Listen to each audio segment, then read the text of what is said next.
The enigmatic squad of 30 individuals before us. It has plunged world leaders into an unprecedented state of panic.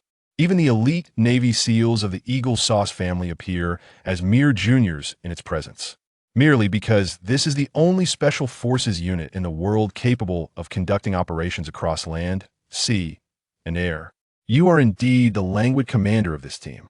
The specialized combat experience embedded in one's mind transcends the capabilities of this era by 4 decades, embodying the pinnacle of global expertise in executing highly challenging and clandestine operations under an authoritarian regime. In the office of Commander Tian Junjiang Xiaofeng, the Chief of Staff furrows his brow as he scrutinizes the documents in his hand. What is this? Special Forces, akin to the Marine Corps or the Navy SEALs of the United States? Zhang Xiaofeng took a deep breath. The Marine Corps and Navy SEALs could at best be regarded as amphibious reconnaissance units. Special Forces. The department did not explicitly state it, but it likely involves conducting reconnaissance behind enemy lines and executing surprise attacks on key figures, akin to elite infantry maneuvers. Chief of Staff face slot. A reconnaissance unit can also accomplish these tasks, can it? Zhang Xiaofeng cast a glance at him. The crux of the matter lies in the high-stakes, agent-level mission. Can a reconnaissance soldier truly handle it? The Chief of Staff shook his head, clearly taken aback.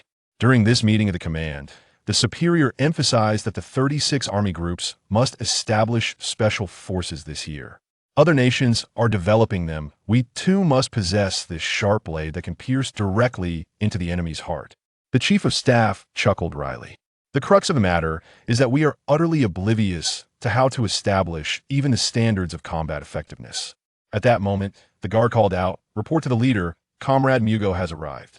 As the door swung open, a major in his 20s strode in with purpose, rendering a precise military salute.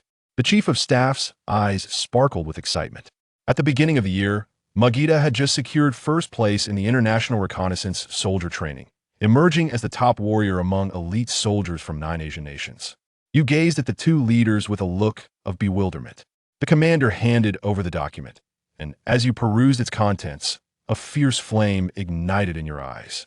The long-awaited moment has arrived.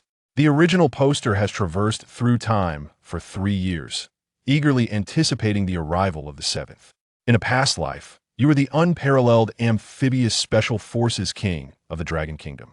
The soul has traversed into the body of a namesake captain in this parallel world.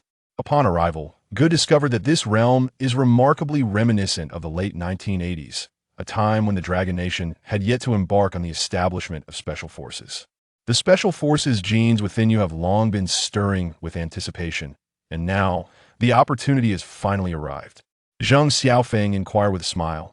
I see you are quite intrigued by this task. Are you willing to take it on? You wish for me to stand tall and present a report, as if you desire me to simultaneously train in the Special Forces of land, sea, and air? Upon the utterance of those words, both individuals were taken aback, clearly astonished that one would dare to entertain such thoughts. Just as the Chief of Staff was about to speak, Zhang Xiaofeng raised his hand to interrupt. Are you suggesting that the Army, Navy, and Air Force should train together? You nod, sir.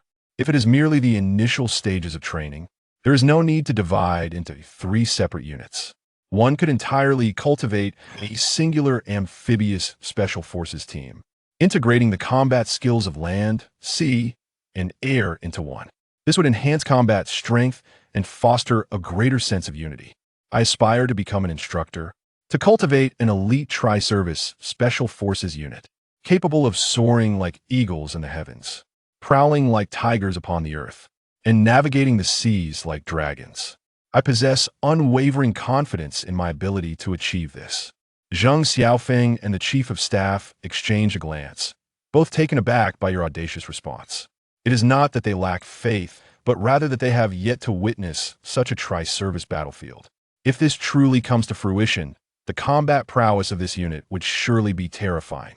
Upon reaching this point, Zhang Xiaofeng's expression darkened. A pastoral song. In the military, there are no idle words. The department mandates that 34 group armies each establish a specialized force for naval, land, and aerial operations. Year-end assessment. If the 3 branches of the military train collectively, Any single failure renders the entire group unqualified. When the time comes for accountability, the blame will inevitably fall upon the leadership. You will find it difficult to evade responsibility. You speak with unwavering confidence and resounding clarity. The pastoral hymn expresses a willingness to establish a military alliance. If by the end of the year I am unable to cultivate a tri-service Special Forces unit, I willingly accept any form of punishment. Observing your confident demeanor, Zheng Xiaofeng exchanged a glance with the Chief of Staff, silently filled with admiration. With a firm strike on the table, a glimmer of approval flickered in Zheng Xiaofeng's eyes.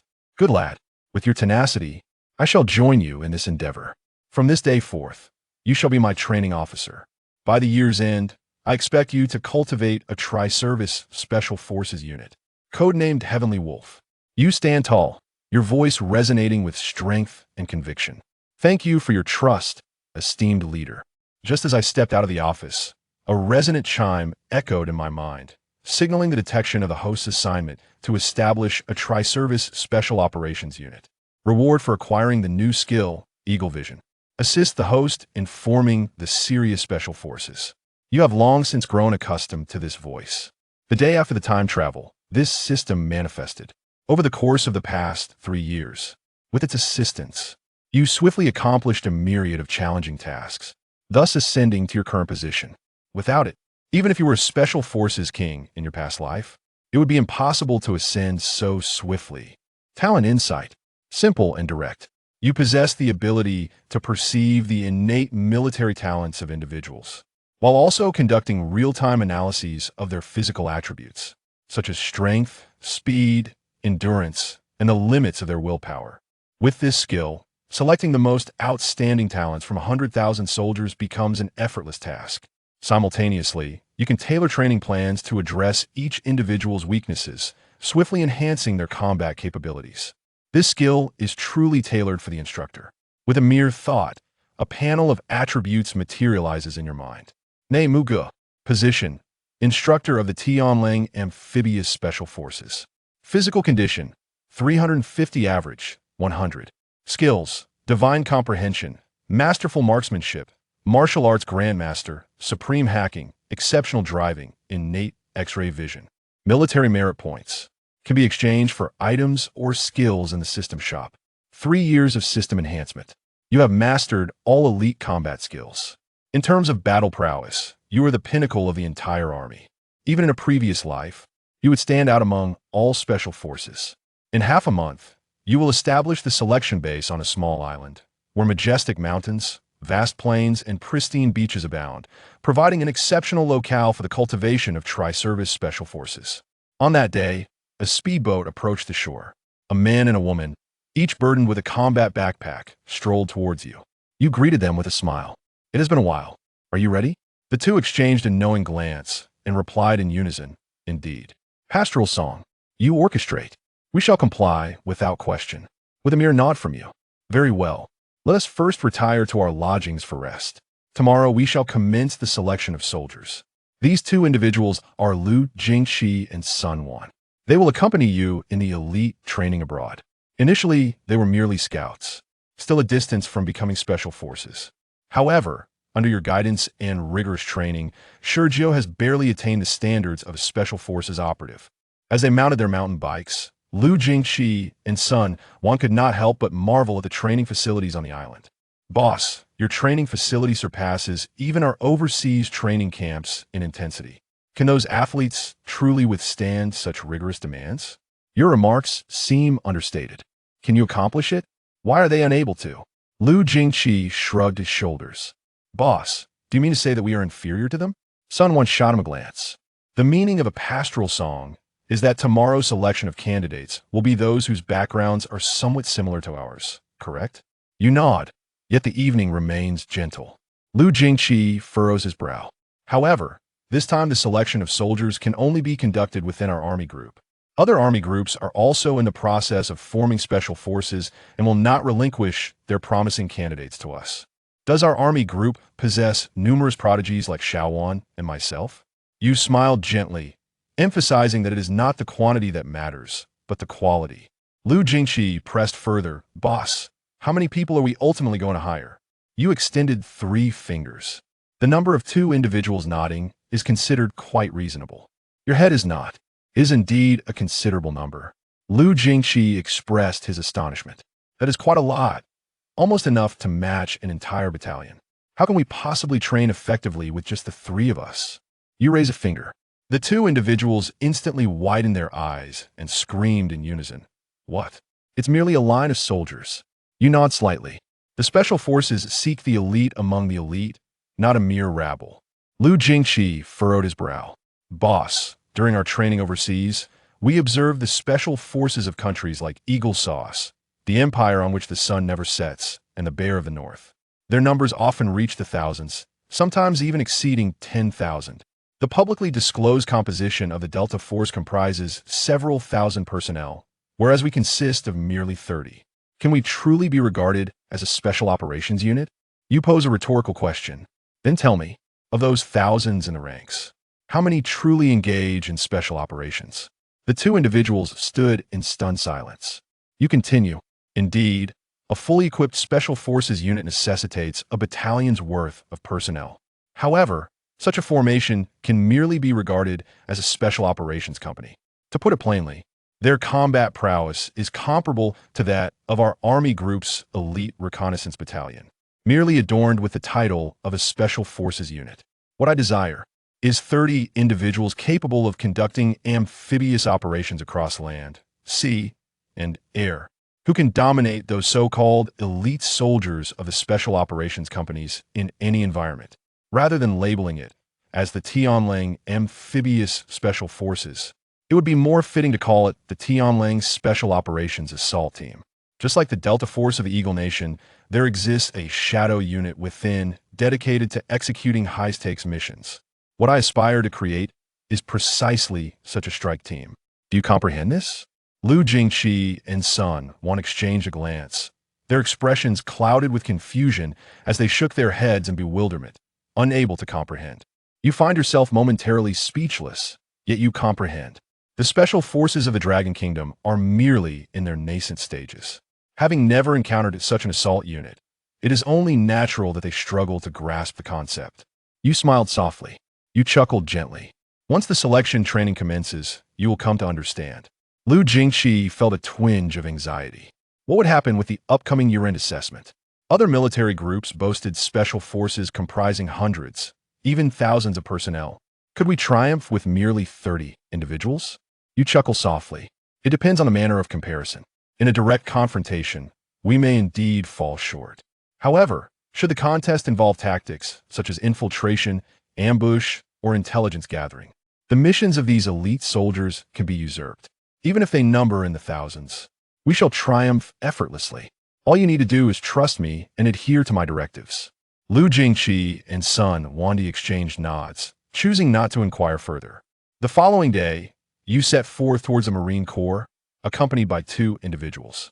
As a formidable force stationed near the coast, this unit boasts an extensive array of troops, including amphibious reconnaissance teams, armor battalions, and mechanized regiments. However, you are acutely aware that the amphibious reconnaissance teams possess the most formidable individual prowess. In your possession lies a document of paramount importance, a directive from the division and army group, mandating that all units must exert their utmost cooperation. Any soldiers you deem worthy shall be unconditionally dispatched to partake in the selection process. 3 hours later, you arrived at your destination. Colonel He-Won, the commander of the amphibious reconnaissance team, came forward to greet you. Comrade Mugga, welcome.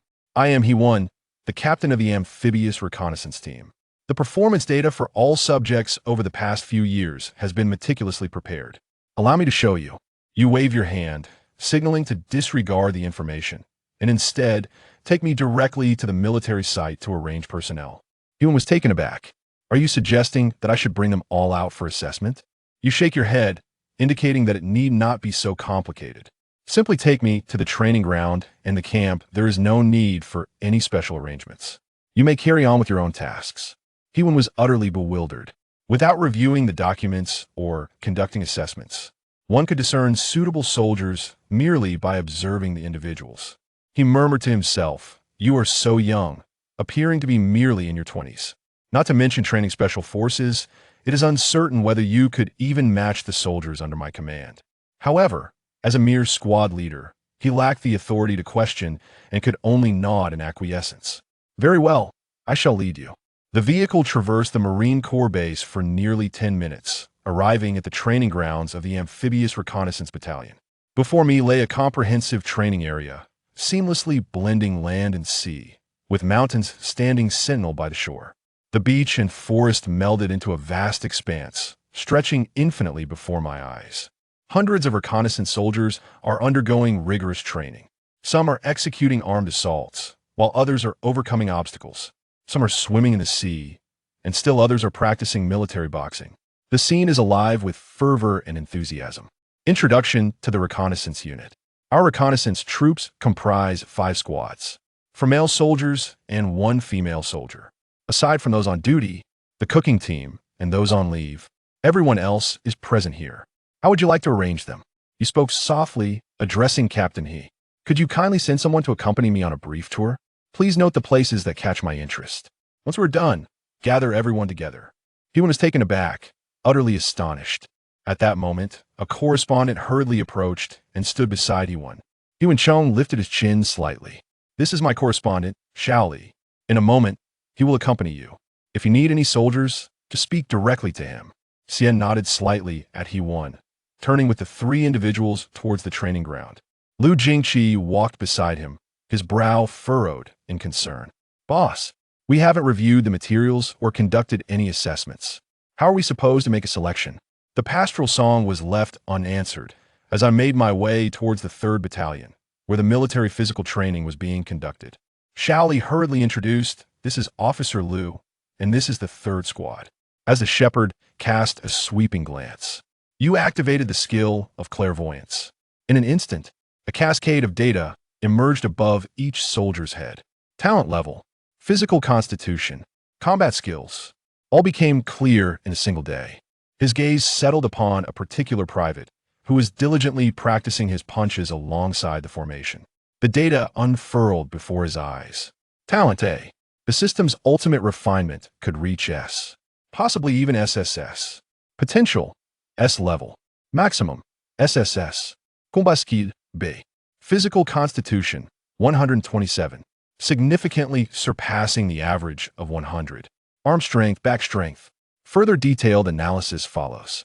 The shepherd's eyes sparkled with delight as he promptly pointed towards a soldier and then directed his gaze towards Xing Sherbin. Xiao Li swiftly retrieved his notebook to jot down notes, yet a peculiar expression crossed his face. Instructor Lu, are you certain you wish to have this individual? His name is Zhao Hu, affectionately known as Tiger. His academic performance has consistently been mediocre, barely meeting the required standards. There are many who surpass him by considerable margin. How could you possibly take a liking to him? Lu Jingqi and Sun Wanya gazed at Muge with expressions of perplexity. You smiled gently. I select individuals without considering their grades. What shall we watch? Xiao Li scratched the back of his head. Isn't this about forming a special forces unit? What do you think? Do you believe I am capable? You cast a glance at him and shook your head. You are incapable. Xiao Li was instantly deflated, trailing behind with a murmured discontent. After a complete round, only Zhao Hu from the 3rd Squad caught my eye. The others either possessed mediocre talent or had already reached the limits of their potential. Even though their physical attributes were commendable at present, they had peaked with no further prospects for enhancement. Bringing such individuals back for selection would merely squander valuable resources. Upon arriving at the 2nd Squadron, a captain was leading the team in swimming training. Mu Ji's gaze sharpened as he assessed the captain's statistics. Talent S, potential surpassing both Lu Jingqi and Sun Wan.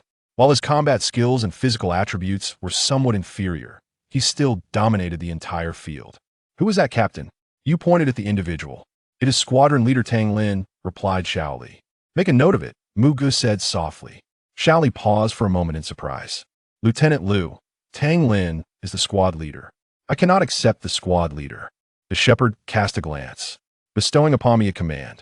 As long as you are of the Marine Corps, even if you hold the rank of captain, if I deem you worthy, you shall come forth. Do you have any objections? Xiao Li hastily shook his head, expressing his lack of opinion. After speaking, he quickly jotted down Tang Lin's name. The 4 male squads have finished their rounds, yet you have only selected one. Shally harbors some doubts. Instructor Liu, there remains only the final female squad. Let's go and take a look. Liu Jingqi is no longer present.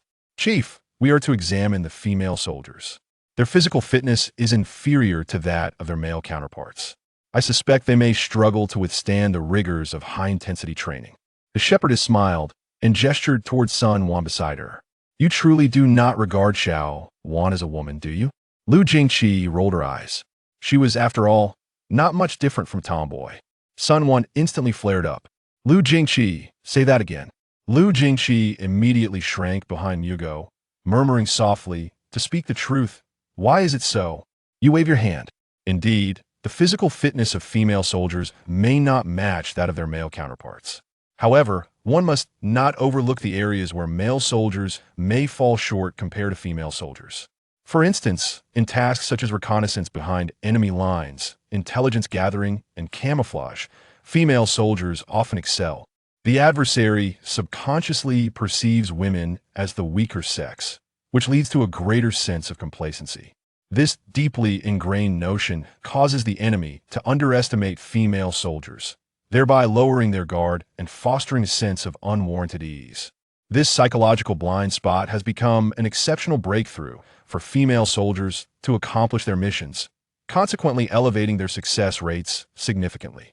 As soon as your words fell, Sun Wan cast a sidelong glance at Liu Jingqi, a hint of triumphant amusement curling at the corners of her lips. Did you hear that? The boss certainly understands us women far better than you do. Muge turned to Sun Wan with a serious tone. I intend to form a female special operations assault team, and I would like you to serve as the captain. The 4 individuals conversed as they made their way toward the female soldiers' training grounds, where the women were engaged in marksmanship exercises. As Shally walked, he provided an introduction. The number of female soldiers in the squad is only half that of their male counterparts, totaling 56 individuals. Excluding those on duty and those on leave, there are 51 present on the field. The shepherd nodded, his gaze sweeping across the entire assembly. Activating his ability to perceive, he was pleasantly surprised by what he beheld.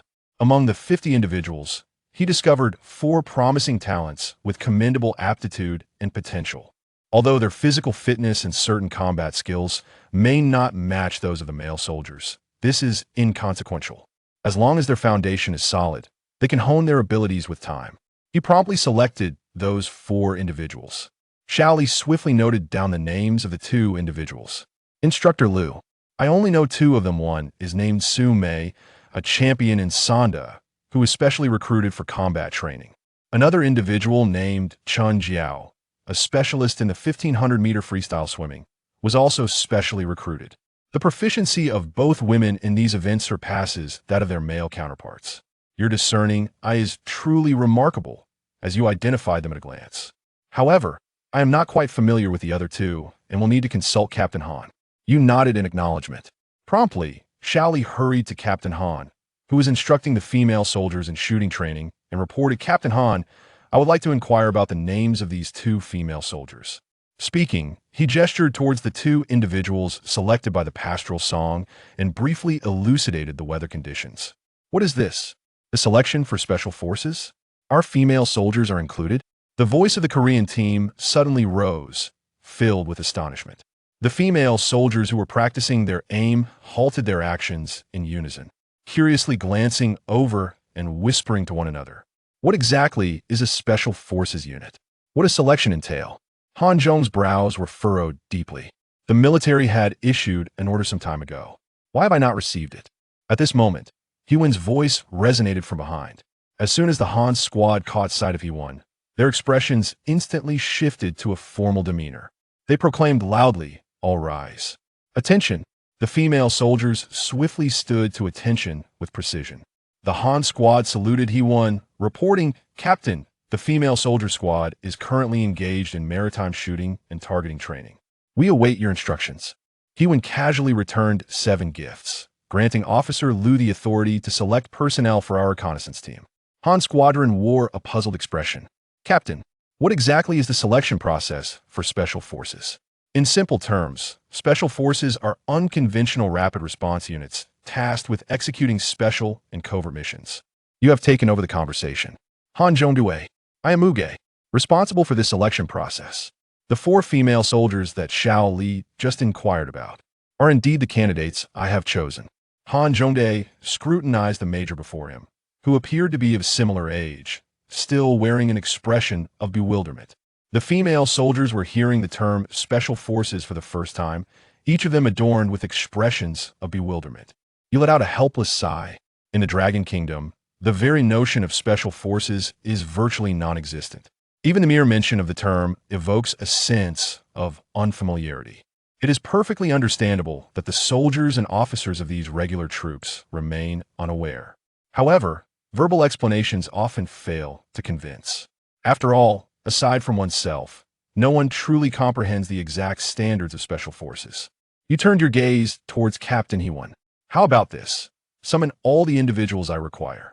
I shall provide a brief introduction. If they are inclined to participate, they may do so. If not, I shall not impose upon them. May I take a look at the list? He-1 extended his hand to receive the document. Upon glancing at it, his eyes widened in astonishment. Of the nearly 600 members in our amphibious reconnaissance battalion, merely 7 have been selected. You truly possess remarkable skills, having even brought Tang Lin into your fold. He is my squad leader, and you have lured him away. Now my squad is left without a leader, akin to a headless dragon. You chuckled, saying, even if Tang Lin is formidable, he is still a product of your guidance. If you were able to nurture one, you can certainly cultivate another. Moreover, he has merely met the selection criteria. Whether he can pass the assessment remains uncertain. As soon as these words were uttered, Han's team beside him instantly felt displeased and coldly inquired, then may I ask, Instructor Liu, what prowess do you possess? What merit does your yet-to-be-established Special Forces hold? Why look down upon our Marine Corps? And why come here to recruit personnel? Captain Han's tone was imbued with evident discontent. Han Zhong's team. How to speak? He-1 reprimanded in a low voice. Han's team lowered their heads, murmuring softly, it is as it should be. Team Tang is truly formidable in his eyes. They merely meet the standard. What does he think of himself? He-Wei's expression darkened. Han Zhongdue immediately fell silent, afraid to utter another word. He-Wei awkwardly smiled at Muge. Instructor Liu, please do not take it to heart. Han Zhongdue was previously trained by Tang Lin and holds him in particularly high regard. You nodded slightly without uttering much. He-1 shifted the topic, smiling as he remarked, however, there is some truth in what Captain Han just said. Tang Lin is undoubtedly the finest squad leader under my command. It is not an exaggeration to say that he is highly likely to occupy my position in the future. You are now to take him away. Do not mention the Han team. I myself find it hard to part with him. Of course, if he can achieve greater development on your side and make a more significant contribution to the nation, the military, and the people.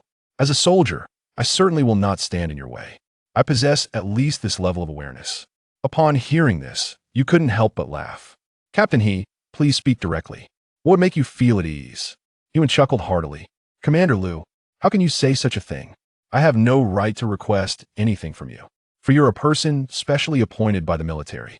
He paused for a moment and continued. However, you must allow us to clarify what a true Special Forces soldier is like. At the very least, it is essential to communicate this clearly to them, to prevent any lingering doubts, which could hinder your subsequent training and selection processes. You nodded readily. This time, I have selected 9 individuals from your Marine Corps. While this number is neither excessive nor insufficient, a few of them are indeed your prized assets. Without articulating my intentions clearly, I feel rather hesitant to take them away directly. How about this, Captain He? If you deem it necessary, let us gather everyone for a friendly exchange of skills. In any discipline, if I were to lose in even one aspect, I shall concede defeat without hesitation and take my leave. What do you think? He-1 was taken aback, surprised by Mu Ji's unexpected words. Did he genuinely possess such confidence, or was he underestimating the Marine Corps? The Marine Corps boasts a plethora of exceptional talents. From maritime marksmanship to the arduous 400-meter sea crossing and island landing, as well as obstacle training and various swimming disciplines, each of these is their forte, far surpassing that of other units. The Korean-Chinese team and the female soldiers were momentarily taken aback.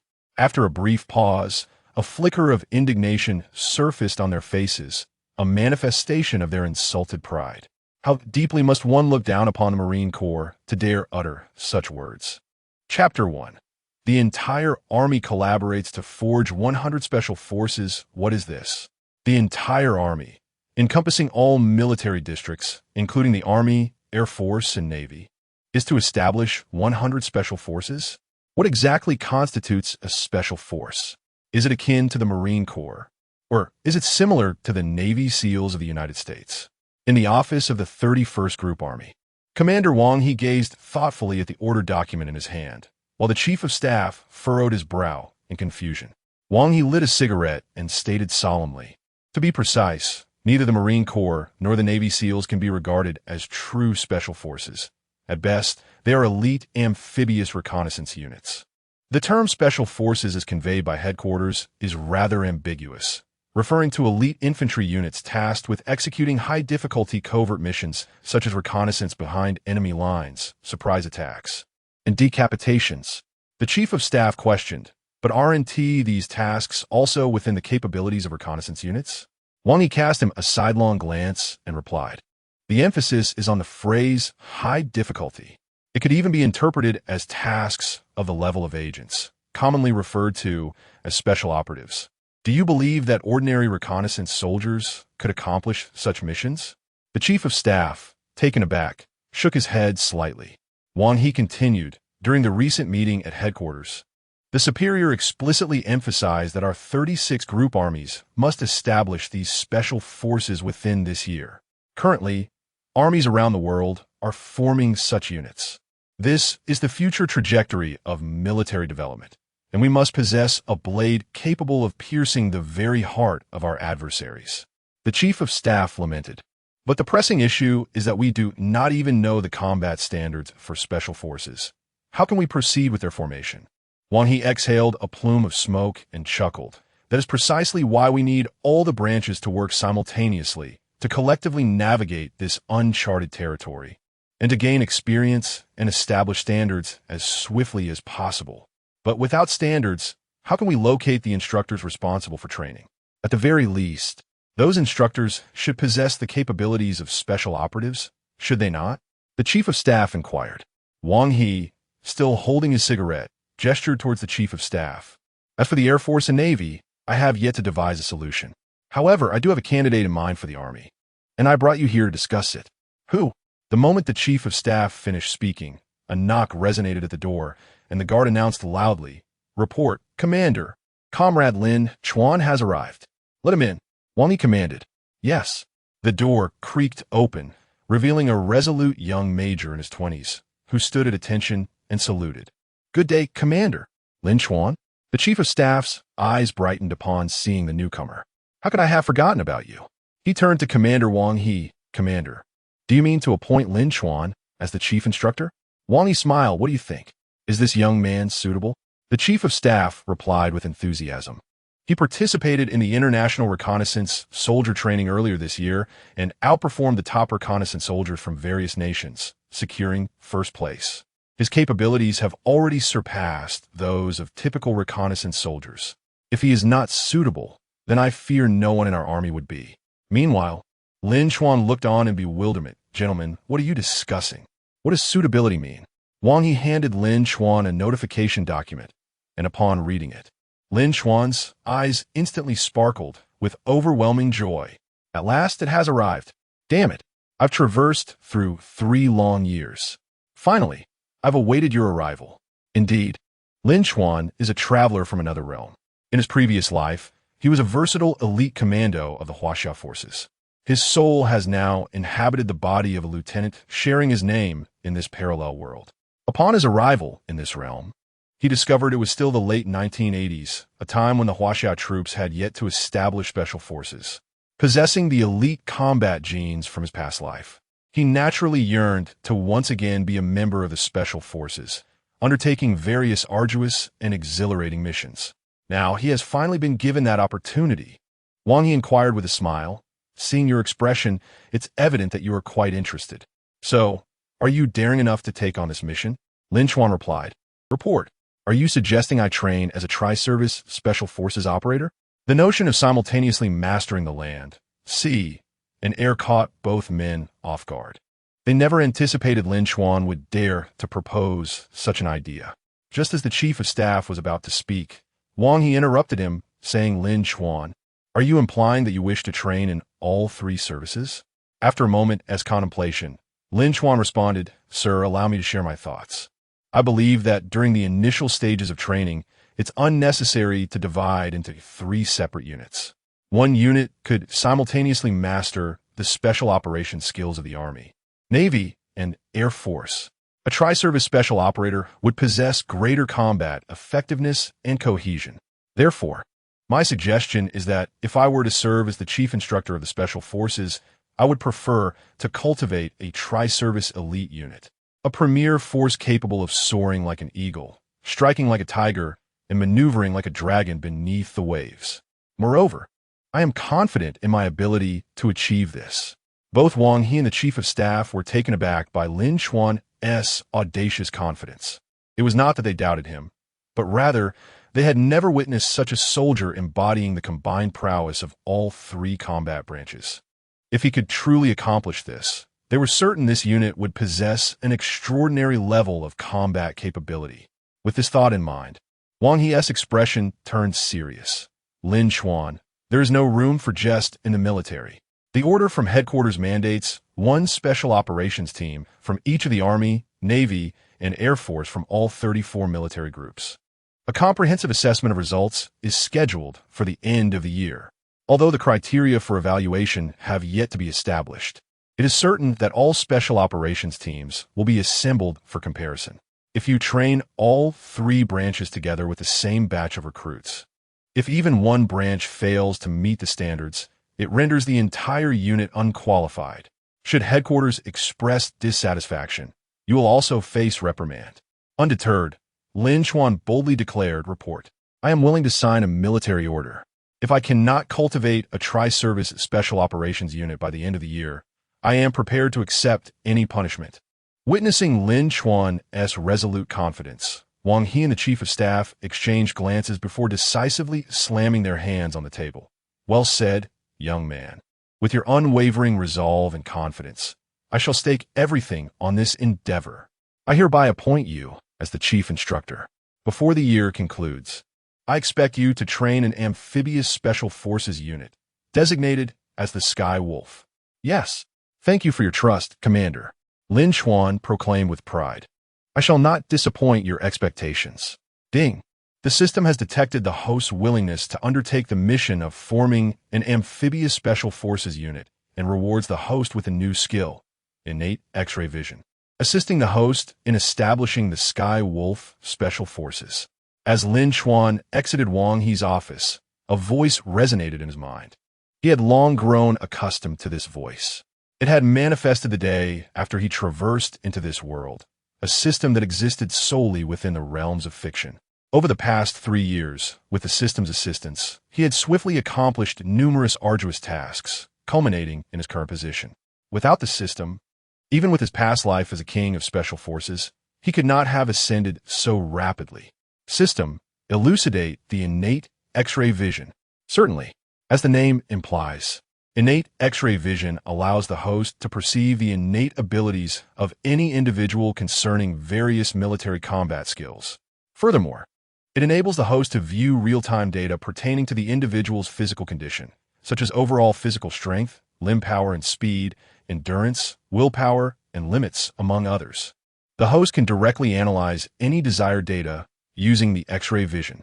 Thus, the host can select the most suitable candidates among the hundreds of thousands of soldiers within the Army. Simultaneously, during training, the host can tailor exercises based on the soldier's military skill aptitude and diverse physical data, achieving remarkable efficacy in enhancing their strengths and addressing their weaknesses. Upon hearing the system's explanation, Lin Chuan was utterly astounded. What an extraordinary skill this is. This ability seems tailor-made for an instructor. What is the most daunting aspect of training? It is indeed the soldier's physical data and comprehension abilities. If instructors could foresee these attributes in advance, countless detours could be avoided. Not only could targeted enhancement training be executed swiftly and effectively, but the most suitable soldiers could also be identified with remarkable efficiency. System, I adore you. Lin Chuan exclaimed excitedly. Please maintain decorum, host. The system does not engage in such affairs. With a mere thought, Lin Chuan summoned a panel resembling an attribute screen. Name, Lin Chuan. Position, Chief Instructor of the Skywolf Amphibious Special Forces. Physique, 350. Average person, 100. Skills, Supreme Comprehension Skill, mastery of any skill or theoretical discipline upon learning. Supreme Shooting Skill, Master Level Combat Skill, Supreme Hacking Skill, Supreme Driving Skill, Innate X-ray Vision Skill, and so forth. Military Merit, 13,000, can be exchanged for items, skills, and potions in the system store. Over the past 3 years, Lin Chuan has acquired nearly all the combat skills available to him. It can be asserted that his current combat power undoubtedly represents the pinnacle of the entire army. Even in his previous life, he would stand out remarkably among all special forces. Chapter 2. What truly constitutes a special forces unit? In the ensuing fortnight, Lin Chuan meticulously arranged the selection base, ultimately deciding upon a training facility located on a modest island. Although the island was small, it boasted diverse terrains, including mountains, plains, and beaches, rendering it an optimal choice for cultivating amphibious special forces. 2 new faces arrived on the island 2 weeks later. Lin Chuan stood on the beach as a speedboat gradually approached, eventually docking on the shore.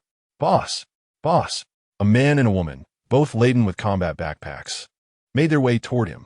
Lin Chuan smiled and approached, greeting the two with warmth. It's been a while. I mentioned this over the phone. Are you prepared? Exchanging knowing smiles, they responded in unison. Absolutely. Just tell us what to do, and we shall comply without question. Lin Chuan nodded slightly. Very well. I shall first escort you to your accommodations for some brief rest. Tomorrow, we commence the selection. Yes, sir. The two replied, standing at attention. These individuals were none other than Lin Chuan's trusted aides in the selection process, both of whom had previously trained alongside him abroad. Initially, their skills were merely at the pinnacle of reconnaissance level, significantly distant from the standards of a Special Forces operative. However, through intense training and Lin Chuan's guidance, their abilities had markedly improved, now barely reaching the requisite level of Special Forces. As they rode in a mountain vehicle, Zhou Xian and Sun gazed at the training facilities and structures on the island, unable to suppress their astonishment. Boss, your training grounds are even more formidable than those we encountered during our overseas training. Do you think the candidates can withstand this level of intensity? With a calm smile, Lin Chuan responded, if you both can manage, why should they falter? Zhou Xian retorted, Boss, are you suggesting that we are inferior to them? Sun shot him a disapproving glance and clarified. What the boss means is that tomorrow's selection should focus on candidates whose foundational skills are comparable to ours, right, Chuan? Lin Chuan affirmed. Indeed, Sun is astute. Zhou Xian frowned slightly. Boss, this time we are limited to selecting from our own army. Other military groups will also be recruiting for their special forces and 1T relinquish their finest candidates to us. Can our brigade truly yield a sufficient number of talents like Sun and myself? Lin Chuan chuckled. It is not the quantity that matters, but the quality. Zhou Xian and Sun paused in contemplation before Zhou Xian spoke up. Boss, we haven't yet inquired about how many personnel we ultimately require. Lin Chuan raised 3 fingers. 300? Zhou Xian suggested, a figure he found acceptable. Lin Chuan shook his head. 3,000? That's excessive. It would amount to a battalion. How could we possibly train such a number with just the 3 of us? It is 30, Lin Chuan stated firmly. 1 platoon is sufficient. 30. The two could not contain their astonishment. No, boss, are you truly suggesting a mere platoon of troops? Lin Chuan nodded slightly.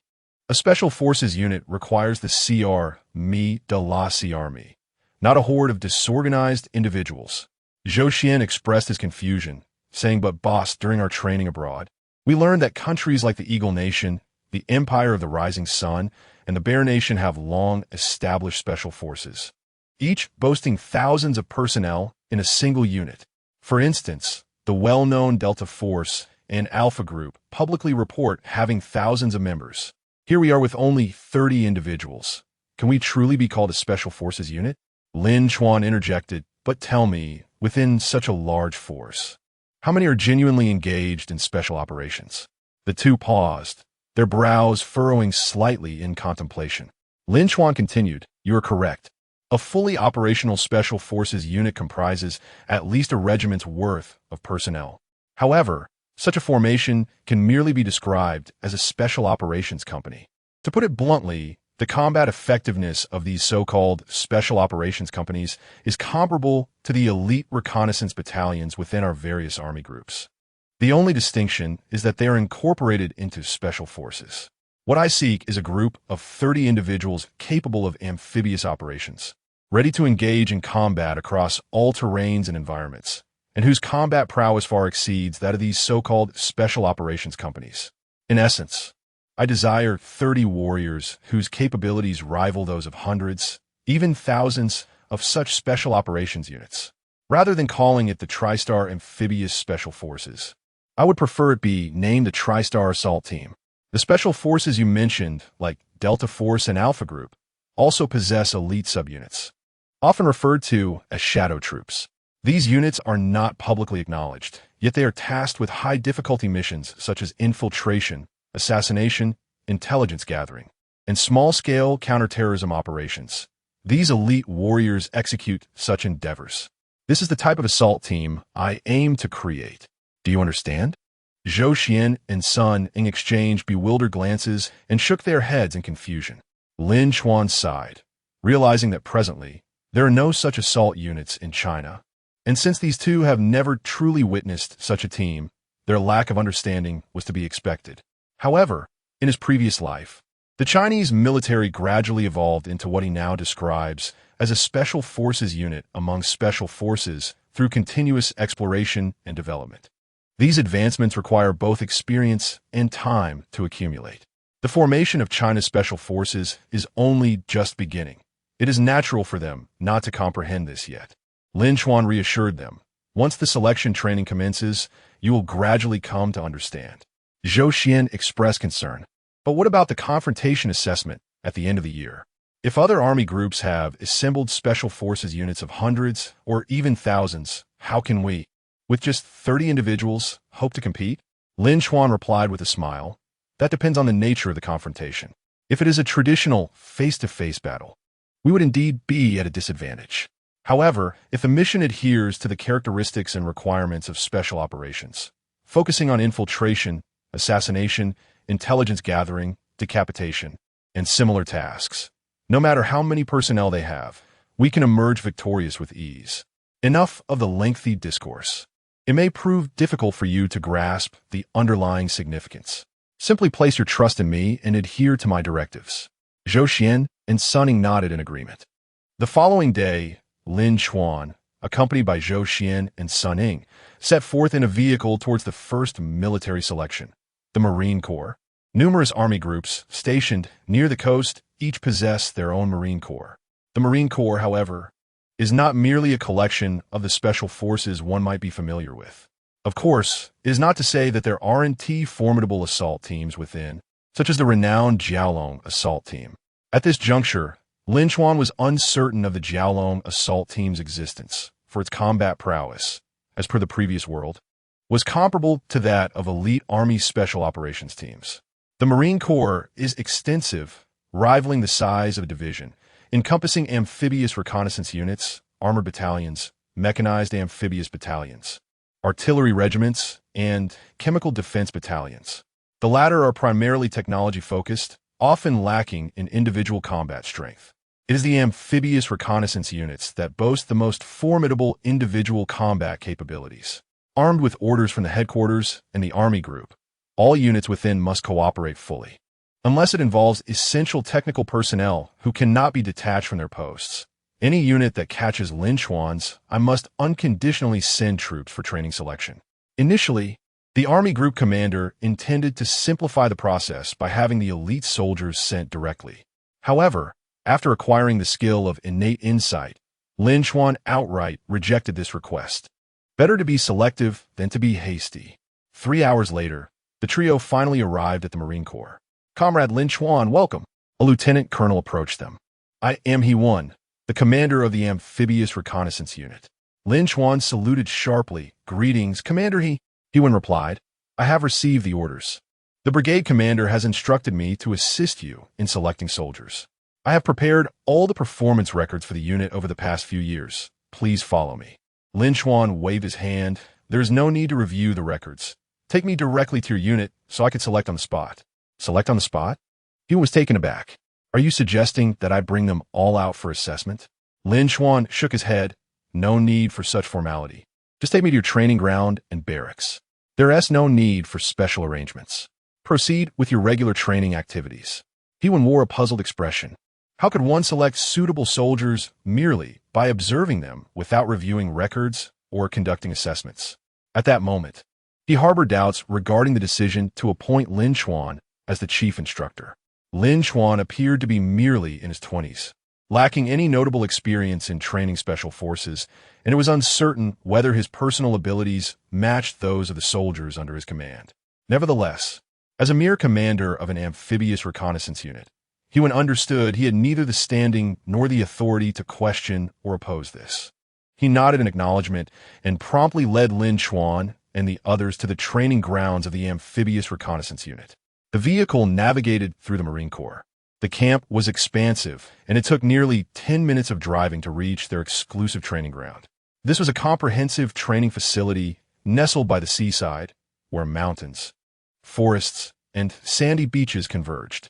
The training grounds stretched endlessly before the eye, and at that moment, hundreds of amphibious reconnaissance soldiers were engaged in various exercises. Some were executing armed assaults, others were navigating a 400-meter obstacle course, swimming, or practicing military boxing, among other activities. He-1 explained, our reconnaissance unit consists of 5 squads, 4 male squads and 1 female squad. Aside from the duty personnel and the cooking team, as well as those on leave, everyone else is here. Lin Chuan replied, could you kindly assign someone to accompany me for a tour? Please take note of those who catch my eye. Once we're finished, gather them together. He-1 was taken aback. It was that simple? Chapter 3. Selecting recruits for the Marine Corps. Lin Chuan smiled. It's that simple. He-G's face was filled with skepticism, yet he refrained from asking further questions. Communications officer. Present. A private approached, standing at attention. He-Ge gestured towards him and said to Lin Chuan, this is my communications officer, Xiao Li. He will accompany you. You may convey any request for soldiers directly to him. Xiao Li, follow Instructor Lin. If you encounter anyone unfamiliar, consult the squad leader. Understood? Thank you. After expressing his gratitude to He-Ge, Lin Chuan began to stroll through the training grounds with the 3 men. At this moment, Zhou Xian could no longer contain his curiosity and inquired, Boss, without reviewing the files or conducting assessments, how do we choose? Lin Chuan remained silent, proceeding directly towards one of the squads. This particular squad was engaged in military boxing and sandbag training. Xiao Li introduced Instructor Lin. This is the 3rd squad. Lin Chuan nodded slightly, his gaze scanning the over 100 soldiers in that unit, activating the talent insight skill. Instantly, as Lin Chuan's eyes swept across the soldiers, a plethora of analytical data regarding their talent levels, physical attributes, combat skills, and more materialized before him. His attention settled on a particular private, who was currently participating in a military boxing drill. In an instant, a comprehensive array of data regarding this soldier appeared. Talent. A. Through the system's extreme refinement. It can reach S level, maximum SSS level, potential. S level, maximum SSS level. Combat skills. B. Maximum SSS level. Physique. 127. Average is 100. Arm strength. Leg strength, and several other analytical data points followed. Upon observing this information, Lin Chuan's eyes lit up. According to the system's explanation, achieving talent and potential at a level presents a significant opportunity to cultivate this individual into a special forces operative. The higher the talent and potential, the greater the future ceiling. As for combat skills and physique, they're also linked to talent and potential and can indeed be enhanced. However, A greater opportunity does not guarantee success. Numerous internal and external factors may influence the outcome. Attributes such as courage, willpower, psychological resilience, character, and family background all play a role. Whether he can endure hardship, withstand psychological pressure, and conquer his fears or challenges that must be surmounted. If these internal and external factors are overcome, success is virtually assured. Lin Chuan immediately pointed at the soldier, prompting the nearby communications officer, Xiao Li, to quickly produce a notebook and jot down notes, though his expression appeared quite peculiar. "What is the matter? Is there an issue with this soldier?" Lin Chuan inquired, noticing Xiao Li's demeanor. Xiao Li shook his head. "Report, there is nothing wrong. It's just what?" Xiao Li hesitated before speaking. "Instructor Lin, are you certain you want this soldier?" Lin Chuan affirmed, "Yes, I am certain." Xiao Li replied, "This soldier is from my cohort. His name is Zhao Hu. We all call him Huzi. His academic performance, whether in the recruit company or in his current squad, barely meets the average standard, overshadowed by numerous soldiers who excel. I find it perplexing why you would take an interest in him." Zhou Xian and Sun Ying, standing nearby, shared a look of confusion as they regarded Lin Chuan. However, Lin Chuan merely smiled and remarked, "When I select individuals, I do not consider their grades." Little Li, Zhou Xian, and Sun Ying. "If not grades, then what? Are we not forming a special forces unit?" Little Li gazed at Lin Chuan with anticipation and tentatively inquired, "Instructor Lin, do you think I am suitable?" Lin Chuan glanced at him and shook his head slightly. "You are not." "Why?" Little Li instantly became anxious. "Do not overlook the fact that I am currently the captain's communications officer, and my physical fitness surpasses that of Zhao Hu." As Lin Chuan continued forward, assessing other members, he stated, "I have already mentioned that I do not regard your current physical capabilities." Little Li, disheartened, murmured, "If not physical fitness, then what do you consider?" As they walked past one squad, only Zhao Hu qualified. The others either lacked talent or potential. Even those with commendable physical fitness had reached their peak in terms of talent and potential, unable to break through further.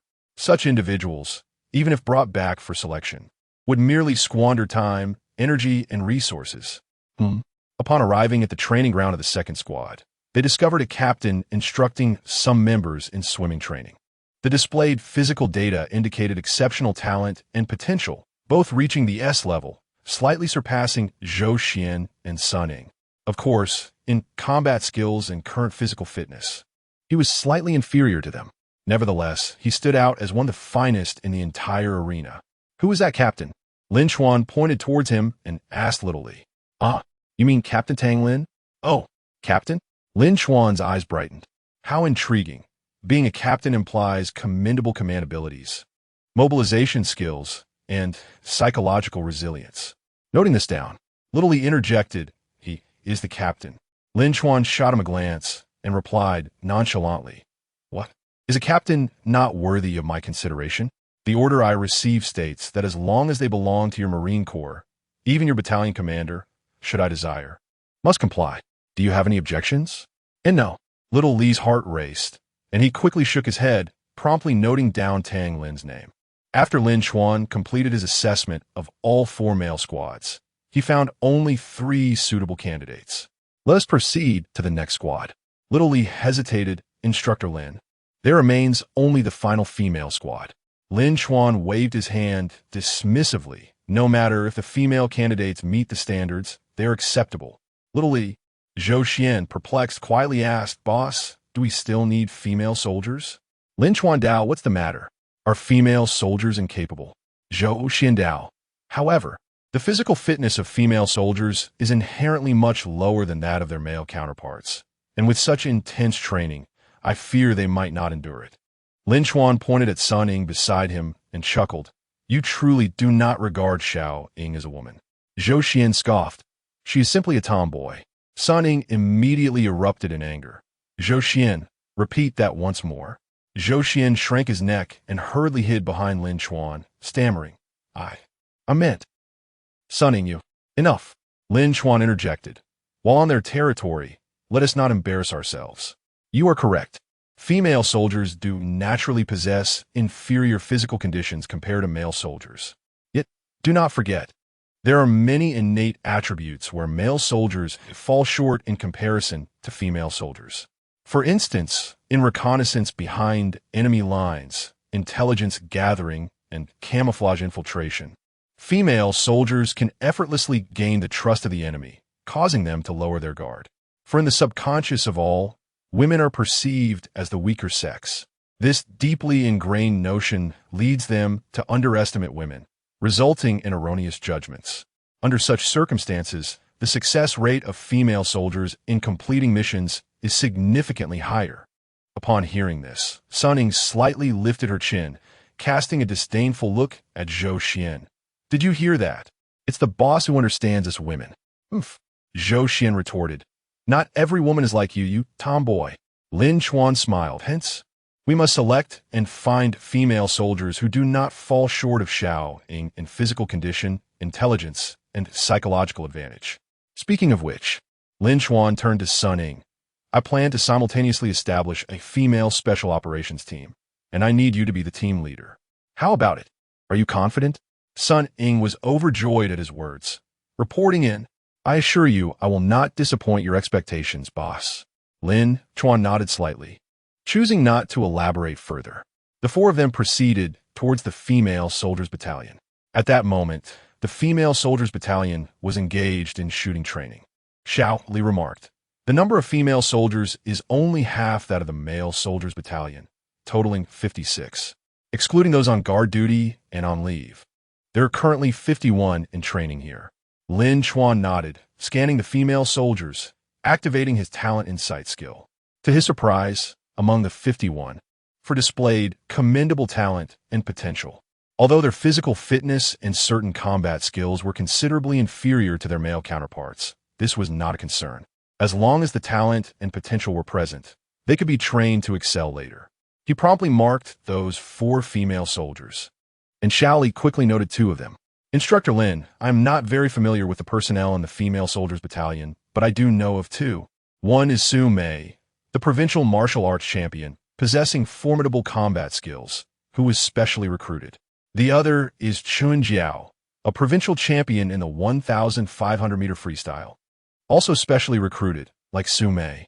Their prowess in these 2 disciplines surpasses that of the male soldiers. Your insight is remarkably sharp. You have discerned their strengths at a single glance. However, there are 2 more. Please hold on, as I must inquire about the names of the other 2 female soldiers from their squad leader." Lin Chuan nodded slightly. Just as Xiao Li dashed off, he approached. "Instructor Lin, how is it? Have you made your selections?" Lin Chuan replied with a smile. "Essentially, I'm just waiting for your communications officer to record the names of the 2 female soldiers." He furrowed his brow. "Are you still recruiting female soldiers?" Lin Chuan affirmed. "In certain specialized missions, female soldiers possess significant advantages. They are an indispensable force for us." He would appear perplexed. "Female soldiers can also engage in special operations?" "Cool, mate. Take me to see which female soldiers you have in mind." With that, he led Lin Chuan and the others towards the female soldiers' training ground. Meanwhile, Xiao Li hurriedly approached the female captain who was instructing the female soldiers in shooting practice. Reporting in, "Squad Leader Han." The captain turned, and upon recognizing Xiao Li, she smiled. "Xiao Li, what brings you here? Is it something from Team Leader He?" Xiao Li quickly responded, "No. I wanted to ask you about the names of the 2 female soldiers from your squad." As he spoke, he pointed to the 2 female soldiers in question. Squad Leader Han was taken aback, asking in confusion, "Why do you need to know their names?" Xiao Li promptly explained that Lin Chuan had expressed interest in those 2 female soldiers, and that it was Team Leader He's directive for the entire team to cooperate. Apart from those 2, Chun Jiao and Su Mei were also selected by Instructor Lin. "What? Selection for Special Forces? Our female soldiers are being considered for this? What a joke." Squad Leader Han's astonishment elevated her voice several notches. The female soldiers engaged in target practice paused. Their curiosity piqued as they turned to look. Chapter 4. The Hostility of the Marine Corps. What is a Special Forces soldier? What does the selection entail? The female soldiers exchanged curious glances, their faces full of intrigue. Xiao Li nodded affirmatively, stating, "Indeed, a recent directive has been issued to ensure all divisions of the Army cooperate." Captain Han furrowed his brow, responding, I have not received any such order from the military. That is because I did not send a notification to your female battalion, came the voice of He-1. Upon noticing He-1 approaching, Captain Han straightened his expression and declared loudly, "Attention! All personnel, stand up. Stand at ease." The female soldiers promptly rose and stood rigidly. With a solemn demeanor, Captain Han saluted He-1, reporting, "Report, Commander. The female battalion is currently engaged in maritime shooting and targeting training. Please provide your guidance." The leader of the female battalion is Han Li. He-1 casually returned the salute, explaining, "I have granted Instructor Lin the authority to select candidates from our reconnaissance battalion." Captain Han, perplexed, inquired, "Commander, what exactly does this so-called Special Forces selection entail?" He-1 replied, "It refers to the selection for Special Operations Units." "We're Special Operations Units." He-1 awkwardly admitted, "I'm not entirely certain myself." Captain Han responded with silence. Simply put, Special Operations Units are unconventional rapid response forces tasked with executing special secret missions. At this juncture, Lin Chuan interjected, "Captain Han, greetings.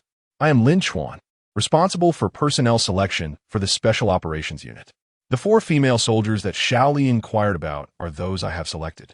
I would like to invite them to participate in the selection for the Special Operations Unit." Captain Han regarded the major, who appeared to be of similar age, with continued bewilderment. The female soldiers, hearing the term Special Operations Unit for the first time, wore expressions of confusion. Lin Chuan sighed in resignation. At present, the Huaxia region has yet to establish any Special Operations Units, rendering the term exceedingly unfamiliar.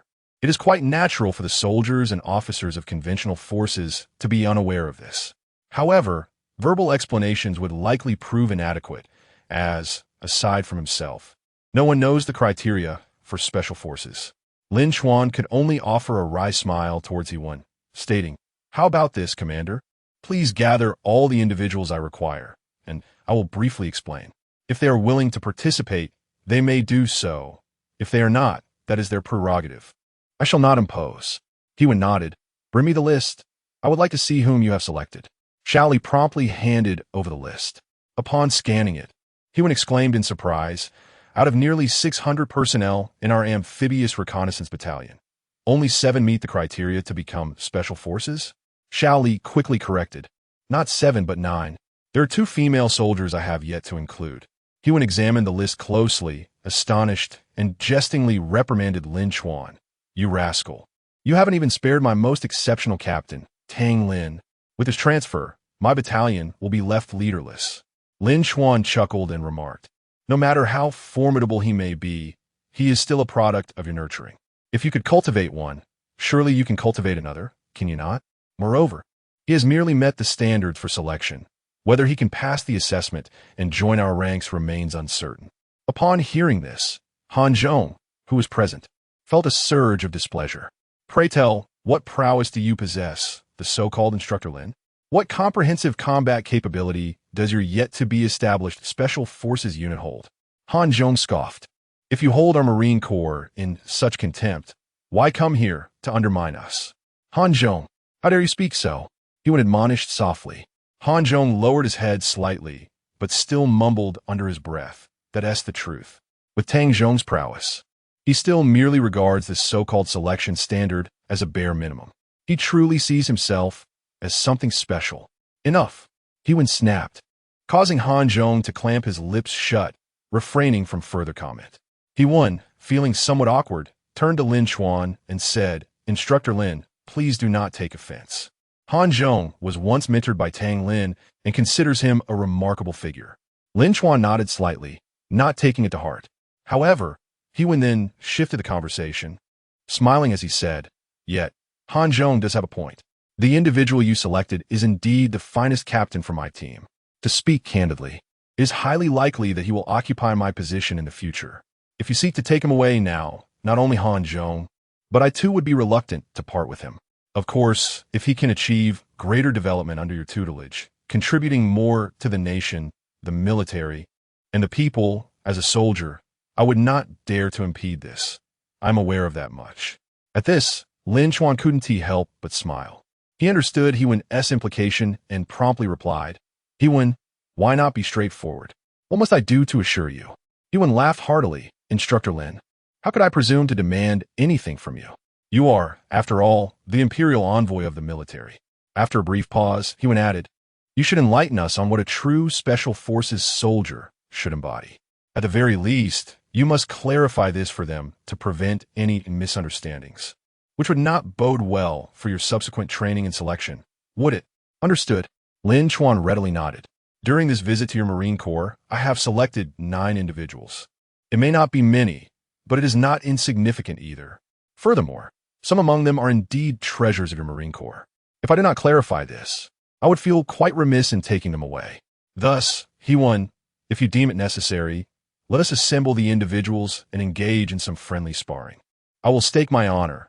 Should I lose even one round, I shall depart without further ado. What do you think?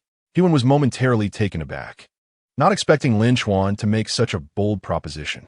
Is he truly endowed with such prowess, or does he simply hold the Marine Corps in utter disdain? The caliber of individuals within the Marine Corps is beyond question. When it comes to specialties such as naval marksmanship, traversing 400 meters across water to storm a beach, and various swimming disciplines, they far surpass other divisions.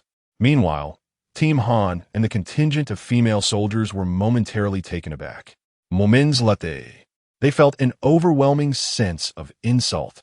How brazenly arrogant must one be to utter such words about the Marine Corps? In reality, Lin Chuan need not exert himself so. Once the roster is submitted, military orders dictate that regardless of Yuan's objections, the individuals must be relinquished. However, such an approach is not suitable here, at least for now. After all, there are no special forces in Huaxia, and the concept of such units remains foreign to most. In other words, they are entirely unaware of what kind of unit you represent, and why they should abandon their current esteemed positions. Even if coerced, how would they respond? This is not like the previous life. In that era, the term Special Forces was already deeply ingrained in the public consciousness, a prestigious emblem. Anyone with a modicum of bravery or competitive spirit aspired to join.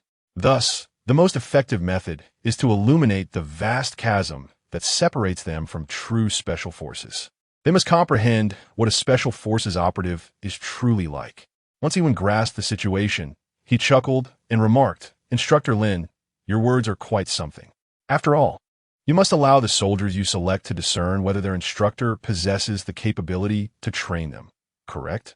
Otherwise, even if they harbor discontent, it will be challenging for you to gain their respect, won't it? Lin Chuan nodded, understood. Please, Captain He, proceed with the arrangements. I am ready on my end. Excellent. Yuan, pleased with Lin Chuan's candor, ceased further chatter. He promptly turned to the nearby Xiao Li and commanded, go. Notify the entire unit to assemble. Subsequently, the 9 selected by Instructor Lin were instructed to stand in the front row. Yes, Zhou Xian and Sun Ying exchanged knowing smiles, realizing their leader was about to put on a show. Soon, the entire team quickly assembled. Upon seeing 3 unfamiliar faces beside Yuan, curiosity filled the ranks. Once the assembly was complete, Xiao Li saluted Yuan and proceeded to the front of the formation, loudly announcing the names of the 9 individuals on the list. Apart from the 4 female soldiers, the remaining 5 male soldiers, including Tang Lin, stepped forward with expressions of bewilderment. It was at this moment that Yuan stepped forward and declared, the reason for gathering everyone is to convey an important message. Just half a month ago, the military issued directives to establish a Special Forces unit. This order should have been received by all male soldier teams, except for the female team. The individual standing beside me, Major Lin Chuan, is the Chief Instructor for the Special Forces selection. As the crowd absorbed this information, their gazes turned towards Lin Chuan, astonishment etched on their faces, primarily due to his youthful appearance. He is younger than their squad leader. At such a tender age, how could he be chosen as the Chief Instructor? What prowess can this Special Forces unit possibly possess? The reactions of the crowd were evidently what Yuan wished to observe. Although he verbally expressed his willingness to cooperate, he was not naive. If Lin Chuan were merely to take a few soldiers with him, he would turn a blind eye. However, Lin Chuan intended to take away his finest squad leader along with 2 or 3 other exceptional soldiers skilled in specific fields. who would be willing to lose their best soldiers to another. In his own words, if the Special Forces truly represented a commendable establishment, benefiting the national military, the populace, and the soldiers, he would have nothing to say. Yet, at present, uncertainty loomed, particularly regarding Lin Chuan's personal capabilities, which fueled his discontent. He continued, "As you can all see, there are 9 individuals standing before us. These 9 have been selected by Chief Instructor Lin to participate in the selection process." The crowd shifted their gazes towards the 9 individuals, yet their eyes and expressions reflected no envy. Who could fathom what awaited them there? Whether the experience will be favorable or unfavorable remained a mystery to all. The 9, in turn, exhibited no signs of excitement. Rather, they wore frowns, clearly unimpressed by the prospect. Furthermore, Hewen's subsequent remarks only served to deepen their hostility towards Lin Chuan and the notion of the Special Forces. Chapter 5. You may challenge at will.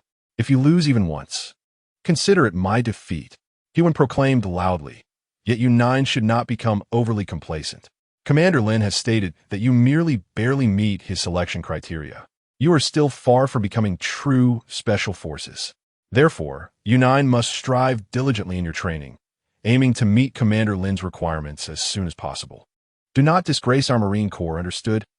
The 9 remained silent, their fists clenched, gazing at Lin Chuan with eyes filled with hostility and fighting spirit. Report. At this moment, Captain Tan Lin could no longer contain himself and shouted, "Commander Lin, do you truly know us? Do you understand our Marine Corps? On what basis do you claim we do not meet your standards? This is an insult to us." Hewen feigned displeasure and retorted, "Captain Tang, mind your words. Commander Lin is appointed by the military. His ability to set such standards implies that his prowess far surpasses yours. What grounds do you have for discontent? Report." A female soldier shouted loudly, "Commander Lin believes we are inadequate. We refuse to accept this. If you have the capability, let us compete. Mere words hold no weight." As soon as she spoke, the other selected members began to echo her sentiments. "Humph." Hewen scoffed. "What qualifications do you possess to challenge Commander Lin? He is the head instructor. Why should you be dissatisfied? The strength of the commander is unparalleled." He pointed at Lin Chuan and continued, "He has stated that you may challenge him in any subject. Should you lose even one, it counts as his victory. Would someone who dares to make such a statement be weaker than you? I advise you not to seek humiliation for yourselves." Upon hearing this, the anger within Tan Lin and the others intensified. The hundreds of Marine Corps members behind them began to breathe more rapidly, casting hostile glances at Lin Chuan. This was a blatant display of contempt for their entire battalion. Meanwhile, Lin Chuan stood calmly to the side, while Zhou Xian and Sun Ying wore uneasy expressions. He would appear to be defending Lin Chuan, yet in reality, he was merely stoking the flames. This old fellow certainly relished in creating chaos. At this moment, over 200 meters away from the scene, the battalion commander of the Marine Corps stood respectfully beside 2 generals, his expression somewhat awkward. Next to them stood a captain holding a walkie-talkie, through which the earlier dialogue between He-1 and the Marine Corps members could be heard. Sir." He did not mean to say it that way. He might just be uncomfortable seeing the soldiers he painstakingly trained being taken away, so the battalion commander cautiously observed the expressions of the 2 generals, speaking nervously. General Wang, he chuckled and waved his hand, saying, "It's nothing, just human nature. No one wishes for their fine soldiers to be taken away." The Chief of Staff of the Army Group also smiled, adding, "This is good. It allows us to observe Lin Chuan's true capabilities and serves as a means to assess the training results of your Marine Corps." Wang He sighed slightly, aware that the entire army was racing against time to fervently establish Special Forces. Yet, the concept of Special Forces remained rather nebulous to all. He hoped that this young man, Lin Chuan, could set a commendable precedent. Meanwhile, he intended to say something, but at that moment, Lin Chuan stepped forward. "Team, allow me to speak." After stating this, Lin Chuan took a few measured steps forward, bringing him within a mere 10 meters of Tang Lin and the others. He could sense the hostility emanating from Tang Lin and the entire Marine Corps towards him. However, he merely smiled, seemingly unperturbed, and remarked, "Your captain is correct. With your current strength, you are far from qualifying for the Special Forces. I understand your reluctance. Now, I present you with the opportunity to challenge me. Of course, you may opt out of the selection process. Participation is entirely voluntary here. But if I were in your position, I would certainly take part. An exemplary soldier must possess the courage to stand on the front lines, the desire to become a stronger warrior, and the determination to challenge insurmountable peaks and adversaries. Otherwise, why serve as a soldier?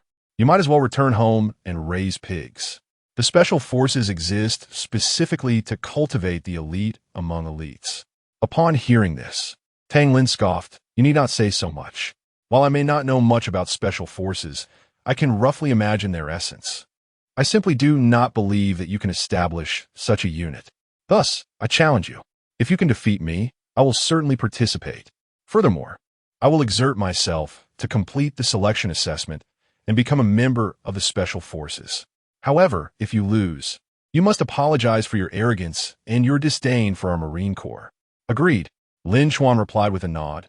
As your captain, he stated, "You may challenge me on any subject."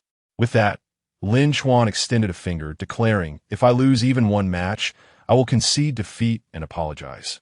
Tang Lin narrowed his eyes sharply. "You are quite arrogant." Lin Chuan replied calmly, "That is because I possess the grounds for such arrogance." "Now, what do you wish to compete in?" Tang Lin stated, "I excel in various shooting disciplines and the 400-meter sea landing. If you can best me in these two areas, I will concede to you. I want to compete in hand-to-hand combat." At this moment, female soldier Su Mei stepped forward, coldly stating, "If you win, I will also concede. I am willing to participate in the selection and will ensure I give my utmost effort." Lin Chuan did not respond directly, but raised his voice. "What about the rest of you? Who else wishes to challenge? Step forward together." The remaining 7 individuals chosen by Lin Chuan exchanged hesitant glances with one another. "I," Chun Jiao declared, biting her lip, "I want to compete with you in the 1,500-meter freestyle." The other 6 remained silent, which was understandable. In terms of individual strength, they were merely average. They had been selected by Lin Chuan solely due to their talent and potential, lacking any particularly specialized skills, thus hesitating to issue a challenge. Seeing no one else stepping up, Lin Chuan turned to He Wen and said, "Team leader He, if I win against everyone, I will take them all with me. You have no objections, do you?" He Wen chuckled. "How could I dare to object?" He then shifted his gaze to Tang Lin, his smile slightly fading, his eyes sharpening with meaning that was unmistakable. "Let us proceed then." Lin Chuan turned to Tang Lin and asked, "How do you wish to compete in shooting?" Tang Lin turned to face the sea. From his vantage point, dozens of buoys floated, ranging from 50 to 800 meters, each adorned with a target ring that swayed irregularly with the waves. Although the movement was slight, aiming accurately posed a considerable challenge. Tang Lin proposed, "We will shoot at the target ring on the 200-meter buoy. The one with the highest score wins." Lin Chuan nodded. "Sound good. Let us begin." Immediately, Tang Lin readied his weapon, lying prone to aim. All eyes were fixed on the target ring 200 meters away, filled with anticipation. Tang Lin was the sharpshooter of their amphibious reconnaissance team, known for his precision. Confidence filled the crowd. Bang! After a few seconds of aiming, Tang Lin finally pulled the trigger. Within less than 2 seconds, the second shot followed, then the third, fourth. By the time the 10th shot was fired, no more than half a minute had passed. Soon, a soldier sped over on a speedboat to retrieve the target paper. "Report. All 10 bullets hit the bullseye. Total score 100. The soldier exclaimed excitedly, waving the target provocatively in front of Lin Chuan. "Well done. Team Tang is incredible." The several 100 Marine Corps members present erupted in cheers and excitement. He Wen, upon seeing the results, finally felt a slight relief. Meanwhile, Wang He and the military chief of staff exchanged surprised glances upon hearing the score. "This Tang Lin has impressive marksmanship," Wang He remarked. The Marine Corps commander allowed a rare smile to appear, stating, "Tang Lin is the best shooter in our entire Marine Corps." The chief of staff smiled now. "Lin Chuan has some pressure." Wang He laughed heartily. "Let's see if we chose the right person." Chapter 6. Absolute Domination. This is the true elite soldier. A rare smile graced Tang Lin's face as he turned to Lin Chuan and said, "It's your turn. If you can also score 100 points, We will extend the distance to 250 meters until we determine the victor. However, Lin Chuan shook his head slightly. The female squad leader, noticing his gesture, scoffed. What? Have you conceded? I thought you were something special, yet you've still been defeated by our Tang team. Lin Chuan replied calmly. My shaking head signifies that your marksmanship is rather mediocre. Tang Lin narrowed his eyes, his voice turning icy. What do you mean by that? Lin Chuan seized the target paper and pointed at the bullet holes, stating, Indeed, you achieved a score of 100, but look at the spacing of the bullet holes. Are they sufficiently tight? Such a performance is hardly something to boast about. The female squad leader immediately retorted angrily, If you're so capable, why don't you achieve that score first? Anyone can talk big. Other female soldiers chimed in, Exactly. Can you even do it? Lin Chuan replied nonchalantly. I can achieve it, but I disdain to do so. Such a score is merely a waste of ammunition and a squandering of our nation's resources. After saying this, he turned to Zhou Xian and Sun Ying, asking, Do you remember how I trained you? Both straightened up and replied in unison, Yes, sir. Then go prepare. Lin Chuan commanded. Yes, sir. They responded, hastily making their way towards the speedboat amidst the puzzled gazes of the onlookers. As Zhou Xian passed by Tang Lin and the female squad leader, he nonchalantly remarked, Now, let us show you what a true marksman looks like. With your score, our leader could hit the target with his eyes closed. After this, the two picked up two head-shaped targets placed by the shoreline. Sun Ying used a rope to secure the target pole to Zhou Xian's back, aligning it so that the target and Zhou Xian's head were level, each revealing half of the 10-ring score. What are they planning? Why are they binding the target to themselves? The members of the Marine Corps looked on in bewilderment. Tang Lin and Hewen shared the same confusion. Instructor Lin, what are you doing? Hewen could not help but ask Lin Chuan. Lin Chuan smiled faintly and said, Hewen, just wait and see. Boom. At that moment, Sun Ying took the helm of the speedboat, nodded to Lin Chuan, and pressed the throttle, propelling the boat into the sea. Meanwhile, Zhou Xian stood upright on the speedboat. After traveling 200 meters, Sun Ying maneuvered the boat to parallel the coastline. Once aligned, she pushed the throttle to its limit, sending the speedboat racing across the waves at 80 kilometers h. As the onlookers remained puzzled, the unmistakable sound of a bullet being chambered echoed through the air. The crowd's expressions shifted dramatically as they turned their heads, seemingly anticipating Lin Chuan's intentions, their eyes widening in astonishment. Under the incredulous gazes of those around him, Lin Chuan raised his firearm. In the next moment, rat-a-tat-tat, bullets were released at a staggering rate of one every half a second, each one soaring forth. He aimed directly at the head targets of Zhou Xian's companions standing on the speedboat. What the hell? Is he insane? Does he dare to shoot like that? Isn't he worried about hitting his own people? Hit what? At this distance and speed, who could possibly be accurate? If he manages to hit anything, I'll wear a dress and stand on my head. One female soldier scoffed. On the other side, madness reigned. Wang He, peering through binoculars, was so startled that he nearly dropped them.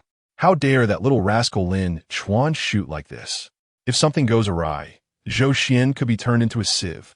The chief of staff felt his heart leap to his throat. This reckless kid truly had audacity. If he hit someone, it would be disastrous. At the scene, Wang Yi swiftly snatched the binoculars from the communications officer, while Tang Lin anxiously turned his head, searching for binoculars and commandeering another pair from his own officer.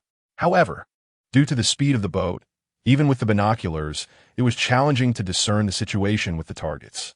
The only certainty was that Zhou Xian remained steadfastly upright. Rat-a-tat-tat, bullets continued to erupt from the barrel, igniting sparks in the air. The acrid scent of gunpowder served as a stark reminder that this was no drill. This was live ammunition. After firing a total of 20 shots, Lin Chuan finally ceased fire. By the time everyone processed what had happened, Sun Ying had already piloted the speedboat back. Reporting to the chief instructor, we have returned, Sun Ying announced loudly. Lin Chuan gave a slight nod, retrieving the target to show them. Yes. Immediately, Sun Ying removed the target bound to Zhou Xian and held it aloft, standing straight before Tang Lin, Wang He, and a host of Marine Corps members. The group instinctively gazed at the human head target. Upon seeing the 10 rings marked by a cluster of bullet holes, their eyes nearly popped out in disbelief. A deathly silence enveloped them, and they could even hear each other's rapid breaths, driven by shock. What kind of divine marksmanship is this? At such speed and distance, and with the target affixed to a human head. Just moments ago, they had clearly observed that half of the 10-ring zone was obscured by the back of Zhou Xian's head. Yet now, all 20 bullet holes lay perfectly aligned on the opposite side of the 10-ring. This meant that all 20 bullets had struck with absolute precision. They had been fired almost directly beside Zhou Xian's head.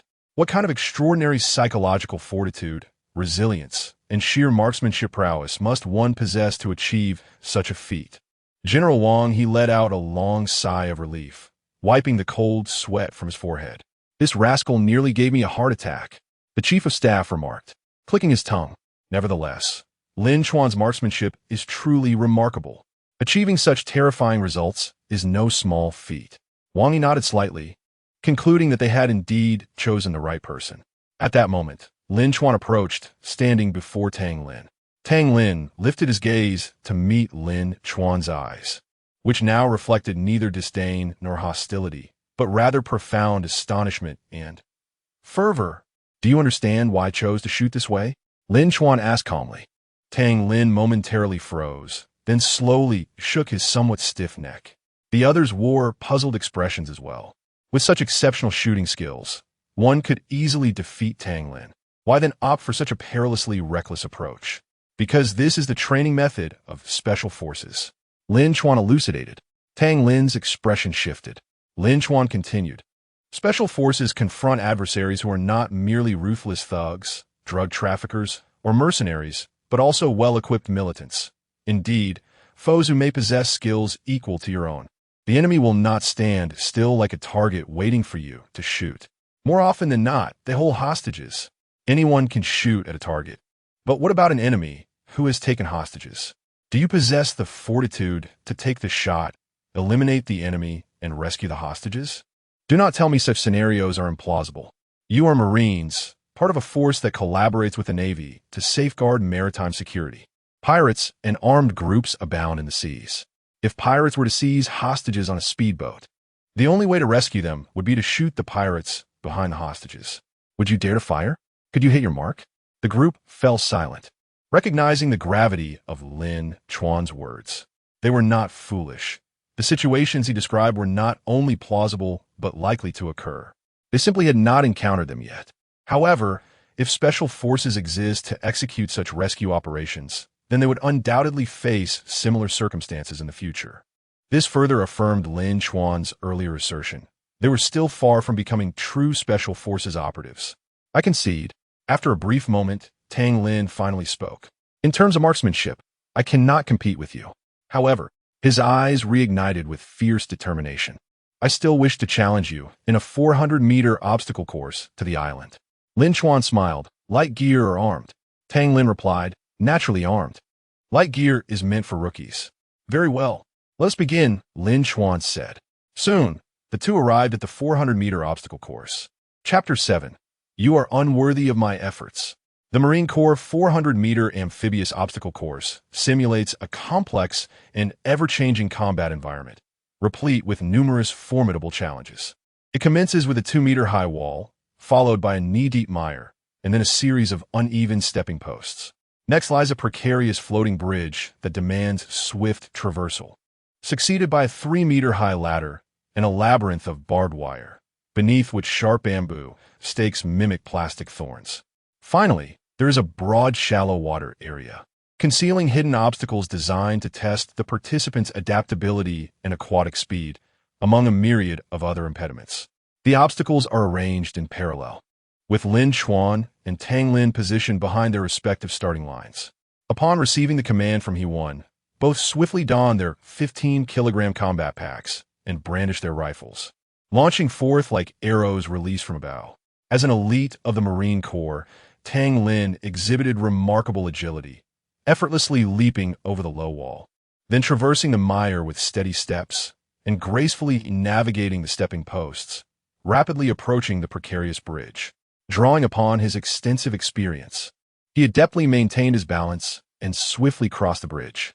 However, when attention shifted to Lin Chuan, the spectators were left astounded by the spectacle before them. Lin Chuan surged forth like a streak of black lightning, eschewing the conventional method of climbing the wall. Instead, he harnessed the momentum of his run to execute a soaring sidekick, using his hands to brace against the top of the wall.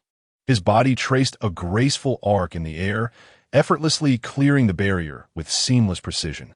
Upon entering the mire, Lin Chuan showcased his astonishing speed and finesse. His feet moved rapidly in a rhythmic exchange, sending mud and water splattering like a torrential downpour, every step deftly avoiding the traps and protrusions hidden within, his form unimpeded by the mire. Remarkably, he propelled himself even faster than on solid ground. Arriving at the stepping posts, Lin Chuan epitomized agility. His feet lightly tapped upon the posts like a dragonfly skimming the surface of water, his body continuously shifting positions in the air, sometimes leaping sideways, at other times twisting and turning, hardly pausing on the posts, and instantly passing through the segment. Upon reaching the swaying, floating bridge, Lin Chuan resembled a nimble cheetah. His feet danced with rapidity upon the bridge, each landing perfectly aligned with its balance point, ensuring the oscillation of the bridge had no bearing on his speed. His body swayed in harmony with the bridge's undulations, yet he maintained a steady rhythm, as if he were one with the bridge itself. As he ascended the ladder, Lin Chuan alternated his hands in a blur of motion, his speed leaving onlookers in a daze. His arm muscles taut, each exertion propelled him upward significantly, while his feet rapidly alternated in the air, reaching the pinnacle of the ladder in the blink of an eye. In crossing the barbed wire, Lin Chuan did not proceed cautiously like the others. Rather, he adopted a breathtakingly audacious approach. He lowered his body, adopting a posture akin to that of a near-ground flight, swiftly darting beneath the barbed wire. The distance between his back and the ground measured less than 10 centimeters, yet he adeptly evaded the sharp, plastic bamboo-like stakes. His movements fluid and natural, devoid of any pause. In contrast, Tang Lin, upon witnessing Lin Chuan's extraordinary performance, felt a tightening in his chest, his previously steady rhythm disrupted. He attempted to hasten his pace in pursuit, but Lin Chuan's figure receded further into the distance, no matter how desperately he tried. He could not diminish the gap between them. Is this even human? One soldier from the Marine Corps widened his eyes, astonished. I have never seen anyone navigate a 400-meter obstacle course like this. The speed and technique are simply terrifying. Another soldier stammered in agreement. One, standing nearby, gaped in disbelief, his mouth agape for an extended moment. As the captain of an amphibious reconnaissance unit, he had encountered countless exceptional soldiers. Yet Lin Chuan's display was a first for him. At that moment, all doubts he harbored about Lin Chuan evaporated, replaced by profound shock and admiration. If such prowess cannot be deemed worthy of the title king of Special Forces, then surely no one in the world would dare to claim such a title. As Lin Chuan surged past the finish line like a gust of wind, a hush fell over the crowd, all rendered speechless by his astonishing display.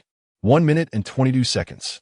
Hewan could scarcely believe his eyes. This time shattered the Marine Corps record of 1 minute and 35 seconds, held by Tang Lin for 3 years.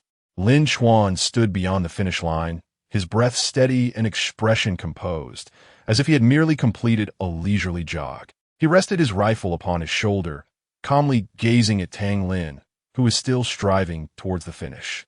Though Tang Lin had yet to reach the end, the fire of determination in his eyes had been replaced by profound respect and acceptance. Among the other Marines, any prior skepticism regarding Lin Chuan had vanished. It was evident to discerning observers that, in his current state, Lin Chuan had not exerted his full strength. The fact that he could achieve such an astonishing result without giving his all was a testament to his extraordinary capabilities. One could only imagine what would transpire should he unleash his full potential. When Tang Lin finally crossed the finish line, he set down his rifle, panting heavily, and approached Lin Chuan.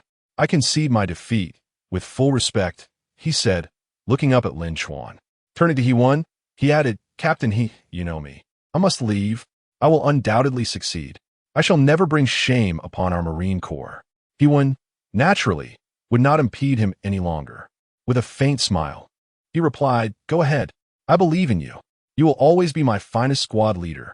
Lin Chuan maintained his calm demeanor. Such an outcome was anticipated. His gaze turned towards Su Mei and Chun Jiao. Come on, who will go first? The two exchanged glances and nodded slightly before Su Mei stepped forward. I shall first engage you in combat. Lin Chuan, however, slightly shook his head and remarked, You are not yet worthy of my personal intervention. Instantly, Su Mei's expression darkened. Before she could utter a word, Lin Chuan called out, Sun Ying, step forward. Sun Ying advanced a step, positioning herself at Lin Chuan's side. Lin Chuan addressed Su Mei. She's also one of my trained soldiers. Should you succeed in the final assessment, she will become the captain of your female commando unit. If you can defeat her, then you may challenge me. After speaking, he turned and stepped back 3 meters. Sun Ying, twisting her wrist, gazed at Su Mei with an air of arrogance and said, I have heard you are the provincial champion in combat sports. Huh. If you do not fall 3 times within 30 seconds, I shall concede defeat. This declaration left the entire Marine Corps in astonishment. An affront, a blatant insult. To claim that a provincial champion could be toppled thrice within 30 seconds was sheer audacity. Though Su Mei was a female soldier, her combat prowess ranked highest in the entire Marine Corps. Even Tang Lin could not best her. Yet to her opponent, she was merely a novice. Who could endure such arrogance? Su Mei, defeat her. Let her understand the might of our female Marine Corps unit. Yes, this is intolerable. The volatile tempers of the female soldiers were ignited. Su Mei, her gaze as cold as ice, glared at Sun Ying. You shall surely regret your words. Chapter 8. Absolute Domination. In the center of the arena, Su Mei and Sun Ying faced off, the atmosphere taut with tension. At the sound of a command, the battle erupted instantaneously. Su Mei struck first, her figure swift as lightning, delivering a fierce whip kick that sliced through the air towards Sun Ying's side. This kick embodied the profound mastery she had honed through years of Sanda training, combining both strength and speed. If it landed, the consequences would be dire. However, Sun Ying remained unfazed in the face of this formidable assault. Her gaze was as calm as a deep abyss, and with a slight shift of her body, she narrowly evaded Su Mei's kick. Almost instantaneously, Sun Ying retaliated, unleashing a lethal move from her specialized combat techniques. She surged forward like a cheetah, her right fist carrying immense force, aimed directly at Su Mei's abdomen. The punch was executed with astonishing speed and an acute angle, leaving Su Mei no time to mount an effective defense. Bang! A dull thud reverberated through the air as Su Mei's body was sent flying, akin to a kite with its string cut, crashing heavily to the ground. Pain and shock etched across her face. She clearly did not anticipate such a fierce counterattack from Sun Ying. How could this be possible? Su Mei had been felled in a single strike. A Marine stood wide-eyed, unable to contain his astonishment, disbelief written all over his features. What an extraordinary technique Sun Ying displayed. It was truly terrifying. Her teammates gasped in astonishment. The entire Marine Corps collectively inhaled sharply, having expected a straightforward victory for Su Mei, the reigning Sanda champion. Yet in a mere moment, Sun Ying had rendered the top fighter of the Marine Corps, Su Mei, utterly defenseless. Before the spectators could recover from their shock, Sun Ying advanced with an eerie swiftness. Gritting her teeth, Su Mei forced herself to rise, battling through the excruciating pain in her abdomen, determined to withstand Sun Ying's renewed onslaught. Seizing the moment as Sun Ying closed in, Su Mei launched a beautifully executed left hook aimed at Sun Ying's head. Yet, Sun Ying seemed to have anticipated her intent. Unflinching, she ducked just as Su Mei's fist was about to connect, simultaneously driving her right elbow like a blade into Su Mei's ribs. Another resounding thud echoed as Su Mei cried out in agony, her body curling up as she collapsed to the ground, hands clutching her injured side, beads of sweat rolling down her forehead. My heavens, in just 2 moves? Su Mei had been knocked down twice. This Sun Ying was nothing short of extraordinary. Where had she acquired such combat prowess? A teammate, his face a mask of fright, spoke with a tremor in his voice. At that moment, the arena fell into a hushed silence, all present stunned by the unfolding spectacle. They gazed at Su Mei, writhing in pain on the ground, and then at the impassive Sun Ying, their hearts brimming with astonishment. This was their pride, the female combat champion, and yet, before Sun Ying, she appeared so easily vanquished. The female soldiers stood frozen, unable to reconcile the image of their heroic fighter being so effortlessly subdued. "Su Mei, please get up," one soldier cried out, her voice laden with concern and urgency. "It is inconceivable. How could Sister Su Mei be reduced to such a state?" The male soldiers were equally astonished, their gazes towards Sun Ying filled with admiration and trepidation. Mere seconds later, Sun Ying advanced once more towards Su Mei, struggling to rise. Su Mei found her body feeble and devoid of strength. Despair filled her eyes as she looked at Sun Ying, a glimmer of unwillingness reflected within. Towering over Su Mei, Sun Ying exhibited no trace of compassion in her gaze. She struck again, employing a throat-hold technique from her special combat training. With a swift lunge, she grasped Su Mei's neck with hands like iron claws, forcefully lifting her off the ground. Su Mei's face flushed crimson as she desperately struggled, her hand straining to pry free from Sun Ying's lethal grip. Yet, Sun Ying's strength was overwhelming, rendering her efforts futile. Amidst the horrified stares of onlookers, Su Mei gradually lost her vigor, her eyes beginning to glaze over. Just as she teetered on the brink of unconsciousness, Sun Ying violently flung her aside. Su Mei crashed heavily to the ground, motionless. In the span of less than 20 seconds since their confrontation began, Su Mei had been incapacitated 3 times by Sun Ying. The crowd erupted in astonishment, all captivated by Sun Ying's formidable prowess. Those who had previously dismissed her with arrogance now fell silent, their hearts filled with reverence. In less than 20 seconds, she had truly brought Su Mei down thrice. Whispers of disbelief rippled through the crowd. The female soldiers stood transfixed, unable to accept that their combat hero had been so effortlessly defeated. He won, standing nearby, gaped in awe, unable to close his mouth. As the captain of an amphibious reconnaissance unit, he had encountered countless formidable figures, yet he had never witnessed combat prowess as powerful as Sun Ying's. Who exactly was Lin Chuan to have trained such an extraordinary soldier? Unmoved by the astonishment surrounding her, Sun Ying remained indifferent. She stood beside the fallen Su Mei, looking down with a cold and disdainful gaze. "Su Mei, you have merely achieved a modicum of success in so-called combat competitions. In my eyes, your flashy techniques lack any real combat value. Look at your current state, utterly defenseless." She raised her hand, casually brushing off non-existent dust from her attire, as if the recent clash had been child's play. "You lose not because of a lack of skill. Your abilities in the realm of free fighting are indisputable." After a slight pause, her gaze sharp as an eagle's, she surveyed the astonished crowd before continuing. "Yet the fighting techniques you so venerate are merely suitable for street brawls. The special combat techniques I have mastered are crafted for the sole purpose of vanquishing foes on the battlefield. In the face of life's most perilous moments, there is no room for embellishment. Only the most direct and lethal strikes can ensure survival." Upon hearing her words, the crowd fell into a profound silence. Standing at a distance, Lin Chuan wore an expression of serene indifference, as if all that transpired was anticipated. "I have lost." Su Mei gradually rose to her feet, gritting her teeth as she spoke in a subdued tone.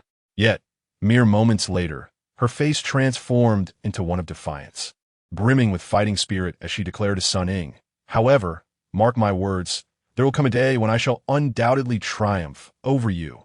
Sun Ying merely scoffed, a dismissive smile gracing her lips. "Let us speak of that once you have successfully passed the selection assessment." Chapter 9. The selection begins. Following the swimming challenge, Lin Chuan once again allowed Sun Ying to take the lead. Unsurprisingly, the provincial swimming champion was decisively overwhelmed by Sun Ying. Thus, the 4 competitions concluded with the Marine Corps suffering a complete defeat, and a thorough one at that. This left everyone present with a profound understanding of the phrase, "There are heavens beyond heaven, and there are people beyond people." They finally grasped the essence of what it means to be a Special Forces soldier and comprehended the significance of Lin Chuan's earlier assertion that they were still far from becoming Special Forces. According to Lin Chuan, given the level of skill displayed by Sun Ying, if they continued training in the Marine Corps, It was likely that they would never reach such heights in their lifetime. Just as the atmosphere fell into a heavy silence, a sudden round of applause echoed from afar. Drawing closer, the crowd turned in surprise, their expressions shifting dramatically. He Wei was nearly thrown off balance by the unexpected arrival of the army commander. He hurriedly shouted, "Attention! Everyone!" All stood at attention, eyes fixed ahead. He Wei jogged over, ready to salute and report. However, at that moment, Wang He waved his hand slightly, saying, "No need for that." He then approached Lin Chuan, patted him on the shoulder, and smiled broadly. "You little rascal. It seems my decision to send the three of you to participate in the international training competition was indeed the right one. The prowess you exhibited just now astonished me. Tell me, will the team you are forming, the Tianlang, also reach the level you just demonstrated?" Lin Chuan chuckled. "Chief, it depends on whether you mean my level or Sun Ying's. If it's mine, then I doubt anyone in the military could match it. As for Sun Ying, perhaps that could be managed." "Ha ha!" Upon hearing this, both Wang He and the Chief of Staff couldn't help but laugh heartily. "You little rascal. You truly know no modesty." Afterward, Wang He turned to Tang Lin and the other 9, asking with a smile, "You all witnessed the strength of Chief Instructor Lin and Instructor Sun just now. What are your thoughts? Report." Tang Lin was the first to shout, "Chief, one day I will surpass them." "Me too." Su Mei and Chun Jiao echoed enthusiastically. "Good. Ambitious." Wang Yi nodded in satisfaction, declaring loudly, "The formation of the Special Forces is the most critical task for our military this year. It is also the foremost training mission for the entire army. Whether you can become stronger and qualify as Special Forces soldiers is tied to the honor of our entire 31st Group Army. By the end of the year, all 100 Special Forces units will compete on the same stage. This pertains to the dignity and reputation of our entire Group Army. If you lose, then I shall skin you alive. I do not care what your current mindset is. Since Chief Instructor Lin has chosen you, you must train with all your might. Throughout the selection process, should I discover anyone who dares to slack off or deliberately underperform, there will be no mercy. Did everyone understand?" The 9 individuals trembled at the inquiry, responding in unison, "Yes. We guarantee the completion of the task." Wang Yi nodded in satisfaction, then turned to the captain of the Marine Corps, and he won, his tone growing more solemn. "You too as well. Do not think for a moment that I am unaware of your little schemes. An order is an order. Should anyone dare to hinder Commander Lin again, I will strip you of your ranks and reassign you to the logistics unit to tend to pigs." Both men shuddered, cold sweat streaming down their faces, and quickly stood at attention, proclaiming, "Yes." 10 minutes later, outside the gates of the Marine Corps, Wang He addressed Lin Chuan. "Today, your performance and my earlier speech have been recorded on video and disseminated to all my units. Moving forward, you may select your soldiers without any further obstacles or provocations." Lin Chuan was taken aback. "Commander, you secretly recorded a video?" The Chief of Staff chuckled. "Without a video, do you expect us 2 old-timers to accompany you to each unit and rally the troops? You may have the stamina, but our old bones cannot endure such exertion. There are numerous military matters to attend to." Lin Chuan forced a smile. "Indeed, Commander, you have considered this thoroughly. This will certainly alleviate a great deal of trouble for me." The Chief of Staff continued, "Additionally, I conferred with the Army Chief. This election process requires some incentives for motivation. Otherwise, if they face a bit of hardship and withdraw, it not only wastes resources, but also makes it difficult for us to recruit genuine talent." Lin Chuan pondered for a moment and nodded slightly. "This is certainly reasonable. After all, they are not well acquainted with the Special Forces, and the allure of becoming a special soldier may not be compelling. Once they pass the review, we can gradually instill the concept of Special Forces in them." "But, Commander, what sort of incentive shall we provide?" The Chief of Staff replied, "How about this? For soldiers or non-commissioned officers who pass all assessments, they will be directly promoted. For officers, a 3rd-class merit." Upon hearing this, Lin Chuan considered and nodded. "I agree with this reward. Special Forces should indeed be professionalized. As the saying goes, a soldier who does not aspire to become a general is not a good soldier." Wang He and the Chief of Staff chuckled. "You certainly know how to articulate your thoughts. All right, since you also deem this plan viable, let be settled. Continue with your duties, and ensure that you forge an elite Special Forces unit. Lin Chuan's expression grew serious as he declared loudly, "Yes, I guarantee the completion of the task." In the following week, Lin Chuan traversed various units within the Army, including the Air Force, Navy, and Armed Police, selecting suitable soldiers. With the video recorded by Wang He and the subsequent emphasis on unconditional cooperation outlined in the orders, the leaders of each unit dared not exhibit any negligence or petty antics.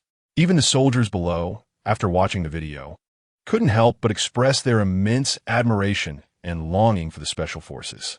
Naturally, the allure of the reward system was exceedingly enticing, particularly for the soldiers and non-commissioned officers, who wouldn't aspire to ascend the ranks. Consequently, the selection process became notably smoother. Beyond the personnel within the Army, Lin Chuan also visited various provincial sports schools, shooting ranges, and provincial sports departments for personnel screening. Those deemed suitable were directly recruited as Special Forces. He indeed discovered several promising candidates. A week later, the list of participants for the selection was finalized. In addition to the three of them, a group of assisting instructors was also summoned to the selection base. Finally, after another week, the day for the assembly of the soldiers participating in the selection arrived. On that midday, on the island, the sun blazed fiercely. Although it was May, the southern regions had already entered the sweltering heat of summer. Particularly on the island, daytime temperatures soared above 30 degrees, while at night, they plummeted to around 10 degrees. The temperature difference between day and night was significant. At that moment, Lin Chuan, Zhou Xian, and Sun Ying, accompanied by a dozen auxiliary instructors, stood on the coastline awaiting the arrival of the participating soldiers. Soon, several green trucks approached from the distance, halting 30 meters away from Lin Chuan and the others. The soldiers disembarked, their curious gazes sweeping over their surroundings. Upon spotting Lin Chuan and the others, they began to whisper and point, their eyes reflecting a mixture of awe and admiration. Aside from the 9 members of the Marine Corps, the remaining individuals, although they had not witnessed Lin Chuan's prowess firsthand, were familiar with him from the videos. Wait, are there female soldiers too? Suddenly, someone in the crowd exclaimed in surprise. As everyone turned to look, they indeed found several female soldiers among the ranks, representing the Navy, Air Force, Army, and Armed Police, each in their respective uniforms. Is it possible? Can female soldiers also be Special Forces? What do you mean?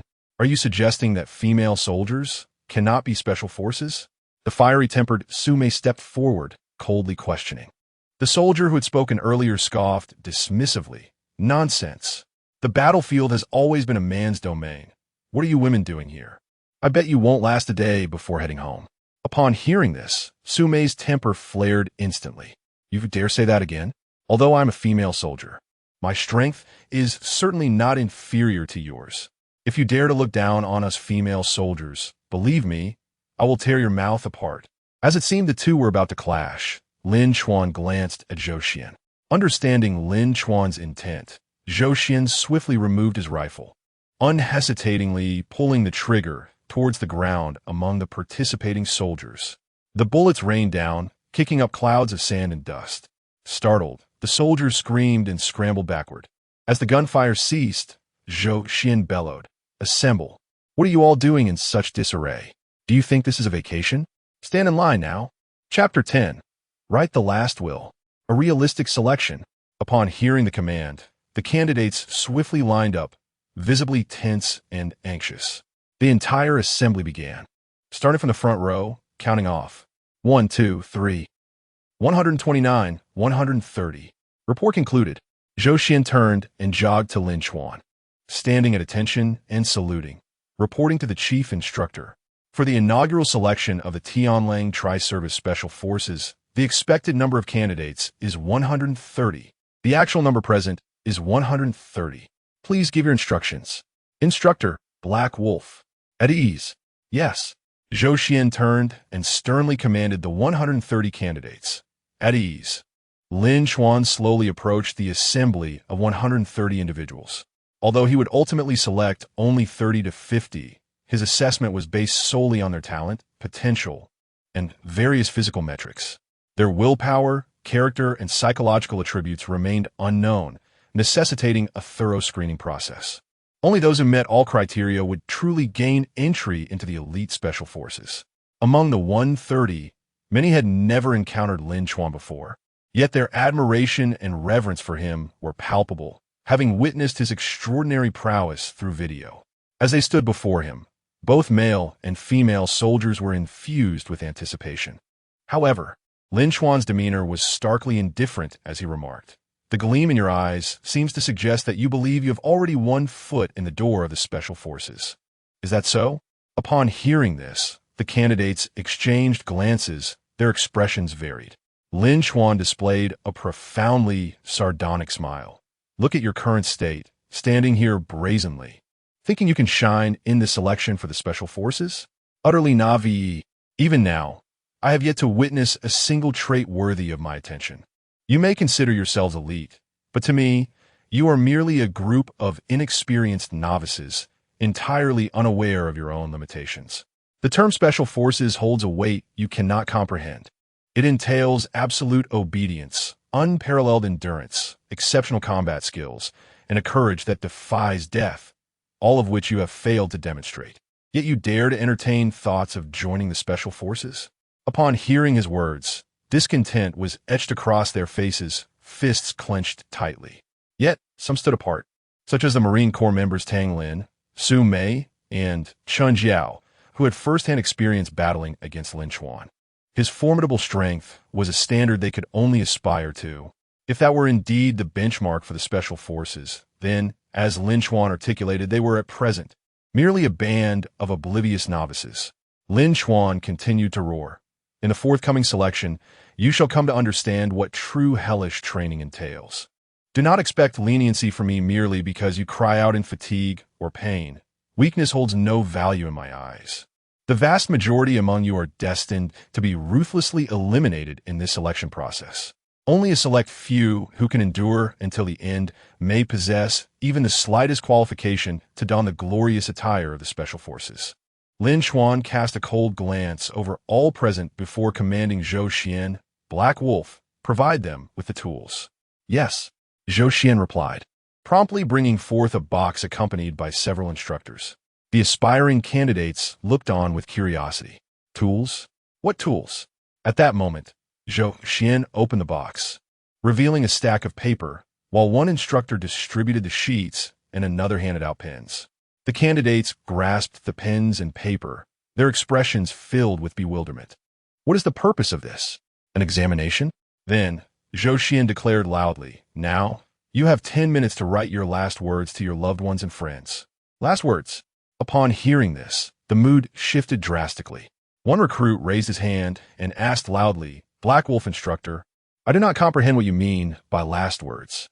We are merely here to participate in a selection, not to engage in battle. Why must we write last words?"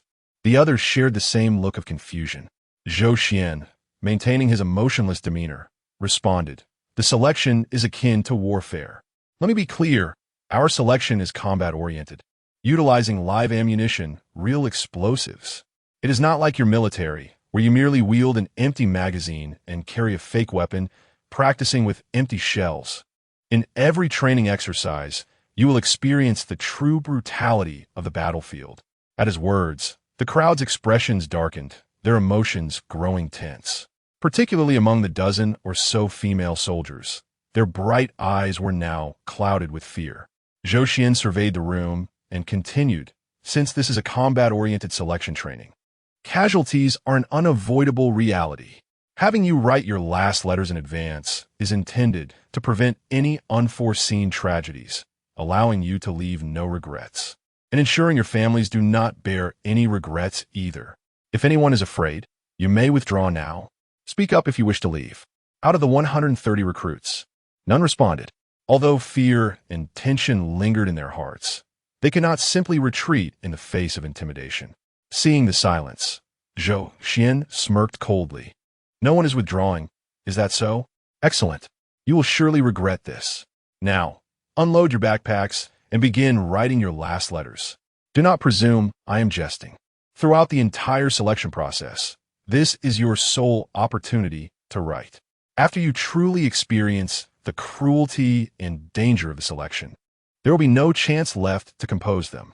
Upon hearing this, everyone began to remove their backpacks and crouch down, placing the paper atop their bags. Yet, no one moved to write. The concept of last words was foreign to them. After all, in this relatively peaceful era, they had not set foot on the battlefield. How could they possibly know how to write such letters? "Hey, squad leader, how do you write last words? Could you teach me?" A private quietly inquired of class leader. The class leader cast a glance at him, and he retorted, "You don't know? Do I?" At that moment, a novice from behind interjected, "Just write whatever. Do you really believe what these instructors say? The military upholds discipline, and should any mishap occur, both the person in charge and the higher-ups would be held accountable. I genuinely doubt they would dare to let anything happen to us." Upon hearing this, the others found it reasonable, and the pressure in their hearts eased somewhat. They casually doodled on paper, entirely dismissing the task at hand. In contrast, Tang Lin was writing with utmost seriousness. Chun Jiao, noticing Tang Lin's demeanor, curiously asked, "Team Leader Tang, do you believe what they are saying?" Su Mei and several other members of the Marine Corps also turned their attention to him. Tang Lin, sensing their gazes, slowly set down his pen and replied earnestly, "Regardless of whether what they say is true or false, it's best to write it down. You've witnessed their strength. To reach their level, rigorous and extreme training is indispensable. In the end, even if they do not conduct realistic combat training, such intense and extreme training could lead to unforeseen consequences for our bodies due to the overload. You've seen cases of sudden deaths occurring due to high-intensity training." The others nodded in agreement, deciding not to dwell on whether Zhou Xian's words were true or false, and each began to write diligently. Meanwhile, Lin Chuan observed their state with keen interest. Indeed, Tang Lin was impressive. Lin Chuan nodded slightly. Soon, 10 minutes passed, and with a command from Zhou Xian, 2 instructors came over to collect their letters and pens. "Assemble!" Zhou Xian shouted loudly. The group quickly stood up and formed ranks. Lin Chuan approached, scanning the group with a neutral expression, then pointed toward the sea, saying, "From here to our island training base, it's a distance of 10 kilometers. Your task is to don your 30-kilogram gear and swim across. Only those who reach the island training base will qualify for selection. My island training base can only accommodate 100 individuals, meaning I will only take the first 100 of you. The last 30 will be eliminated. Is that clear? 10 kilometers? Swim across while bearing dozens of pounds of equipment? What kind of joke is this?" The novices' expressions changed instantly upon hearing this. They never anticipated that the first hurdle would be so daunting. Their usual maritime training rarely exceeded 5 kilometers, and the gear weighed no more than 20 or 30 pounds. Now, the distance had doubled, not to mention the weight had more than doubled. How on earth are we supposed to swim across? Report. At this moment, a novice clad in army training attire shouted, "Report, Chief Instructor, I can't swim." "Report, neither can I." "Me neither." In an instant, over a dozen novices anxiously called out. Lin Chuan interrupted them with a furious roar. "If this were a war, and the enemy before us were those invading our nation, would you refrain from fighting simply because you cannot swim?" Upon hearing this, the novices fell silent, momentarily taken aback. With a stern countenance, Lin Chuan continued loudly, "I do not care what your reasons may be, whether you can swim or not. A task is a task. Either you withdraw, or you face the battlefield, even unto death. Black Wolf, step forward." Zhou Xian answered loudly, "Inspect their equipment. For any that fails to meet the required weight, add bricks to compensate. For those who cannot swim, provide each with a life buoy." "Understood." Lin Chuan then turned to the novices unable to swim. "Take this opportunity to ponder carefully. Will you withdraw, or will you brave the battlefield with the aid of your life buoys?" Chapter 11. This is utterly bizarre. What should I do? Should I persevere? The anxious novice, unable to swim, implored the sergeant major beside him, who had come from the same unit. "I nearly drowned once as a child, and I have never been able to conquer that fear.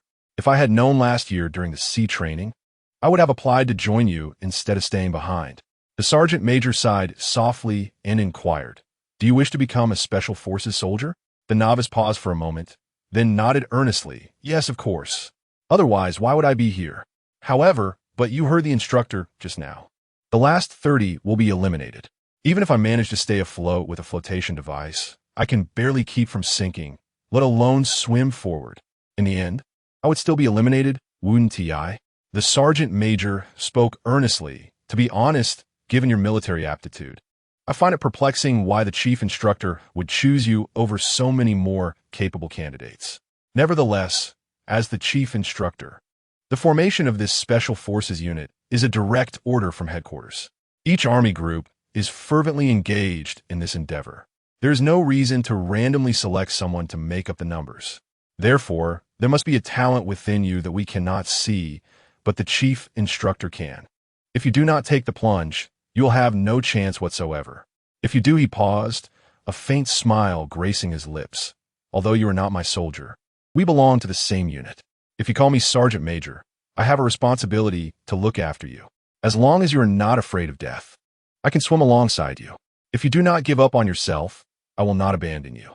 The novice was deeply touched by these words, his eyes glistening with emotion, and he resolutely shook his head. Sergeant Major, I cannot be a burden to you. Yet the Sergeant Major chuckled. You need not worry. I am renowned throughout the division as the Dragon of the Sea. Not only can I assist you, but I can manage too without issue. Besides, we are in the sea, where buoyancy is favorable, and with your flotation device, as long as you cooperate a little, it will require minimal effort on my part. Upon hearing this, the novice fell silent. Similar conversations unfolded among the other novices who could not swim. Report. I withdraw. A novice, after grappling with indecision, ultimately chose to give up. I withdraw too. A second novice raised his hand, expressing resignation. Even if I enter the water, the final outcome will surely be among the last 30. It would be better to forego altogether. This sentiment echoed the thoughts of other novices struggling with swimming. On this side, Zhou Xian, observing the withdrawals, wasted no time and instructed the instructors to escort them away. 10 minutes swiftly passed. During this time, 6 novices who could not swim opted to withdraw. The remaining participants, with the support of their comrades, chose to give it a try. Lin Chuan, observing the outcome, noted that it was entirely within his expectations. The establishment of this challenge, fully aware that some individuals cannot swim, is a deliberate act on his part. As for the reasoning behind it, he will eventually elucidate it to the novices upon their arrival at the island training base. Once preparations were complete, Zhou Xian surveyed the area, seized a megaphone, and bellowed, "Begin!"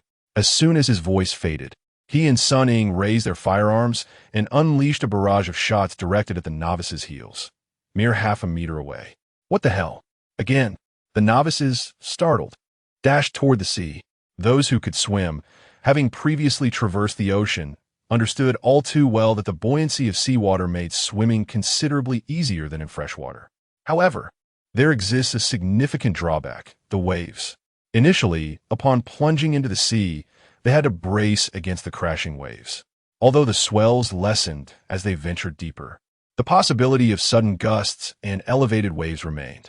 A distance of 10 kilometers may seem manageable on land during an armed sprint, yet for swimming, only those endowed with formidable resolve could endure the entirety.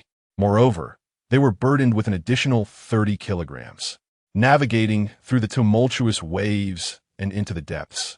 The novices began to swim slowly. Ahead of them, 2 speedboats guided their path. Unsurprisingly, all employed the frog kick, for among all swimming styles, it is the most energy efficient, allowing for minimal movements of arms and legs to glide effortlessly in the buoyant sea, with breathing coming easily. Zhou Xian, megaphone in hand, roared at the surface of the water. "You bunch of cowards, is this all you've got? Swimming slower than a turtle. I see you're merely here to waste time." Following this, he leaped onto a speedboat, revved the engine, and sped toward the area where the novices were floundering. The boat raced across the water, its sides sending towering waves crashing down mercilessly upon the novices. The massive surf caught many off guard, submerging them instantly and forcing them to gulp down seawater. Cough, cough. Damn instructor, he is doing this on purpose. One novice finally resurfaced, sputtering seawater while cursing vehemently. This is downright bullying. Nearby, other novices, choked by the waves and shedding tears, angrily shouted, "This is not a selection process, it's pure torture."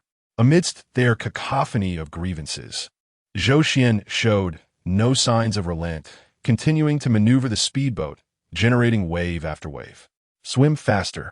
If you dawdle, do you wish to be hit by bullets?" Simultaneously, Sun Ying, weapon in hand, perpetually fired around the novices, bullets slicing through the surface of the water and creating splashes. Occasionally, she would hurl grenades into the sea, the explosive bursts and thunderous sounds causing the entire surface to tremble, intensely jarring the nerves of the novices. "This is utterly insane," one novice, jolted by the gunfire, involuntarily exclaimed. "This is no selection. It's a matter of life and death." Indeed, the fear of being struck by these lunatics was palpable. The novice beside him echoed the sentiments, yet his hands continued to move fervently through the turbulent waters. In the midst of the group, several inexperienced swimmers clung tightly to their life rings, guided through the ordeal by seasoned veterans. Zhao Gang firmly grasped the life ring of the novice Li Hua, straining a paddle while calling out, "Li Hua, do not panic. Keep pace with me. Move your legs slightly to help share the burden." Li Hua's face turned pale, his lips tinged with a hint of blue, his heart brimming with fear and indecision as he nervously replied, "Squad Leader Zhao Ai, I'm truly terrified. The sounds of gunfire and explosions are too frightening. And these waves, I feel as though I could be swept away at any moment. I fear that I will be a burden to you. Just leave me behind and swim on." Zhao Gang's gaze sharpened, and he bellowed, "Do not speak such nonsense. We are a collective. No one shall be left behind. As long as I draw breath, I will not abandon you." Despite Zhao Gang's resolute demeanor, Li Hua's unease only intensified. As another wave crashed upon them, Zhao Gang tightened his grip on the life ring, his arm muscles taut as if they might burst. Watching Zhao Gang struggle, tears welled in Li Hua's eyes as he cried out once more, "Squad Leader Zhao, just go. I do not wish for my presence to hinder your selection." "Silence. Cease your defeatist talk," Zhao Gang retorted through gritted teeth, resolutely declaring, "If you still recognize me as your squad leader, then stay put and let us push forward together." Li Hua, choking back sobs, nodded vigorously. Just as the group had swum nearly 5 kilometers, an unexpected incident occurred. One novice, while exerting himself, suddenly suffered a cramp in his leg, causing him to lose balance and struggle in the water. "Help! My leg is cramping," he cried out, thrashing his arms wildly in the water. A few novices who passed by cast a fleeting glance, their eyes flickering with hesitation, yet ultimately chose to continue swimming forward. "I cannot even take care of myself. How can I help others?" murmured one novice as he quickened his pace. However, 2 novices from behind would not turn a blind eye. "Hold on, we are coming to save you," they shouted, swiftly swimming to the cramping novice's side and grasping his arm. Another novice arrived, assisting in stabilizing him to maintain temporary buoyancy. After a brief respite, the cramping pain began to subside. "Thank you so much," the struggling novice said weakly, his eyes filled with gratitude. "No time for idle chatter. We will swim a short distance with you, and you must quickly regain your composure. Otherwise, we will all be eliminated." "All right." With that, the 3 began to laboriously swim forward. This scene did not escape the notice of Lin Chuan, who sat observing from a nearby speedboat. He nodded slightly, a flicker of barely perceptible approval crossing his gaze. In this brutal selection process, he aimed not only to test the physical endurance of these novices, but also to assess their humanity, courage, and team spirit. It was the actions of those 2 inexperienced individuals who came to the rescue that embodied the qualities he desired in a true Special Forces operative. Chapter 12. Chief Instructor. Are you insulting us? 3 hours later, at long last, the final novice arrived at the island beach. At this moment, over 100 recruits felt as if their feet were floating, their bodies languid, as though all weight and strength had been siphoned away. This was an unmistakable display of extreme fatigue. In the water, buoyed by its natural lift, coupled with the burden of equipment weighing several dozen pounds, their bodies oscillated in a state of disarray. Those who have experienced weighted runs understand this sensation well. Upon reaching the finish line and shedding the load, one feels as if they are weightless, In the context of swimming such a lengthy distance, this feeling becomes even more pronounced. The last 24 individuals who made it to shore were halted aside, for Lin Chuan had previously stated that he would only require 100 recruits upon reaching the island. Initially, 6 had chosen to withdraw, thus advancing the cutoff. Squad leader, I apologize, one of the recruits lamented. Among these 24, several were non-swimmers, dragged to the finish line by veteran comrades. At this moment, the non-swimmers gazed at the veterans with deep remorse, their eyes glistening with tears. It's all my fault. Otherwise, you wouldn't be among the last 24.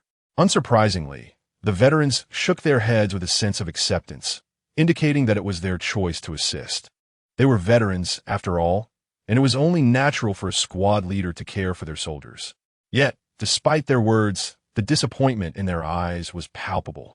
At that moment, Lin Chuan slowly approached them. The 24 recruits stood up, expressions filled with complexity. Lin Chuan regarded the non-swimmer whose presence had slowed down the group, ultimately leading to their disqualification, and asked, "Is it worth it to be eliminated for the sake of a soldier who cannot swim, knowing he is destined for disqualification as well?" Upon hearing this, the recruits exchanged glances, and a smile broke upon their faces. "Chief Instructor, I do not understand the significance of your question," a second-phase sergeant replied with a calm smile. "I am a squad leader, and he is my soldier. As you said, if this were a battlefield with enemies pursuing us, would I abandon them to save myself, allowing them to fend for themselves on shore?" Lin Chuan smiled faintly. "But do you not regret being eliminated because of this?" The second-phase sergeant responded, "For me, it is not about regret, but rather about worthiness. As a squad leader, it is my responsibility and obligation to care for and protect him." Lin Chuan nodded slightly, then turned to the others, inquiring, "And what about you? Do you feel the same?"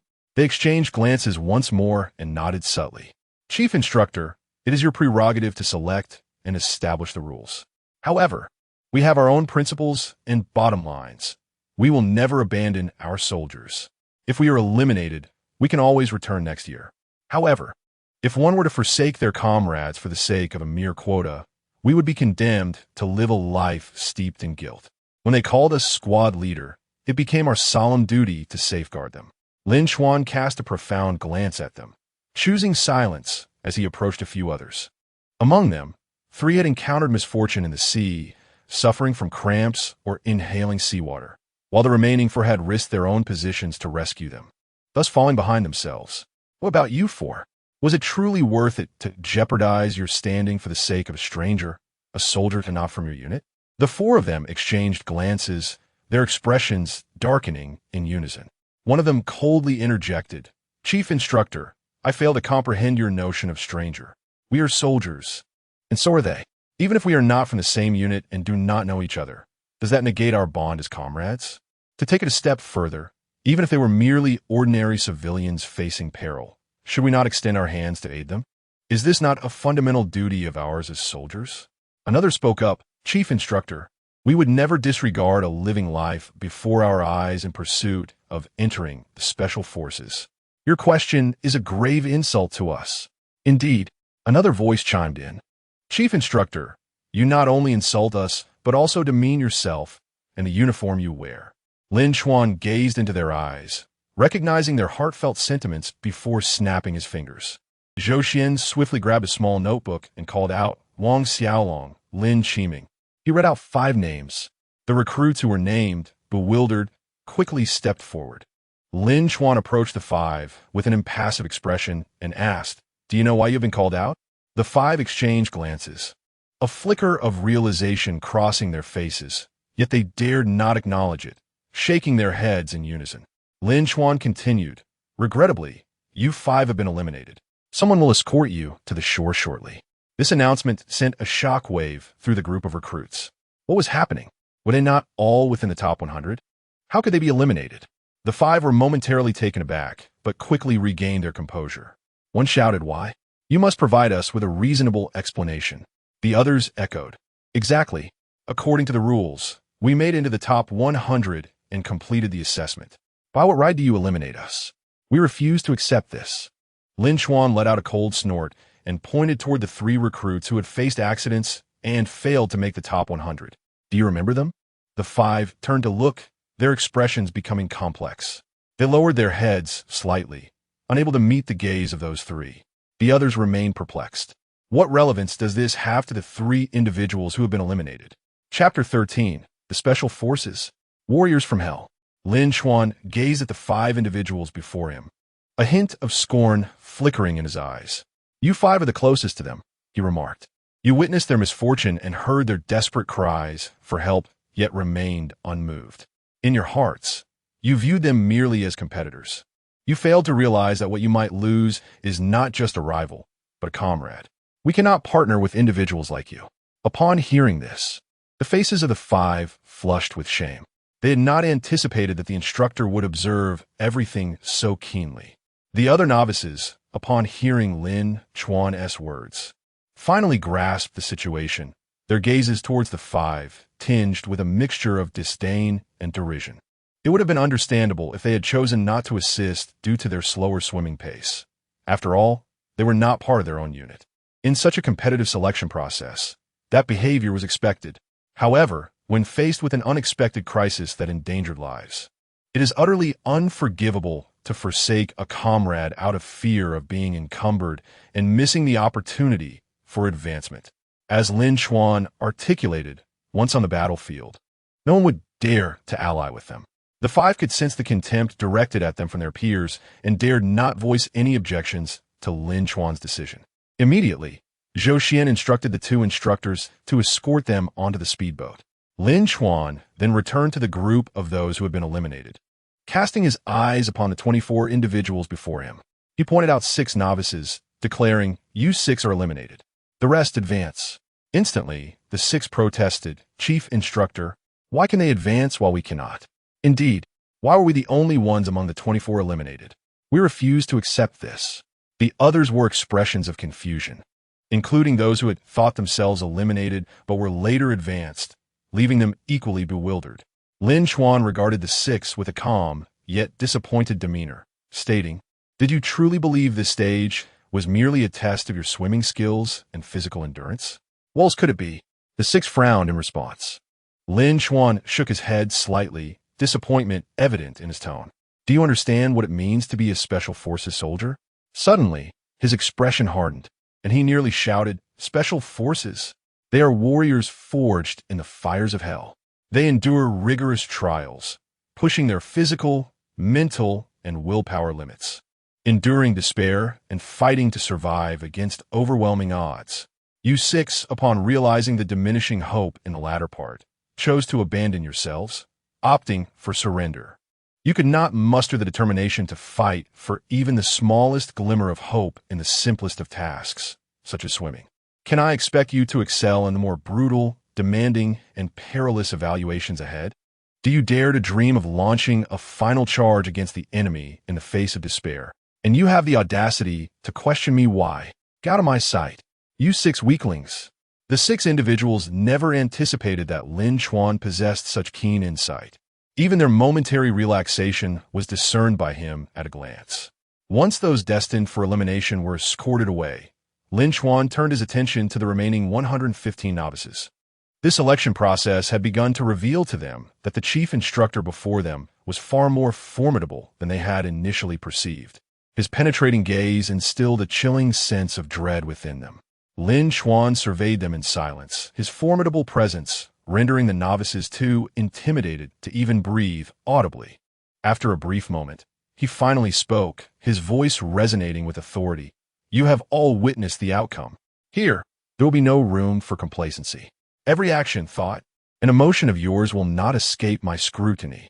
I do not care what your perceptions of the Special Forces are, nor do I concern myself with the mindset that brought you here, whether you aspire to become a special soldier or simply wish to test your limits.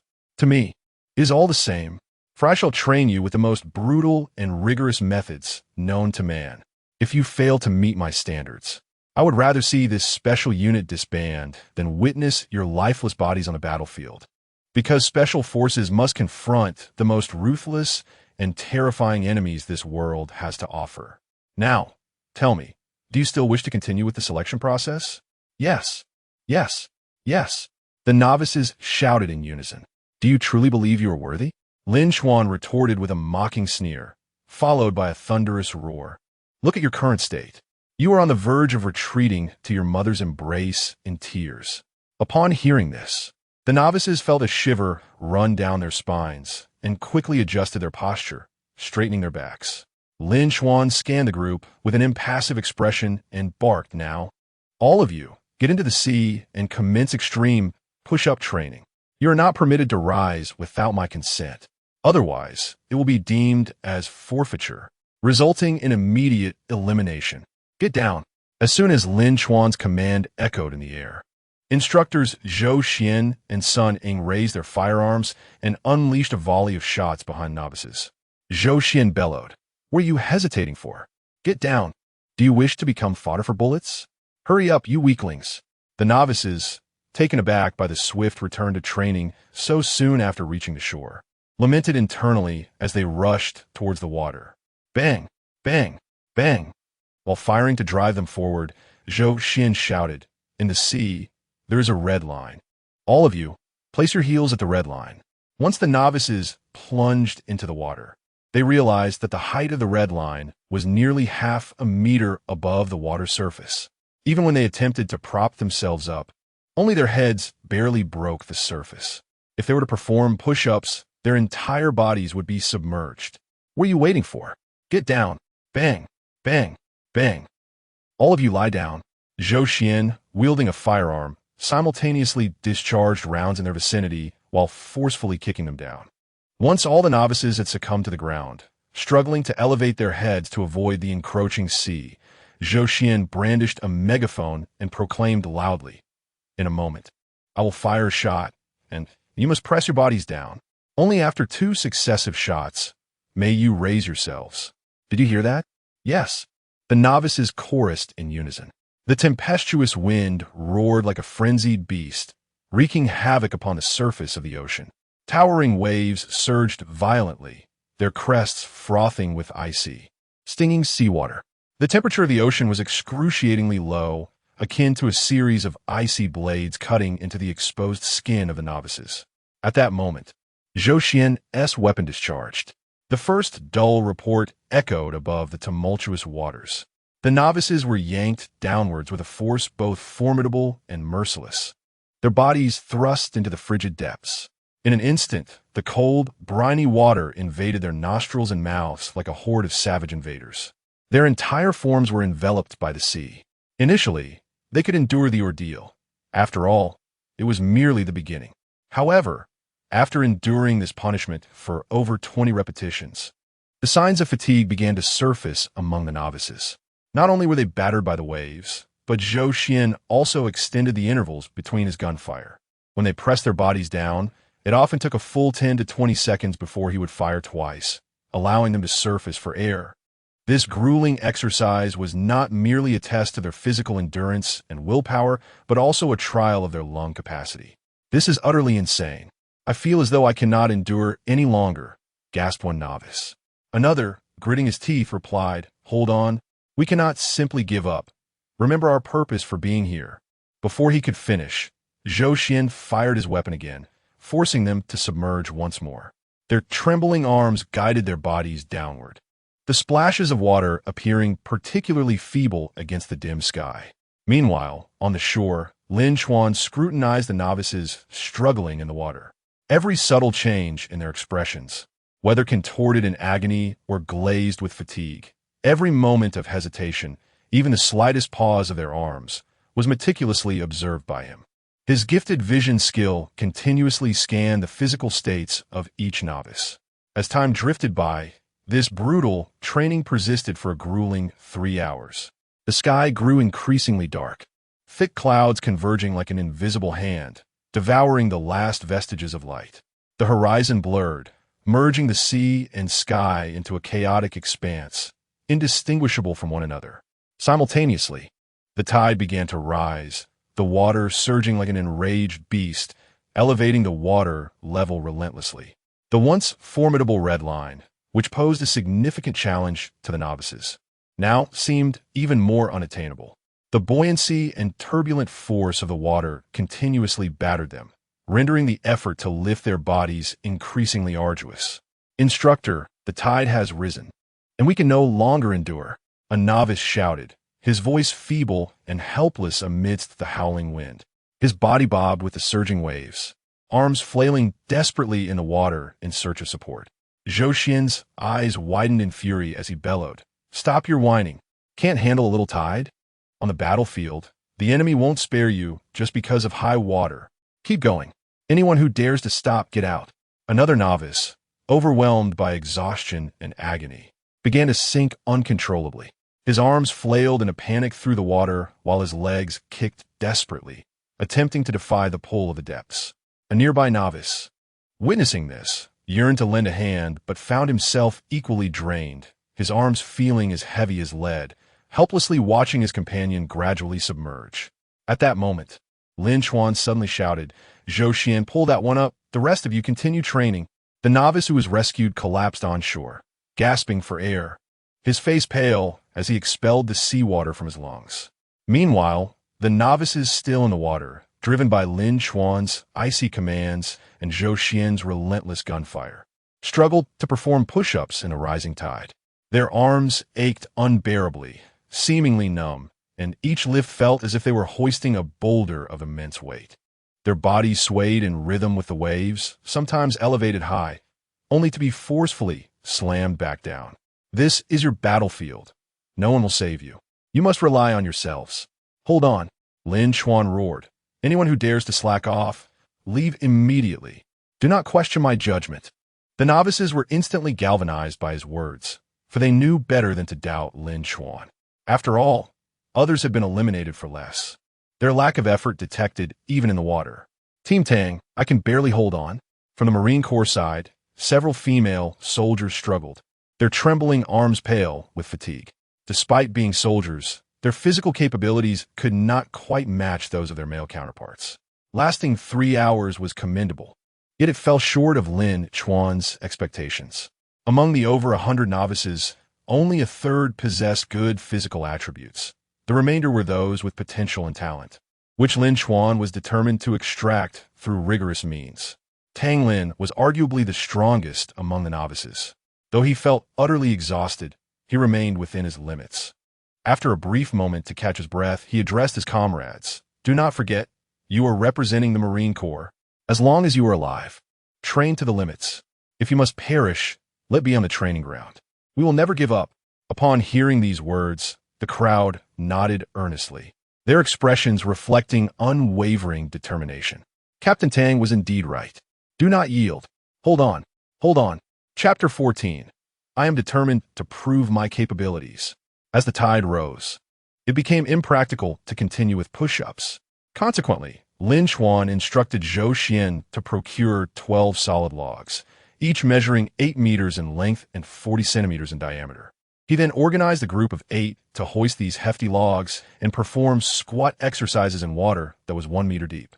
The novice recruits shuddered at the sight of the submerged logs.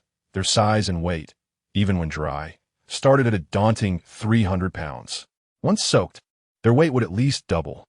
Thus, even as a team of 8, each recruit would bear a burden of over 70 pounds. While this weight might seem manageable under normal circumstances, they had already swum 10 kilometers and performed over 3 hours of push-ups in the ocean that day. Their stamina was nearly depleted, and they had not consumed a single morsel of food or sip of water. Furthermore, with the tumultuous waves of the sea at night, maintaining their balance while squatting with the logs was an arduous challenge indeed.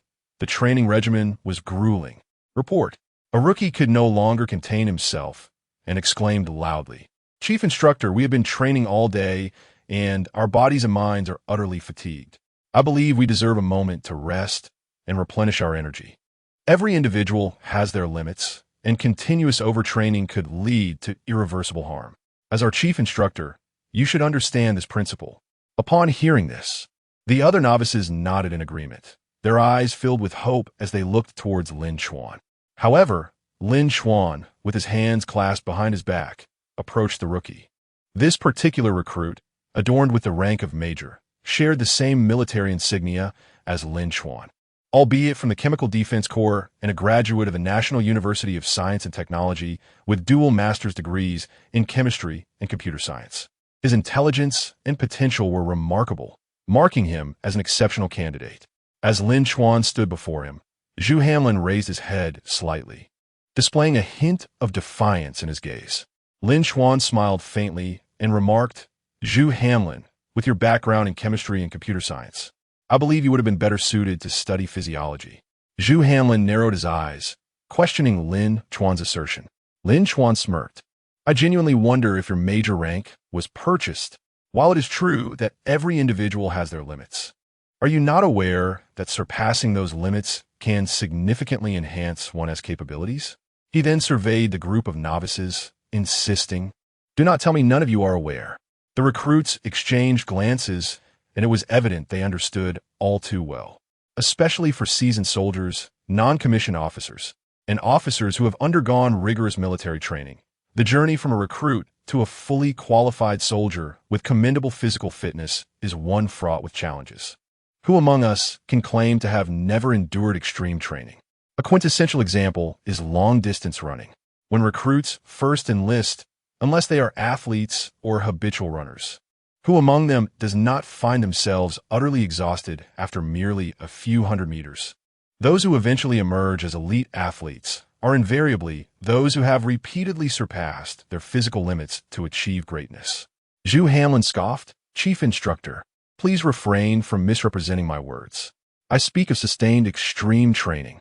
The intensity of our current regimen has persisted for so long that we have surpassed our limits more than thrice. If this continues, even the fittest soldiers will be rendered ineffective by your training." Lin Chuan stepped forward, locking eyes with Zhu Hamlin, his gaze laced with disdain. "If you fear being broken, why not withdraw, Major? Given your current rank, why subject yourself to such hardship here?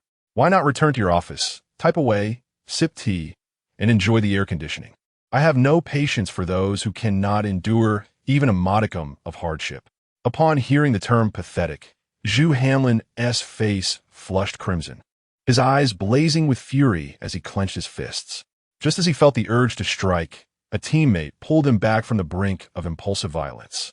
Meanwhile, Lin Chuan let out a cold laugh, turning to face the entire assembly, his gaze icy and commanding. "Let me make this clear. Upon entering this domain, you are bound by its rules. I care not whether you acquiesce or oppose. You may either voluntarily withdraw, and I shall not compel you to remain, or you will swallow your pride, tuck your tail between your legs, and submit to my training. Now, those wishing to withdraw, step forward. Those choosing to stay, move to the side, pick up a log, and commence training." With that, Lin Chuan turned on his heel and strode away. The sound of Zhou Xian's gunfire echoed once more. "If you wish to leave, do so swiftly. Otherwise, plunge into the sea and bear that log. Move, move, move." With Zhou Xian's command, the majority of the recruits chose to remain, though a dozen or so hesitated, including Zhu Hamlin. His gaze was icy as he fixed it upon Lin Chuan. "Old Lin, are you leaving? Surely you do not intend to withdraw?" At that moment, a teammate urged him quietly, "If you turn back now, you will be ridiculed by everyone at your unit." Zhu Hamlin, however, shook his head resolutely. "No way. I will not withdraw. I must prove to him that I can succeed. If I must withdraw, it will be only after I have completed all assessments. I will show him that I can achieve this, but I am not desperate for his approval."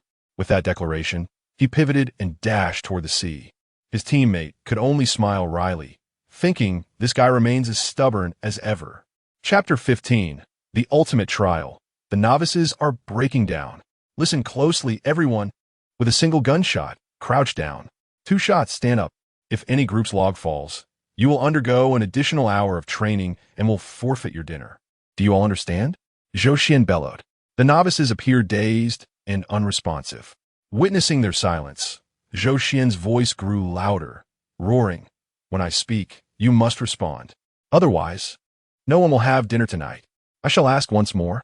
Do you understand?" This time, the novices finally responded in unison. "We understand." As soon as their voices faded, Zhou Xian pulled the trigger. "Begin. All of you crouch down." Bang!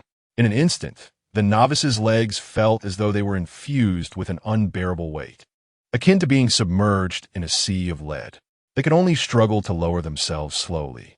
Once crouched, they found themselves engulfed by the sea. Fortunately, the weight of the logs, combined with their own, prevented them from being swept away by the waves.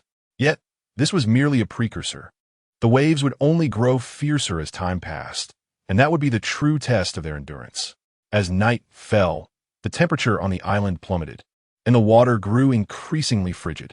After several hours submerged, the novices were both famished and cold. "I can't hold on any longer. This is beyond human endurance." Chun Jiao finally emerged from the water, gasping for air. With a quavering voice tinged with tears, she murmured, "Team Leader Tang, I truly cannot endure this much longer."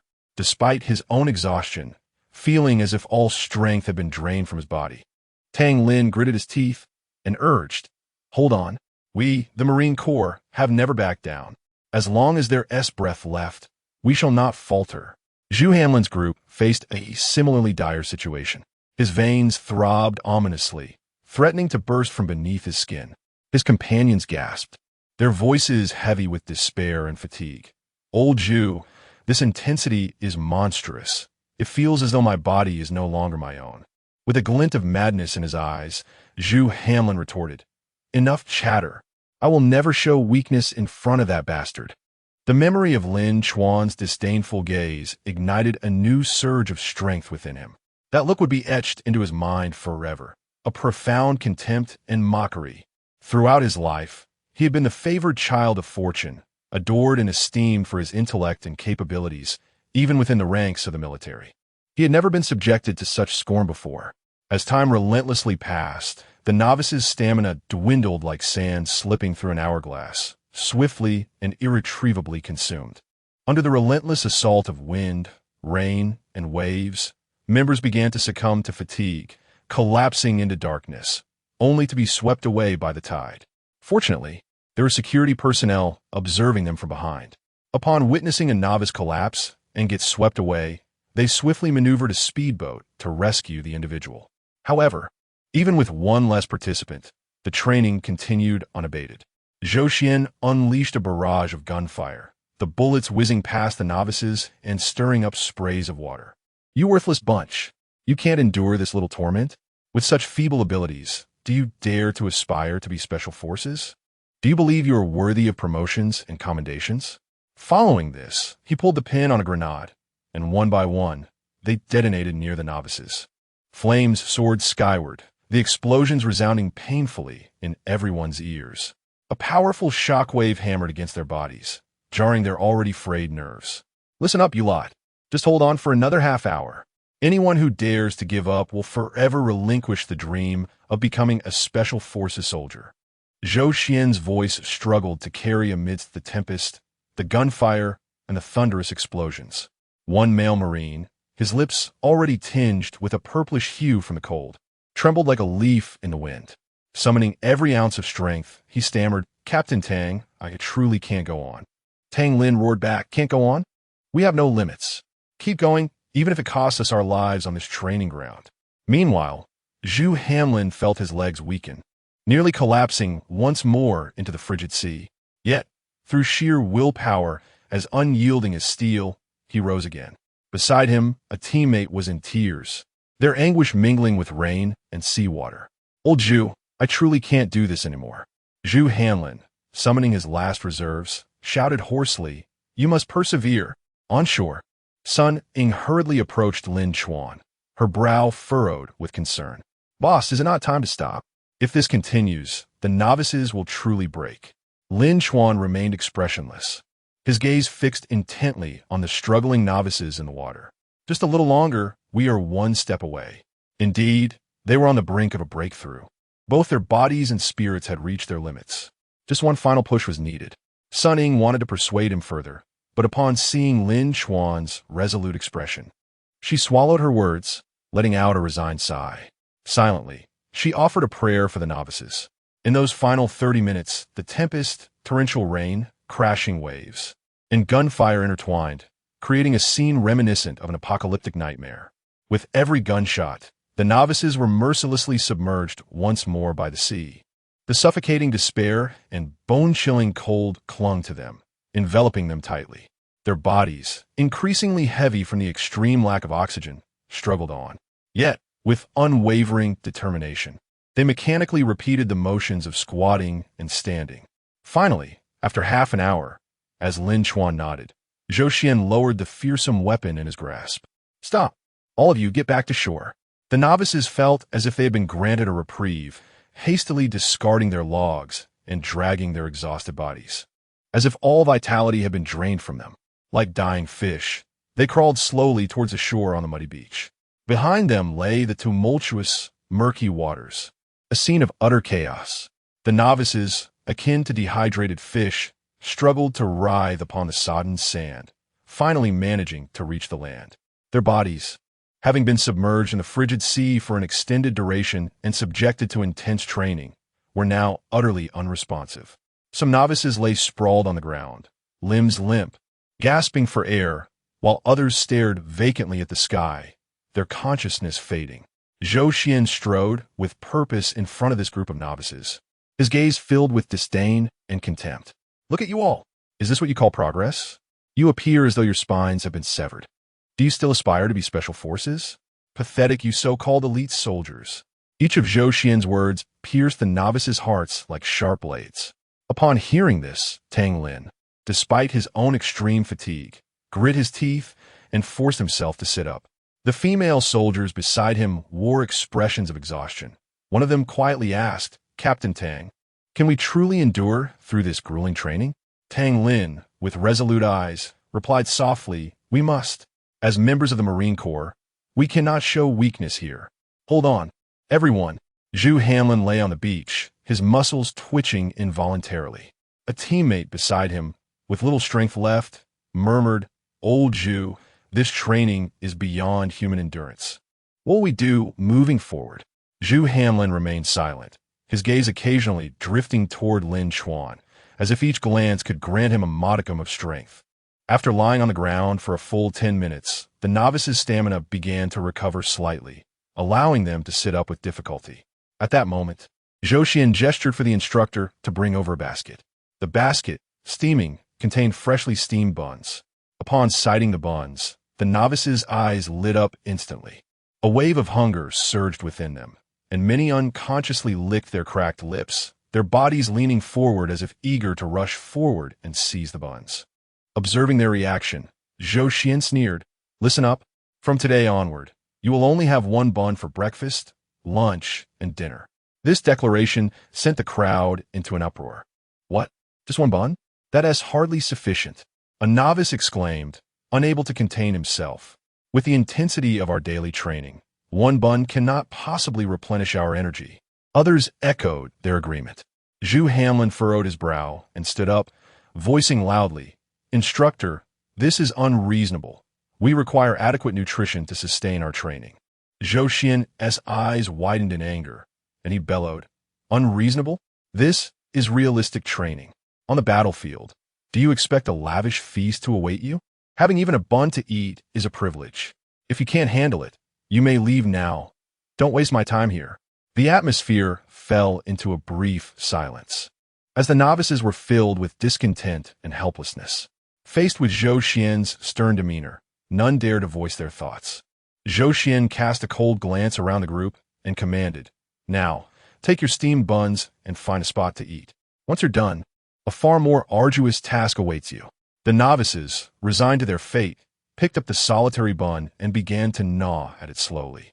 At that moment, they caught sight of a group of instructors, including Lin Chuan and Sun Ying, gathered around a table beneath a nearby tent.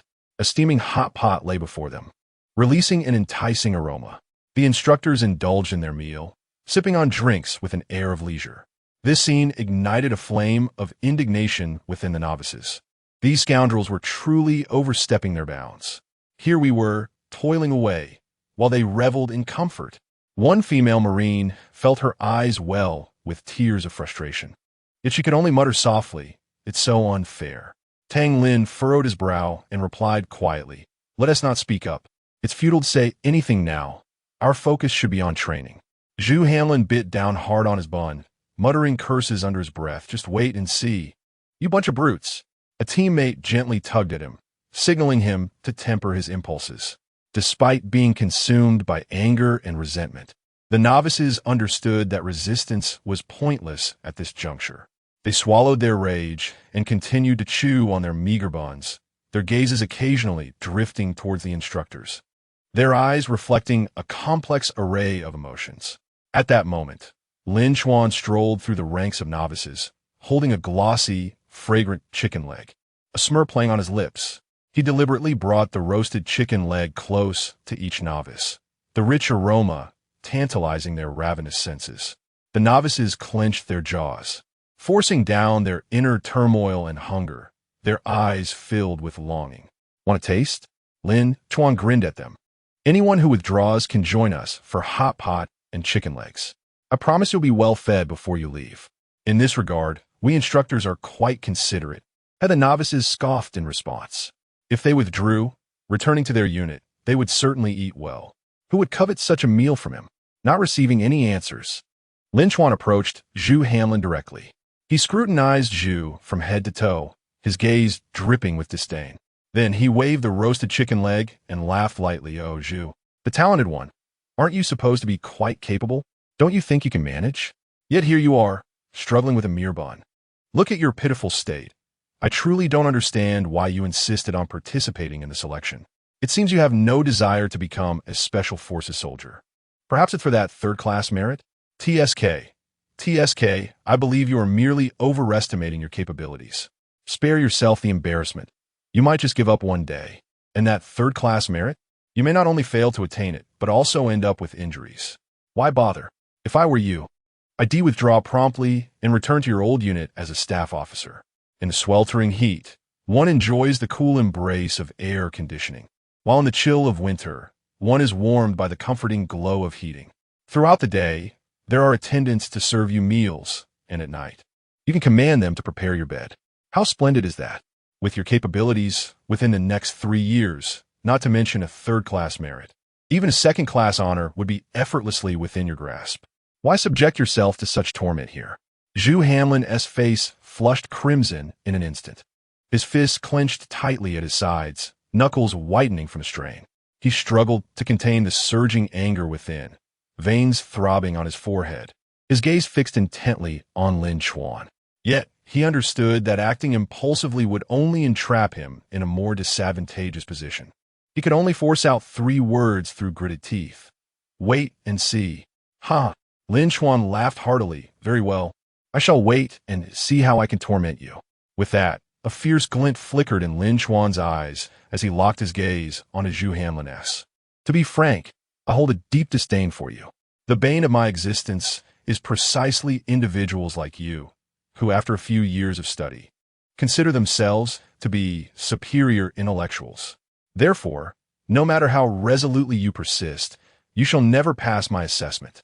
I will spare no effort in making your life a misery. If you have any sense, you should leave immediately. Otherwise, I assure you, each day will be a living hell." Upon hearing this, Zhu Hanlin displayed neither fear nor retreat. Instead, he provocatively retorted, "I'll be waiting. If I utter a word of complaint, I shall be your grandson. Have the audacity." Lin Chuan's lips curled into a sinister smile. "If you have the courage, then continue to be so defiant." Chapter 16. Rookie challenges the Chief Instructor? A fool's errand.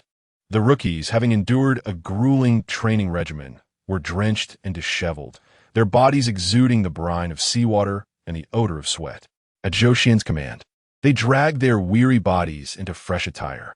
Though traces of fatigue lingered in their eyes, a spark of curiosity about the forthcoming training flickered within them.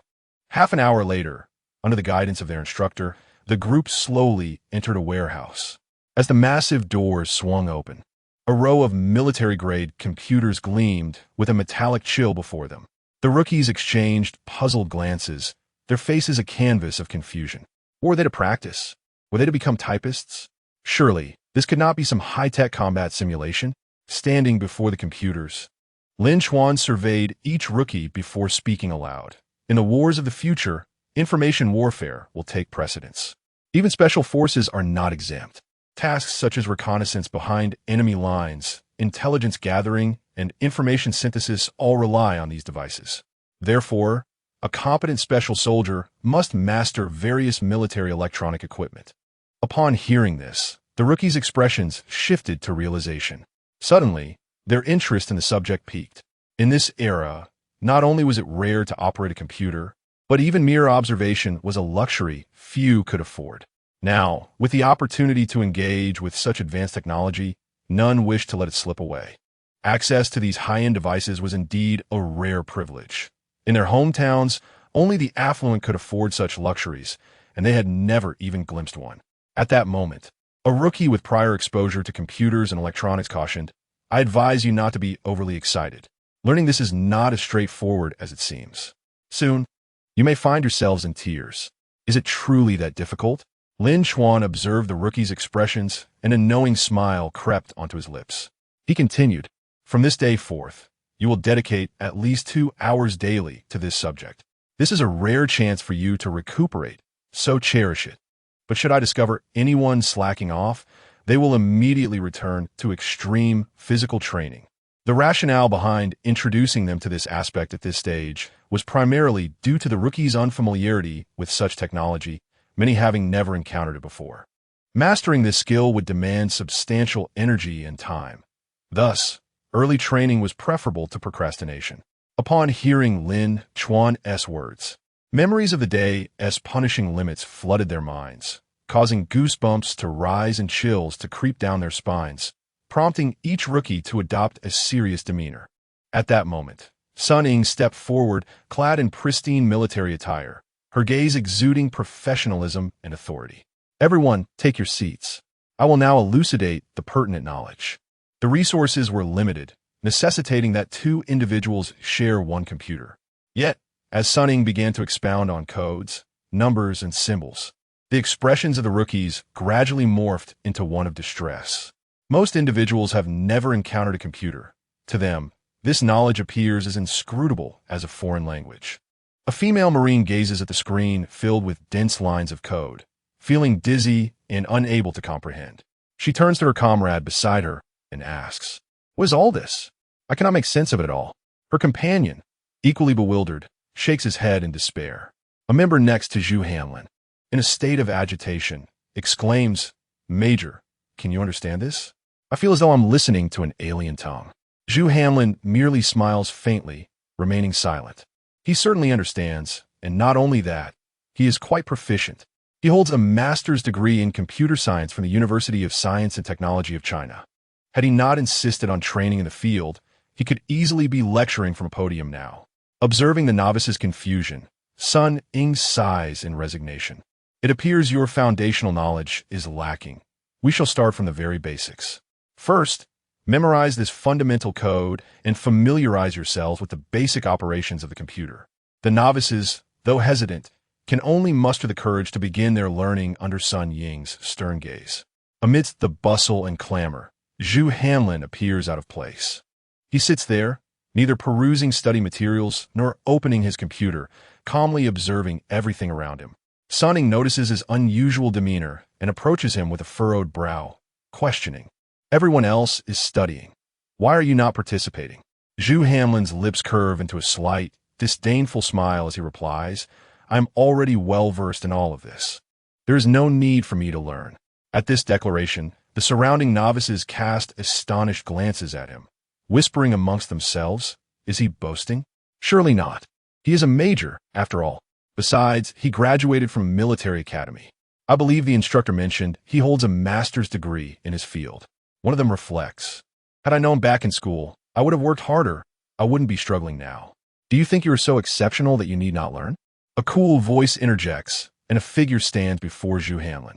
He rises confidently and replies, "Indeed." A provocative smile spreads across his face as he adds, "If you doubt me, we can have a contest. Compete with me?" Lin Chuan scoffs, "Do you think you can handle the consequences of defeat?" Zhu Hanlin asserts, "If I lose, I will accept whatever training you impose on me. However, if you lose..." He gestures toward the outside of the warehouse, his voice rising sharply. "Today you must endure what we have experienced in front of all the candidates. What do you say? Are you willing to take the wager?" The novices hold their breath. captivated by the confrontation. They did not anticipate Zhu Hanlin would have the audacity to challenge the chief instructor. After a day of training, they have already grasped the intensity of this chief instructor's methods. Zhu Hanlin's challenge to his authority is daunting. Should he fail, the repercussions could be unimaginable. However, if the chief instructor were to lose and experience firsthand what they had undergone today, the mere thought of this quickened the pulses of the novices. Filled with anticipation, in the face of Zhu Hanlin's provocation, Lin Chuan appeared remarkably composed. I hope you do not regret this decision.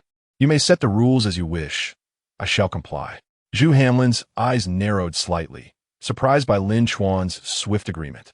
He was acutely aware of his own capabilities in the realm of computer electronics. Could it be that Lin Chuan excelled in this domain as well? After a moment's contemplation, Zhu Hanlin declared, "You stated that electronic intelligence theft is a skill that special forces must master. Let us compete on that front." Lin Chuan nodded, agreeable. Who will attack? And who will defend? Zhu Hanlin replied, "Did you not assert your proficiency in this area? Let us see if you can breach my system's defenses and extract my intelligence. Therefore, you shall attack, while I will defend." Lin Chuan responded, "No problem. Moreover, considering your novice status, I shall grant you an additional advantage. Your profile indicates that during your time at the National Defense Science and Technology University, you participated in the research of our military's Tianlang system. You are quite familiar with it, so I will allow you to utilize this system. Furthermore, I will switch to an external network for the attack." Zhu Hanlin's pupils constricted suddenly. "Are you certain?" The Tianlang system is a newly developed military network system, commissioned by the Army in collaboration with the National Defense Science and Technology University, known for its formidable defensive capabilities. It possesses an ultra-sensitive recognition alarm system that can automatically defend and repair itself. Its defensive capabilities rank among the top 5 within the entire military. Particularly against external network intrusions, their defenses are meticulously fortified. They conducted a 6-month-long test against external network intrusions, with an unblemished record of successful interceptions. Moreover, he had participated in the research and development of this system during his time at the university and was well acquainted with its workings. Even now, he serves as one of the system's security administrators. Lin Chuan smiled. "I shall grant you 10 minutes. The network and system here are connected to the military. You possess management authority over the Tianlang system. Switching over should not pose a challenge. 10 minutes will suffice." Nearby, Zhou Xian and Sunning exchanged knowing smiles. These novices truly underestimated the gravity of their situation. They believed themselves formidable in their areas of expertise, unaware that what they perceived as a peak was merely the starting point for Lin Chuan. Observing that Lin Chuan was not jesting, Zhu Hanlin promptly refrained from further banter and began to prepare swiftly. "Old Zhu, do you have confidence?" A teammate inquired expectantly, drawing closer. Zhu Hanlin replied with assurance, "Absolutely. Have you forgotten what I do?"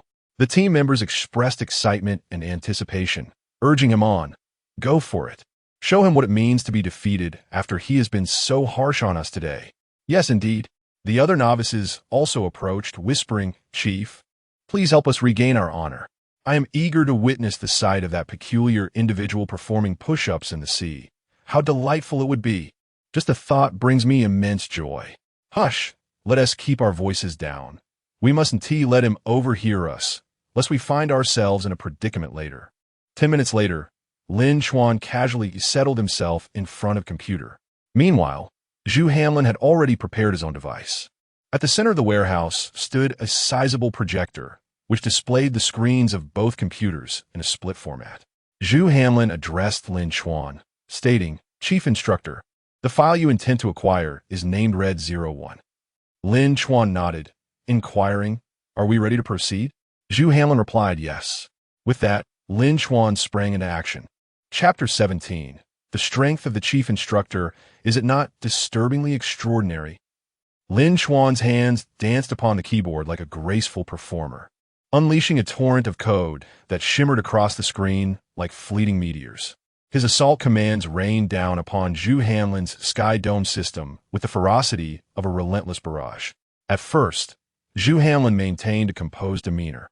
his fingers deftly striking the keys as he systematically countered Lin Chuan's strikes. The Sky Dome system he commanded stood as an indomitable fortress, effortlessly neutralizing wave after wave of Lin Chuan's onslaught.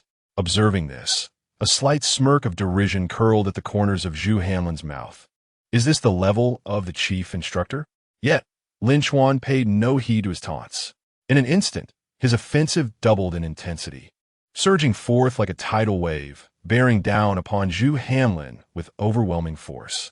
The once confident Zhu Hanlin's expression shifted to one of gravity, as beads of sweat began to form on his brow, revealing a hint of anxiety for the first time.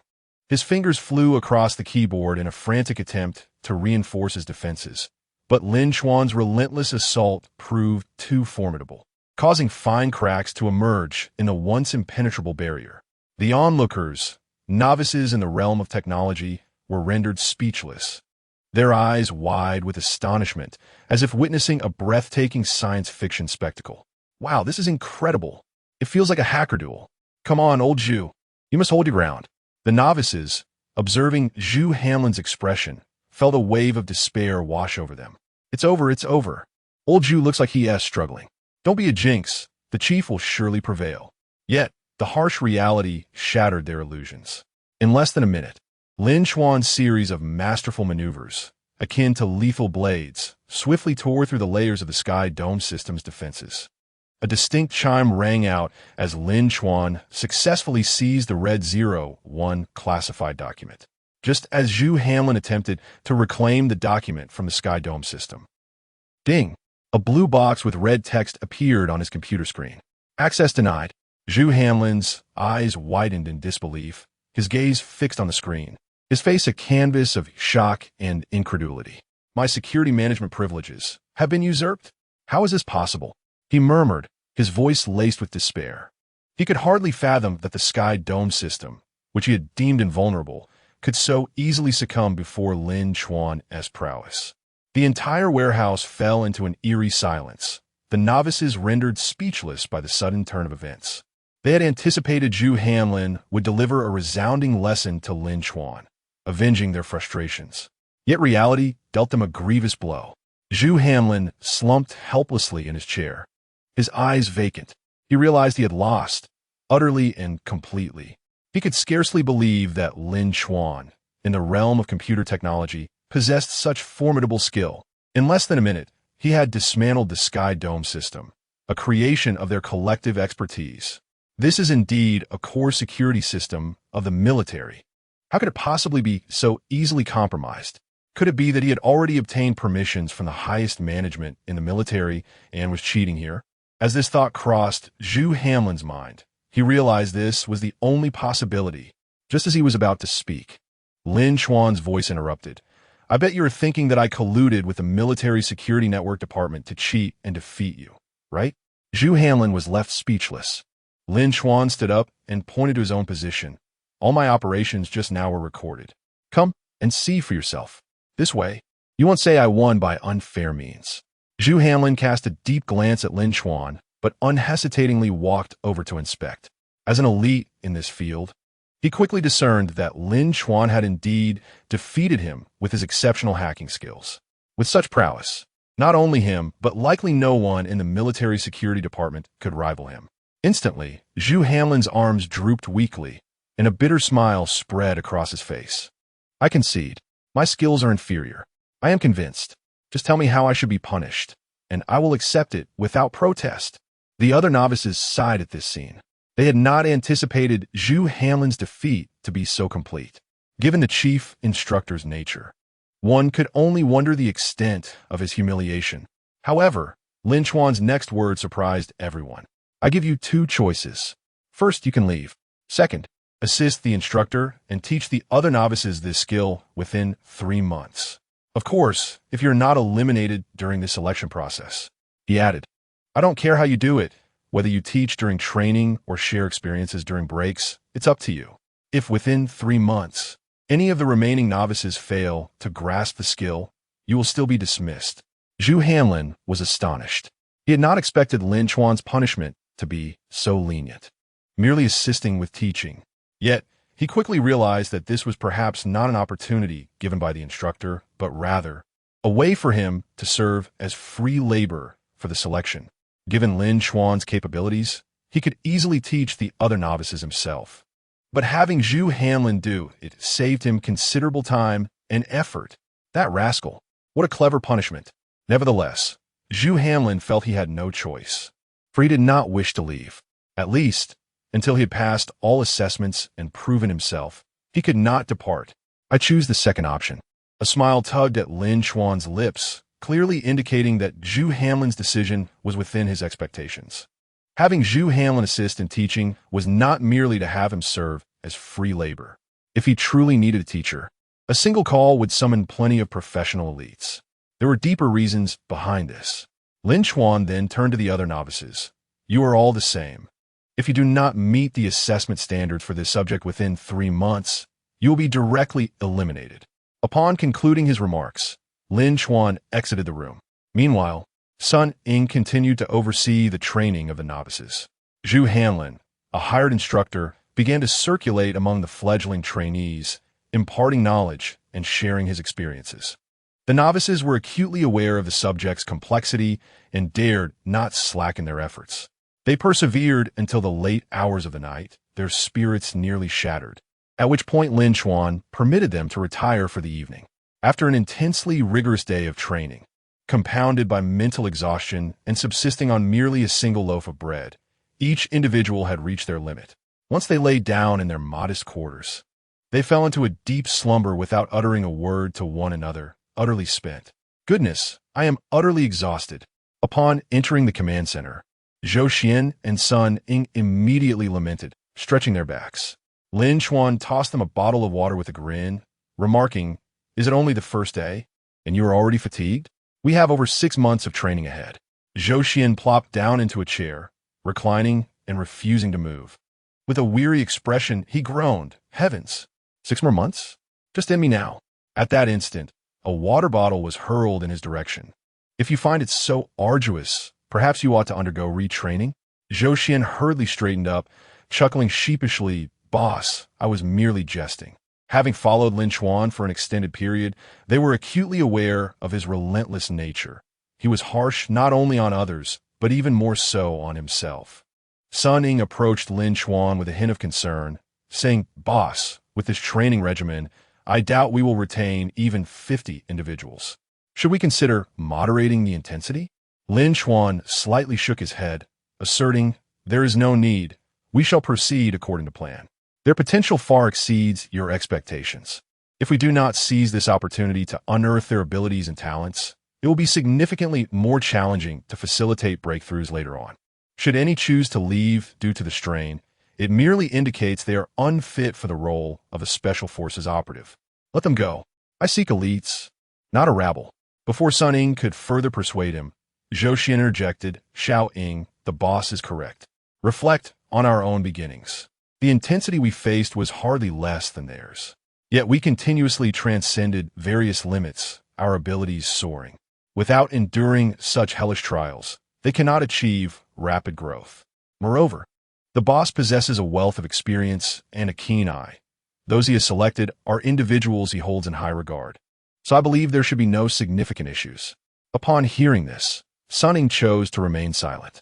Lin Chuan glanced at the time and stated, "There is little time left. You two should rest quickly. In 3 hours, we will commence again."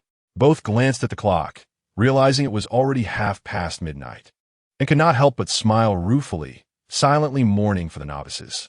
Before long, the 3-hour interval had elapsed in the blink of an eye. As the novices were enveloped in dreams, several tear gas canisters were thrown through the window. Immediately, the urgent assembly alarm sounded. Zhou Xian, wielding a loudspeaker, bellowed, "All personnel, assemble in full uniform. If you exceed 3 minutes, you shall learn the consequences." A pungent odor swiftly enveloped the room, rousing the novices from their slumber. Coughing incessantly, they exclaimed, "What on earth is this? Disturbing our sleep in the dead of night. How outrageous!"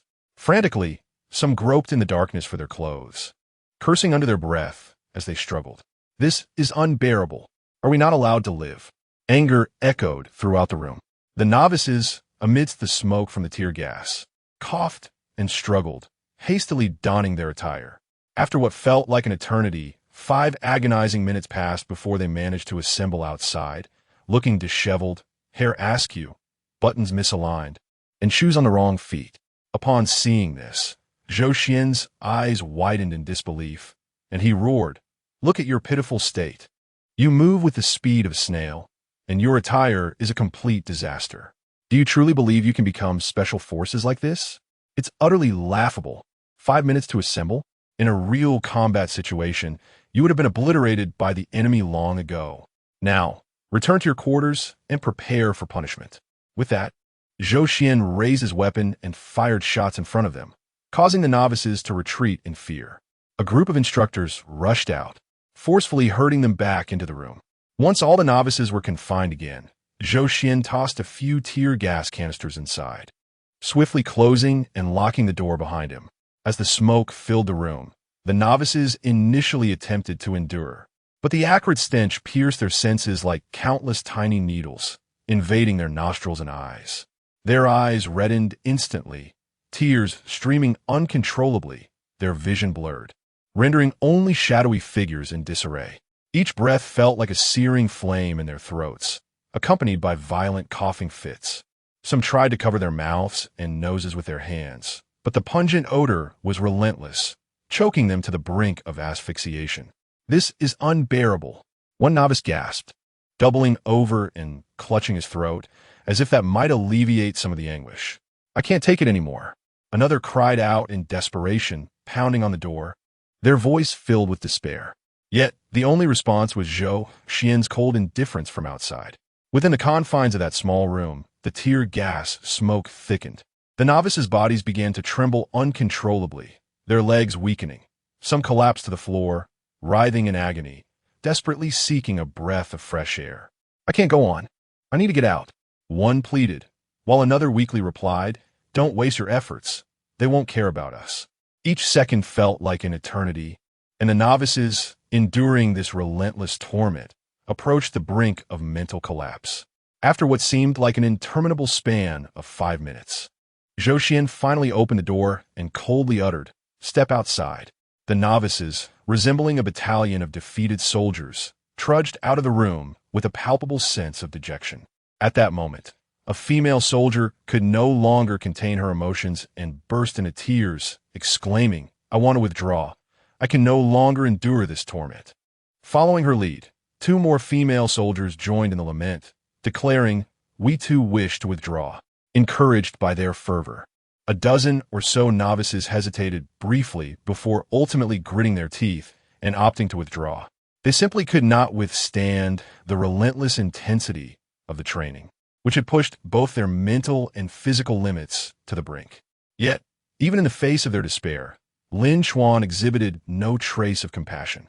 "Indeed, each of you possesses the right to withdraw. Hailong, come here," Zhou Xian called out loudly.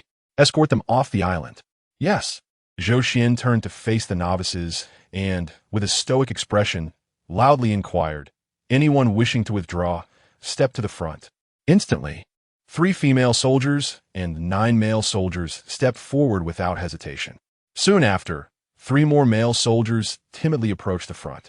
Among the Marines, a female soldier, her eyes reddened and nose sniffing, contemplated stepping forward. However, she was seized by Chen Jiao, who asked, "What are you doing? Do you wish to withdraw as well?" "I." The female soldier sobbed, "I truly cannot persevere any longer. I no longer wish to be a special forces operative. I do not want to be promoted. I fear I might genuinely perish here." The other female soldiers were moved by her words. They had no right to scorn her, for they too were uncertain of their own endurance. Tang Lin sighed softly and remarked, "If you wish to leave, then depart. The path you choose is yours. Just do not harbor regrets." The female soldier hesitated for a moment, but ultimately resolved to withdraw. She saluted the Marines, saying, "I am sorry for bringing disgrace to our unit." With that, she turned and walked towards the front row, which had already assembled a dozen individuals. "Is there anyone else who wishes to withdraw?" After waiting a moment longer and confirming that no one else intended to leave, Zhou Xian finally waved his hand, signaling the instructors to escort them away. Chapter 18.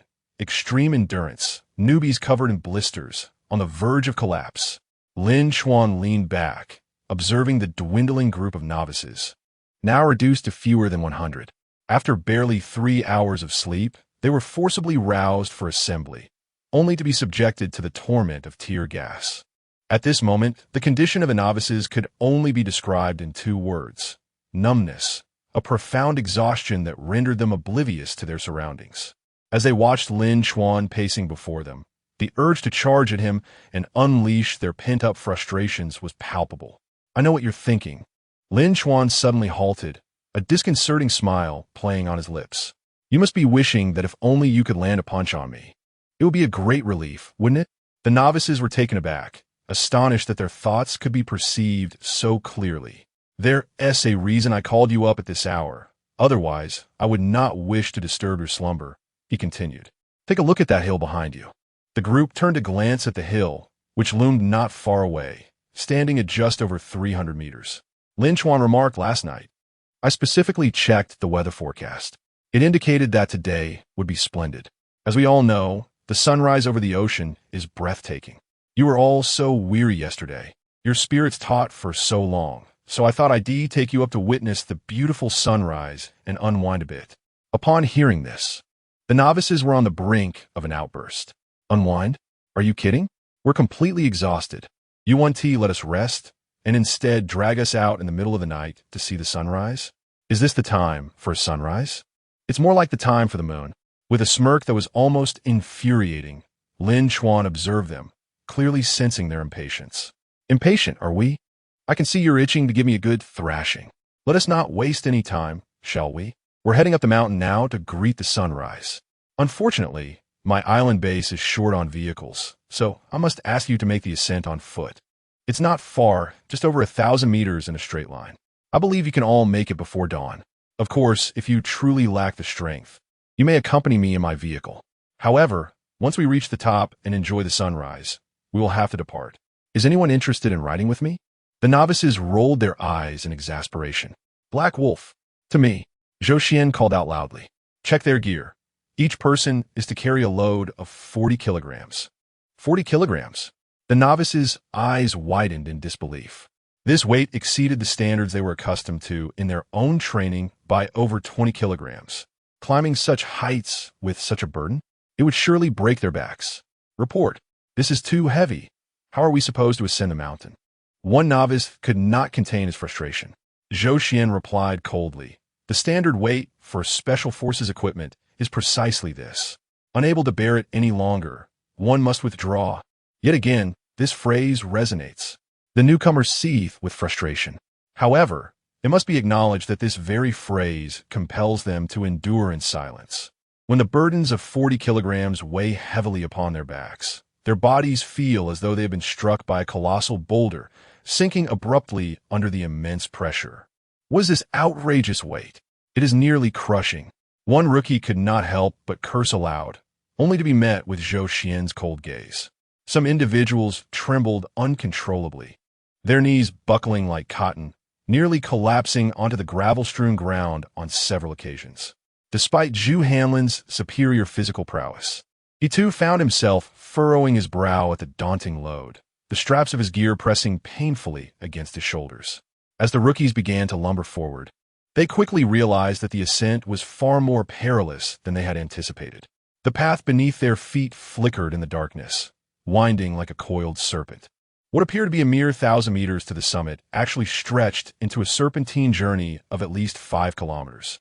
Not long into their trek, one rookie felt a sharp pain in his foot, halting to remove his shoe, only to discover his sock torn, blisters forming one after another. "Ah, my foot!" Someone cried out in agony, their steps becoming increasingly unsteady. The moonlight struggled to pierce the heavy clouds, casting faint rays that illuminated the rocky path.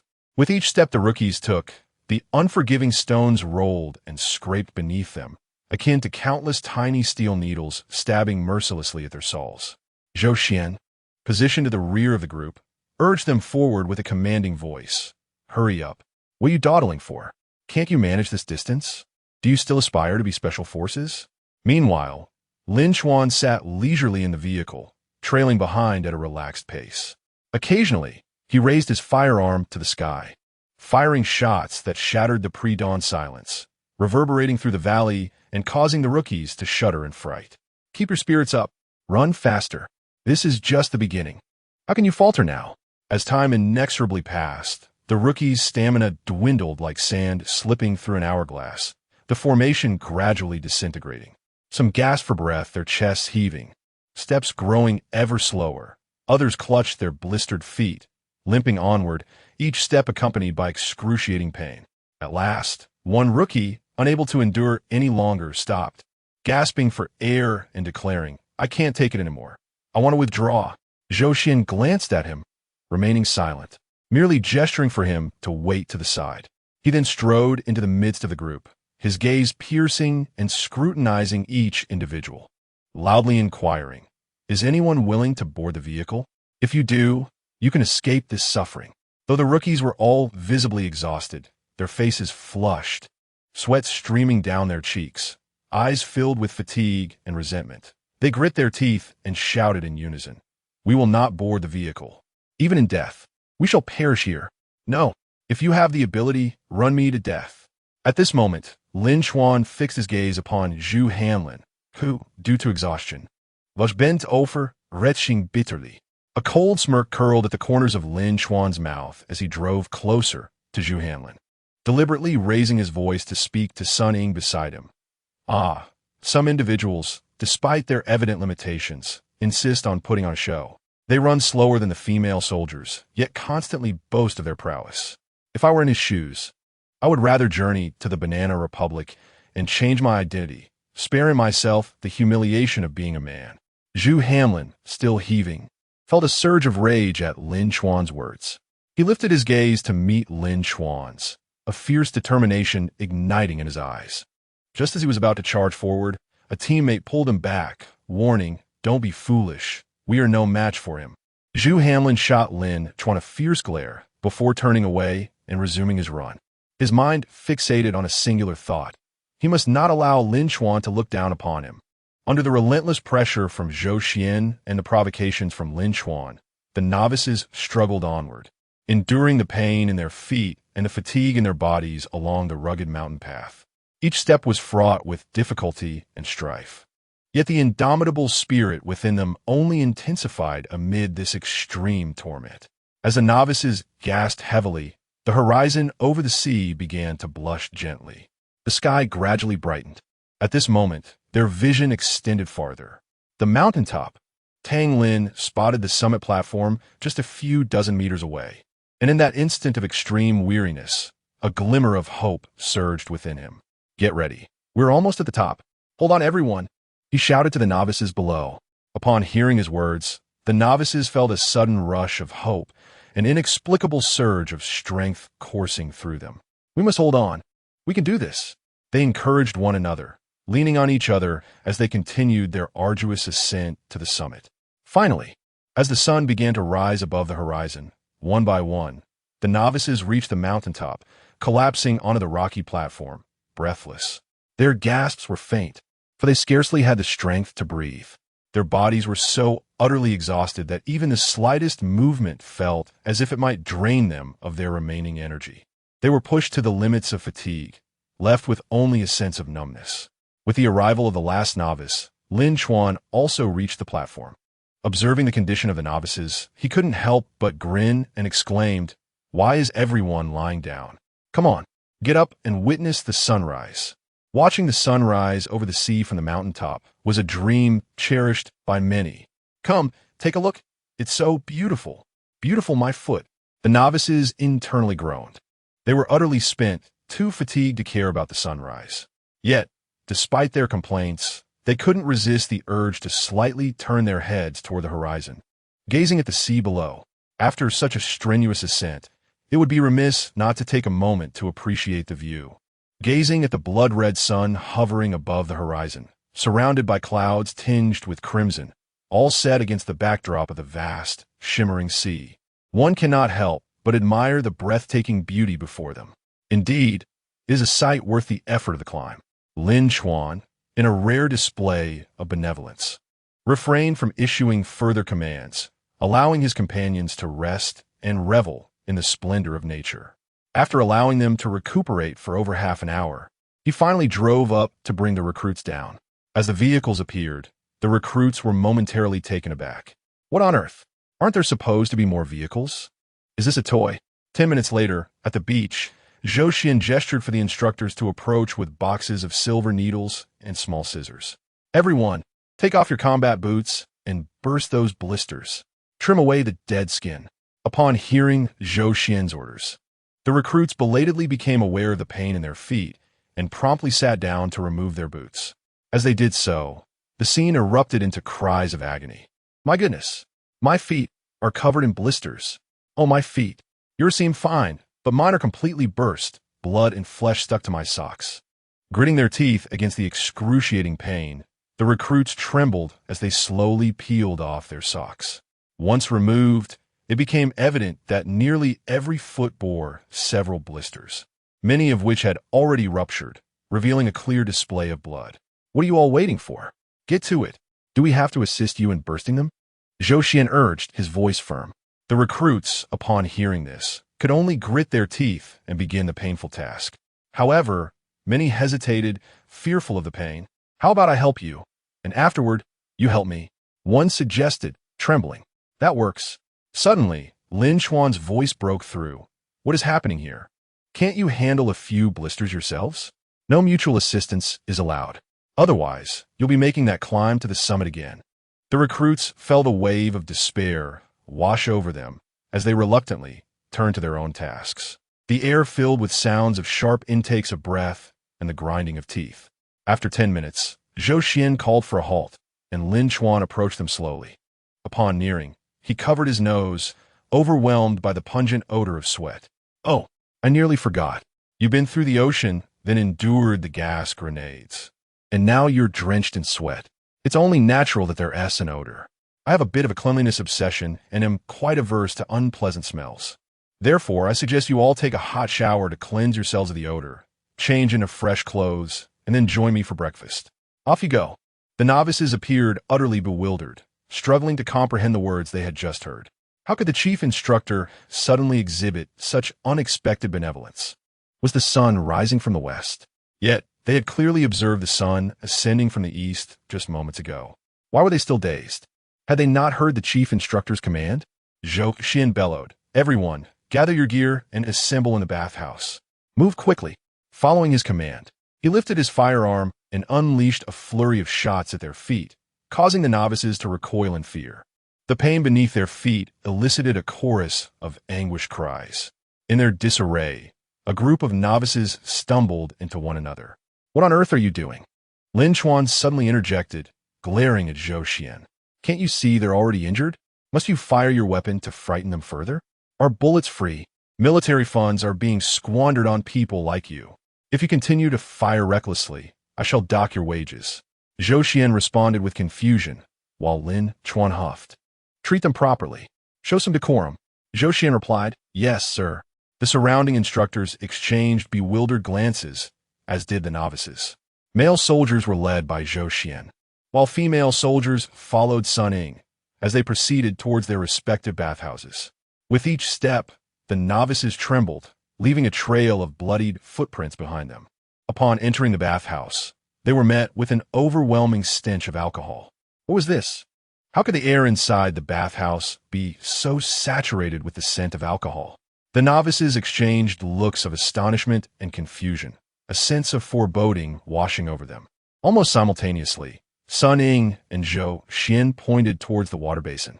Everyone, immerse yourselves in the alcohol pool for 5 minutes to disinfect your feet. What? Disinfect in the alcohol pool?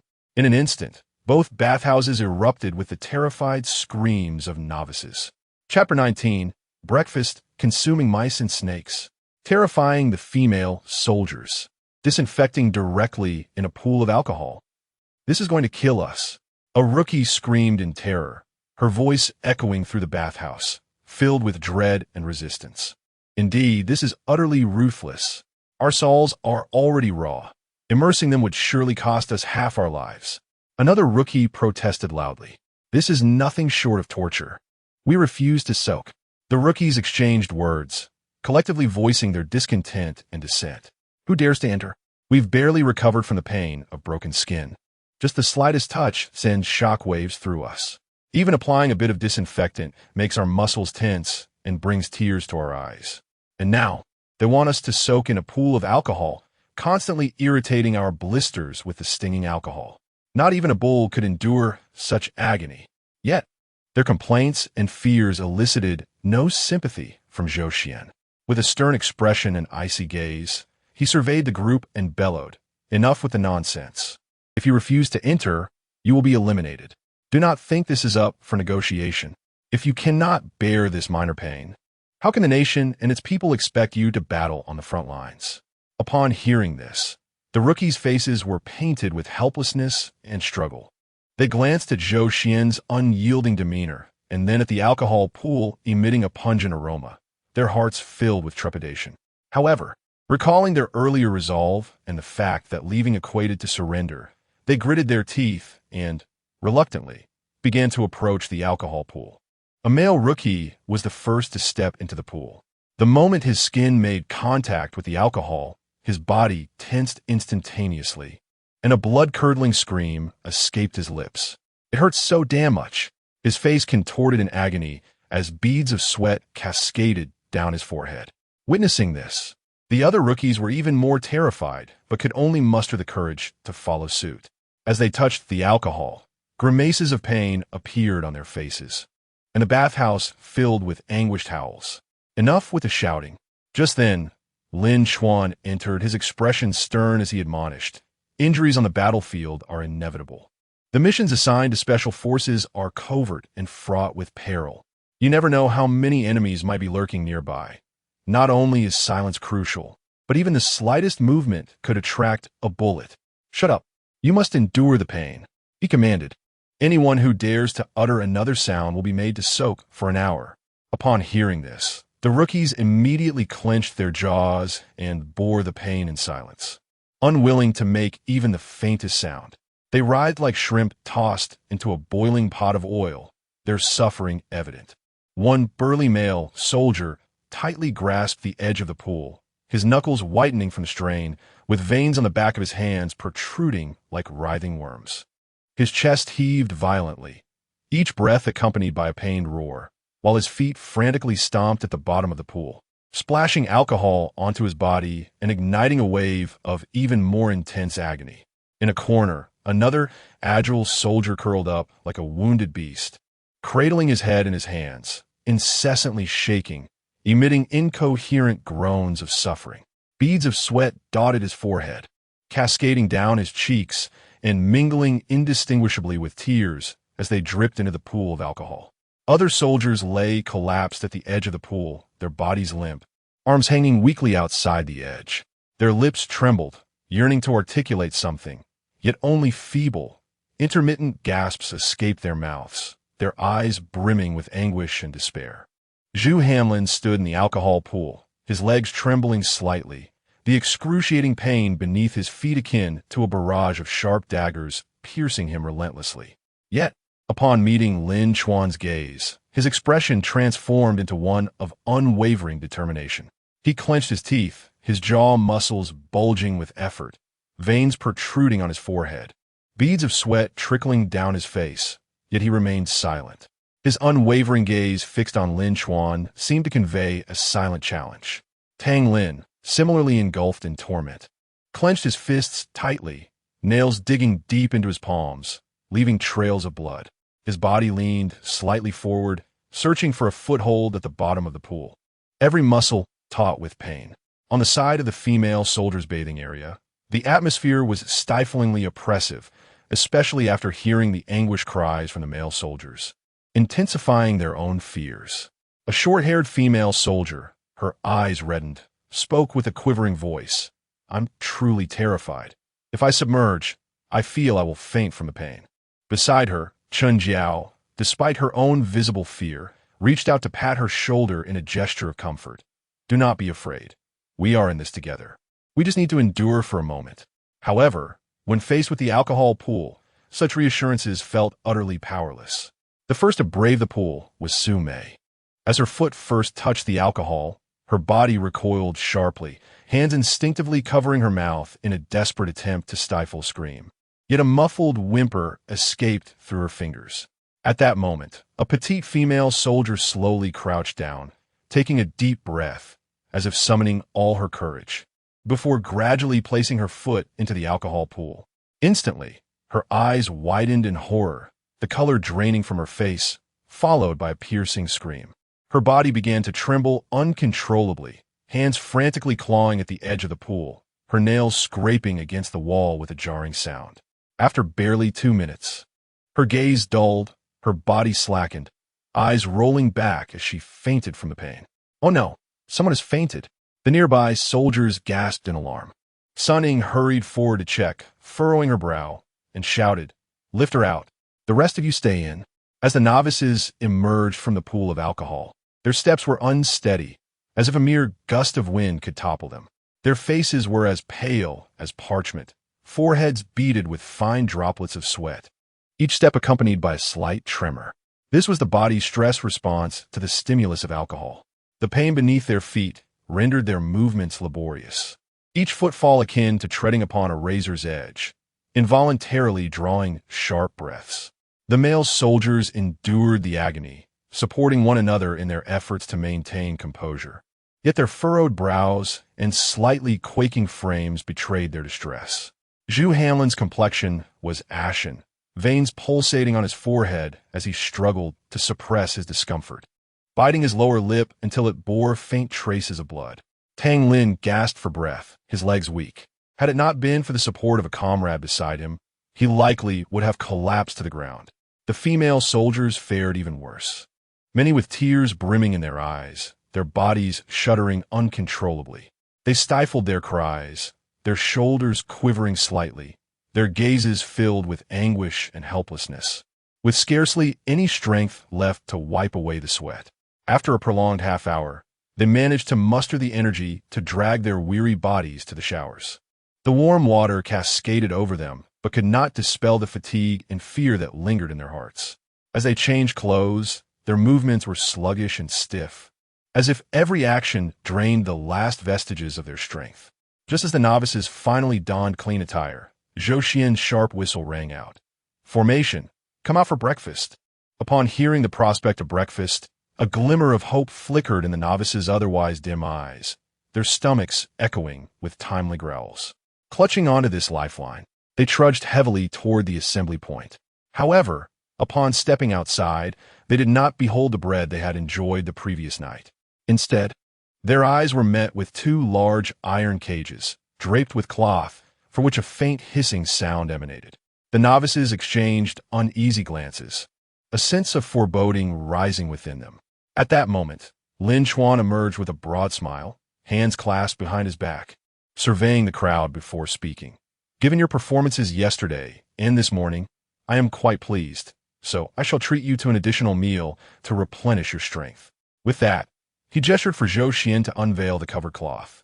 Zhou Xian stepped forward and briskly lifted the cloth, revealing a cage containing snakes of varying sizes. Some coiled, while others writhed slowly, their triangular heads held high, cold eyes glinting ominously.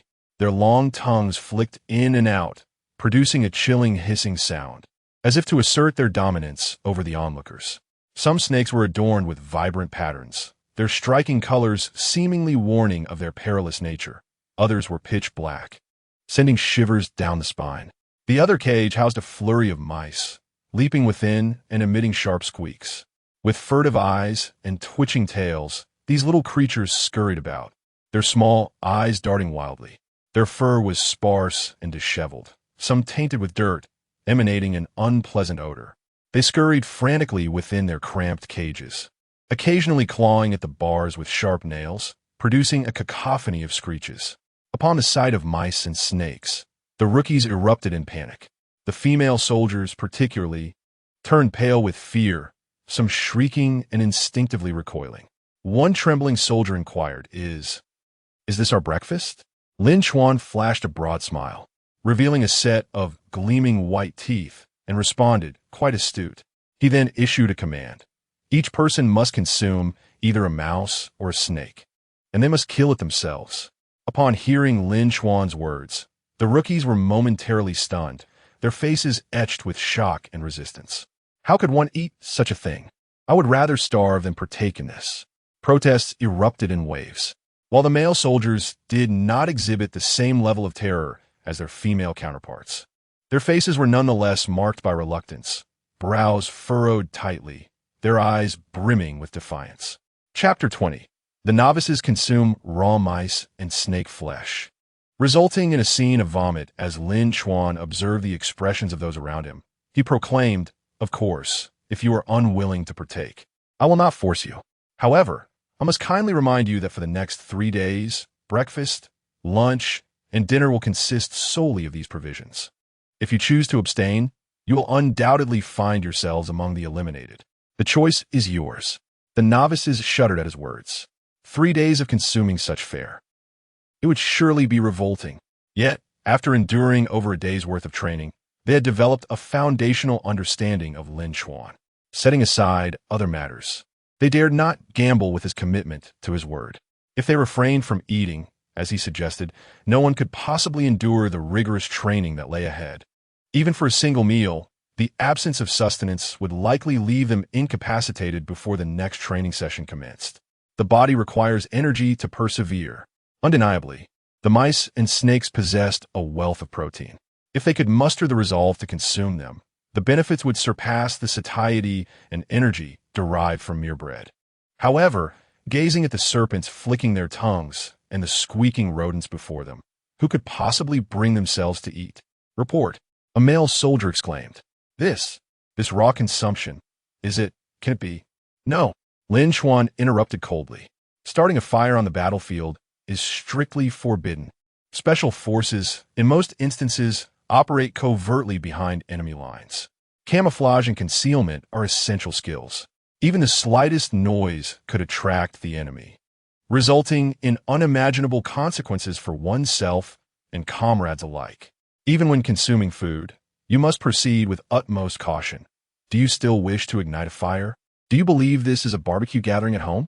The novices, upon hearing this, wore expressions of bitter resignation. "Report," Zhu Hanlin then called out. "These snakes and mice are teeming with bacteria. Who knows how many viruses they harbor? Consuming them raw puts the human body at great risk of infection." Lin Chuan, his expression unyielding, retorted, "Bacteria? Viruses? In special operations, there is no front line or rear. This is adversity within adversity. A single location and mission may require several days, if not longer, without any resupply. If you manage to catch an ant on the battlefield, you should count your blessings, and yet you concern yourselves with bacteria and viruses? Let me make this clear. As long as you can preserve your life and complete the mission, you must consume whatever it takes, without hesitation. Even poison. You must die only after fulfilling the mission." Zhu Hanlin and the other novices fell into a heavy silence. They were not ignorant of history. They were aware of the dire conditions faced by revolutionary martyrs during the war. However, mere knowledge does not equate to expectation. No one would ever anticipate such a scenario unfolding in their own lives. Lin Chuan observed the fledgling recruits, their faces etched with resistance and terror, a playful smirk curling at the corner of his lips. Noticing their lack of experience, he decided to make an exception. "Allow me to demonstrate, courtesy of Instructor Blackwolf. Do refrain from choking on your own fear when the time comes." With a flourish, he exchanged a knowing glance with Zhou Xian. Zhou Xian understood the cue and strode confidently towards the cage containing the serpents. As he approached, a chill emanated from within, causing the recruits to instinctively recoil. Without hesitation, Zhou Xian reached into the cage, and the moment his hand brushed against the snake, gasps of astonishment erupted from the crowd. The female soldiers reacted particularly strongly. Their hands clamped over their mouths, nails digging into their palms, bodies trembling uncontrollably. Was he not afraid of being bitten? Were these snakes venomous? It was utterly terrifying. How could he be so audacious? While the male soldiers did not exhibit the same level of disarray, their faces betrayed anxiety and unease. Zhou Xian seized a robust cobra. which writhed in his grasp, its triangular head thrashing as it attempted to strike, its tongue flicking rapidly, issuing a hissing warning. Yet, Zhou Xian appeared unfazed. He lifted the snake high and with a powerful throw, slammed it onto the ground, producing a dull thud.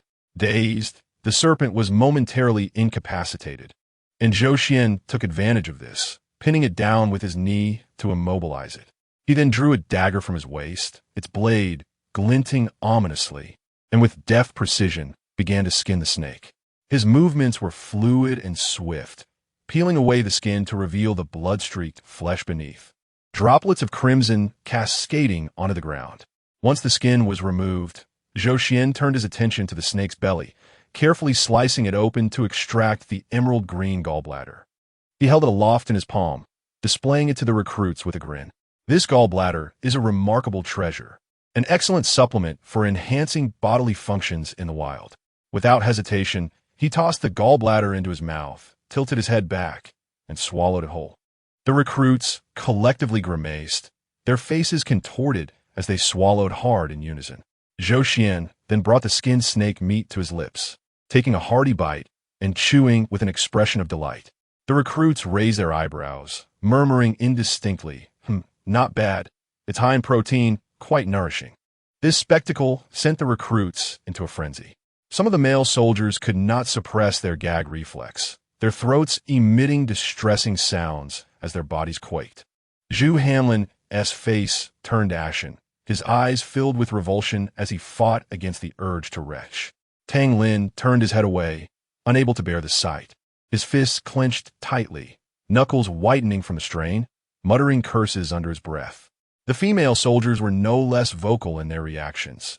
Chun Jiao's complexion turned pale, her body shaking more violently, her hands clamped over her mouth as if she were on the verge of vomiting. Sumei screamed once more, her voice laden with terror and despair as she staggered backward, nearly collapsing to the ground.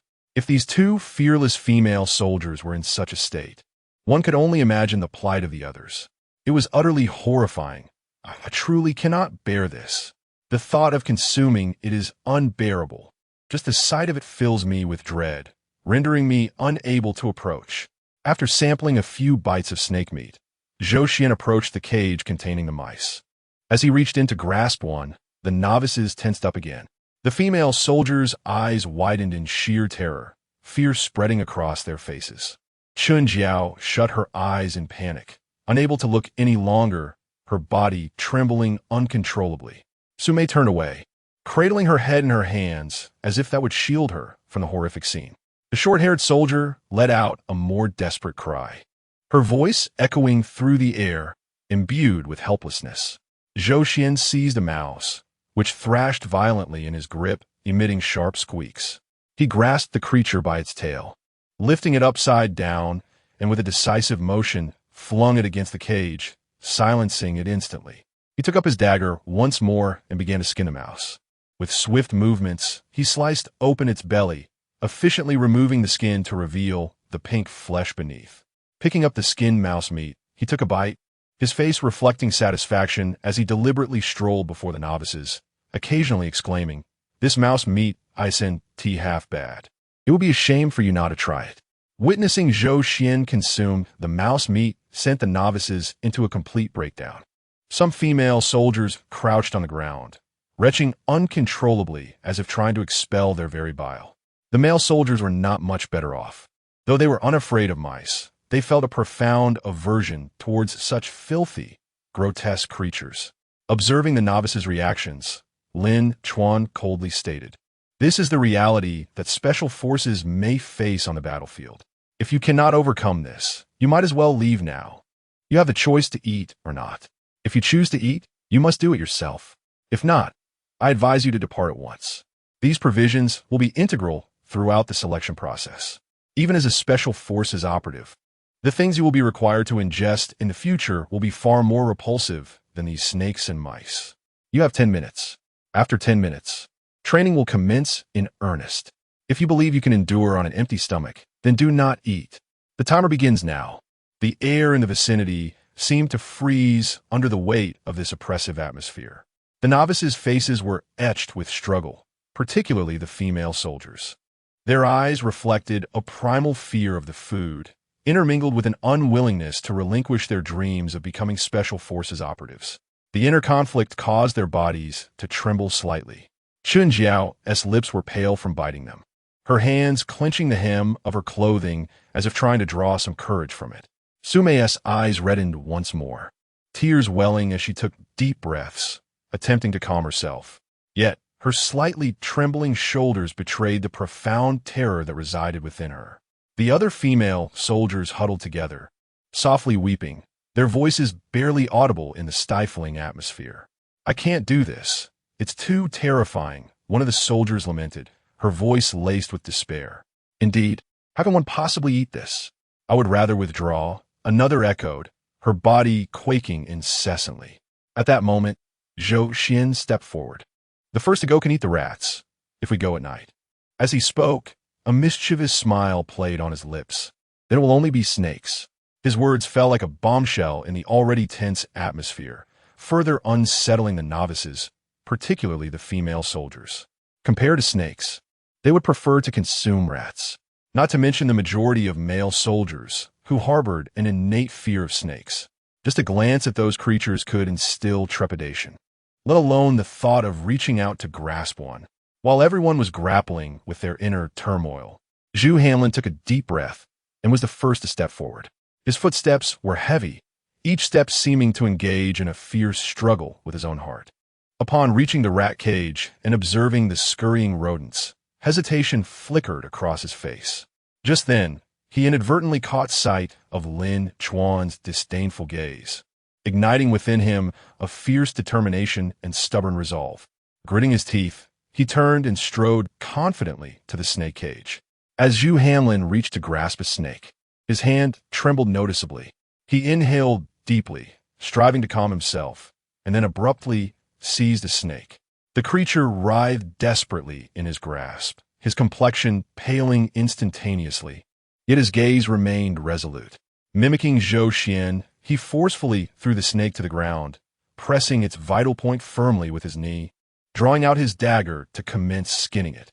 His movements were somewhat clumsy, blood splattering onto his hands, yet he remained oblivious.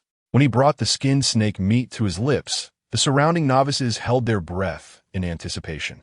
He took a bite, and before he could swallow, an expression of sheer agony contorted his face, his throat emitting a retching sound.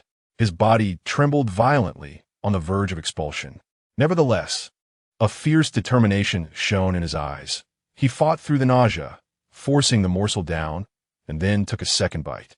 The other novices stood in stunned silence at Zhu Hanlin's audacity. He truly consumed it. How remarkable!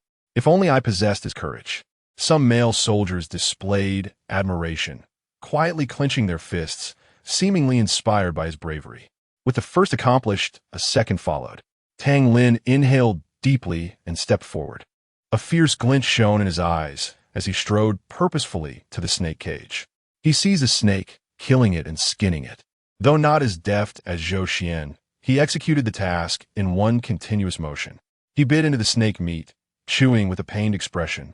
Yet he persevered and swallowed it down. Under his influence, the majority of the male soldiers opted for the rats, their faces betraying reluctance. Yet they summoned the courage to approach the cages. Meanwhile, on the female soldiers' side, Chun Jiao and Su Mei exchanged glances, each reflecting a mixture of fear and resolve in the other's eyes. They advanced towards the rat cage with measured steps, each stride feeling like a leap across an immense chasm. As Chun Jiao reached out to grasp a rat, her hand trembled uncontrollably. Gritting her teeth, she finally secured one. The creature squirmed desperately in her grip, almost causing her to release it. Su Mei, too, captured a rat, her eyes tightly shut, her face contorted in anguish. Mimicking Zhou Xian's actions, they dispatched the rats and began to skin them. Blood dripped onto the ground as their hands continued to shake. When they brought the skinned rat meat to their lips, the surrounding female soldiers watched anxiously. Chun Jiao took a bite, her expression marred by pain. She fought against her nausea, chewing determinedly until she finally swallowed. Su Mei followed suit, tears streaming down her cheeks. yet she persevered in consuming her portion. Witnessing the scene, some of the other female soldiers gasped in fright, while others displayed admiration. "They are so brave. I want to try too," murmured one soldier softly. However, amidst this arduous moment, a few female soldiers could not withstand their inner fears and chose to withdraw. They exited the ranks in tears, their eyes filled with despair and resignation. Among the male soldiers, 3 also succumbed to their fears, heads bowed as they slowly left the formation. Lin Chuan observed all of this, his expression impassive. Although merely a day had passed since the selection, he understood that overcoming fear was not an instantaneous feat. These novices required time to develop. Consuming raw snakes and rats was merely the initial step in conquering their psychological barriers. If they could not even accomplish this, the prospect of facing the harrowing realities of battle, where corpses lay strewn across the field, was utterly unattainable. Zhou Xian, standing nearby, shouted emphatically, "This is your choice. The cowardly shall depart, while the courageous remain to face further challenges."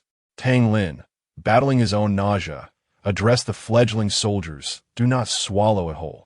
You must chew. Chew vigorously. Familiarize your mouths with these flavors.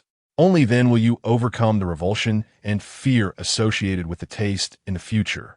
The novices, upon hearing these words, gritted their teeth and continued to chew the raw flesh, one bite at a time. Chapter 21. This instructor is a demon. A demon. Some recruits could barely swallow after just a few bites, while others consumed an entire snake or mouse without hesitation. These individuals were resolute in their determination to join the Special Forces as they sought to replenish their energy. Conversely, those who abstained ultimately chose to withdraw. Within a mere 10 minutes, only a little over 70 recruits remained on site. Compared to the beginning, nearly half had been eliminated within just one day, a truly terrifying attrition rate. This report was also transmitted to the military. Wang He and the Chief of Staff gazed at the data report in their hands, their brows furrowing slightly. What on earth is this Lin Chuan up to? At this rate of elimination, there be hardly anyone left in a few days? The Chief of Staff remarked solemnly. Wang He turned to the Chief of Staff and inquired, "Do we have any updates on the formation of special forces in other military branches?" The Chief of Staff sighed softly. All the branches are conducting their selections in secrecy, and each possesses its own competitive edge. It would be easier if they had experienced personnel. They could submit a report to headquarters, which would then share insights and assist allied forces. However, since everyone is feeling their way across uncharted waters, they're naturally reluctant to offer assistance. As it stands, I have only gleaned information about 3 military branches. Wang Yi urged, "Please share." The Chief of Staff continued, "The 8th Army has summoned the elite soldiers from each regiment and brigade for unified, intensive training. I am not privy to the specific training methods, but I know that the intensity is significantly higher than usual. The 17th Army has a classmate of mine from military school who has provided me with some insights. However, to summarize, it primarily focuses on reconnaissance skills, with all reconnaissance elites undergoing systematic assessments. Those who meet the standards will remain and subsequently undergo a series of high-intensity training sessions. It likely bears similarities to the 8th Army's approach. However, the 28th Army's training model bears some resemblance to Lin Chuan's." "Oh," Wang He's eyes brightened. "In what way is it similar?" The Chief of Staff explained. "Their Chief Instructor, Li Hao, has, like Lin Chuan, Zhou Xian, and Sun Ying, participated in international elite training. The current selection method emphasizes the physical, mental, and willpower limits of the participants, mirroring Lin Chuan's approach. This method is likely derived from their training abroad.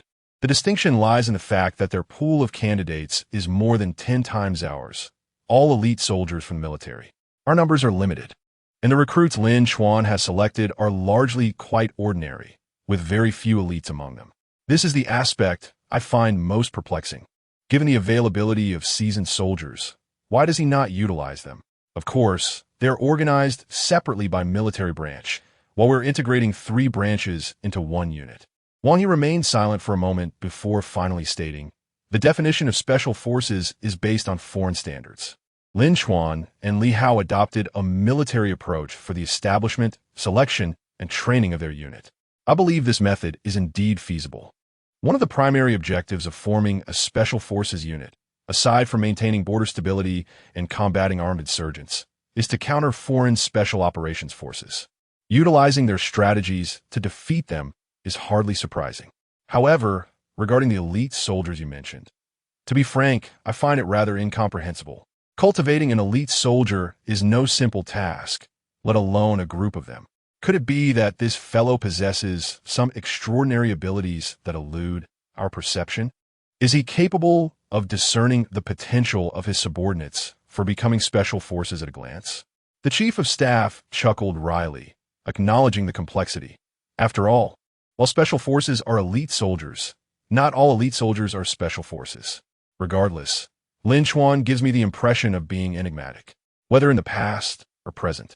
What I perceive in him is an overwhelming confidence, nothing but confidence. It seems the concept of failure never crosses his mind. Wang Yi nodded slightly, suggesting a wait-and-see approach. In warfare, we must trust our troops. If there is doubt, they should not be deployed. Once the bow is drawn, there is no turning back. Let us assess the situation after some time.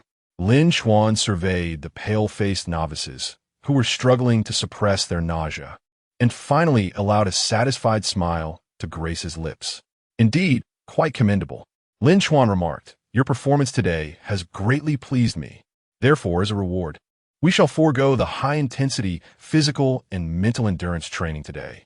Instead, we will engage in some light and enjoyable exercises. Now, I grant you 10 minutes to recuperate." Upon hearing this, the novices collectively exhaled in relief. However, Zhu Hanlin cast a cold, scrutinizing gaze at Lin Chuan, skeptical of his words. He did not trust Lin Chuan's seemingly benevolent offer. This individual was the quintessential smiling tiger. How could someone who devised such torturous methods suddenly display such kindness? It would be a miracle if he did not make things worse, let alone consider their well-being. "Old Zhu, we can finally have a proper rest today," a teammate remarked, filled with gratitude. Zhu Hanlin scoffed. "You dare trust him?" The teammate was taken aback, questioning, "What do you mean? Are you suggesting he is deceiving us?" Zhu Hanlin replied, "Don't be foolish. Do you think this is a benevolent place? Do you really believe that scoundrel is so kind-hearted?"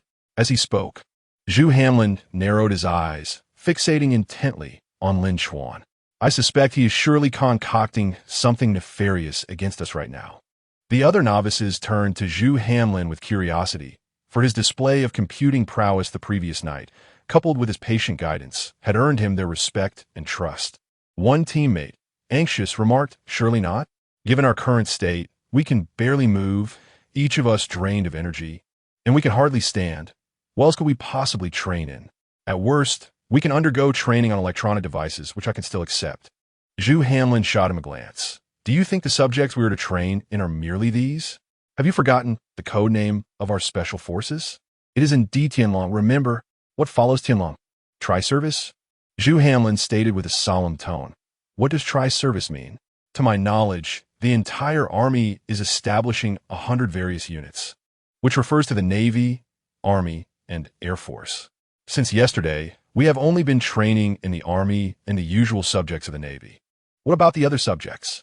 The combined subjects of the three services amount to no less than 100. Do you think that only these few can truly challenge us? Are these the only skills that a tri-service special soldier must master?" The team members and other novices appeared bewildered upon hearing this.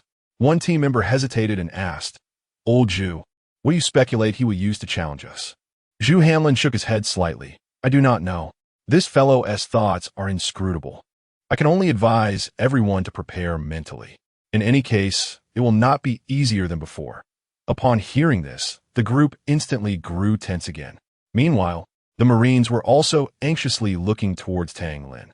Their Marine team comprised over a dozen participants, but now only 5 remained, 3 male soldiers and 2 female soldiers, namely Chun Jiao and Su Mei. "Captain Tang, what are your thoughts?" Chun Jiao asked Tang Lin with some trepidation.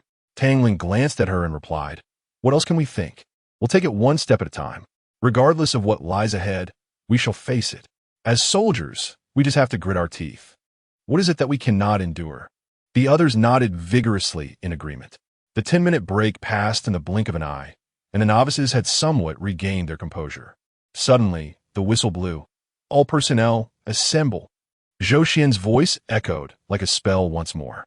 After assembling, Zhou Xian led them to the comprehensive mechanical training ground a few hundred meters away. I knew it. This rascal. Upon seeing the equipment, Zhu Hanlin's face instantly filled with rage. The nearby team members and other novices could vaguely sense the subjects they were about to train in, their faces turning pale once again, with anger surging within. Ha ha. Lin Chuan approached with a cheerful demeanor, saying, "Today, we will practice these simple tasks." Just now, I heard some delicate voice explaining the nature of our Tianlang Tri Special Forces to everyone. You all must have gained some understanding. Upon hearing the term delicate voice, Zhu Hanlin nearly burst forth with indignation, but was quickly restrained by his team members. Lin Chuan continued, "The Special Forces of the Tri-Service must possess the ability to soar like an eagle in the sky, capture tigers in the ground, and catch turtles in the sea. Heaven, in this context, refers to the mastery of high-altitude skydiving, low-altitude parachuting, rappelling, piloting a delta wing, and even commanding an armed helicopter." The novice recruits were visibly taken aback by these revelations. Skydiving, delta wing flying, piloting an armed helicopter? They were to undergo training in such advanced skills? It was as if they were being groomed as paratroopers and aviators. Among them, only a scant few hailed from the Air Force, while others possessed some of these abilities. Yet none could claim them all. Finding an individual with such a diverse skill set within the entire Air Force was nearly impossible. Different branches, such as paratroopers and flight squadrons, operated as independent units, each focusing solely on specialized training. It was inconceivable for them to engage in integrated training. Have you ever encountered a paratrooper who could also pilot an armed helicopter? As for delta wing flying, they had merely glimpsed it in certain foreign films or literature. Which unit in the Chinese military conducted such training? Moreover, many among them were from the Army and Navy, with no prior exposure to such experiences. In fact, a considerable number harbored a fear of heights and lacked the courage to attempt these feats. Lin Chuan, undeterred by their astonishment and anxiety, continued to attain such capabilities. One must first conquer the sensation of vertigo. High-altitude falls or flight, along with the effects of weightlessness and atmosphere pressure, can induce severe dizziness. Failure to overcome this can lead to unconsciousness during descent, resulting in a grim fate, a crash landing that turns one into a mere splatter. Hence, today's task is to undergo anti-vertigo training. The training is not arduous, he reassured them. You will not need to use your hands or feet, so rest assured. With that, Lin Chuan pointed to a fixed rotating wheel, stating, "We shall begin with the basics. You'll be securely bound to the fixed rotation wheel while the apparatus spins. It won't be much." He extended his hand, displaying 5 fingers with a cheerful smile. "Each of you will complete 500 rotations." 500 rotations? Not much. The recruits erupted in disbelief. "Brother, do you even hear what you're saying? 500 rotations."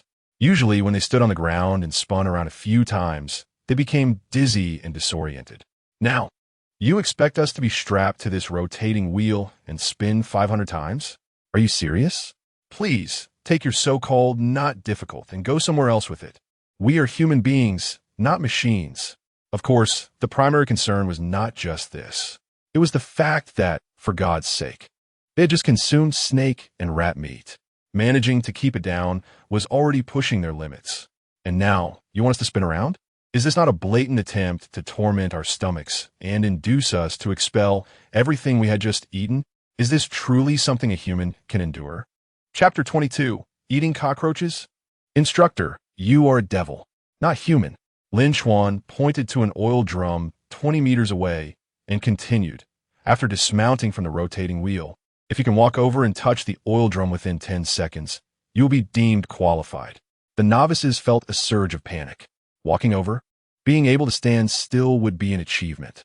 Rest assured, I will not make you complete 500 laps in one go. Today, we will practice in 5 groups. Each group doing 100 laps, Lin Chuan declared. Having spoken, Zhou Xian strode forward, his demeanor stern as he surveyed the group of novices before him. He spoke. "Listen carefully. On the fixed rotating wheel, you must learn to adjust your center of gravity. Lean your body slightly forward, relax your shoulders, and do not resist the force of rotation. Instead, move in harmony with its rhythm. This will help alleviate feelings of dizziness to some extent." No sooner had he finished speaking than Zhou Xian commanded, "All Air Force personnel, step forward." Though reluctant, the Air Force novices quickly complied. Zhou Xian regarded them with an impassive expression and instructed, "You will demonstrate a set for the Army and Navy novices." Upon hearing this, the faces of the Air Force novices turned ashen. Under normal circumstances, they might have been able to endure 100 laps of fixed-wheel training. However, having just endured the torment of raw snake and rat meat, their stomachs were still in turmoil, making this an even more daunting challenge. There were 5 fixed wheels on site, and, at Zhou Xian's command, 5 Air Force novices stepped forward, their hands and feet securely fastened to the wheels. The wheels began to turn slowly at a speed that was not particularly fast, yet not slow either, emitting a creaking sound. Initially, the Air Force novices feigned calmness. However, it wasn't too long before their faces turned pale. One novice tightly shut his eyes, his eyeballs rolling uncontrollably beneath his eyelids, his brow furrowed tightly, teeth clenched, while beads of sweat rolled down his forehead. His body swayed uncontrollably with the rotation, each movement a struggle against his churning stomach. The Army and Navy novices stood by anxiously, their eyes glued to the scene, some unable to suppress their swallowing as expressions of worry and fear crossed their faces. At last, after 100 laps, the wheels came to a gradual stop. The 5 Air Force novices were released from their bindings, their faces as pale as parchment, their bodies trembling as if they might collapse at any moment. They gritted their teeth against their nausea and staggered toward the oil drum 20 meters away. Yet, after only a few steps, one novice bent over and violently vomited. Subsequently, the others succumbed as well, their vomits splattering onto the ground, filling the air with a nauseating stench. The sight of the Air Force novices in such distress sent shockwaves through the remaining novices. This was terrifying. After just 100 laps, they were reduced to this state. What would 500 laps do to us? The crowd erupted in murmurs, their faces etched with terror and aversion. Zhou Xian observed the scene before him, a sardonic smile curling at the corners of his mouth as he coldly remarked, "Is this all? This is merely the beginning. Aren't you supposed to be the Air Force? Having undergone systematic training, you should be able to withstand this minor test. Perhaps it's best for you to return home early." The 5 fledgling recruits, upon hearing his words, were instantly engulfed in shame. The second group of novice airmen, steeling themselves, stepped forward to once again be strapped onto the fixed wheel. As the wheel began to spin, their reactions mirrored one another. Initially, they endeavored to persevere, but soon succumbed to overwhelming agony. Upon completing 100 revolutions, they descended, their faces ashen, and before even reaching the oil drums, they began to retch, their bodies trembling with weakness. Next, it was the turn of the other novices who, filled with apprehension, were sequentially bound to the wheel. Some barely managed a few rotations before feeling the world spin around them, their heads becoming heavy, eyes rolling back as they fainted on the wheel. Others, upon dismounting, found their legs giving way and collapsed to the ground, retching profusely, creating a scene of utter chaos. Zhu Hanlin, too, was secured to the wheel, gritting his teeth. Throughout the spinning ordeal, his complexion shifted from red to pale as sweat drenched his attire. He fixated on a fixed point ahead, attempting to stabilize his mind. Yet the rapidly rotating surroundings blurred his vision. His body swayed in tandem with the wheel's motion, muscles taut, every fiber straining against the onslaught of dizziness. Although he managed to remain upright after the ordeal, his steps faltered, his countenance a stark shade of distress. The female soldiers fared even worse. Their inherent fear of such intense training rendered them pale with terror. As they were bound to the wheel, they emitted cries of panic, struggling helplessly against their restraints. One soldier shut her eyes tightly, tears streaming down her cheeks, her body curling in on itself as she sought to escape the dreadful spinning. Her hands clutched the straps fiercely, her knuckles whitening from the exertion. Another soldier's eyes widened in despair, her body trembling violently with the wheel's revolutions, akin to a leaf swaying in a tempest. Upon completion, they nearly collapsed, some weeping, others retching, the scene utterly heartbreaking. "Is this amusing?" Lin Chuan, with a grin, approached once all novices had endured the experience, desperately fighting their nausea. "Look how much I care for you. You claim to dislike snake and rat meat. So I did my utmost to induce your vomiting, sparing you from suffering. How wonderful!" The recruits could only roll their eyes in exasperation internally, for they lacked the strength or spirit to express their disdain outwardly. "Well, seeing that you have all expelled your meals, I am relieved. Later at noon, I shall prepare something delightful for you to replenish your strength, so you won't harbor resentment toward me, your instructor, for being unkind," he chuckled. More food. The novices were on the verge of an uproar at this revelation. As I recalled the appearances of snake and rat meat, accompanied by a fierce dizziness and gastrointestinal discomfort, a fresh wave of novices succumbed to the urge to vomit. The break was over. Once everyone had recovered from their retching, Zhou Xin once again stepped forward and declared loudly, "Now, we shall proceed to the next set of training." Upon hearing this, a collective groan filled the room. It seemed they were being compelled to expel everything they had consumed over the past 3 days. Reluctantly, they were nonetheless forced into action. After a rigorous morning training that spanned 3 sets and a total of 150 laps, Lin Chuan finally announced the end of the morning session. By this time, the novices had emptied their stomachs completely. Some had even become dehydrated and required immediate attention in the infirmary. They appeared utterly listless, their muscles limp and weak. It was as if they were floating in a void, unable to walk, and even lying down felt surreal.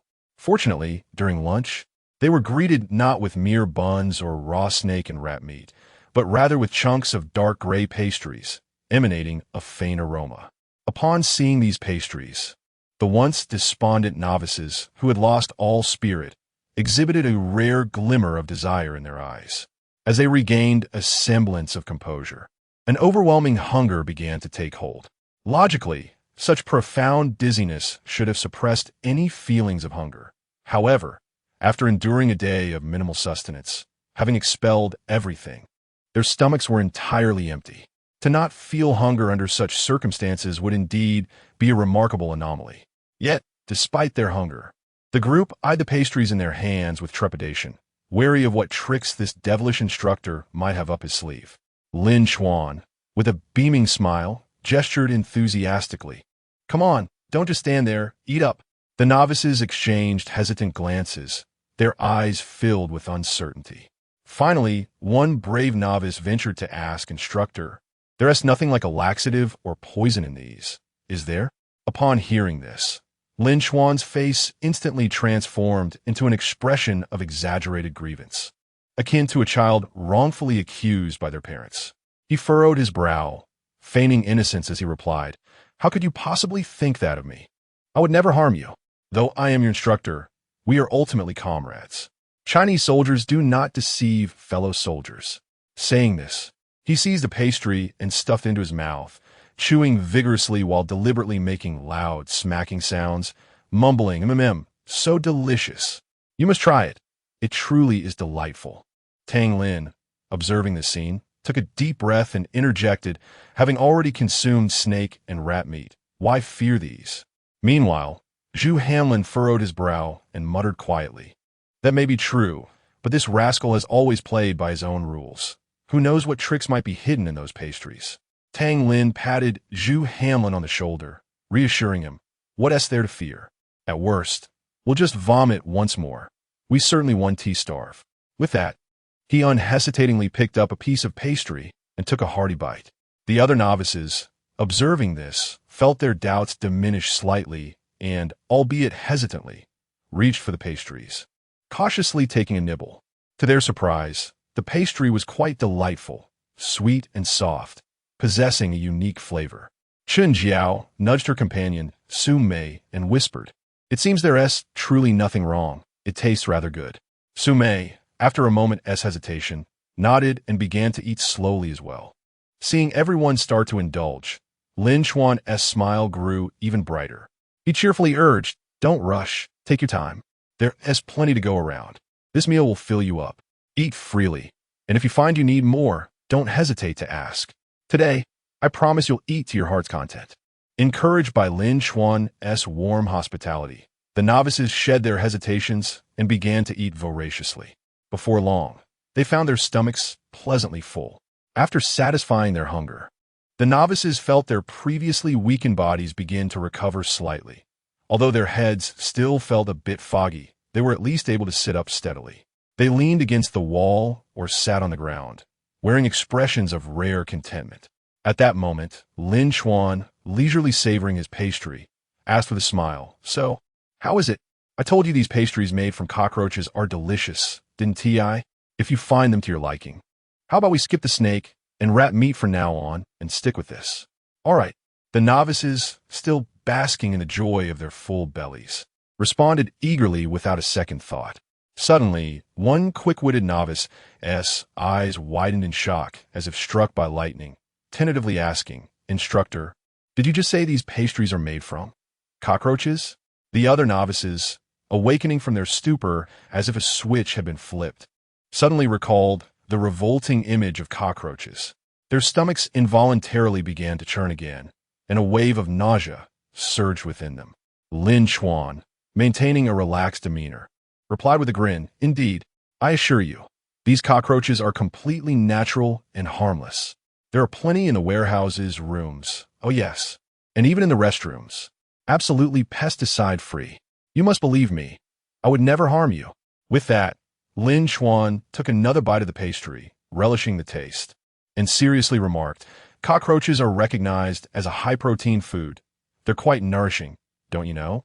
His words detonated like a bomb among the novices, and instantly, a cacophony of retching ensued. Some novices barely managed to stand before they retched violently, expelling the pastry they had just consumed. Others clamped their hands over their mouths, desperately stumbling away, only to succumb to their nausea in a chaotic mess. The faces that had previously held a hint of satisfaction were now transformed into expressions of sheer horror and disgust. They never anticipated that the delectable pastries they had just relished were, in fact, crafted from cockroaches. Chun Jiao and Su Mei clung to one another, retching and cursing. "Damn it, this bunch of bastards is truly out to get us." After several minutes of heaving, the novices gradually regained a modicum of strength, yet their bodies felt increasingly feeble. At that moment, Lin Chuan snapped his fingers. Zhou Xian promptly seized the intercom, instructing them to come over. The novices' hearts sank once more. What now? Given our current state, are they going to continue tormenting us? Soon, several military medical vehicles approached, from which 7 or 8 nurses and doctors disembarked. Zhou Xian announced loudly, "Now, everyone cooperate with the nurses and doctors to replenish your bodies with nutritional balance fluids. Do not mistake this for concern. It is merely to facilitate your recovery so that you can continue your training." Upon hearing this, the novices were on the verge of cursing again. Is this akin to breaking our legs only to mend them, just to break them again? Can they be any more ruthless? However, rather than endure further discomfort, they opted for the intravenous fluids to alleviate their suffering. The nurses and doctors swiftly set to work, administering injections to the novices. Yet, just as they completed the task and the novices began their nutritional replenishment, Lin Chuan's cold, unyielding voice rang out. "Now, everyone listen. Remove the needles. Using the same angles and methods the nurses and doctors employed, administer the injections to yourselves. On the battlefield, there are no nurses, no doctors. Sometimes, you may even need to inject your comrades or your enemies. You must rely solely on yourselves." The novices were left bewildered. The doctors and nurses shared their incredulity. "Is this never-ending?" The novices lamented, "You could have simply shot us. Why must you torment us so?" Chapter 23. Female Soldiers. "Instructor, you are so cruel." The military doctor stepped forward, his brows furrowed into a deep frown, his face a canvas of dissatisfaction and concern. He fixed his gaze upon Lin Chuan, exclaiming, "Instructor Lin, your demands are utterly unreasonable. They are in such a frail state. having only just received intravenous fluids, and you're compelling them to remove their own needles and reinsert them. If a medical mishap occurs, who will take responsibility? As a doctor, I cannot stand by and watch you torment them like this. Lin Chuan cast a cold, sidelong glance and retorted, medical mishap? On the battlefield, accidents abound. The enemy will show no mercy simply because of your physical weakness. If you cannot overcome this minor hurdle, how can you speak of defending your homeland? I want them to understand that, as Special Forces soldiers in combat, the only thing they can rely on is themselves. The military doctor was rendered speechless by the rebuttal. The novices, filled with resignation, began to remove their needles. Zhu Hanlin gritted his teeth, the veins on his forehead bulging, his hands trembling slightly as he grasped the foretube. With a sudden yank, the moment the needle detached from his skin, a sharp pain surged through him, and blood began to flow slowly down his arm. The reactions of the other novices mirrored his own. They were all adults, not afraid of needles or injections. However, having a doctor or nurse assist is entirely different from performing the act on oneself. The fear and anxiety intensified exponentially. Zhu Hanlin took a deep breath, picked up a new needle, and focused intently on his vein. Yet, due to his extreme weakness, the needle quivered uncontrollably in his hand, refusing to cooperate. A teammate nearby could not help but comment, "Old Zhu, are you all right? Watching you makes me nervous." Zhu Hanlin snapped back, "If you think you could do better, then go ahead. Why are you just watching me?" Sweat beaded on his forehead as his arm trembled from tension and effort. After several attempts, he still could not succeed. His teammate mumbled, "I don't have any experience. I just wanted to see how you do it to avoid making mistakes." Zhu Hanlin replied, "Get lost." On the other side, Tang Lin acted with far more decisiveness. He yanked out his needle with a swift, clean motion, immediately grasped a new needle, and, gritting his teeth, plunged it in. Although he misaligned slightly, the pain made him gasp, yet he bore through it, adjusted his angle, and with renewed force, finally pierced the vein. A novice nearby looked on with envy. "Brother Tang, you're incredible. I haven't even dared to make a move yet." Tang Lin panted, "What is there to fear? Just grit your teeth and get it over with. Hurry up. If you delay, who knows what punishment awaits you?" The other novices nodded in agreement. Compared to other forms of punishment, self-administering a few injections was indeed a trivial matter. Lin Chuan sauntered over to the female soldiers, a faint, mocking smile playing at the corners of his mouth. "You might as well give up. Don't force yourselves. With your frail physiques, the battlefield is no place for you. It would be wiser to return to a safe haven. To be frank, I have no expectations for you female soldiers, for women are inherently weaker. No matter how hard you strive, you will never be able to match your male counterparts. The invitation for you to participate in the selection was merely a formality, intended to provoke the male soldiers. At this juncture, your role has reached its limit. Lingering any longer serves no purpose for me, and for you, it would only lead to unnecessary suffering." Upon hearing this, Chun Jiao and Su Mei were instantly incensed. Chun Jiao's eyes widened in fury as she glared and exclaimed, "You pervert! Don't think we could be easily bullied just because we are female soldiers. Now that we are here, we have no intention of retreating." Su Mei, equally defiant, shouted, "Exactly. Stop looking down on us. We can endure hardships just as well as the male soldiers." At that moment, a timid female soldier gently tugged at Su Mei's sleeve, her voice tinged with trepidation as she softly advised, "Let it go. Just let it go. No need to curse." Su Mei, fueled by anger, retorted sharply, "What do you mean let go? What is wrong with cursing at them? If they have the guts, let them eliminate us directly. Don't you harbor any resentment? If you're angry, express it boldly. Don't cower like a coward." The timid soldier withdrew slightly, feeling aggrieved as she murmured, "But I'm a coward." Everyone was momentarily taken aback, then burst into a collective, bemused laugh. Su Mei, with a stern expression, insisted, "I don't care. You must curse at him too, and you all." She pointed at the other female soldiers. "Didn't you hear what he just said? This is not mere insult. It's a violation of our dignity as women. Curse that pervert. I refuse to believe he would dare eliminate all of us female soldiers." The others exchanged glances. their expressions a mix of surprise and contemplation. Lin Chuan was equally astonished. He hadn't anticipated such fierceness from the two. Even the male soldiers would hesitate to confront him so boldly. Su Mei urged the timid soldier again, "Curse. Are you mute?" The timid soldier hesitated, glancing nervously at Lin Chuan before timidly muttering, "Instructor, you're bad." Lin Chuan, Su Mei, and Chen Jiao. Other female soldiers. "You're bad. Momins late." The group erupted in laughter. Su Mei and Chen Jiao exchanged glances, both exasperated, holding their foreheads in disbelief. Lin Chuan was equally bewildered, caught off guard by the unexpected statement, unsure of how to respond. How could this girl be so endearing? She couldn't even curse properly. What should I say in response to, "Instructor, you're bad"? Indeed, she was one of his chosen recruits. But he had little understanding of her personality.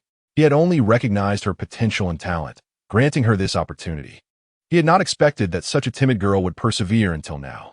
Observing the group's reaction, the timid soldier appeared flustered, believing her previous insult had been too mild.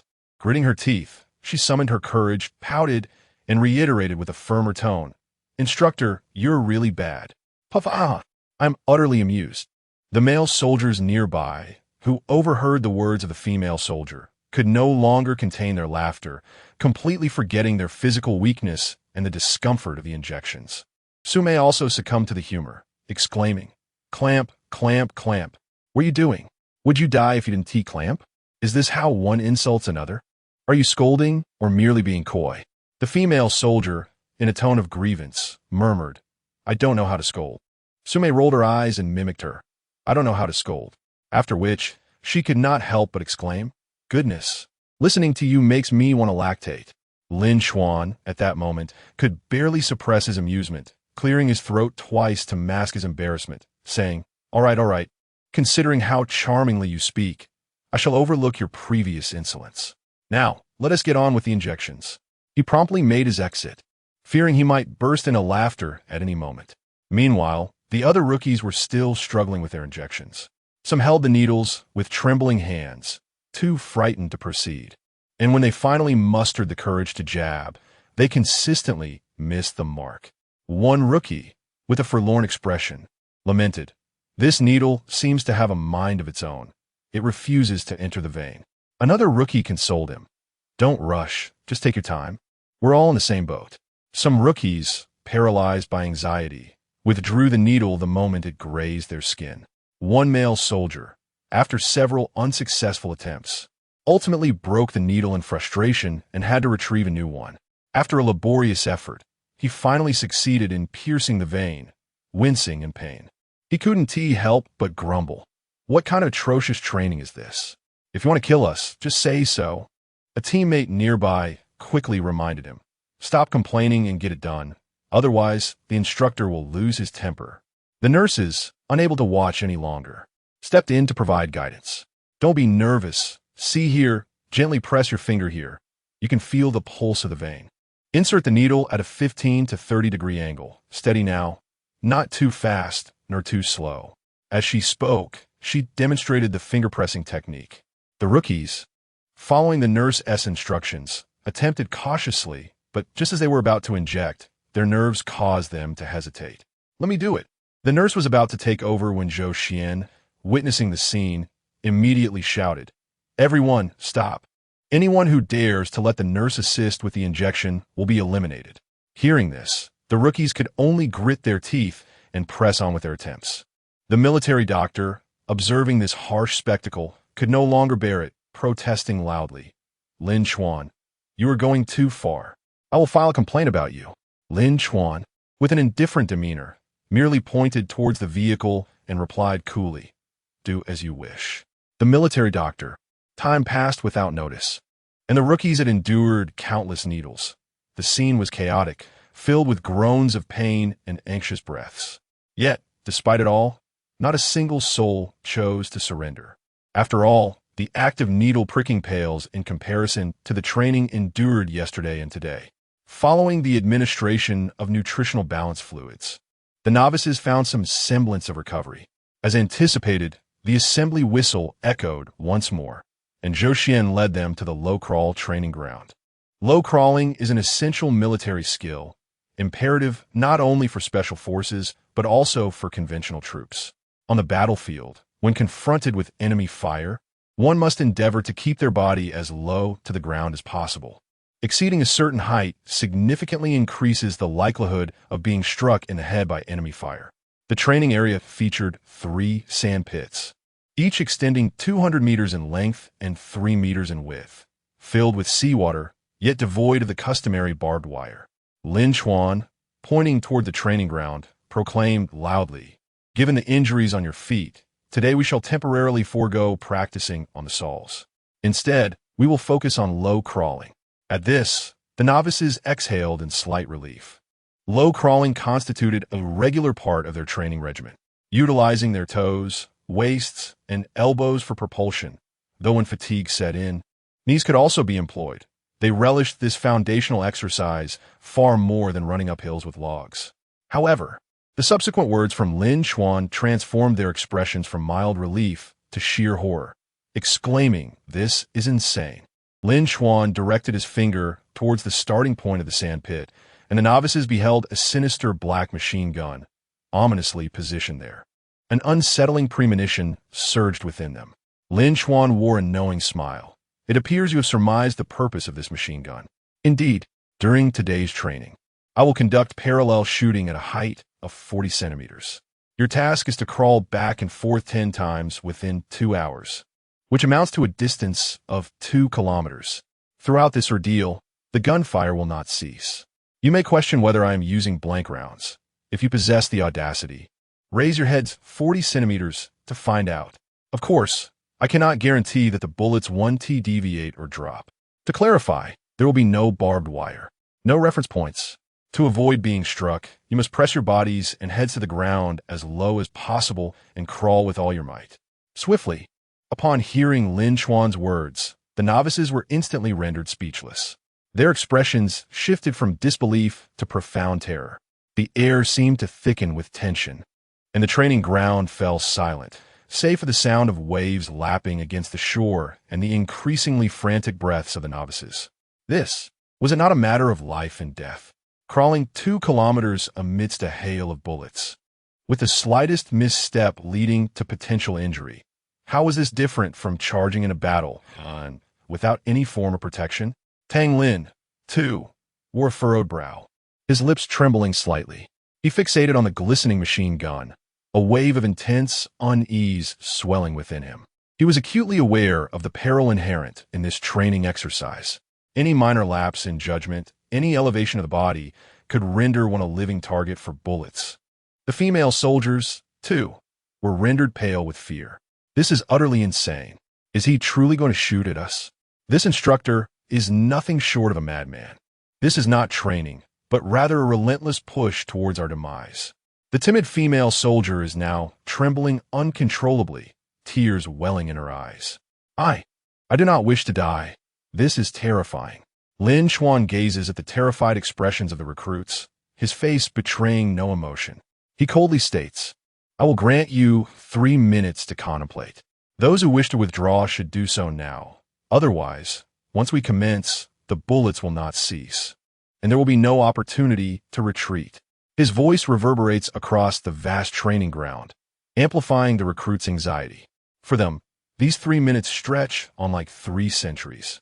Each individual wrestles internally with a fierce struggle to persist and risk their lives in the face of this seemingly insurmountable task, or to abandon it all and flee this place that could claim their lives at any moment.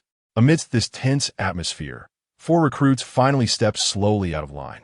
Their steps are heavy and deliberate, each one laden with profound disappointment and resignation. One of the recruits, head bowed, speaks with a quiver in her voice, "I'm sorry. I truly cannot do this. I do not wish to die here." The others echo her sentiments, their faces etched with frustration and reluctance, but more prominently, a deep appreciation for life. Lin Chuan observes the 4 departing recruits, his expression impassive. Coldly, he remarks, "Leave. This place is not suited for you." The remaining recruits watch their departing comrades, their hearts a tumult of emotions. They understand that from this moment forth, their fates are irrevocably intertwined with this brutal training ground. Some clench their fists, their eyes reflecting resolute determination. Others take a deep breath, attempting to quell the fear within. Regardless, they are prepared to face the impending life and death challenge. Time's up. All of you to the sandpit. Lin Chuan's voice rings out once more, shattering the brief silence.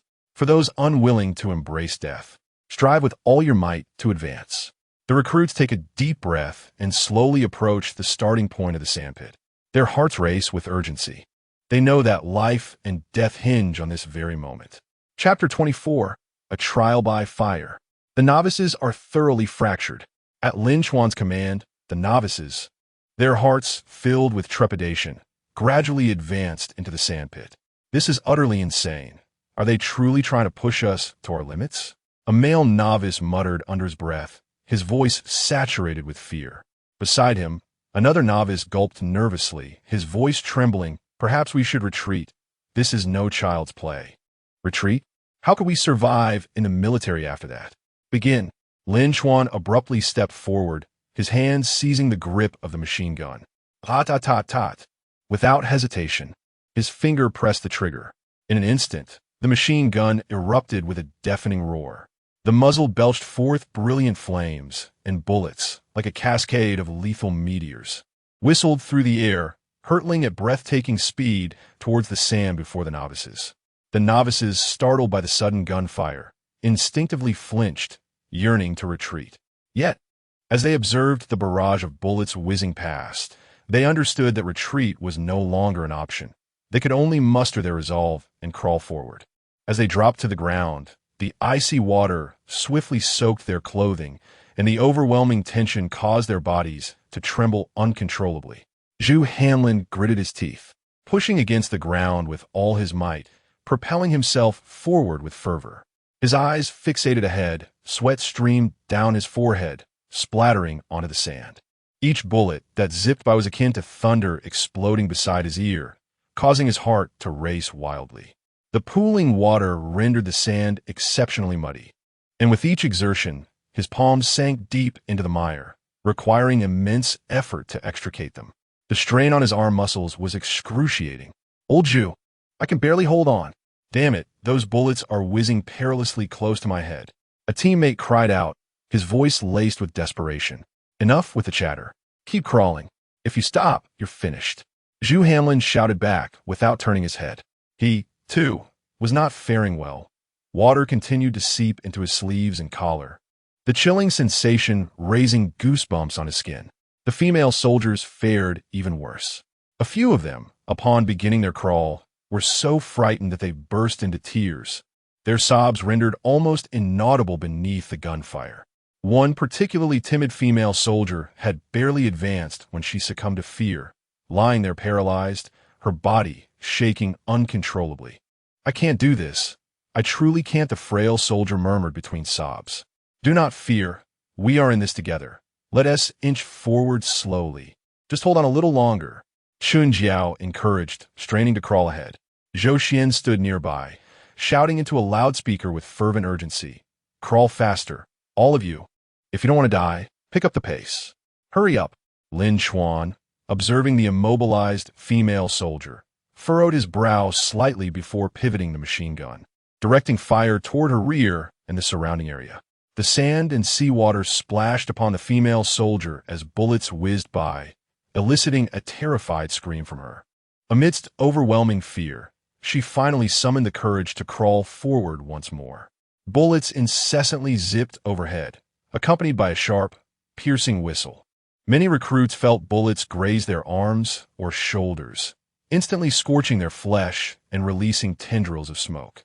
Zhu Hanlin experienced a sudden, searing pain in his arm. Upon inspection, he discovered a bloody gash, the skin charred and emitting a burnt odor. "Damn it! If you have the guts, just kill me," he bellowed in a fit of rage. Yet he did not halt, gritting his teeth as he continued to crawl, mud seeping into his wound, bringing with it excruciating agony. "Damn it! That bullet nearly grazed my skin. It was too close for comfort. This water keeps pouring into the wound. It's unbearable," a male recruit shouted, trembling with apprehension. Endure it. Whatever you do, don't stop. Stopping is far more perilous. Hurry, crawl, and once it's over, we'll be free. Another recruit urged in response. Halfway through their crawl, calamity struck. One recruit, exhausted, suddenly lifted his body. With a resounding crack, a bullet struck him squarely, sending him crashing backward into a pool of blood. Cease fire! Cease fire! Zhou Xian shouted in alarm upon witnessing the scene. His heart clenched tightly as he hastened toward the injured recruit, calling out urgently, "Quick, go check on him!"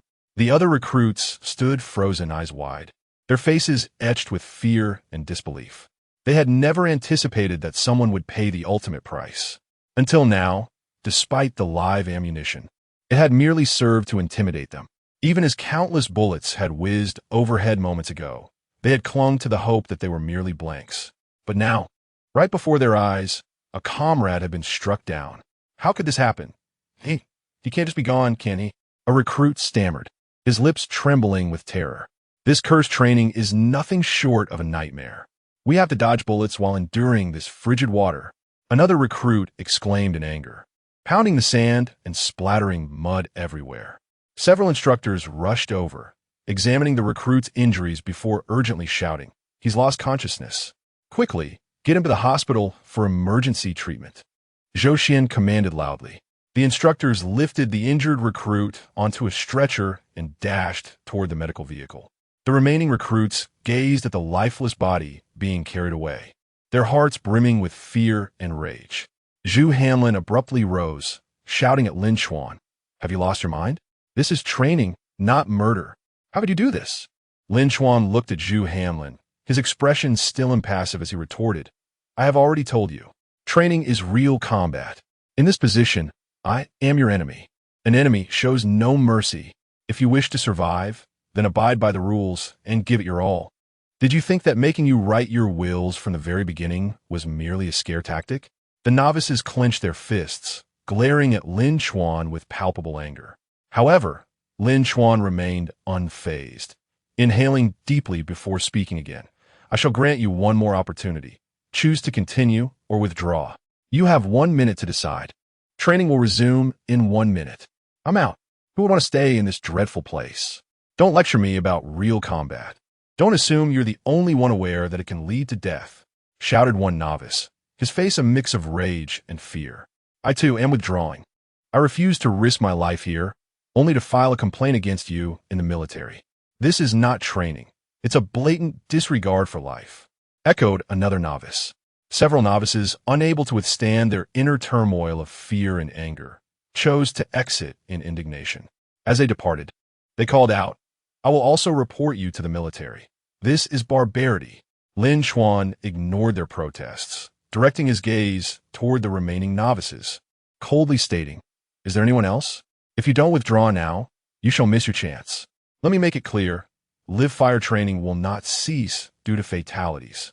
It will only compel me to train you even more rigorously. I would rather see you bleed on the training field than have you perish on the battlefield. There are only 10 seconds left. Those who wish to continue, return to the sandpit. Training resumes. For those opting out, gather your gear and leave. Damn it, let us go for broke. We've come this far. We cannot simply give up. If we must die, let it be on this path." One male novice gritted his teeth, returning first to the starting point of the sandpit, mud dripping from his form. "Indeed, we cannot be cowards. We have already endured so much. We cannot falter now." The rest of the novices followed suit. As the novices gazed at the still glossy machine guns, their hearts brimmed with hesitation and conflict. Yet, ultimately, many gritted their teeth and returned to the sandpit's starting line once more. 10 seconds later, all novices again lay prone in the sandpit. They understood that having chosen this path, there was no turning back. What awaited them would be even harsher challenges. Lin Chuan once again raised a machine gun and pulled the trigger. Meanwhile, in the military, Wang He's expression shifted upon hearing from the communicator about an incident during the Tianlang selection training. After clarifying the details, he slammed his hand down in frustration. How could Lin Chuan be so ruthless in his training that it has resulted in casualties? After a moment of thought, he instructed the communicator, "Immediately notify the Chief of Staff. I need him to accompany me." "Yes." 2 hours later, a military helicopter appeared above the island base. The low-crawl training had concluded, and the novices were in the midst of recuperation. "Boss, the commander has arrived." Sun Ying approached Lin Chuan and whispered, "You must think someone really got hurt and has come to hold you accountable." "Oh, so soon?" A sly smile crept onto Lin Chuan's lips as he replied, "Let us go greet our divine assistant." Having concluded the conversation, he took Sun Ying and swiftly made their way to a small helicopter landing site at the base. "Good day, esteemed leaders." Lin Chuan greeted with a smile and a salute. "You rascal, what on earth is going on? How could this result in a fatality?" The Chief of Staff immediately reprimanded Lin Chuan with a stern expression upon seeing him. "Esteemed leaders, have you come specifically for this matter?" Lin Chuan inquired. "What else could it be?" Wang Yi scoffed. "A life has been lost. How could we remain indifferent?" Just before our departure, we received a formal complaint stating that your selection and training are not merely training, but rather a reckless disregard for human life. Pray, elucidate the situation. With a deep sigh, Lin Chuan responded, "Leaders, special operations training is inherently fraught with peril. Training accidents are inevitable. To cultivate an unconventional force, one must employ unconventional training methods. This necessitates breaking away from traditional training models and incorporating realistic combat training. In the realm of actual combat, casualties are unavoidable. During my time training abroad, I conversed with their instructors. Do you know what the annual fatality rate is for their special forces during routine training?" Lin Chuan asked. Wang Yi and the Chief of Staff furrowed their brows and shook their heads slightly. Lin Chuan extended 5 fingers, stating, "For a special forces unit of 1,000 personnel, the death rate is 5. The number of injuries is even greater." The two men gasped in shock at this revelation. 5. Is that not exceedingly extreme? Lin Chuan continued, "And this figure pertains solely to routine training fatalities. When factoring in actual combat missions, the number rises to at least 50. Their eyes widened in astonishment. "Thus, esteemed leaders, please do not question the brutality and strength of the tasks and adversaries that special forces will inevitably confront. If they're not thoroughly acclimatized to the dangers of realistic training, when they ultimately face the battlefield, the casualties will be beyond what you can fathom or accept. Everything I am doing now is to ensure they adapt to this state as early as possible. This way, when they truly engage in battle, they can face it with a calm demeanor. Of course, you as leaders must also adapt." Upon hearing this, Wang Yi and the Chief of Staff fell silent. "Bring the individual out," Lin Chuan instructed Sun Ying, who promptly opened the car door. Then, a bloodied soldier emerged from the vehicle and saluted Wang Yi and the Chief of Staff, saying, "Good day, esteemed leaders. I am a novice who was reportedly killed by Instructor Lin." Wang Yi and the Chief of Staff exchanged bewildered glances. "Lin Chuan, what is going on here?" With a smile, Lin Chuan explained, while Sun Ying added, "Leaders, this is merely a scene orchestrated by our director." "A scene by the director?" The two were taken aback, then quickly grasped the implication. "You intended to illustrate the brutality of the battlefield in this manner?" Lin Chuan nodded with a wry smile, saying, "My heart is not made of iron. They are human beings, my comrades, who would wish to witness the sacrifice of a fellow soldier. Prior to the initiation of this training segment, I had an instructor infiltrate the group, outfitted with explosive blood packs to create a realistic illusion. This is a method of training, yet it also represents a reality that will inevitably unfold in the future. If both of you insist on holding me, the Chief Instructor, accountable for even a single loss of life, then I believe the formation of this Special Forces unit is futile. For once the Special Forces are deployed, whether in routine training or during missions, sacrifice is unavoidable." Upon hearing this, Wang Yi and the Chief of Staff exchanged glances, their faces betraying a hint of shame. "It seems we have indeed been narrow-minded. Our troops have basked in peace for far too long, subconsciously forgetting that the military exists for the sake of war." Wang Yi sighed softly, patting Lin Chuan on the shoulder. "Child, you have done nothing wrong. Rest assured, such incidents will not occur again." Lin Chuan nodded slightly, smiling as he replied, "However, it is fortunate that both leaders have arrived. Perhaps you could assist me with a small favor." A few minutes later, under Lin Chuan's guidance, Wang Yi and the Chief of Staff arrived at the training ground. The recruits, upon seeing the military leaders, felt as though a glimmer of hope had appeared. Surely, the members who had withdrawn must have successfully lodged complaints. The leaders have come to rescue us. Yes, indeed, these perverse individuals will surely face punishment. The recruits whispered excitedly among themselves. However, Zhu Hamlin and Tang Lin exchanged worried glances, their brows furrowing in concern. Deep down, they harbored an ominous premonition. Are the leaders truly here to advocate for them? Chapter 25. Lin Chuan was not penalized, but instead awarded third-class merit. Comrades, as Wang He's voice resonated through the room, despite the exhaustion and frailty that enveloped the recruits, they instinctively stood tall and proud. Wang He nodded in satisfaction.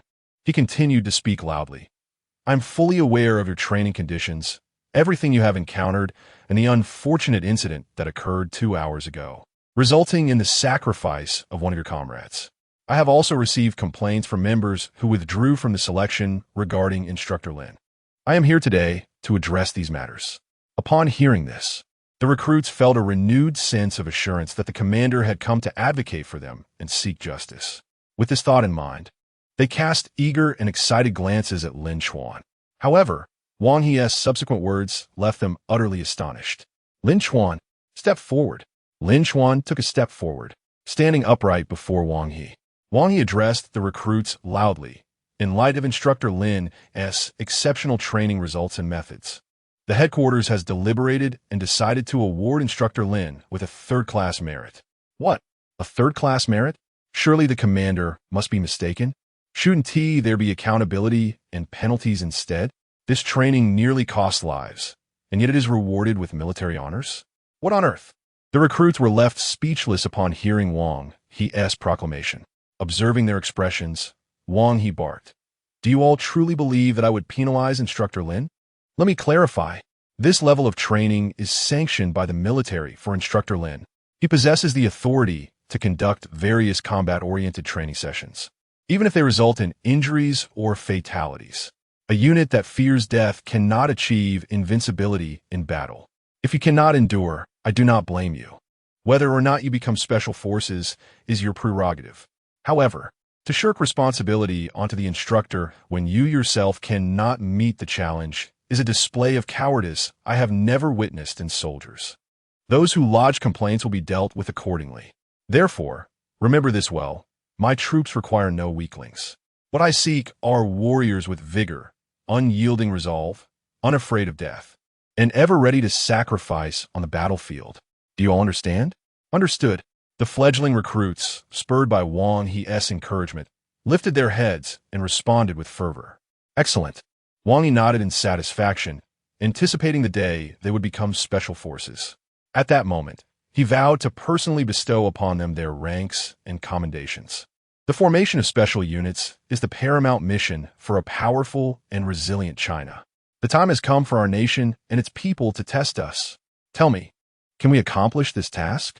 Yes, yes, yes. The recruits roared back with all their might. Observing this scene, Lin Chuan couldn't help but feel a sense of awe.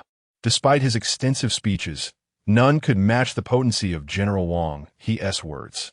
This is the formidable spirit of the Chinese military. The sheer impact of the Supreme Commander's declaration, the time has come for our nation and its people to test us, is something no soldier can withstand. In the days that followed, their training and daily life revolved around the theme of endurance. Aside from the few hours allotted for sleep, every moment was dedicated solely to training. Each day, the recruits pushed their limits relentlessly. Gradually, they experienced a qualitative leap in physical fitness, willpower, psychological resilience, and mental fortitude. Naturally, every day, some recruits succumbed to the pressure and chose to withdraw, despite Wang He's prior motivation. However, motivation alone could not sustain everyone through such extreme training. If that were sufficient, Wang He could simply inspire every unit, and every individual would become a Special Forces soldier. In just half a month, the number of recruits dwindled from over 70 to fewer than 50. The remaining 40 or so, while still somewhat lacking in physical fitness, had already reached the standards of Special Forces in terms of psychological resilience, mental endurance, and willpower. The rapid enhancement of physical abilities in such a brief period was improbable. However, their potential and talent were evident. Within 3 months, they would surely meet the benchmark. Lin Chuan remained unperturbed, knowing that a strong foundation was vital before erecting towering edifices. They now transitioned into specialized training across the Army, Navy, and Air Force. Congratulations! You have successfully passed the first phase of selection, Lin Chuan announced, surveying the 40-plus recruits. A glimmer of joy spread across their faces at his words.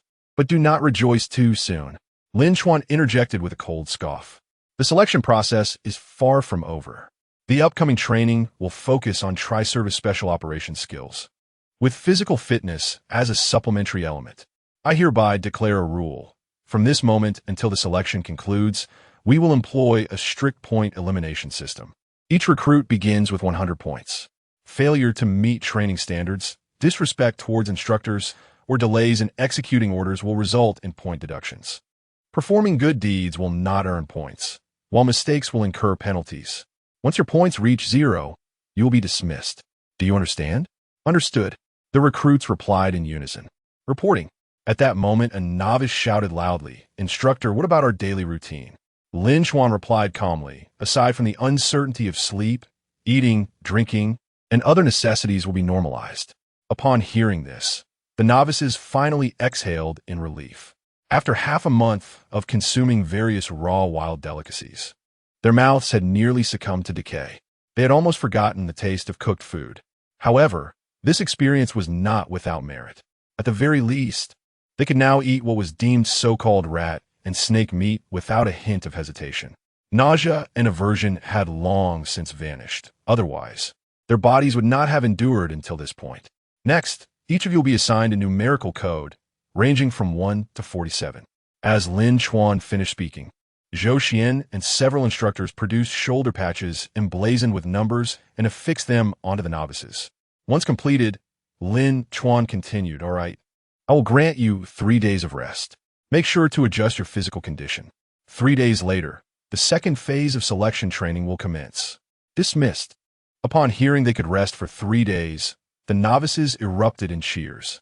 Lin Chuan, Sun Ying, and Zhou Xian exchanged smiles before turning to leave, granting these rare moments of respite to the novices.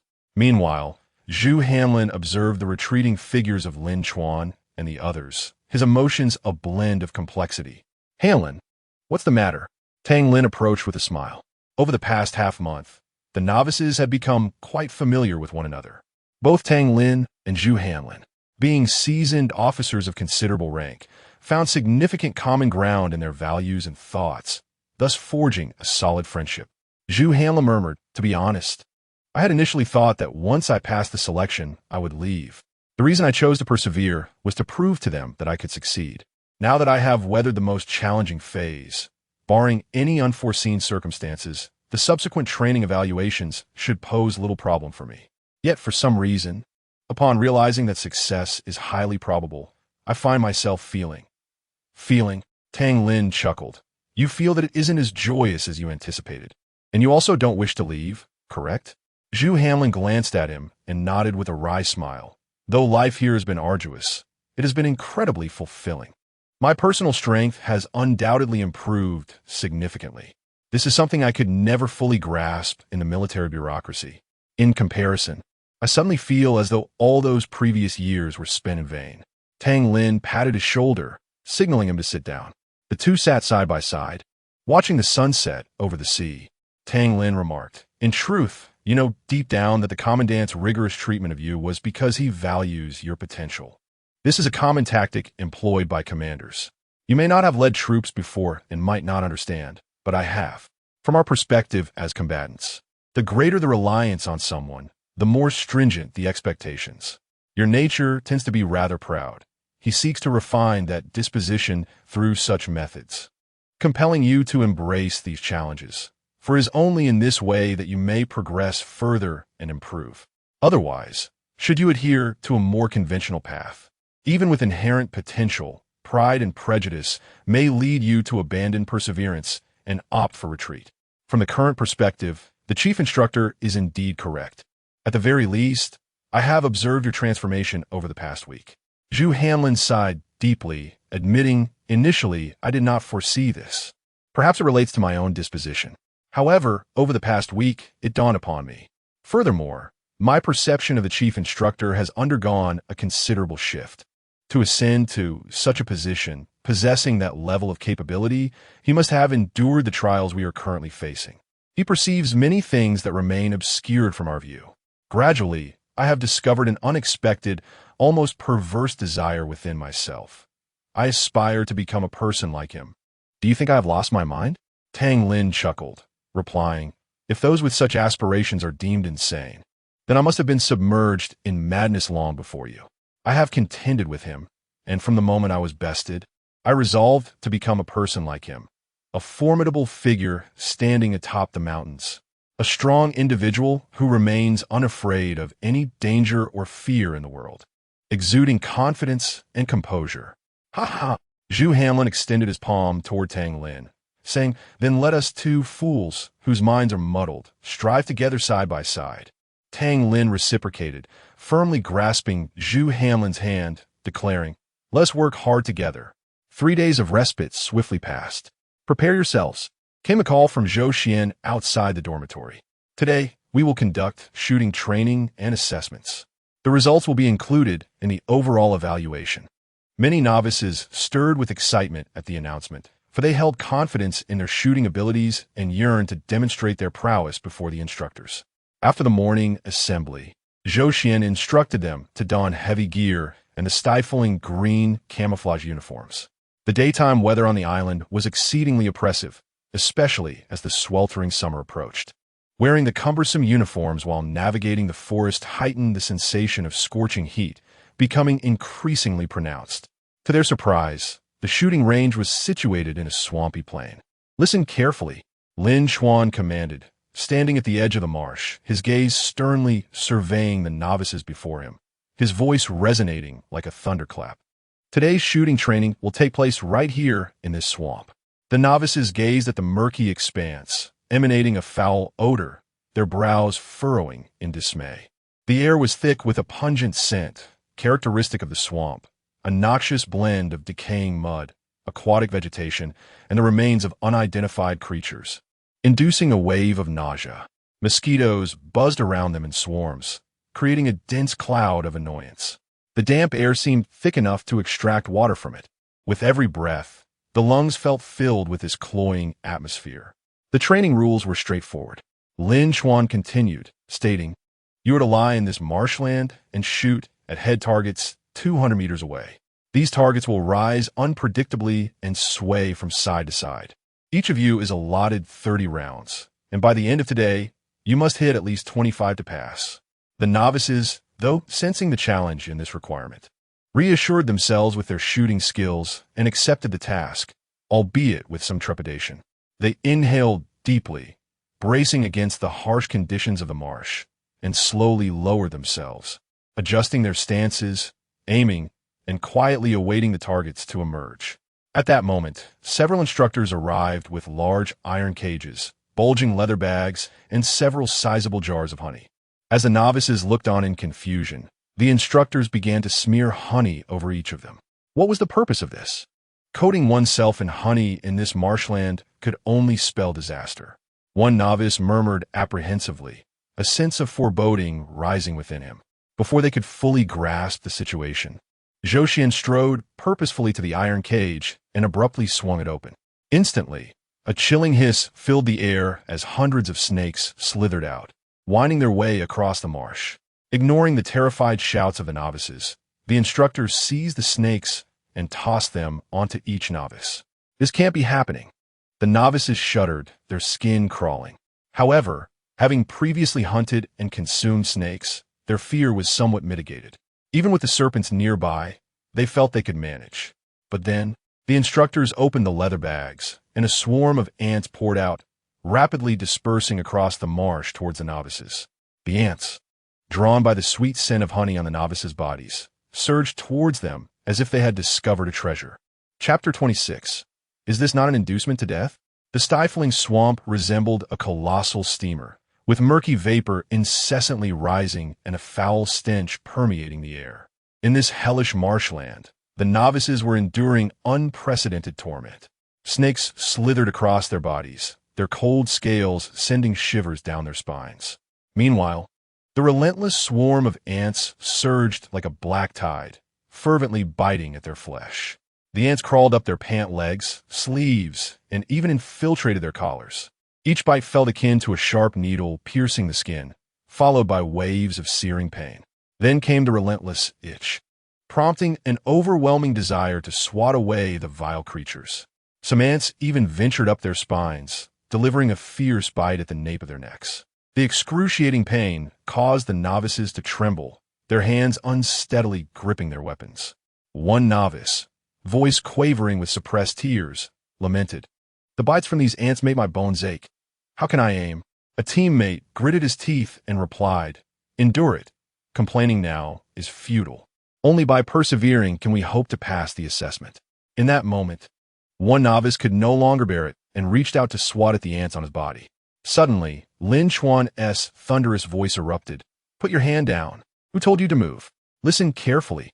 If this were a battlefield, you would constantly face such circumstances. The enemy may be lurking nearby.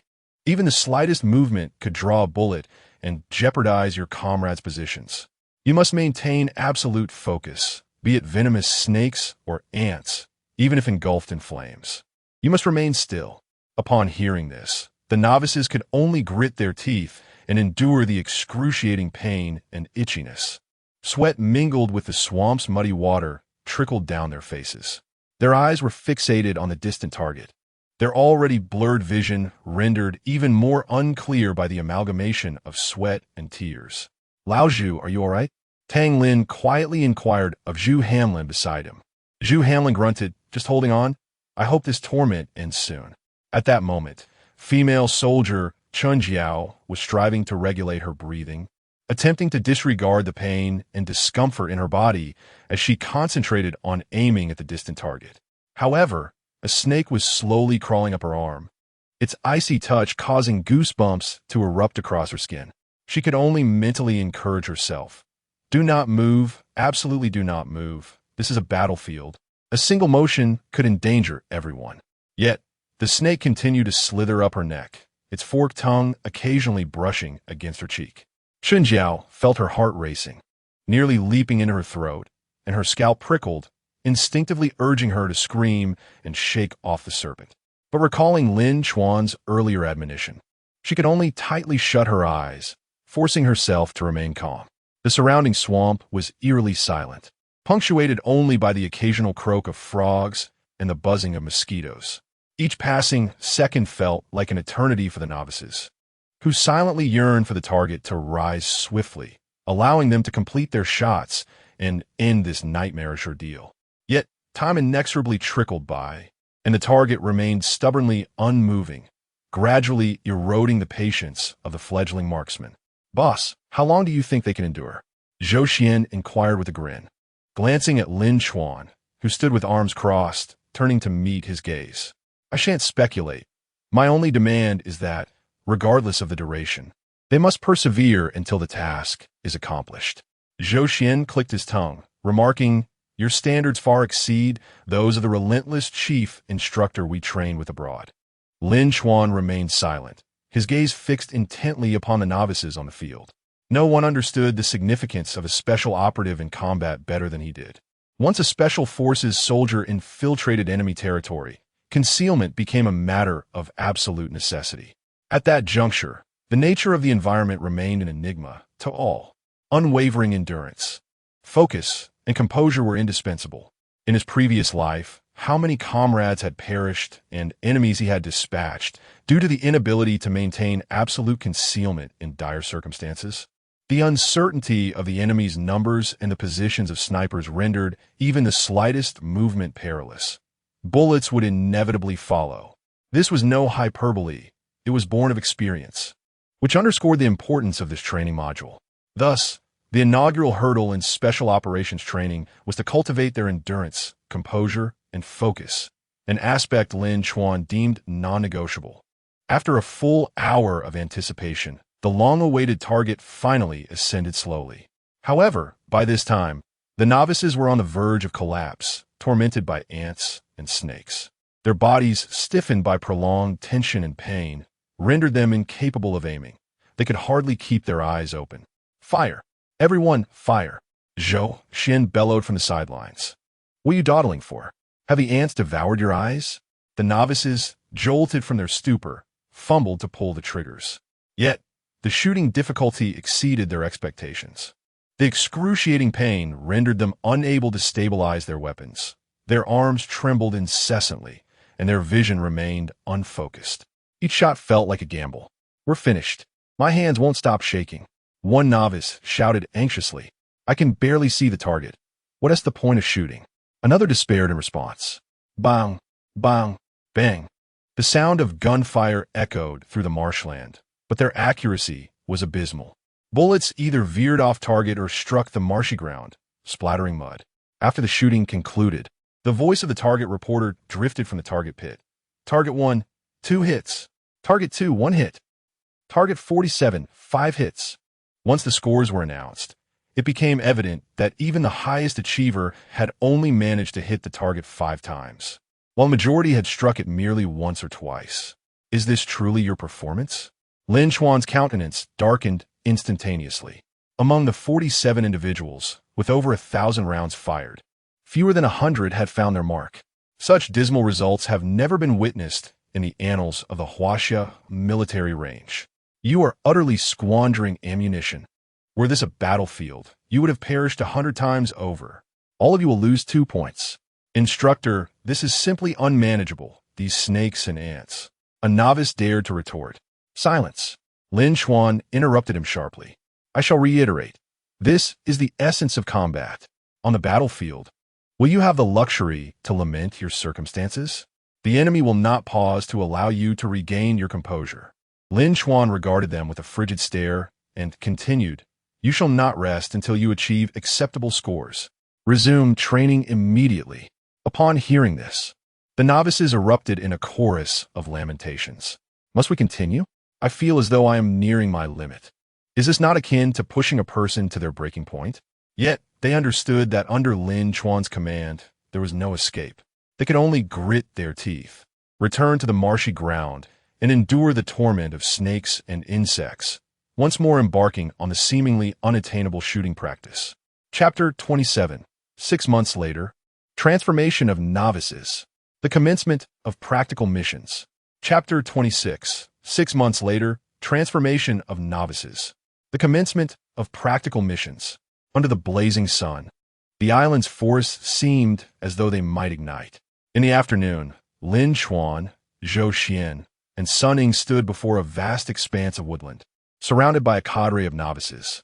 Weary from the morning's trials in the marshlands, they were now filled with curiosity and bewilderment as they gazed at the 3 instructors before them.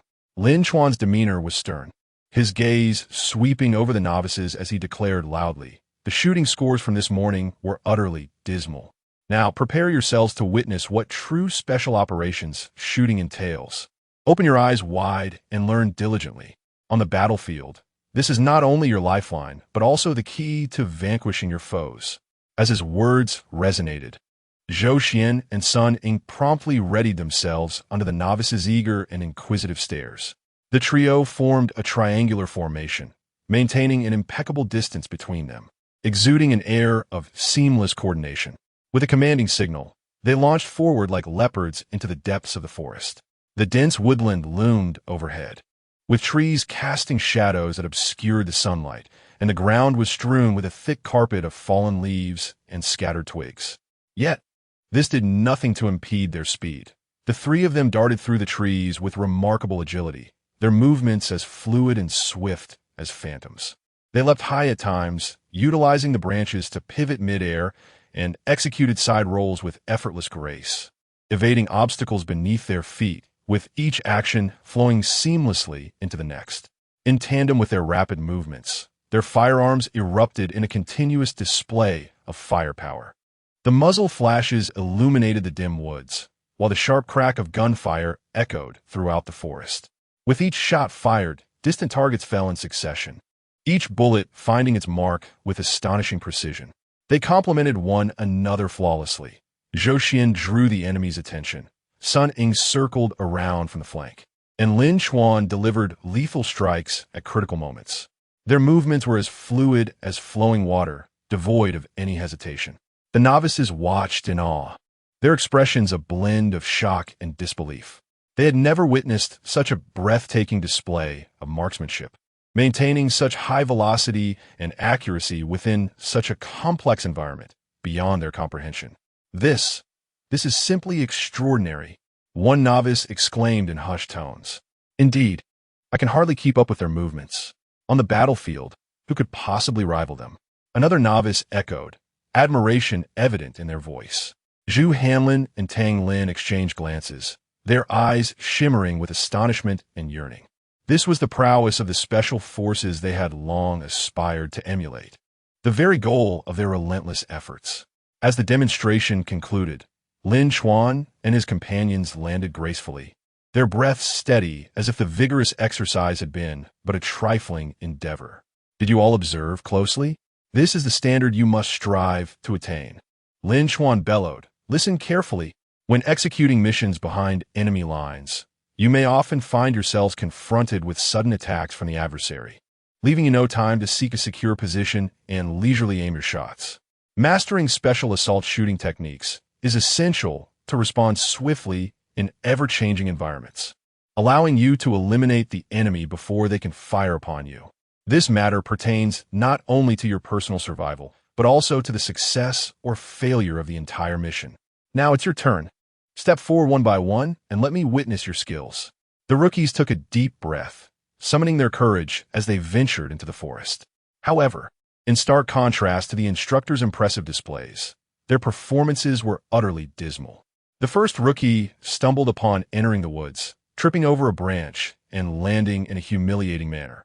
Clumsily, he scrambled to his feet, fumbling with his weapon, but before he could even aim, the target had vanished from his sight. In a panic, he fired several shots, all of which struck the nearby tree trunk. What are you doing? You can't even hit a target. Are you here to fight or to entertain? Lin Chuan thundered angrily. The second rookie, having learned from the previous mistake, advanced cautiously. Yet, he struggled to maintain his balance, nearly toppling over with each few steps. When it came time to shoot, his trembling arm rendered his aim utterly hopeless, sending bullets far from the intended mark. Your movements resemble those of a toddler just learning to walk, swaying precariously. If you cannot even master the basics of balance, how can you expect to shoot? Lin Chuan's expression darkened, and he continued his tirade. Stop. Reflect on where you are going wrong. One by one, the rookies took their turns, each meeting with failure. They either stumbled over obstacles or failed to maintain their balance in motion, resulting in abysmal shooting accuracy. Lin Chuan's shouts echoed throughout the forest, permeating the air with a palpable tension and oppressive atmosphere. After all had been tested, Lin Chuan finally stepped forward to succinctly explain the essentials of special assault shooting. When moving through the forest, your steps must be light, knees slightly bent, always prepared for unexpected situations. Keep your eyes vigilant, anticipating potential obstacles. When shooting, do not fixate solely on the sights. Learn to harness your body's inertia and muscle memory. Adjust your breathing while in motion, ensuring your heartbeat remains steady. The moment you pull the trigger, be decisive, do not hesitate. Do not fear, trust in your abilities. On the battlefield, fear only clouds your judgment. It is calmness that leads to sound decision-making. Once the explanation concluded, Lin Chuan divided them into 3 groups, himself leading one, Zhou Xian guiding the male soldiers, and Sun Ying overseeing the female soldiers. They separated to undergo more systematic specialized training. That evening, after an entire day of intense training, the rookies were utterly exhausted. However, Lin Chuan granted them no respite. Tonight, we will engage in special combat training. Upon hearing his words, the novices were taken aback. The training they had endured during the day had already pushed their bodies to their limits, and now they were to engage in combat training. This was undoubtedly adding insult to injury. Yet, they understood well that in Lin Chuan's presence, there was no room for negotiation. He divided them into 3 groups at random. Soon, all members of each group will attack me simultaneously employing every technique at your disposal. As soon as these words left his lips, the novices erupted in disbelief. What? All of us against just one? Is this not an act of overwhelming the few with the many? Does he underestimate us so profoundly? Each group has over 10 members, and he stands alone. Even the mightiest fighter cannot contend with such a multitude at once. Indeed, was he training us or inviting a thorough thrashing? Enough chatter. Lin Chuan commanded, Group 1. Step forward. With trepidation, the first group of novices gradually approached Lin Chuan. Their expressions betrayed a mix of anxiety and a twinge of exhilaration. Having endured his relentless training for so long, the prospect of finally landing a blow on him, even if it was just one punch, would suffice to vent their pent-up frustrations. Begin. Lin Chuan's sharp command ignited the first group into action. Some launched powerful punches, while others executed high kicks. Their moves appeared chaotic yet exuded a desperate resolve. However, Lin Chuan moved like a wraith, effortlessly weaving through their assaults. His body seemed weightless, each dodge impeccably timed, rendering their ferocious strikes incapable of even brushing against his garments. When one attempted a sneak attack from behind, Lin Chuan pivoted gracefully, evading the blow while seizing the assailant's arm, twisting it gently, and sending him crashing to the ground with a pained cry. Facing frontal attacks, he merely angled his body, skillfully deflecting the strikes, dissipating their force, causing the attackers to stumble forward from their own momentum. In a mere minute, all members of the first group lay defeated upon the ground, gasping for breath, their eyes wide with shock and resentment. This is astonishing, one novice murmured, gazing at the night sky. His speed and reflexes are beyond human capability. Despite our numbers, we couldn't even graze him. Another novice struggled to rise, etched across his face. The second and third groups watched in disbelief from the sidelines. They could clearly perceive the terror of Lin Chuan's speed, agility, and strength. No wonder he dared to challenge them all at once, with such prowess. Even their combined efforts might not suffice to match him. Group 2, step forward. Lin Chuan's icy gaze turned toward them, issuing a commanding order. Before the first group could fully comprehend their defeat, the second group exchanged glances, suppressing their shock, and charged forward. They gleaned lessons from the first group, endeavoring to adopt a more flexible strategy as several individuals launched simultaneous attacks from various directions, hoping to confound Lin Chuan. However, Lin Chuan's prowess far surpassed their imaginations. He navigated through the throng as if it were an uninhabited realm, each strike precisely targeting the novice's vulnerabilities. His counterattacks were executed with remarkable swiftness, often subduing the novices before they could fully extend their strikes. Bang! A cacophony of muted thuds and anguished cries echoed, as the second group of novices was swiftly incapacitated. Lying on the ground, they gazed at Lin Chuan, their eyes brimming with terror and despair. At that moment, they truly comprehended the vast chasm separating them from the elite soldiers. The third group of novices, witnessing their fallen counterparts, was enveloped in dread. Yet, spurred on by Lin Chuan, they mustered their courage and launched their assault. Nevertheless, the outcome mirrored that of the preceding groups, as Lin Chuan effortlessly defeated them one by one. Get up! Lin Chuan bellowed at the novices sprawled on the ground. With such meager abilities, do you aspire to become Special Forces? In a real battlefield, you couldn't withstand even a single move from the enemy. The novices struggled to rise, their heads bowed, unable to meet Lin Chuan's gaze. They recognized the truth in his words. They were still light years away from matching the caliber of true Special Forces. I have clearly noted your techniques, speed, and strength from your earlier attempts. Lin Chuan scanned the faces before him. Now, I shall provide individualized instruction, addressing each of your weaknesses. Pay close attention, and remember well, do not make me repeat myself, or I assure you, you will endure a night of unrelenting pain. The novices were once again taken aback. They found it unimaginable that amidst such intense confrontation, Lin Chuan could recall each individual's subtle movements. How is this possible? With so many attacking at once, he managed to observe with such clarity? I certainly do not believe it. Nonsense, who would believe that?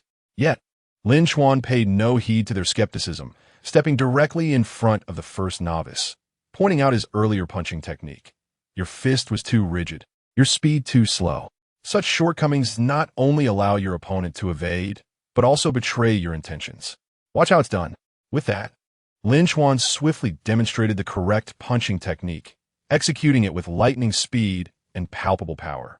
The novice stood momentarily stunned, while the others exchanged incredulous glances. Did he truly remember every detail? He then approached another novice, correcting his kicking posture. Your kick lacks explosiveness, and your center of gravity is unstable. In actual combat, this will make you susceptible to counterattacks. As Lin Chuan spoke, he personally demonstrated, allowing the novices to clearly see their deficiencies. He continued with the third, fourth, and ultimately the last novice. Each novice was left in a state of profound shock, their minds unable to settle. They could scarcely fathom that an individual's powers of observation and memory could be so extraordinarily acute. Under Lin Chuan's guidance, the novices began their practice, one by one. The early morning on the island was graced by a gentle sea breeze, imbued with a refreshing chill. Yet, the novices were utterly preoccupied, oblivious to the serene ambience. Lin Chuan stood tall and unwavering, akin to an immovable mountain, coldly surveying the line of trainees. His gaze resembled that of a sharp-eyed hawk, devoid of emotion, scrutinizing each novice with piercing intensity. It seemed as though his eyes could penetrate their very souls, sending an inexplicable chill coursing through them. From today onward, you will embark on the counter-capture training, he declared. This is an indispensable lesson for becoming a Special Forces operative, as well as the ultimate test of your physical and mental limits. Upon hearing this, an indescribable sense of foreboding surged within the novices, akin to a relentless tide. Having spent considerable time with Lin Chuan, they understood all too well that any training regimen he announced would be unimaginably brutal. Counter-capture training? What kind of devilish ordeal could this be? One novice muttered, his voice rife with trepidation. Merely the thought was terrifying. The previous training sessions had nearly broken them. And now, another novice chimed in, clearly anxious. First row, step forward. Lin Chuan's thunderous command abruptly interrupted their murmurs. The novices in the front row, including Zhu Hanlin, trembled slightly. Tentative and apprehensive, they stepped forward with a palpable sense of dread. They raised their eyes to Lin Chuan, their expressions a blend of tension and defiance. Listen closely. Lin Chuan pivoted sharply, his arm extending like iron as he pointed towards the training apparatus that had long been prepared. Next, you'll be bound and suspended upside down, with a bucket of water placed beneath you. As you're gradually lowered into the water, you must employ every ounce of ingenuity to survive, pushing the limits of your breath-holding capacity to the utmost. This is not merely to hone your physical abilities. It is also to deeply excavate and ignite the innate survival instinct that lies dormant within you. This instinct may very well become your only lifeline on the battlefield. Upon hearing this, the novices' faces blanched, resembling sheets of paper, as if all color had been drained from their bodies. The mere thought of being suspended upside down and submerged in water was enough to instill terror. Undoubtedly, this was an experience fraught with extreme danger and horror. Yet, they understood with crystal clarity that under Lin Chuan's unequivocal command, there was no possibility of retreat. Is this really going to happen? One novice could not help but query a teammate, his voice trembling. When has this man ever deceived us? The teammate replied, resignation etched across his face. Zhu Hanlin inhaled deeply, his chest swelling slightly as he resolutely advanced towards the apparatus, embodying determination. Several instructors swiftly converged like cheetahs, their ropes moving with a lethal grace akin to that of a serpent, skillfully and powerfully binding his hands and feet. In the subsequent mechanical creaking, Zhu Hanlin's body was slowly hoisted aloft, gradually lowered toward the frigid depths of the water below, which exuded an icy aura. Upon first contact with the bone-chilling surface, Zhu Hanlin shuddered violently, an involuntary tremor coursing through him, as if countless icy needles had pierced his very marrow. Almost immediately, he was submerged without resistance. Engulfed by a darkness as thick as ink. Instinctively, he struggled desperately to free himself from the constraining ropes, yearning to rise to the surface. Yet his limbs were bound tightly, akin to a zongzi, rendering his every attempt futile, unable to budge an inch. The frigid water surged relentlessly into his nostrils and mouth, instilling waves of suffocating despair. It felt as though an invisible giant hand was crushing his lungs, threatening to rupture them at any moment. The scene before him blurred under the extreme lack of oxygen, shrouded by a heavy mist. Yet deep within his heart, a resolute and powerful voice echoed, urging him, "Do not give up, absolutely do not give up, you must survive." In that dark and oppressive underwater realm, time seemed to lose its meaning, stretching into an eternity. Zhu Hanlin was unaware of how long he had endured. Each second was akin to torment in the fires of hell. Finally, just as he felt consciousness slipping away, his soul on the brink of departing his body, a sudden lightness enveloped him as a powerful force yanked him from the depths. Coughing violently, Zhu Hanlin gasped for air, his throat raw as if scraped with sandpaper, desperately expelling the water that had invaded his lungs. His complexion was ghostly pale, devoid of any color, and his body trembled uncontrollably from exhaustion and asphyxiation. Indeed, he had persevered for 3 minutes. Lin Chuan observed Zhu Hanlin quietly, a flicker of barely perceptible approval glinting in his eyes. Yet this was far from sufficient. "Continue."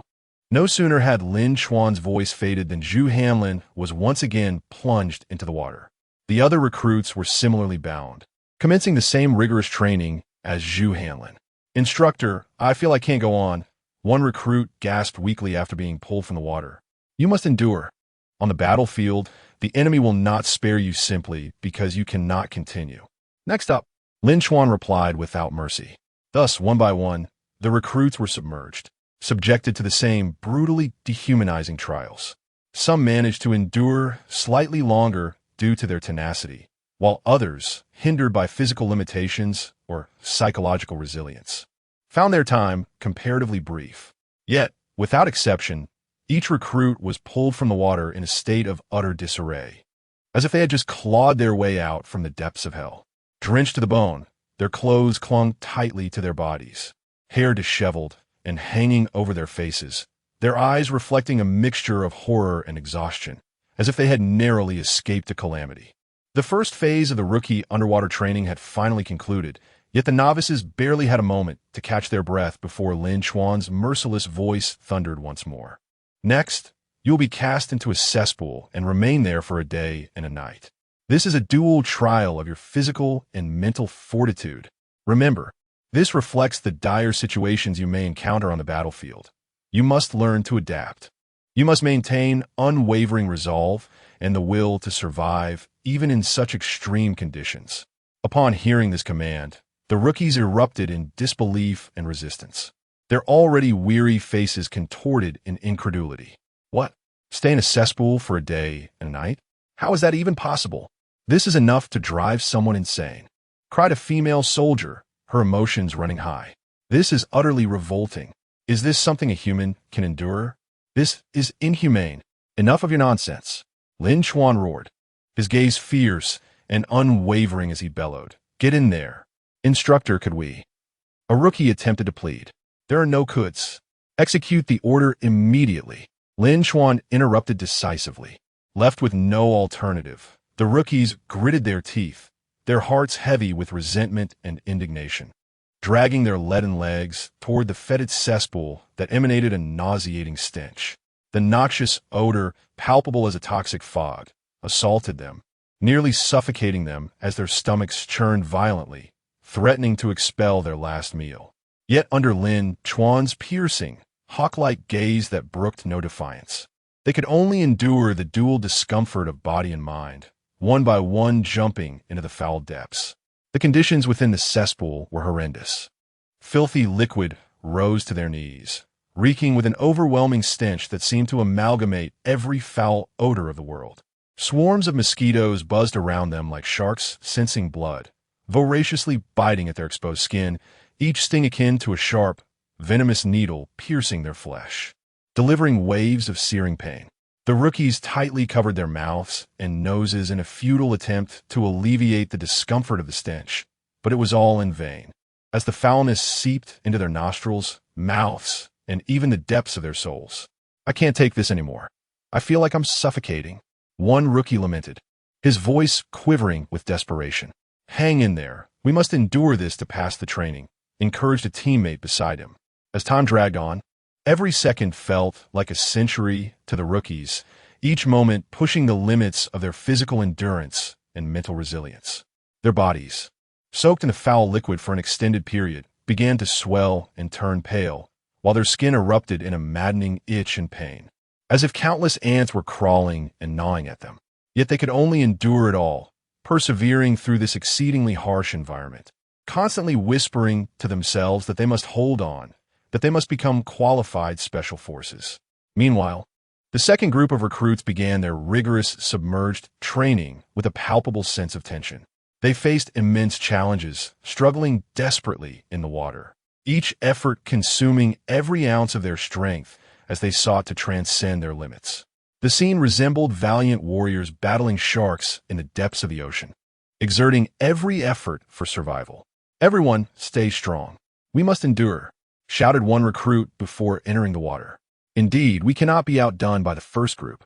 We must persist," the others echoed in response. 2 days later, the recruits were brought by stern-faced instructors to a pitch-black room, as constricted as a prison cell. "You will remain in this dark room for 3 days and nights, without food or water, surrounded by utter silence. This is the ultimate test of your mental and psychological limits." On the battlefield, loneliness and despair can often be more terrifying than the enemy's guns. You must learn to maintain unwavering faith and indomitable will in such extreme conditions. Lin Chuan stated coldly, 3 days and nights without sustenance or sound. How could they endure this? However, it seemed preferable to submersion or being trapped in a cesspit. At least this was merely a matter of enduring hunger for 3 days. "That's right. Let's treat it as a chance to rest well," the recruits murmured softly. Yet, as they gazed into the abyss-like darkness of the room, a profound fear enveloped them, causing their bodies to tremble involuntarily. Inside the dark room, silence reigned, as if time and space had frozen. No glimmer of light could penetrate the suffocating darkness. The stillness was unnerving, as if the entire world had vanished, leaving only their solitary souls drifting in the gloom. The recruits felt their way along the wall and gradually sat down, quietly awaiting the unknown trial in the darkness, each passing moment intensifying their anxiety. At first, they managed to maintain a semblance of calm, continually encouraging themselves internally, assuring themselves that they would persevere. But as time cruelly slipped away, hunger and thirst began to ravage their bodies like ferocious beasts. Their stomachs twisted in spasms, protesting against their owner's neglect. Their throats felt parched, each swallow like trying to gulp down sand. The relentless darkness and suffocating silence clawed at their mental defenses, gradually pushing their spirits toward the brink of collapse. "Is anyone there? I can't take it anymore," one recruit whispered into the void, his voice laced with despair. Yet, the only response was the encompassing silence, as if his voice had been swallowed whole by the darkness. They began to involuntarily spiral into a tumult of thoughts, their minds inundated with terrifying and grotesque images, as if countless malevolent creatures were clawing their way towards them from the darkness. Loneliness and despair surged like relentless tides, overwhelming them entirely, rendering them acutely aware of their helplessness and insignificance. Some could no longer contain their sorrow, their suppressed sobs resonating mournfully within the oppressive silence of the dark room. Others succumbed to madness, furiously striking the walls in a desperate attempt to shatter the dreadful stillness. Yet the only response they received was the echo of their own voices, a sound reminiscent of mockery from the depths of hell. In the ensuing 6 months, Lin Chuan systematically instructed the recruits in various specialized combat skills, conducting comprehensive training and assessments. This encompassed a range of shooting techniques, including dynamic assault shooting, urban engagements, solitary and team shooting in diverse environments such as wilderness, deserts, and maritime settings, utilizing an array of firearms. Naturally, Those with exceptional shooting talent were singled out and nurtured as strategic snipers. Physical conditioning was paramount, with a minimum of 10 kilometers of armed running mandated daily. Additionally, the training included computer information systems, communication, specialized driving of tanks, armored vehicles, motorcycles, and speedboats, along with aerial operations involving armed helicopters, trike flying, and parachuting from both low and high altitudes. Maritime training encompassed armed swimming, underwater navigation, and island assaults. Moreover, they delved into a comprehensive curriculum of special operations theory, extreme survival, hand-to-hand combat, camouflage and concealment, reconnaissance, and counter-reconnaissance, among numerous other subjects. It can be said that during this half-year period, the recruits devoted every waking moment, save for sleep, to rigorous training, as Lin Chuan extracted their potential and talent to the utmost limits. However, some recruits, unable to meet Lin Chuan's stringent standards, ultimately had all their 100 points deducted and were eliminated. Presently, only 38 remained. In terms of strength, these 38 had undergone a remarkable transformation since their initial selection, akin to a phoenix rising from the ashes. From Lin Chuan's perspective, their current capabilities certainly conformed to the standards of elite special forces. In the dead of night, 6 months later, while all the recruits were still lost in slumber, an urgent assembly call rang out. Emergency mission. All personnel, fully armed, with live ammunition. Assemble within 3 minutes. Hurry, hurry, hurry. Lin Chuan's anxious voice resounded outside their dormitory. After more than half a year of training, the recruits had developed an instinctive muscle memory for urgent assemblies. In less than 3 minutes, everyone had gathered. Unlike before, their faces bore no trace of complaint or displeasure. Instead, they exhibited a resolute demeanor, prepared to face any peril. Once all were assembled, Lin Chuan quickly checked the time and declared loudly, "Time is of the essence. Everyone, or the aircraft. Once on board, I will provide a detailed briefing on this operational mission." The mention of a real combat mission tightened the hearts of the recruits. Although Lin Chuan often emphasizes the significance of training by consistently taking them to the battlefield, he has never actually brought them to a real combat zone. Now, he suddenly declares an impending execution of a real mission. Haven't we yet become special forces? Surely, this cannot be a mere exercise, can it? Chapter 28. Commander Lin Chuan has sacrificed himself. On board, Lin Chuan surveyed the crowd and spoke solemnly through the headset. "We have just received notification from the higher-ups that a group of mercenaries is attempting to breach our borders with a shipment of narcotics. The military district has ordered us to act swiftly and intercept these lawbreakers to prevent the drugs from entering our country." Upon hearing this, the rookies were momentarily stunned, gazing at him in disbelief, their hearts racing with unease. To put it accurately, they were not yet true special forces. Logically, such a mission should not have fallen upon them so soon. "Report." Chun Jiao shouted sharply. "Speak." Chun Jiao straightened her back and proclaimed, "Strictly speaking, we have not yet become true special forces. Why are we being dispatched for this mission?" The others fixed their gaze on Lin Chuan. "What?" Lin Chuan arched an eyebrow, a cold scoff escaping his lips. "Are you afraid?" "Report no." Chun Jiao quickly retorted, "We merely seek an explanation." Lin Chuan narrowed his eyes and said with grave seriousness, "This is an urgent task we have received on short notice, and it serves as a crucial assessment from the military district. If you successfully complete this mission, it will equate to passing your final evaluation, allowing you to become genuine special forces of the Dragon Kingdom." Upon hearing this, the eyes of the crowd brightened, their fists instinctively clenching, yet subconsciously, they still felt a tinge of unease.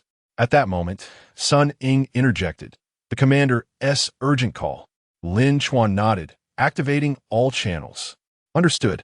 Sun Ying immediately switched the communication to all channels. "Comrades." A powerful voice resonated from the headset belonging to Wang He. All the rookies were startled, instinctively exchanging glances. Immediately sitting up straight, their ears perked to listen intently.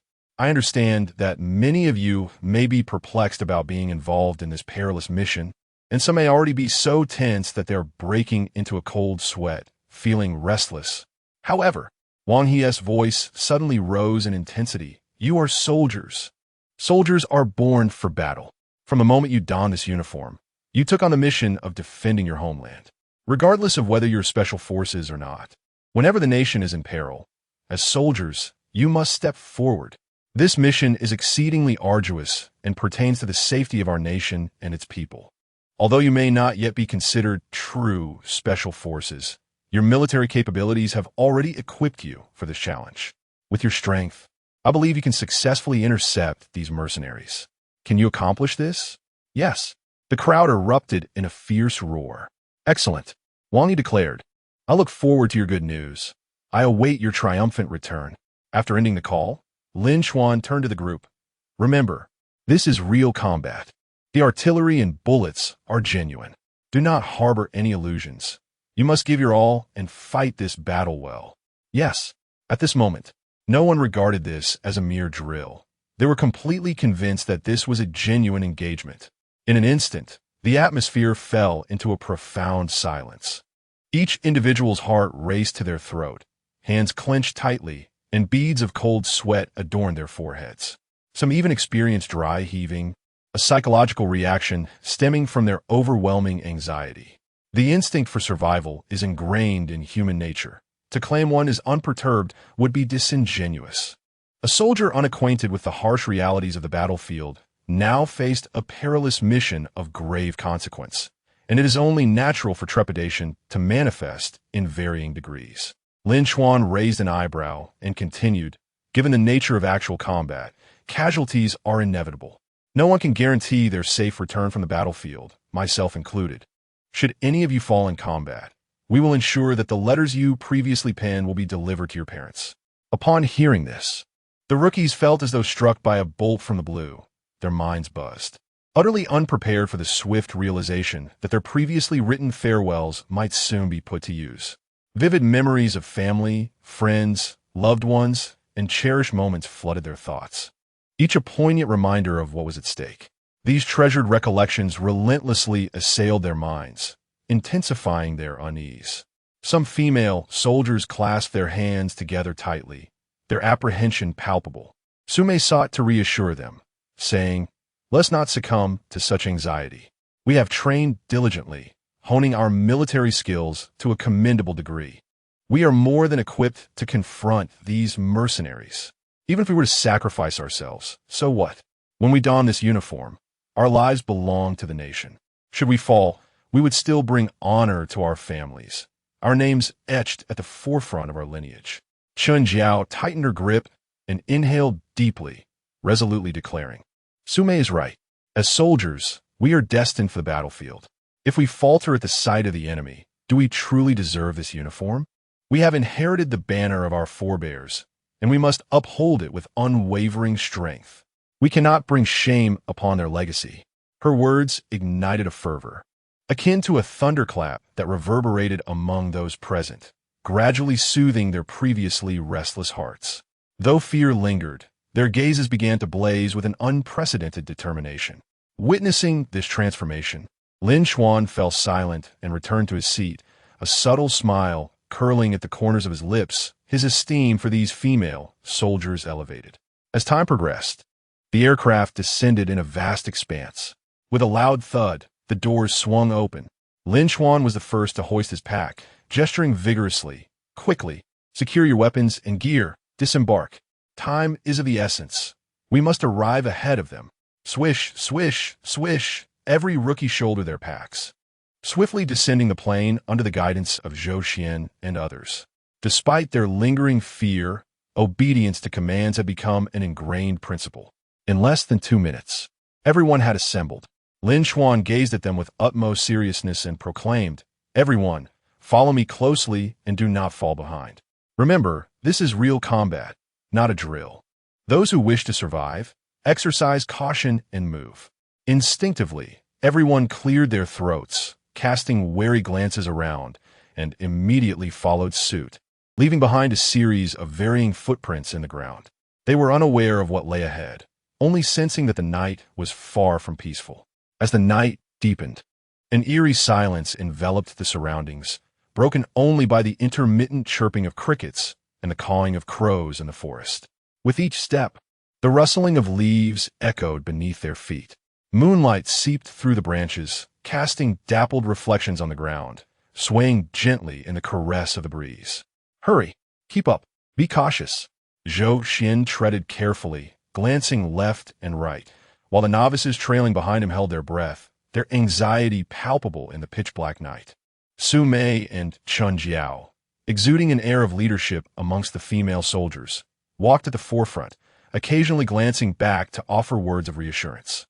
Sun Ying whispered a warning, "Everyone, please be careful and do not."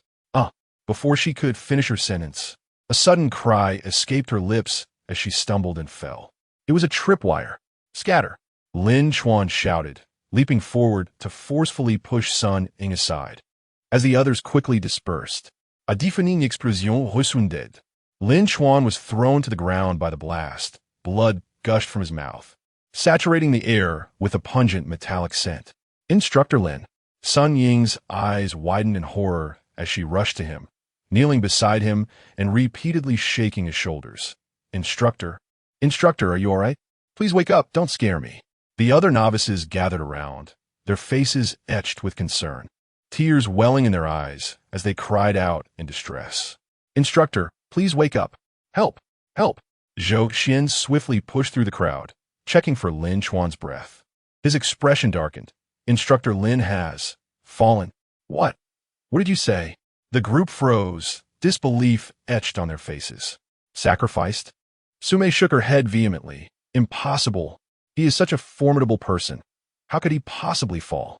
She approached to check Lin Chuan's pulse, only to withdraw her hand in horror, her face paling as she sank to the ground, murmuring to herself, "Instructor Lin, he truly has fallen. How could this be? How could this happen?" Panic engulfed the other novices, cold sweat trickling down their backs, morale plummeting. Although Lin Chuan had been strict with them, harboring resentment, deep down they respected him, viewing him as an idol, a comrade they could trust with their lives. Now, witnessing their companion's sacrifice before their eyes and feeling utterly powerless, a profound sense of helplessness pierced their hearts, each one burdened with an overwhelming weight of sorrow. "Everyone, pull yourselves together," Zhou Xian bellowed, his voice resonating with authority. "Though Instructor Lin has made the ultimate sacrifice, our mission remains unfulfilled. We must continue this battle and ensure we do not let those scoundrels escape. We shall avenge Instructor Lin." As his words echoed, everyone suddenly regained their composure. Lifting their heads, wiping away their tears, and a fierce determination glimmered in their eyes.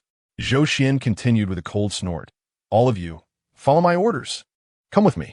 Chun Jiao stepped forward, her voice tinged with urgency. "Instructor Zhou, what about Instructor Lin? Are we just going to leave his body here?" Zhou Xian cast a somber glance at Lin Chuan, his voice low but resolute. "First, we must find a place to lay him to rest. Once our mission is complete, we shall return for him." "Understood." Everyone steeled their resolve, carefully placing Lin Chuan in a concealed corner before hastily following Zhou Xian's lead.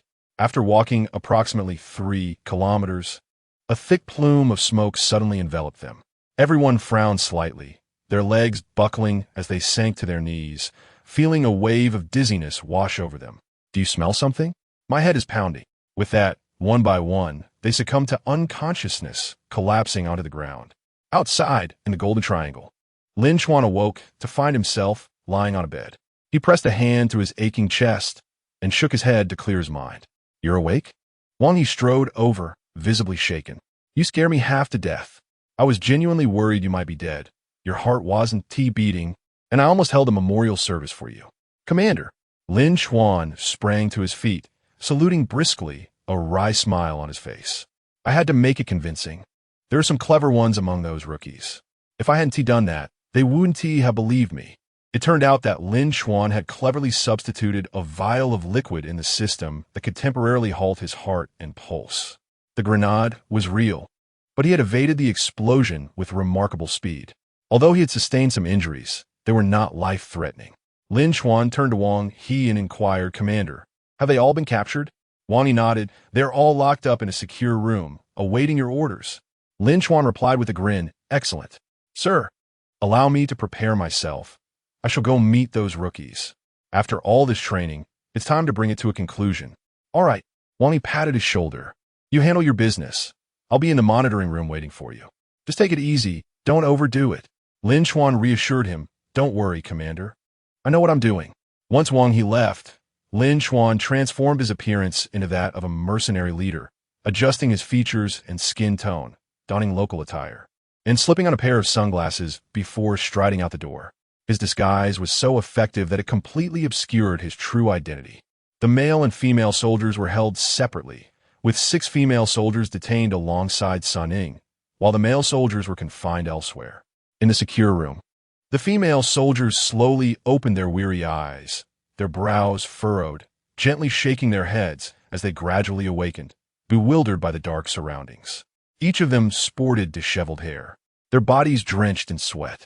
Just as they attempted to move, they realized their hands and feet were bound to a cross, rendering them utterly immobile.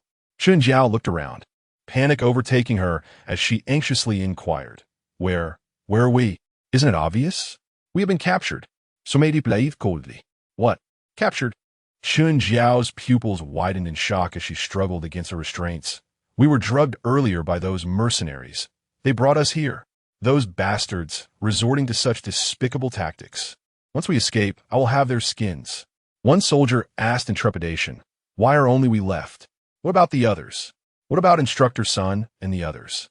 Sun Ying stated directly, They must be held in another location, separate from us. As her words echoed, the door creaked open. The soldiers squinted, following the light, and beheld a tall, imposing figure striding toward them. The initially gentle gaze transformed into a piercing glare, his face ablaze with fury. Lin Chuan scanned the group with a mischievous smile. Well, it appears the captured female soldiers are quite charming. They look delectable. Tonight, I shall treat my brothers to a feast. Chapter 29. The Humiliation of Instructor Sun Ying. Sumei glared fiercely, her eyes wide with fury as she screamed hysterically. You scoundrel, if you have the guts. Let us go, and we shall engage in a fair fight. What sort of hero resorts to such petty tricks with drugs? Smack! A man clad in black swiftly slapped her, exclaiming, You filthy wench! How dare you disrespect our leader? Blood instantly appeared at the corner of Su Mei's mouth, her left cheek swelling immediately. Stop it! You ruffians! What kind of men are you, striking a woman? Chun Jiao screamed in a frenzy. If you have the guts, release us and let us fight you one-on-one. The other female soldiers attempted to retaliate, struggling against their bindings. But to no avail. Sumei let out a scornful laugh, spitting defiantly, Bah. Shameless scoundrels, you are all a pack of bastards. Smack! Another slap landed on her face. Lin Chuan stepped forward, surveying the crowd, and coldly remarked, Tell me your unit, department, and your highest officer, and I shall spare your lives for the moment. I assure you, I will not lay a finger on you. Bah! Sumei spat at him, her face filled with murderous intent as she glared fiercely. You will not extract a single secret from me. Even if you kill me, I will never betray my unit. You seem quite resilient. Lin Chuan sneered coldly, lifting her chin with a smirk. You are rather attractive. Tell me, if I were to gift you to my subordinates for a few days of pleasure, would you still be this defiant? You scoundrel, let me go if you dare kill me. Sumei shook her head vigorously, disdainfully attempting to break free from his grip. Do not touch her. If you have the courage, come at me. Sun Ying suddenly shouted, her gaze sharp as a blade. Come here, and I will tell you. Lin Chuan abruptly turned, his gaze locking onto Sun Ying as he strode toward her, raising his chin in challenge. You are clever. Speak. Sun Ying proudly lifted her chin, her expression icy as she declared, Our unit, your grandfather, department, your grandmother, highest officer, Buddha, smack. The words had scarcely left her lips when a forceful slap struck her face, instantly turning her cheek a fiery red. Lin Chuan narrowed his eyes, a dangerous glint flashing within them. How dare you toy with me? If you refuse to drink my toast, you shall suffer punishment. Take her away. Yes. Do not touch me. Sun Ying's face paled, desperately shaking her head. What do you want? Let me go, you scoundrels. Let me go. The other female soldiers screamed in fury, struggling with all their might, their eyes bloodshot with rage. "Let her go. Do not touch her. Release her. You beasts. You are inhumane." A man swiftly untied Sun Ying from the cross and dragged her to a corner behind a curtain. The room was divided by a curtain, resembling a piece of fabric. Though the view was obscured, shadows could be discerned. Sun Ying was discarded on the ground, desperately shifting her body backward while crying out in anguish, "Don't touch me. Go away. Go away." A mercenary, disguised as a female soldier, swiftly approached, tugging at his tie before pouncing on her like a ravenous wolf, forcefully tearing her clothes. "No, let go of me." Sun Ying struggled fiercely, her cries for help echoing in the air.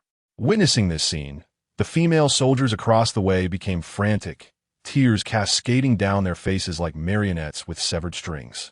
Yet they could only watch helplessly, hurling curses at Lin Chuan. "Bastards! You filthy scum! You are nothing but dogs. Let me go if you dare come at me." As Sun Ying's cries for help continued unabated, every observer was filled with anguish, their hearts weighed down with despair. Regret, self-blame, and heartache intertwined, shattering their spirits completely. Lin Chuan smirked, stepping forward provocatively, saying, "As long as you speak, we will let her go. Just say it, and it will be over." "Bah!" Sume spat at him, her tear-streaked face a canvas of determination. "Even if I die, you will never pry open my mouth." Lin Chuan pulled out a tissue and wiped his hands casually, sneering, "It seems you're all a bunch of tough-talking women. Let us see how long your resolve lasts." Minutes later, Sun Ying, disheveled and in rags, was thrown before them like a piece of refuse. She appeared deranged, murmuring to herself, lifelessly slumped on the ground, her eyes reflecting an unfathomable despair. The female soldiers, their eyes red and filled with sorrow, looked at her, their throats constricted, unable to utter a word.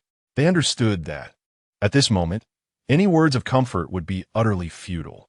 The soldier masquerading as a male mercenary wiped the corner of her mouth with her thumb, licking her lips with a lingering satisfaction. This scene ignited the fury of the female soldiers. "You beasts! One day, I will ensure your annihilation. You will not die well. It seems we need to change our approach," Lin Chuan said irritably, digging at his ear and waving his hand. "Take them away. Hang them all up.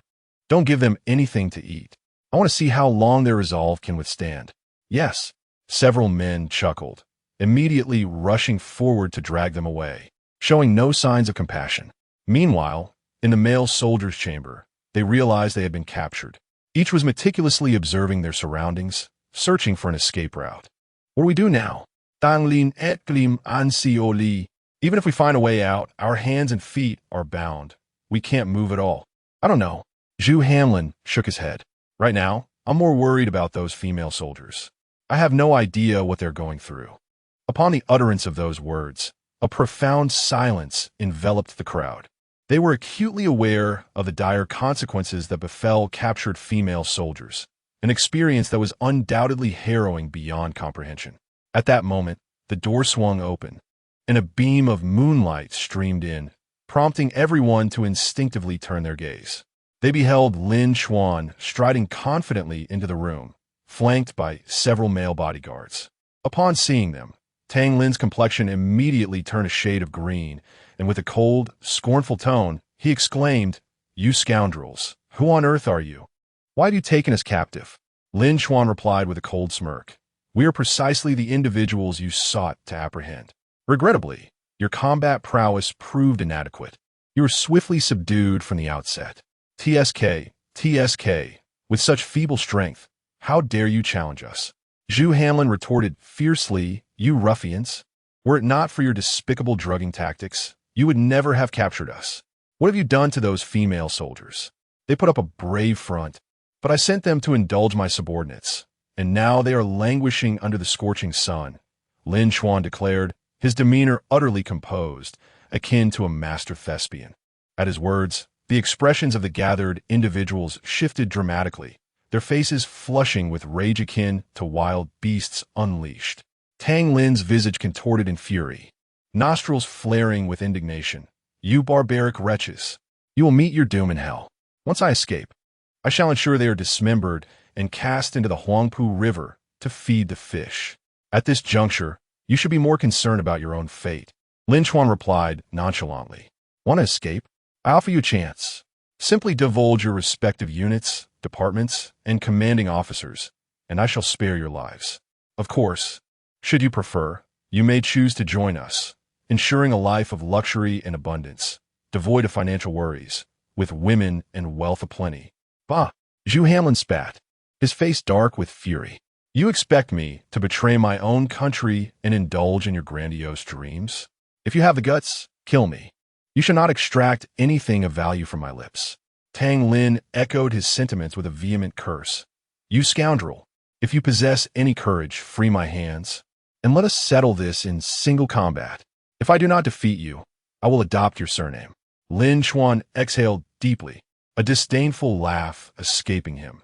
It seems this cohort of Dragon Kingdom soldiers possesses quite the backbone. Without a taste of sweetness, they remain resolute. Let me take a closer look. His gaze swiftly landed on Zhou Xian, and with a smile, he patted his face. I noticed you staring at me just now. Were you hoping to slay me with your gaze? Zhou Xian smirked coldly, lifting his chin defiantly, yet remained silent, his eyes sharp as blades. So resolute in your silence?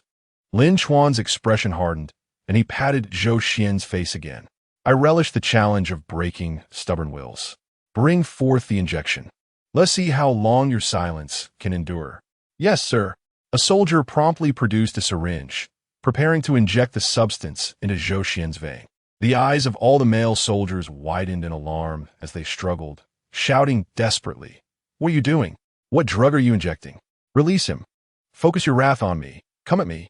In the next moment, a heart-wrenching wail erupted from Zhou Xian's lips, his face contorted with veins protruding, his facial features twitching incessantly, his muscles tensed as if pulled from the depths of water, beads of sweat cascading down, exuding an aura of immense agony.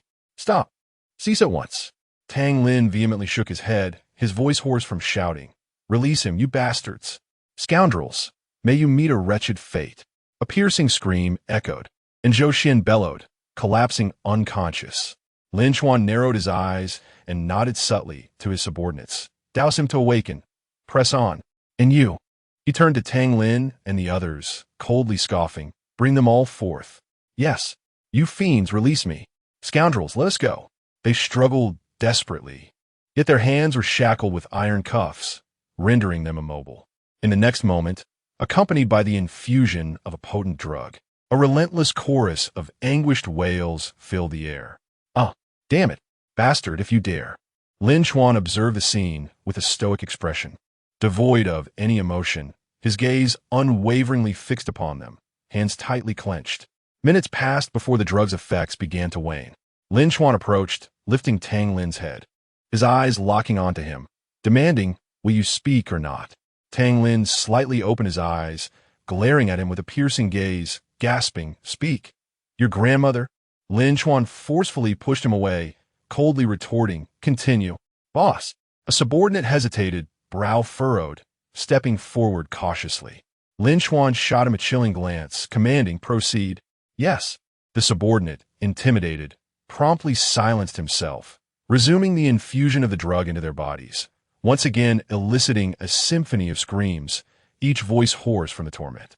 In this moment, the male soldiers endured inhuman suffering, yet refrained from uttering a single superfluous word. Witnessing this, a flicker of emotion crossed Lin Chuan's face. But it was fleeting. He scoffed. Stop. We shall employ a different approach. He pointed at Zhou Xian, instructing, drag him out. Yes. Zhou Xian, already weakened by pain, collapsed to the ground as the cuffs were released, yet his eyes remained resolute. Lin Chuan approached, looking down upon him, sneering among all here. Yours is the most obstinate tongue. I have little patience for the defiant. Cut his throat. Yes. Several subordinates immediately seized Zhou Xian, and in an instant, a blade was poised against his neck, the glint of the steel ominously evident. The male soldier's eyes widened in horror, erupting in a frenzied roar. Bastard! If you wish to kill or maim, direct your wrath at me. Do not harm him. Come at me if you dare. Lin Chuan regarded them with a slight smile. Intensifying the pressure, they are your brethren. With a single stroke, he shall perish. Do you wish to save him? Speak, and I shall set him free. I offer you one final opportunity. As I count to 3, at this moment, Lin Chuan resembles a demon wielding dominion over the lives of others, exploiting their vulnerabilities as he relentlessly strikes at their final straw. The male soldiers writhe in agony, their features contorted, their eyes twitching uncontrollably, their throats constricted as if a massive boulder were choking them, rendering them speechless as they fixate intently on Zhou Xian. In this instant, a fierce internal struggle rages within each of them. Their lungs feel starved of oxygen, gasping for breath, searing with pain. On one side stand their comrades, with whom they have faced life and death, and on the other, the homeland they are sworn to protect. Regardless of the choice, they are unwilling to forsake either. At last, a sharp crack resounds. Zhou Xian's throat is slashed open, and he lets out a muffled groan before collapsing to the ground. Ah, you vile beasts! In this moment, the male soldiers shatter completely, their eyes bloodshot and ferocious, unable to contain their rage any longer. Like madmen, they struggle against their restraints, their gazes seemingly wielding dozens of knives, wishing to tear their captors apart. Lin Chuan, with an impassive expression, gestures dismissively. Take them all away, hang them up, and beat them mercilessly. Yes, in an instant, all the male soldiers are dragged away, suspended like the female soldiers, as whips rain down upon them mercilessly. For the ensuing half-month, they endure torment beneath the scorching sun or are left hanging and beaten. When night falls, they are cast into a dim, mosquito-infested chamber, where they are subjected repeatedly to both mental and physical torture. Yet, even under such inhumane treatment, none are willing to relent. In the surveillance room, while he watches the soldiers on the screen, a flicker of concern crossing his features as he remarks, Lin Chuan, this 1T result in fatalities, will it? Lin Chuan reassures him. Rest assured, Commander, I have checked their physical conditions. They are fine. The Chief of Staff sighs. These kids possess remarkable willpower, despite everything. They remain silent. Our soldiers from Huaxia are made of stern stuff. There are no cowards among them. Lin Chuan, Wang Yi looks at him, stating, I believe we are nearing the end. In a couple of days, this process should conclude. We have witnessed their determination. Lin Chuan salutes. Yes, Commander. Chapter 30. The establishment of the Sirius Special Forces.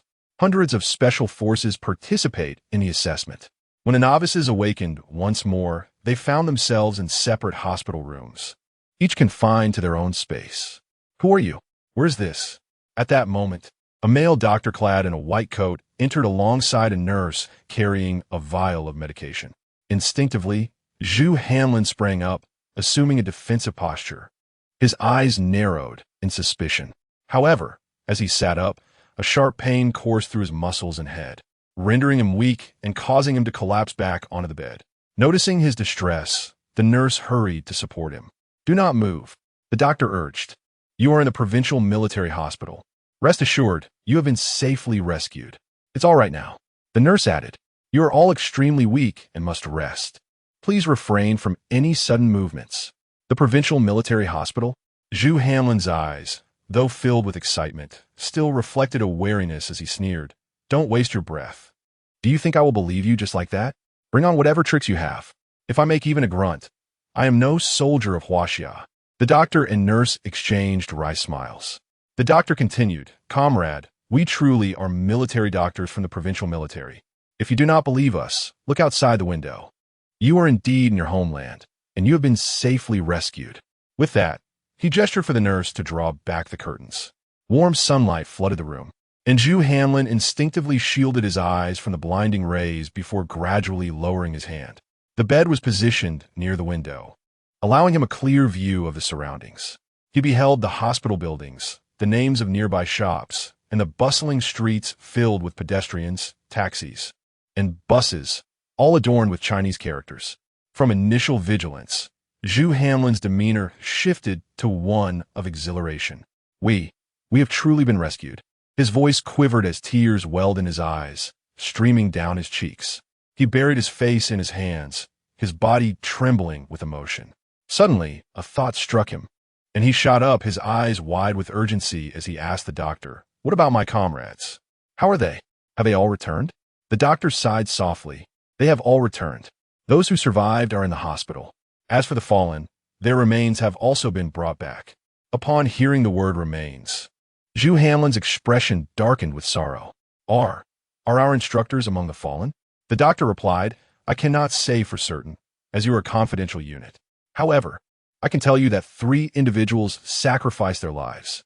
One succumbed to internal injuries caused by a blast, another was slain by a throat cut, and one endured prolonged abuse. The rest, though injured to varying degrees, have all escaped danger. With treatment and rest, they can return to their normal selves." As Zhu Hanlin heard those words, he once again buried his face in his hands, weeping uncontrollably while repeatedly striking his own head. He realized that those who had sacrificed were none other than the 3 commanding officers who had trained them. How could this happen? How could this be? The nurse, witnessing his distress, hurried to grasp his hands, preventing him from inflicting harm upon himself. After a considerable time, Zhu Hanlin finally calmed his emotions, allowing the doctor to speak. "I am a psychologist from the hospital, here to provide you with post-war psychological intervention. You are all elite members of the military, and this is your first encounter with such an experience. It is crucial that you receive psychological treatment. Comrade Zhu Hanlin, I hope you will cooperate with our treatment so that you may continue to fight for your country and its people. Thus, the sacrifice of our heroes will not be in vain. For their sake, you must find the strength to persevere." Upon hearing this, Zhu Hanlin remained silent for a long while before gently nodding. "Rest assured, I will not be easily defeated. For the Chief Instructor, for the Black Wolf Instructor, for my fallen comrades, I too shall be strong. I will cooperate fully with you." Meanwhile, in other wards, the novices underwent similar psychological interventions, exhibiting reactions akin to Zhu Hanlin's. At least, no severe post-war psychological issues have been identified thus far. At that moment, within an office in the hospital, Zhou Xian, observing the novices' conditions through the surveillance monitors, expressed his concerns. "Is this approach truly without issues? Should we directly inform them that this is a test?" Lin Chuan shook his head slightly, indicating that it was not yet the right time. They must traverse this hurdle on their own to achieve a genuine transformation. The opportunity for testing is singular. There will be no second chance. Sun Ning nodded in agreement with Lin Chuan's decision. Fortunately, over the past 6 months, they had undergone extensive combat training, significantly enhancing their resilience and mental fortitude. Otherwise, faced with such a sudden ordeal, few would likely withstand it. Just then, a knock echoed at the door. Lin Chuan, Wang He, and the Chief of Staff entered. The 3 promptly stood at attention and saluted. Wang He waved his hand, his gaze fixed on the monitor. "How is the progress? Are there any issues?" Lin Chuan replied. "As it stands, there seem to be no major problems. Over the past 6 months, their psychological resilience has been significantly fortified. However, we must observe them for a while longer. If they all qualify and overcome the psychological challenges posed by this incident, we can officially establish the Tianlang Special Forces." Upon hearing this, Wang Yi revealed a smile of relief. "Excellent. Well done." Then, with a hint of concern, he turned to Lin Chuan, asking, "How is your health? I have heard that the grenade incident was quite serious. The doctors removed 3 shrapnel pieces from you." Lin Chuan patted his body, grinning as he replied, "I am in excellent health. There's nothing to worry about." The Chief of Staff admonished with a chuckle, "You little rascal. You must ensure our protection. The days ahead will still demand your leadership." Wang Yi interjected, "In a month, all 100 Special Forces units will gather for assessment. Will we be ready?" Lin Chuan nodded. "Currently, while they are still somewhat immature and have significant gaps in skills and tactical theory, they are more than adequate for participation in the military assessment and competitions." Hearing this, both Wang He and the Chief of Staff nodded in satisfaction. In the ensuing days, Lin Chuan, Zhou Xian, and Sun Ning were absent. The recruits continued their psychological intervention therapy at the hospital. It was not until 2 weeks later that their treatment was largely completed. Both their physical and mental states had improved significantly, yet their spirits remained rather low. After 2 weeks, the recruits finally returned to the island base. Gazing upon the training island where they had shed so much sweat and blood, They were engulfed in memories and melancholy. They regretted not striving harder in the past, lamenting why they had not become stronger. Perhaps if they had, their three instructors would not have sacrificed their lives. They had come to comprehend the harsh realities of war and understood why their instructors had been so stern with them. The strength of the three chief instructors far surpassed theirs, yet they had still succumbed to formidable external foes. Nevertheless, at this moment, not a single recruit chose to withdraw. They were determined to carry forth the valor and spirit of their instructors, fully aware of the high probability of sacrifice that lay ahead. Still, they were resolute and prepared. As the urgent call for assembly echoed, the recruits lined up, and Wang He, along with the chief of staff, approached with measured steps. Wang He cast a cold, sweeping gaze over the assembly. "Comrades," he proclaimed with a booming voice, "congratulations. You have successfully completed all training and assessments. Over the past 6 months, you have undergone transformation after transformation. Your training results speak for themselves." Although his voice faltered with emotion, your instructors sacrificed their lives during this combat mission. However, their spirit will endure. The motherland and the people shall never forget them. Upon hearing this, the recruits felt their eyes welling with tears, each striving to suppress their grief. While he continued, "The comrades who sacrificed will not have done so in vain. Those who remain must bravely take up arms once more to defend our motherland and our people. Now, I ask you, is there anyone willing to withdraw?" "No, no, no," the recruits shouted fervently, their voices tinged with a solemn resonance. While he pressed on, "You have witnessed the brutality of the battlefield. Such missions will be plentiful in the future. Perhaps, just the day before, comrades who trained and lived together, tomorrow, may become a monument to heroism. Tell me, are you afraid of sacrifice?" "Not afraid, not afraid, not afraid." "Excellent. I hereby announce the official establishment of the Tianlang Amphibious Special Forces." As Wang He's voice echoed, several guards, holding a red battle flag, marched forward with precision. The red flag bore the vivid image of a wolf's head bearing its fangs. Wang He took the flag and proclaimed loudly, "Zhu Hanlin, step forward." Yes, Zhu Hanlin took a heavy step forward. Wang He, holding the flag, approached and declared, "After deliberation by the 31st Group Army Command, we bestow upon your unit the title of Tianlang Amphibious Special Forces. In the future, the 37 of you shall officially become members of the Tianlang Special Forces. Let this mission be etched in your hearts. Inherit the spirit of the revolutionary martyrs. Fear not hardship, fear not sacrifice. For the motherland and the people, shed the last drop of blood. Now tell me, are you ready?" "Always ready, always ready, always ready," the recruits shouted in unison. "Receive the flag." "Yes." Zhu Hanlin extended his hands and solemnly accepted the flag. All the recruits gazed at the fluttering wolf-headed battle flag. Their eyes filled with awe. After the flag was bestowed, Wang He and the Chief of Staff began awarding each recruit with third-class merit medals and second lieutenant rank. As the recruits looked at the flag and the weighty medals and ranks, the figures of their instructors Lin Chuan, Zhou Xian, and Sun Ying appeared in their minds. They understood that without these three instructors, there would be no today. "All right," Wang He smiled. "Shortly, your new squad leader will come. They will lead you in the Special Forces assessment and competition in 2 weeks." With that, Wang He and the Chief of Staff drove away, leaving the recruits in a state of confusion. A new squad leader? Who could it be? Who in our army is qualified to lead us? Under the curious and puzzled gazes of the recruits, a military jeep slowly approached and came to a halt.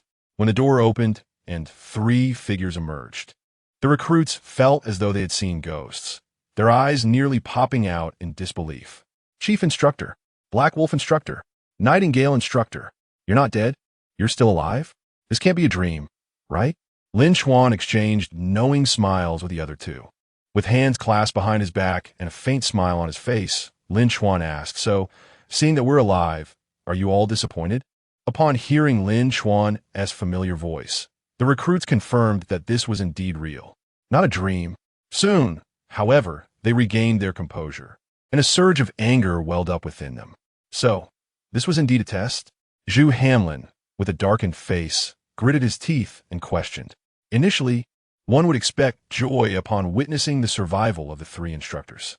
However, the realization that this was merely a meticulously orchestrated ruse by the instructors overshadowed any feelings of elation, giving way to a profound sense of anger. Who could fathom the torment they had endured during these days? How many tears had been shed for these three? Now, after the suffering had ceased and the tears had dried, to suddenly reveal that it was all a fade. Who could possibly endure such a betrayal?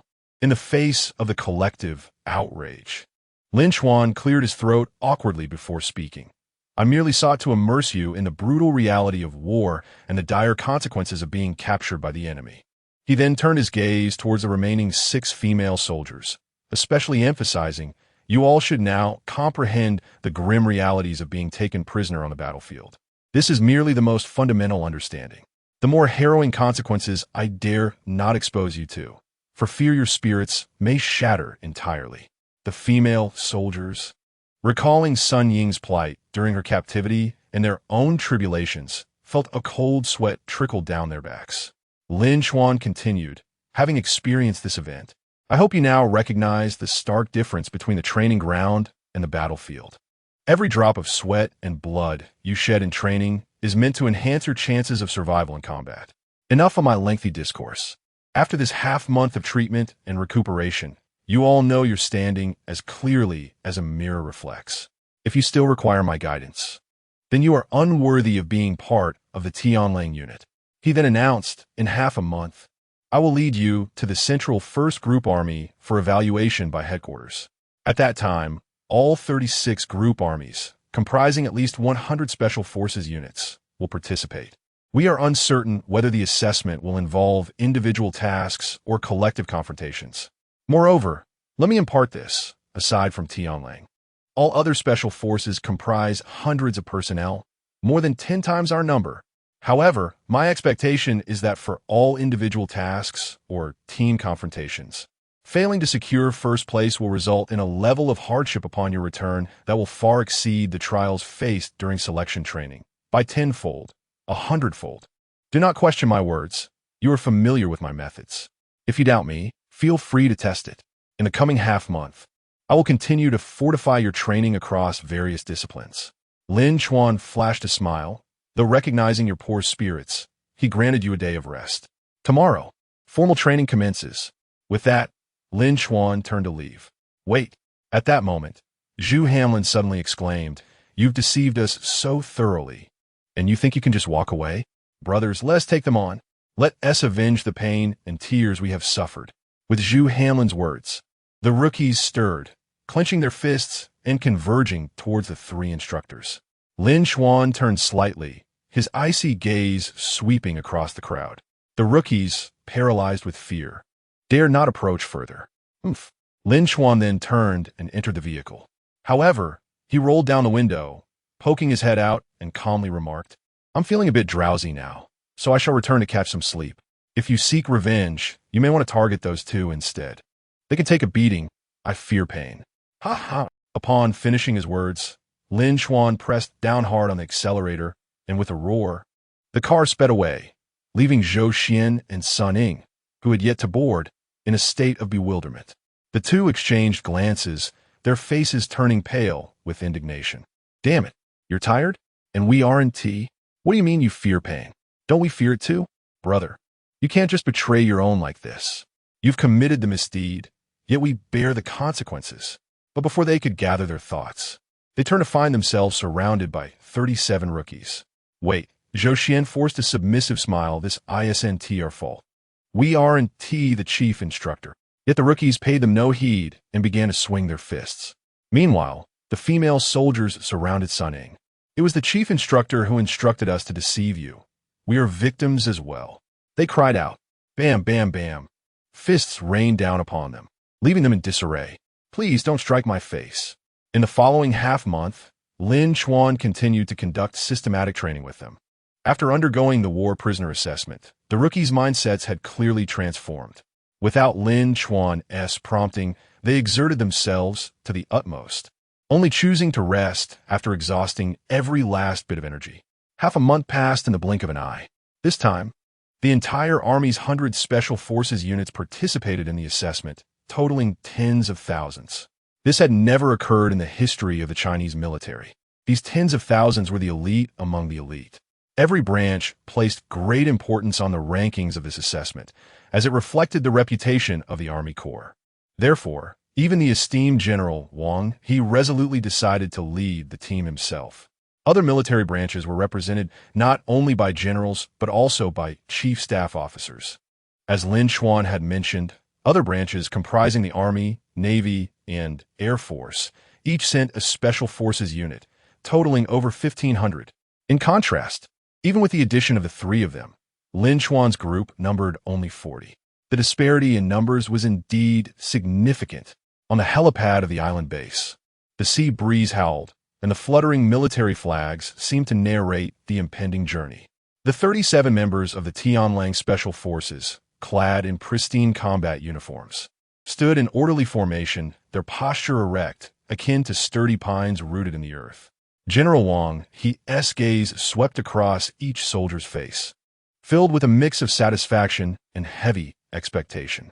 "Comrades," Wang He's voice rang out, resounding across the expansive helipad. "Today, you are about to embark on an unprecedented journey.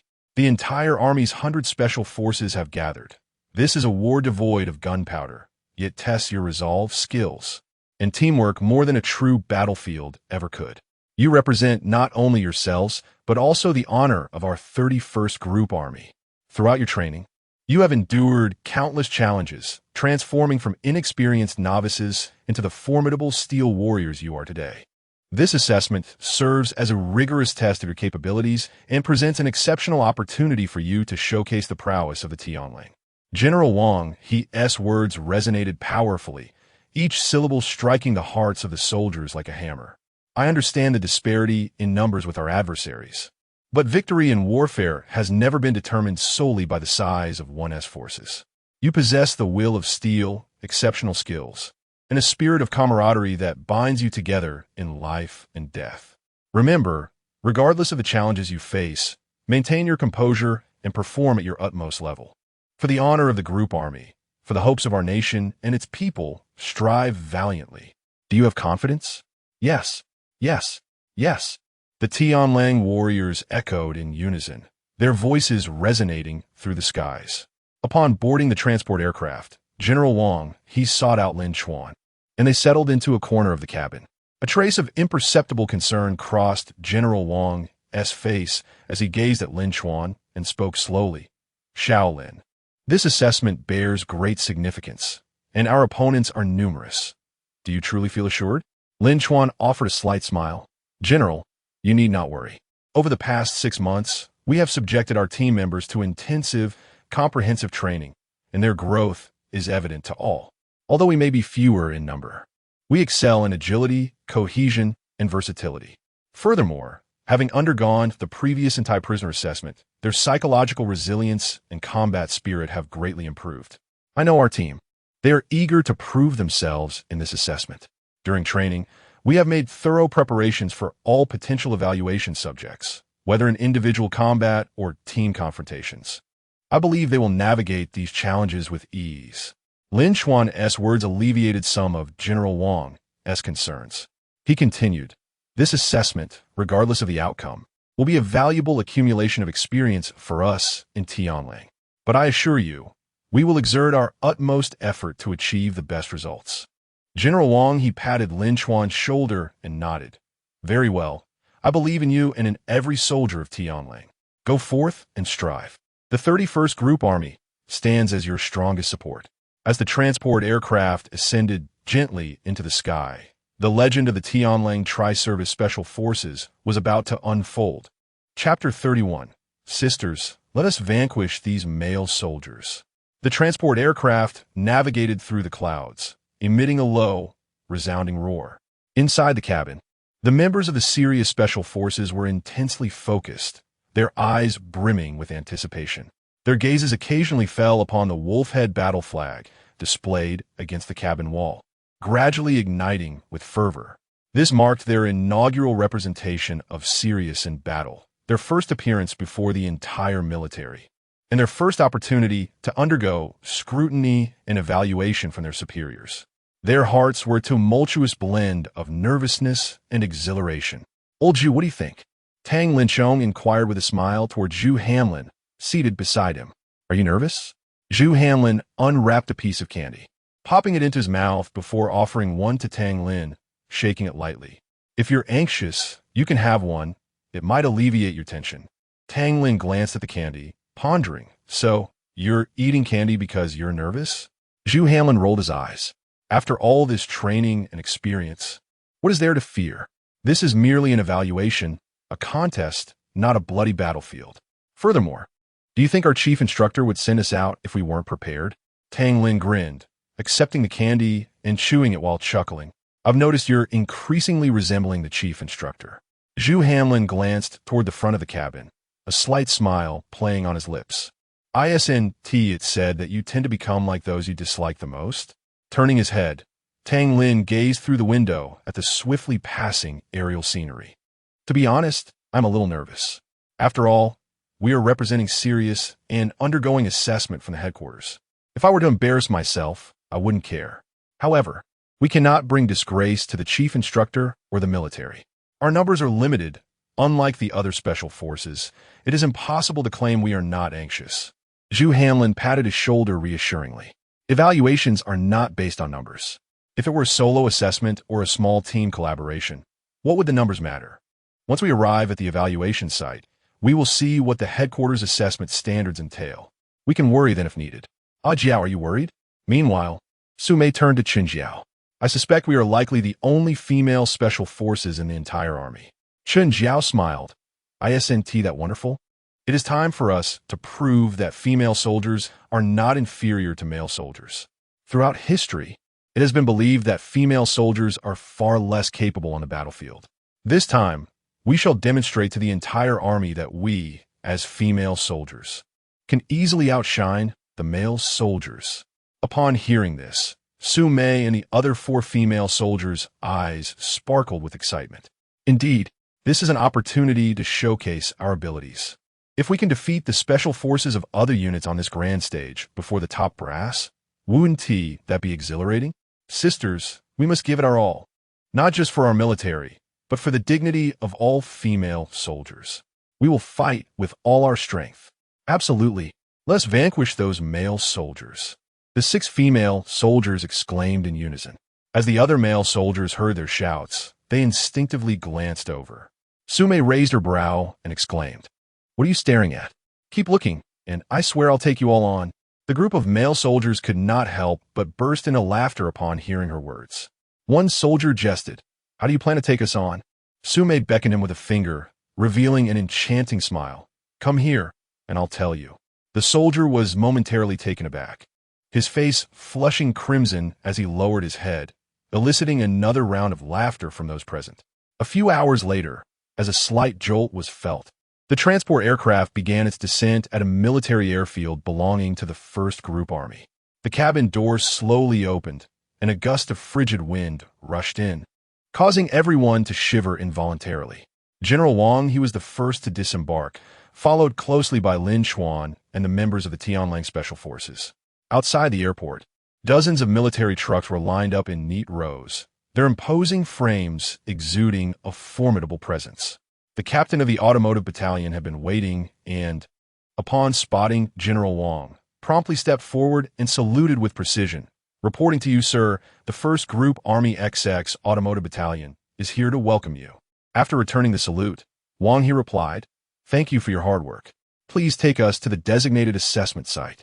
The automotive battalion captain nodded in agreement, his gaze inadvertently sweeping over the ranks of the Tianlang Special Forces. "Sir, are the other members of your unit not yet arrived?" Wang he chuckled, "But they are all here, including myself and my communications officer, totaling 42 individuals."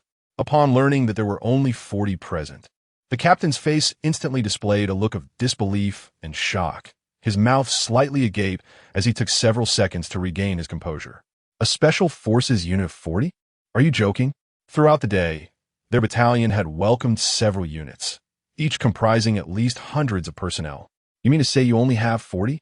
Just then, A batch of transport aircraft from the 7th Group Army began to descend. As the doors opened, a large contingent of special forces, numbering over 1,000, streamed out in an orderly fashion, their demeanor fierce and commanding. The stark contrast between the two units was evident. The special forces of the 7th Group Army, upon noticing the scant numbers of the Tianlang unit, erupted in disbelief. A tall soldier exclaimed incredulously, "Are you kidding? This few dare to participate in the assessment? Our squad alone has more members than their entire unit." A dark-skinned soldier beside him chimed in, "This ISNTA game. Are they here on vacation? With this size, what combat effectiveness can they possibly have?" He disdainfully curled his lip. Perhaps they simply had no one left in their group and hastily gathered a few to avoid embarrassment during the assessment. A sharp-faced soldier remarked sarcastically, prompting laughter from those around him. "I doubt they even survive the first round of assessments. Let's hope they don't become a laughingstock for the entire army." Once again, a voice rang out, laden with scorn, accompanied by a countenance full of disdain. In the face of these peculiar glances and hushed whispers, the members of the Wolf Special Forces stood resolute, resembling steadfast pines, undeterred by the slightest influence. With heads held high and unwavering gazes, they seemed to ignore the questioning voices entirely. General Li Chuan of the 7th Army Group strode over, his eyes filled with confusion and astonishment upon observing the meager number of personnel in the Wolf Special Forces. He turned to Wang He and inquired, "Old Wang, what performance are you putting on here? Why have you brought so few people? This scale is vastly inferior compared to the special forces of other army groups." Wang He replied with a mysterious smile, "Unhurried, Old Li, you fail to comprehend. Numbers do not equate to everything. These 40 individuals are the CRME de la CRME, meticulously chosen elites, each one a versatile asset." Li Changhai raised an eyebrow, skepticism evident in his tone. While that may be the case, the assessment traditionally evaluates comprehensive strength, and the disparity in numbers presents a clear disadvantage. "Are you not concerned?" Wang He chuckled heartily, patting Li Changhai on the shoulder. "Concerned? Not at all. I have faith in them. But what of you? With such a large contingent, are you preparing to showcase your prowess in the assessment?" Li Changhai sighed with resignation. "I am equally in the dark. This assessment is purportedly designed to thoroughly test the capabilities of the special forces, yet no details have been disclosed regarding the criteria. Hence, I have brought more personnel to be prepared for any eventuality." Wang He nodded slightly, pondering. "I surmise this assessment will be anything but simple. It may simulate real combat scenarios, testing adaptability and teamwork. Our soldiers train under practical combat standards on a daily basis." Li Changhai scrutinized the members of the Wolf Special Forces, a hint of appraisal in his gaze. "I hope so. However, Old Wang, though your unit is small in number, their spirit is undeniably formidable. I am genuinely looking forward to their performance in the assessment." With unwavering confidence, Wang He declared, "Old Li, just wait and see.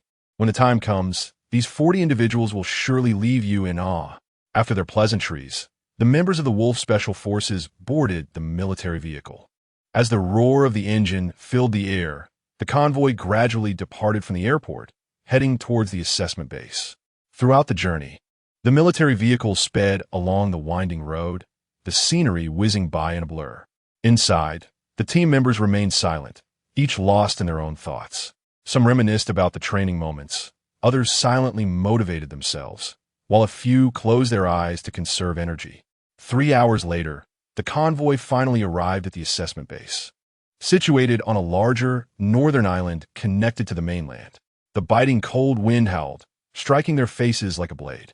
Upon disembarking, they were immediately met with the chilling temperature. As they surveyed their surroundings, the assessment base revealed a complex and varied environment. The azure sea crashed against the rocky shore, sending forth layers of frothy, white waves. At the heart of the island lay an expansive plain, the ground covered with a thin layer of frost that sparkled under the sunlight, glimmering with a cold radiance.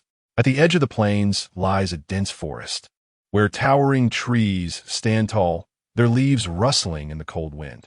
Within the woods, faintly visible are winding paths leading into the unknown depths.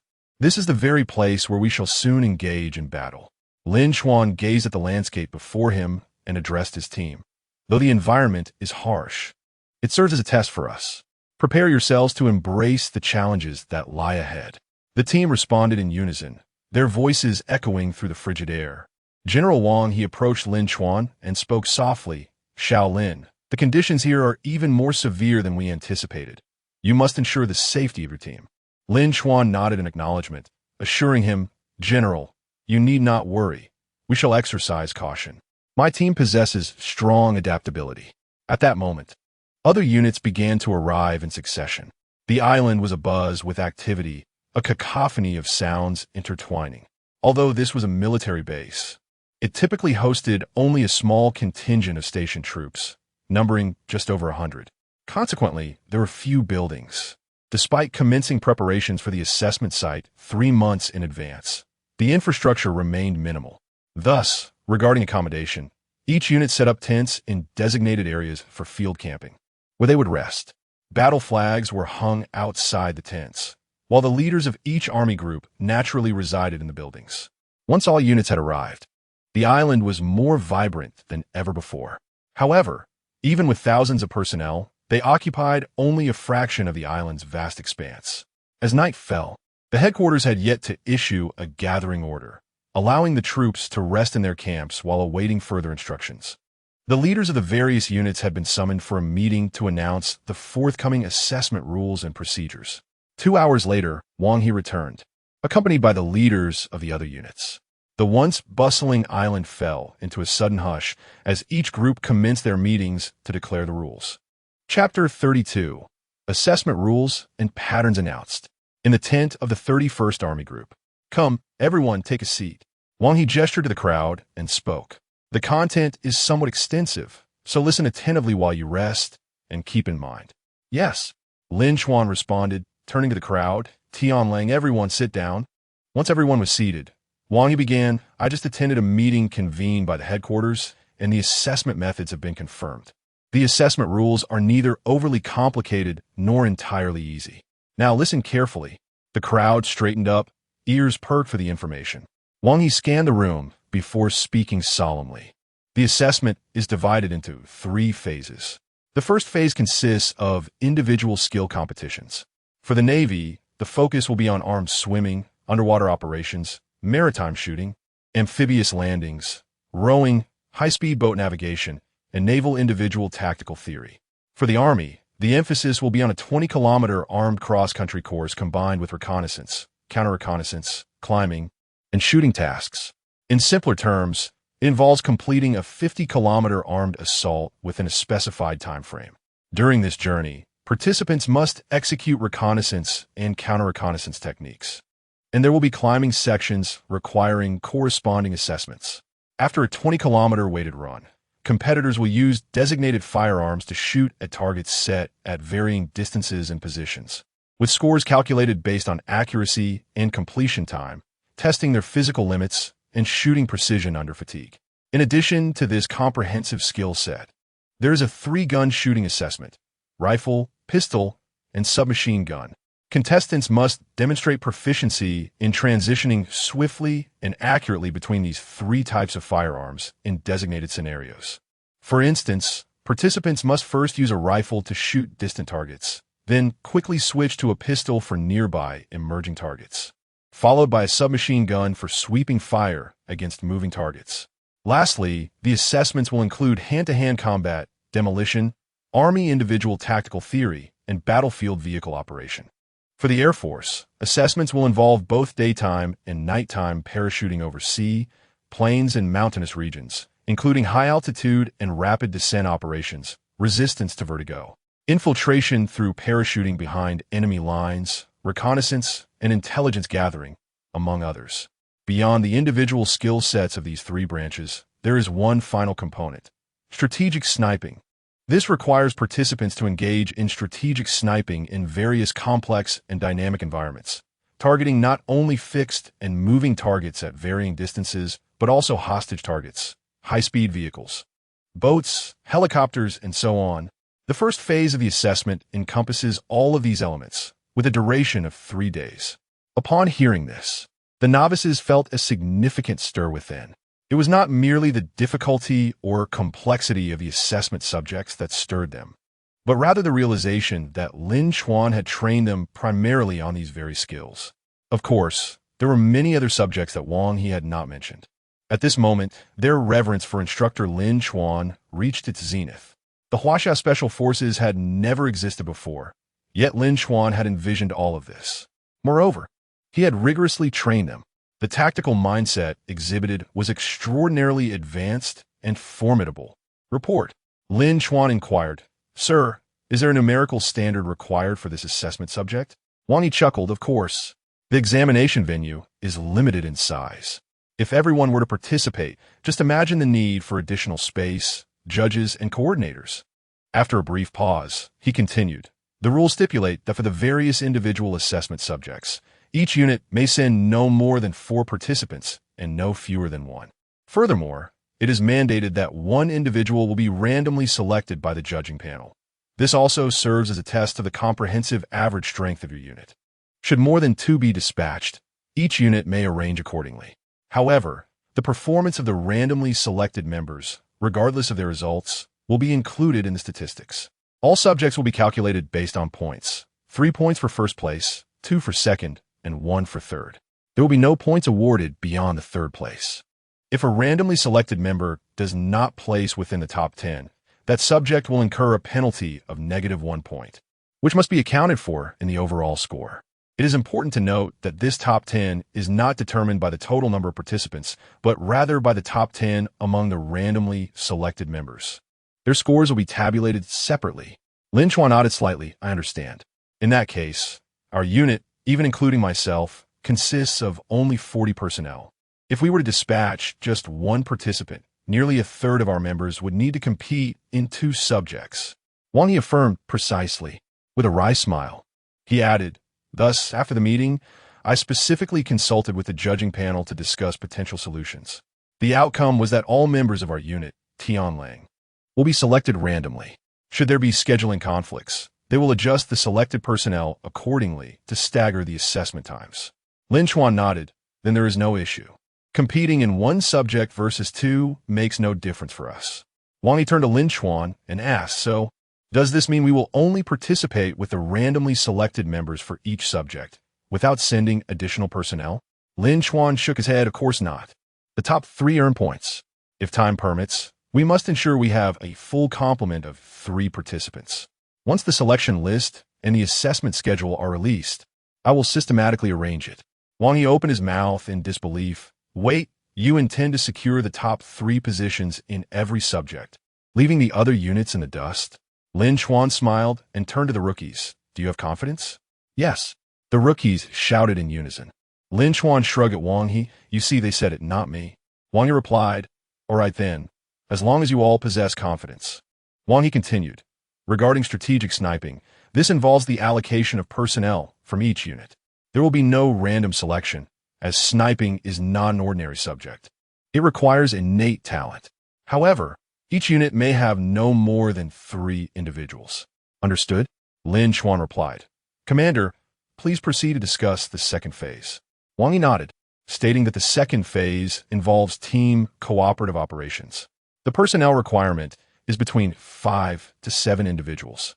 The assessment subjects include urban counterterrorism operations, infiltration and raids in mountainous and jungle terrains, naval operations and beach landings, airborne and helicopter operations, intelligence gathering and transmission, logistical support and equipment maintenance, hostage rescue, driving and shooting, among several other subjects. I have not delved deeply into these specifics, but as the team leader, you should be quite familiar with them. Similar to the first phase, the judging panel will randomly select 1 team, and each unit may add 1 or 2 teams, with a total not exceeding 3. The scoring will also be calculated in the same manner. Given our limited numbers, I do not recommend dispatching 3 teams for the second phase." Lin Chuan nodded, acknowledging his understanding and assured that he would make the necessary arrangements. "Now, let us move on to the third phase." Wang Yi took a sip of water to moisten his throat before continuing. "The group competition." Lin Chuan's eyes brightened at this remark. Indeed, such an event exists. He had thought it was merely a straightforward assessment, based on scores. The team competition can also be understood as a simulated confrontation. It will not involve joint operations of the three military branches, but rather they will operate separately.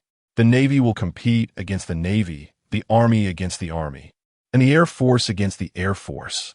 The judging panel will randomly select 10 individuals from various units. They will be dispersed randomly and all enter the confrontation area.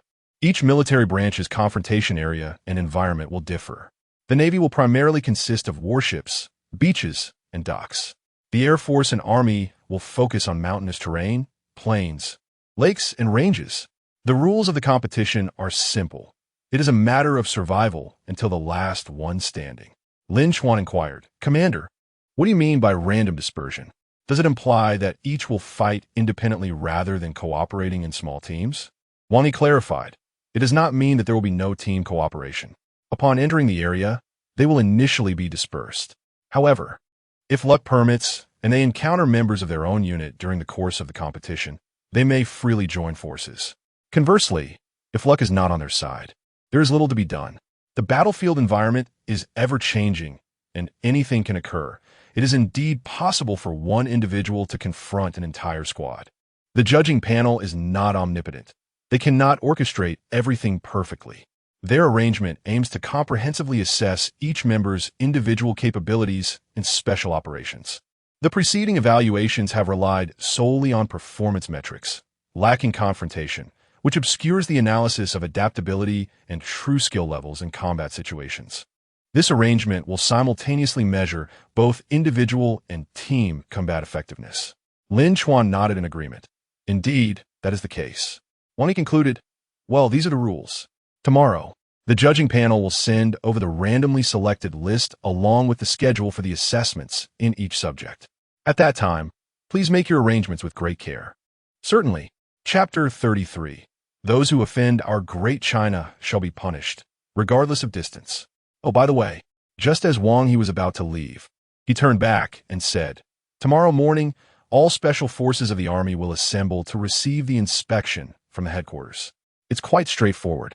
From the 1st Group Army to the 36th Group Army, the special forces of each branch will march past the reviewing stand in formation, shout a slogan, and salute the headquarters." Lin Chuan was taken aback. This assessment included such a display? Wang Yi chuckled and scolded. "Isn't this perfectly normal? The headquarters must have a general impression of the spirit and demeanor of these so-called special forces, right? Well, there is still time. So discuss how to shout that slogan properly. I have a meeting to attend, so I must take my leave." After Wang He departed, Lin Chuan turned to the group of rookies.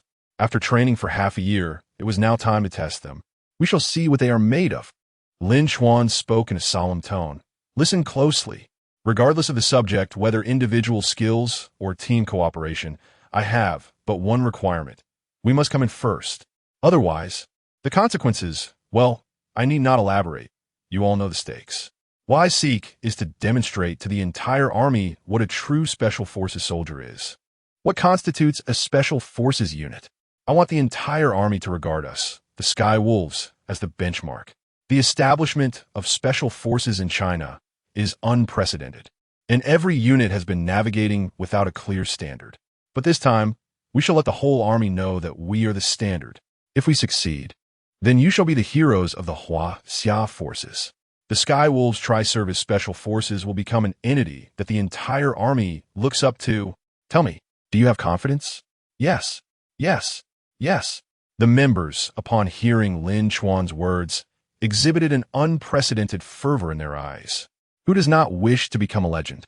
Who does not aspire to be a pioneer, a figure of admiration that the entire Army longs to emulate? Seeing the enthusiasm of his team, Lin Chuan nodded in satisfaction. "Excellent. Now let us discuss the slogan of the Sky Wolves. Even without the headquarters inspection, we must possess our own slogan, our spiritual sustenance." In the early morning, the assessment base on the island was shrouded in a thin veil of mist. A biting cold wind swept through the land. The sound of the assembly horn suddenly echoed, like a flash of lightning issuing a command, instantly piercing the sky. All special forces of the Army quickly gathered at the review ground. The special forces from other group armies arrived one after another, their numbers vast, their ranks orderly. exuding an extraordinary presence. When their gazes fell upon the Sky Wolves' mere 40-member unit, expressions of surprise, disdain, and ridicule appeared on their faces. Such a small contingent dares to participate in the inspection. Aren't they just making fools of themselves? A Special Forces soldier from the 5th Group Army sneered, a contemptuous smirk curling at the corners of his mouth. His comrades beside him immediately echoed, their faces displaying the same disdain. Indeed, even our smallest squad surpasses their numbers. I cannot fathom from where they draw such audacity. Look over there.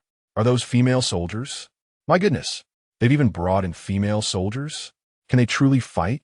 It is indeed a female soldier. Heavens, am I seeing this correctly? Is there truly no one left in the 31st Army?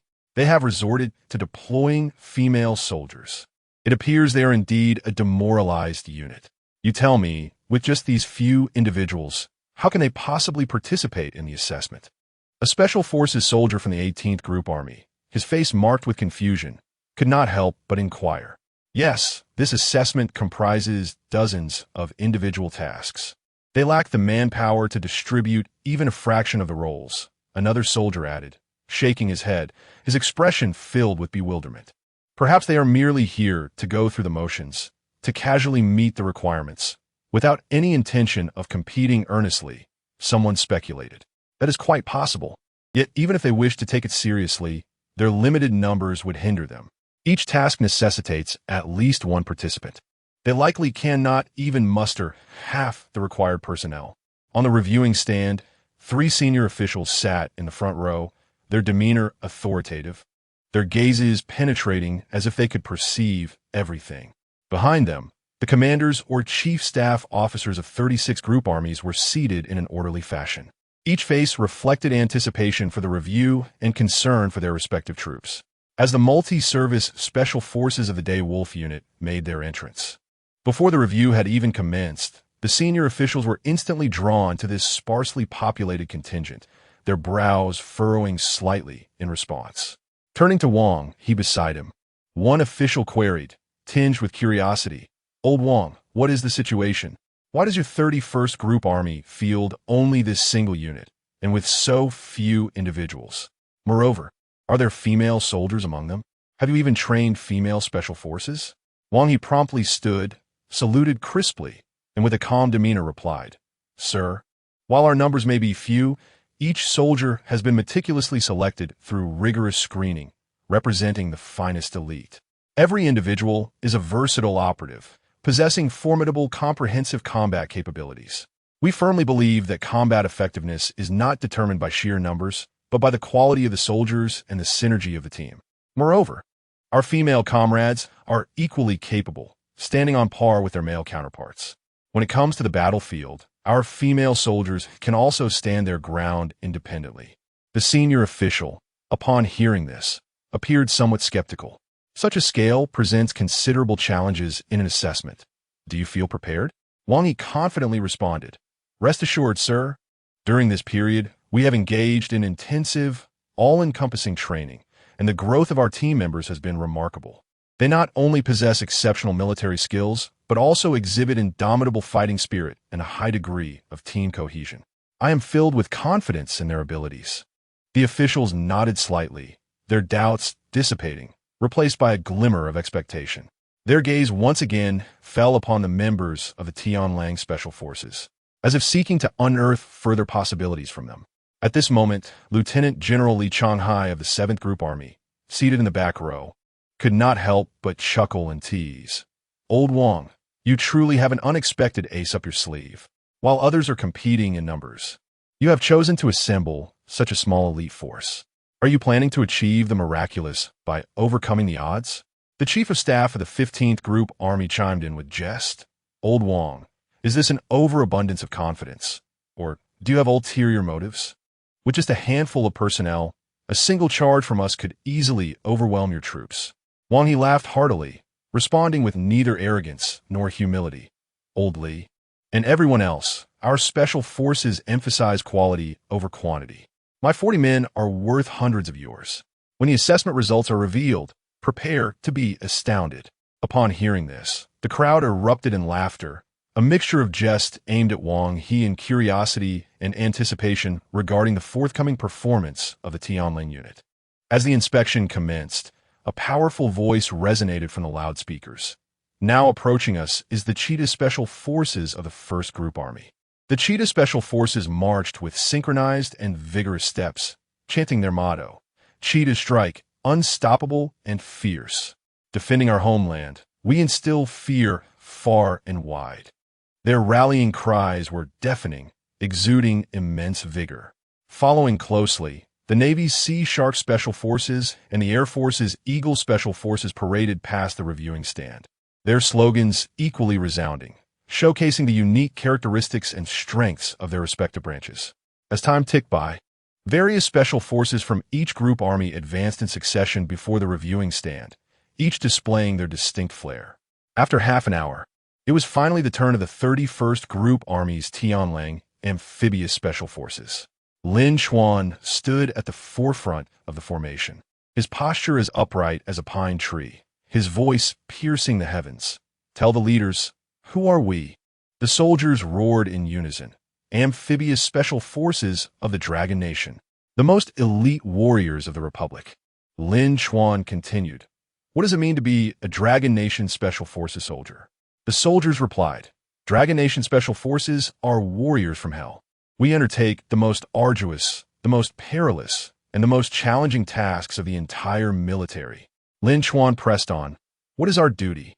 The soldiers declared, "To guard the first line of defense of the Republic, to steadfastly protect the final bastion."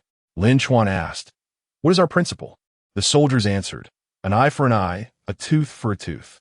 Lin Chuan demanded, "What is our resolve?"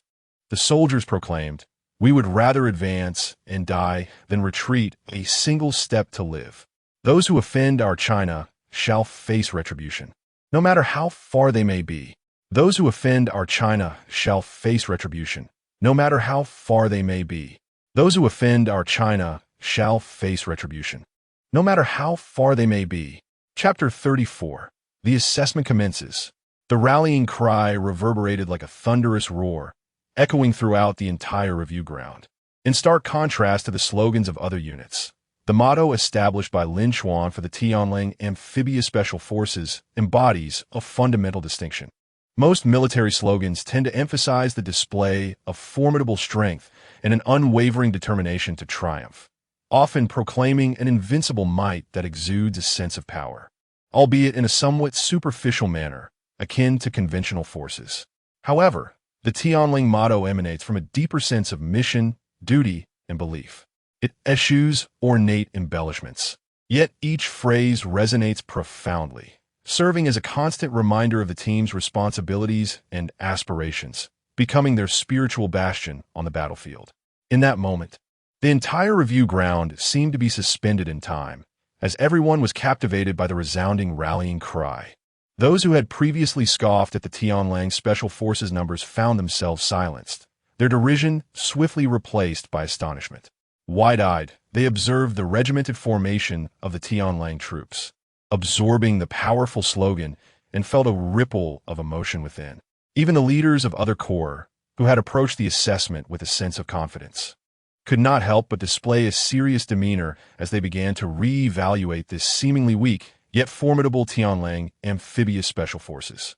On the reviewing platform, the head of headquarters slightly turned to glance at Wang He, a smile of admiration gracing his face as he quietly remarked, "General Wang, your unit is quite remarkable. Though few in number, the spirit they embody is truly commendable. That last line, 'Those who offend our China shall face retribution, no matter the distance,' is exceptional. It has been long since I've heard such a stirring rallying cry.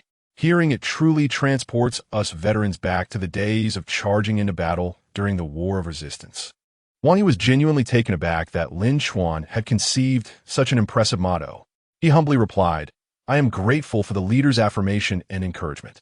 I shall lead the Tianlang Special Forces with utmost dedication, striving to meet your expectations." Yet, some stubborn voices in the crowd remained unconvinced. It's all well and good to shout loudly, but what use is a slogan if it cannot withstand the rigors of the assessment? Sneered a soldier from the 12th Corps. His companion nudged him and whispered, Enough with the bravado. We must admit, this momentum is indeed impressive. However, the members of the Tianlang Amphibious Special Forces remained unfazed by the skepticism. With heads held high, resolute gazes, and synchronized steps, they traversed the reviewing platform, receiving their leader's scrutiny as if the doubts expressed held no sway over them. They were determined to demonstrate their capabilities through tangible actions in the forthcoming assessment. After the review concluded, the various units were returned to their encampments. Soon, the list of randomly selected participants from the judging panel was delivered. "I am participating in the armed swimming event," one exclaimed. "What about you?" "I am in hand-to-hand combat. I am set for the 20-kilometer cross-country run. I am the demolition expert." In an instant, the novices began to engage in animated discussions, although many of the subjects were not their forte.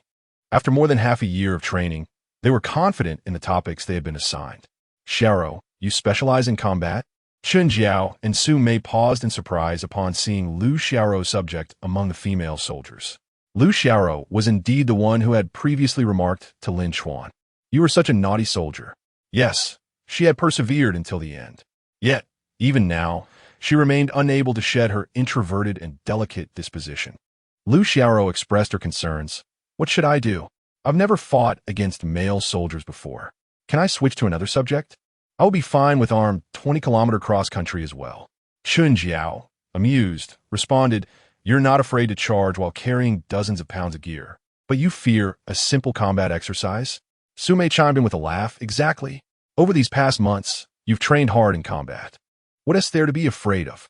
Lu Xiao lowered her head slightly, her face flushed with shyness as she stammered, I'm afraid of interacting with male soldiers." "Leader, what subject do you have?" Zhou Xian and Sun Ying leaned in with a smile. Lin Chuan handed him the subject paper, and Zhou Xian glanced at it. "Three-gun comprehensive?" Lin Chuan nodded. Zhou Xian chuckled. "Isn't this subject practically a gift? Who in the entire army possesses your exceptional marksmanship?" Lin Chuan shot him a look. "To me, every subject feels like a gift." Zhou Xian awkwardly smiled indeed. At that moment, Wang He entered the room. Everyone quickly stood at attention. Wang He smiled and said, "All right, now I have another announcement. I believe this will motivate you even further." Upon hearing this, everyone perked up their ears in anticipation. Wang He continued, "Regarding the assessment reward mechanism, it has been finalized. For all individual subjects, the first place will receive a second-class merit. The second and third places will each receive a third-class merit, while those ranked 4th to 10th will receive a commendation." The novices' eyes brightened at this news. One member couldn't help but ask, "Sir, what if someone ranks in the top 3 and receives more than one award? Are the merits cumulative?" "Dream on," Wang He playfully rebuked. "Do you think merits are handed out so casually?" The novice, scratching his head, chuckled sheepishly. However, Wang He continued, "If your first subject is second place, and your second subject is first, you will be rewarded based on a higher merit." He elaborated, "Additionally, while there are no extra military merits for securing 2 or more top 3 finishes, adjustments in rank can be made. For instance, if you are a second lieutenant, you may be promoted to first lieutenant or captain upon your return, depending on how many top 3 finishes you achieve." Upon hearing this, the novices were immediately filled with excitement. Now, among them, aside from a few who were originally officers, the rest are all newly promoted second lieutenants. Naturally, they aspire to advance in rank beyond mere military achievements. Who wouldn't desire an additional star on their insignia? "Chief, what about the team collaboration assessment in the second phase?" Wang He replied, "It remains the same. Reward will be granted to the top 3 teams in their respective groups. However, the third phase differs. The competition in this phase assesses the special forces, with the first place earning a collective second-class merit for their unit, while the second and third places will receive a collective third-class merit. Of course, if individuals perform exceptionally well during the competition, their unit's leadership will also provide additional rewards."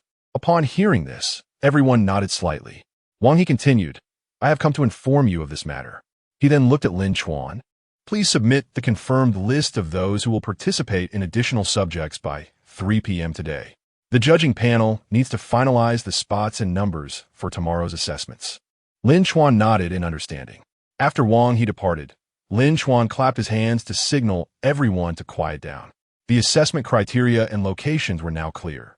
As long as conditions permit, everyone should strive to participate in as many subjects as possible, not only for points, but also to gain experience and test their abilities. The novices nodded in agreement. Subsequently, Lin Chuan arranged the schedule based on the timing of each individual's assigned subjects and ensured that there were no overlaps, accommodating everyone as much as possible. However, for himself, Zhou Xian, and Sun Ying, unless absolutely necessary, they would refrain from further participation. After the arrangements were completed, it became evident that there were still a few subjects that the other members could not attend. Thus, it would fall upon the three of them to participate. After all, points should not be forsaken.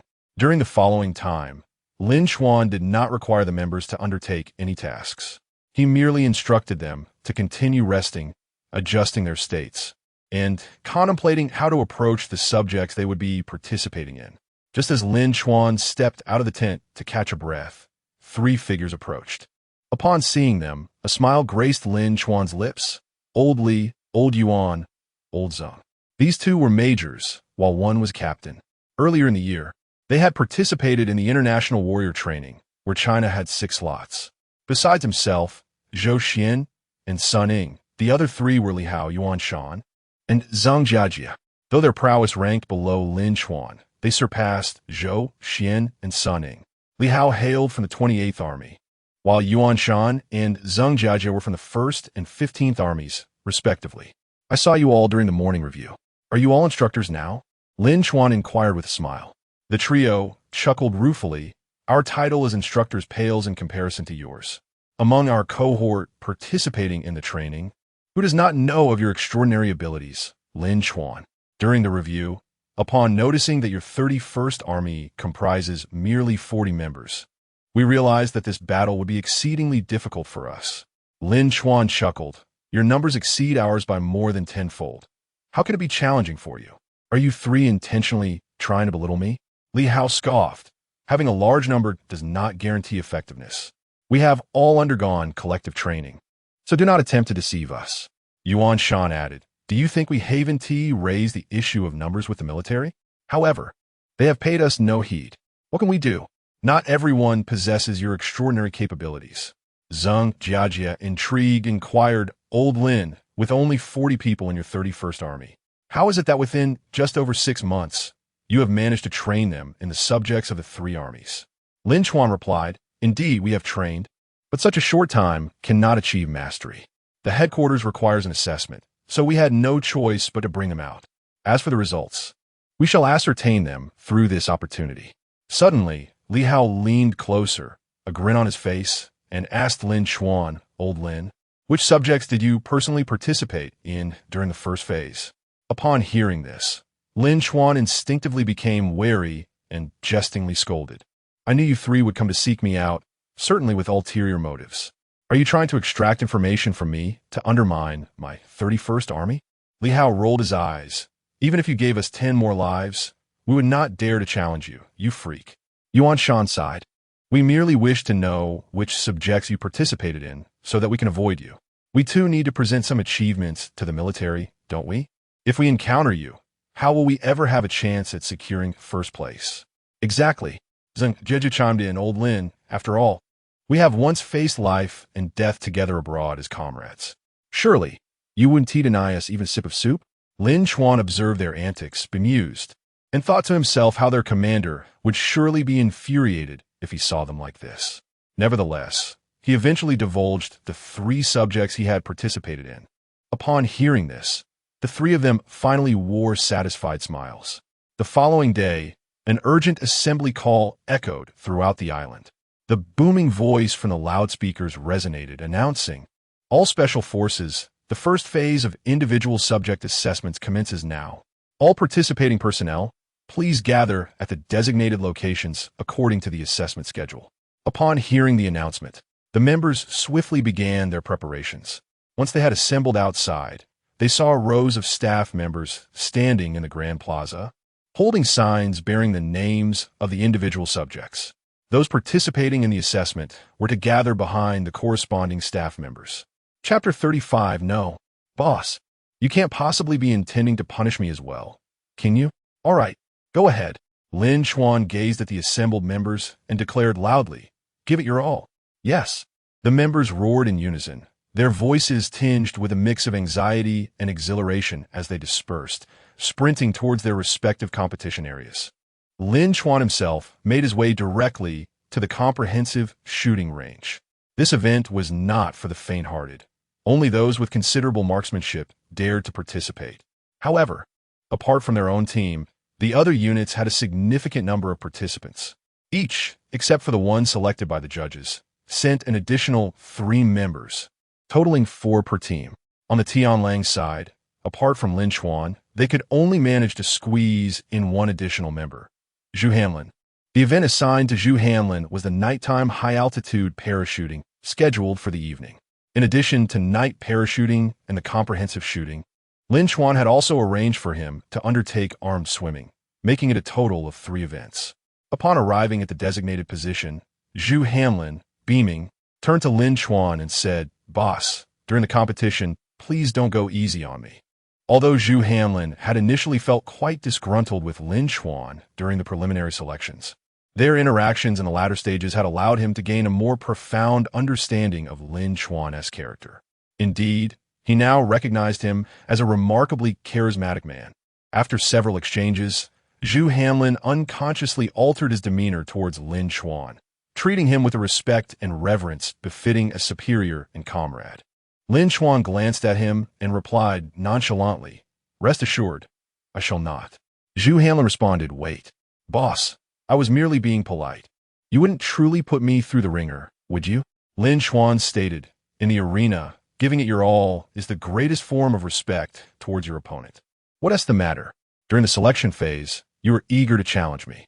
Now that the opportunity has presented itself, you hesitate?" Zhu Hanlin retorted at that time, "I was unaware of your true capabilities. Now, only a fool would wish to compete with you."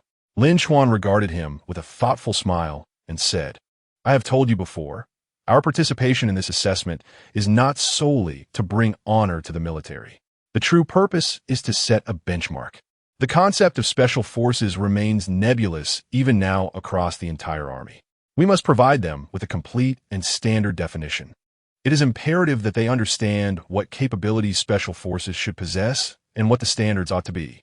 Only in this way can future military branches train their special forces in accordance with this benchmark, enhancing their odds of success in future special operations. Therefore, broaden your perspective. Do not confine your thoughts solely to our own unit. We possess the ability to set an example for the entire military.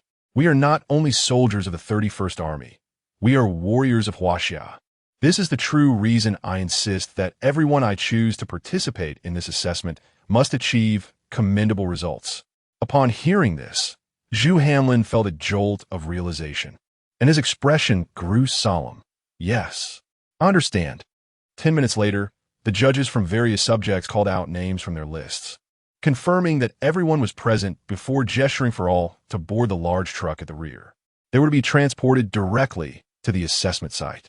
At this moment, within a vast building on an island, the walls were adorned with numerous projection screens displaying the surveillance of various competition venues. In the center, the head of the headquarters and several commanding generals were seated, all fixated on the impending assessment. The head of the headquarters addressed the 30 or so generals below. "All right, the assessment is about to commence.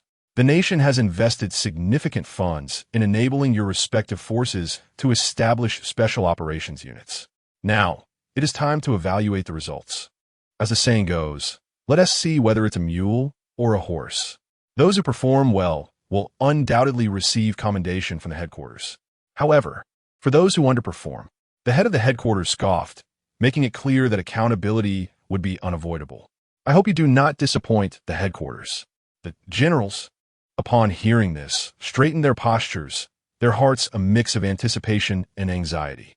The establishment of special operations units was a key project assigned by the headquarters. Success would add a significant stroke of color to their leadership achievements, propelling them closer to that seemingly near yet distant position within headquarters. Conversely, failure to meet expectations could greatly hinder their future promotion prospects. At the Tri-Gun Comprehensive Assessment venue, over 400 participants gathered. Fortunately, there were 4 separate testing areas, preventing a sense of overcrowding. The chief judge surveyed the crowd and announced loudly, "I will now clarify the rules. Although you have all reviewed them, I must emphasize them here. The Tri-Gun Comprehensive Shooting involves the exchange of shooting between rifles, handguns, and submachine guns. You are required to switch firearms while advancing forward. The distance is 100 meters, which will be laden with numerous obstacles, and targets will be concealed behind them. It is uncertain from which obstacle the targets will emerge. The first 50 meters will require rifle shooting, the middle 30 meters will involve handguns, and the final 20 meters will necessitate the use of submachine guns. Both the rifle and handgun will have 10 targets each. The targets are all red ping pong balls, secured by springs, which will sway once propelled upward. However, you must shoot within 2 seconds of the target appearing, and only a single shot is permitted. If you exceed the time limit or miss, it will be counted as a failure for that target. Remember, in addition to the red ping pong balls, there are also green ping pong balls. The green ping pong balls represent hostage targets, which may be connected to the red ping pong balls by a spring or may be separate. It is all random. What you must accomplish is to swiftly discern between red and green within a mere 2 seconds and eliminate the red ones. Should you inadvertently strike the green ping pong ball, a symbol of hostages, it shall be deemed a failure of the assessment, resulting in immediate disqualification. Each individual is afforded only one opportunity to participate. The subsequent rounds of submachine gun fire will exclusively feature red ping pong balls, emerging from behind 2 of the 10 obstacles. The requirement is to unleash a continuous barrage upon these 10 targets within the span of 2 seconds. Furthermore, all shooting must be completed within 1 minute. In the event of a tie in the number of targets hit, the duration taken will serve as the determining factor. Is everything clear? The chief judge inquired loudly. Clear.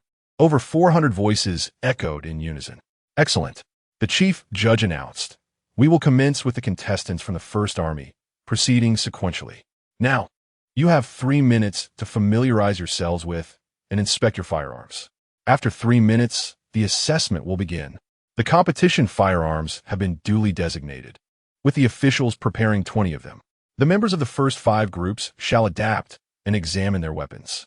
Once the first group has completed their check, the firearms will be passed on to the subsequent group, and so forth. Upon hearing the chief judge's instructions, the participants gazed at the shooting range before them, their faces etched with gravity. Lin Chuan and Zhu Hanlin stood side by side within the ranks. Zhu Hanlin swallowed hard and murmured, "Boss, this difficulty is quite considerable. Not only must we swiftly switch firearms at different stages, but we also have to accurately discern and strike the targets within 2 seconds.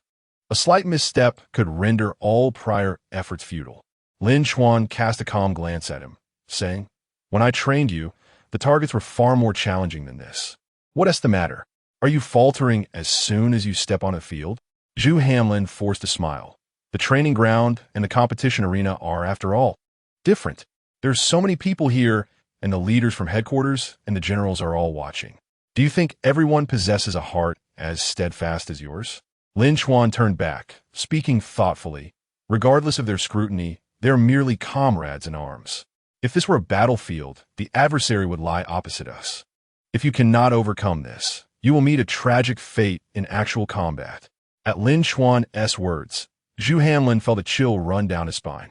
He gazed at the shooting range ahead, took a deep breath, and hastily adjusted his mindset as the chief judge issued the command. The shooting assessment commenced in earnest. The contestant from the First Army took the stage first, clutching a rifle, and swiftly charged forward. However, when the first red ping-pong target emerged, his finger trembled slightly, causing a momentary delay in his shot.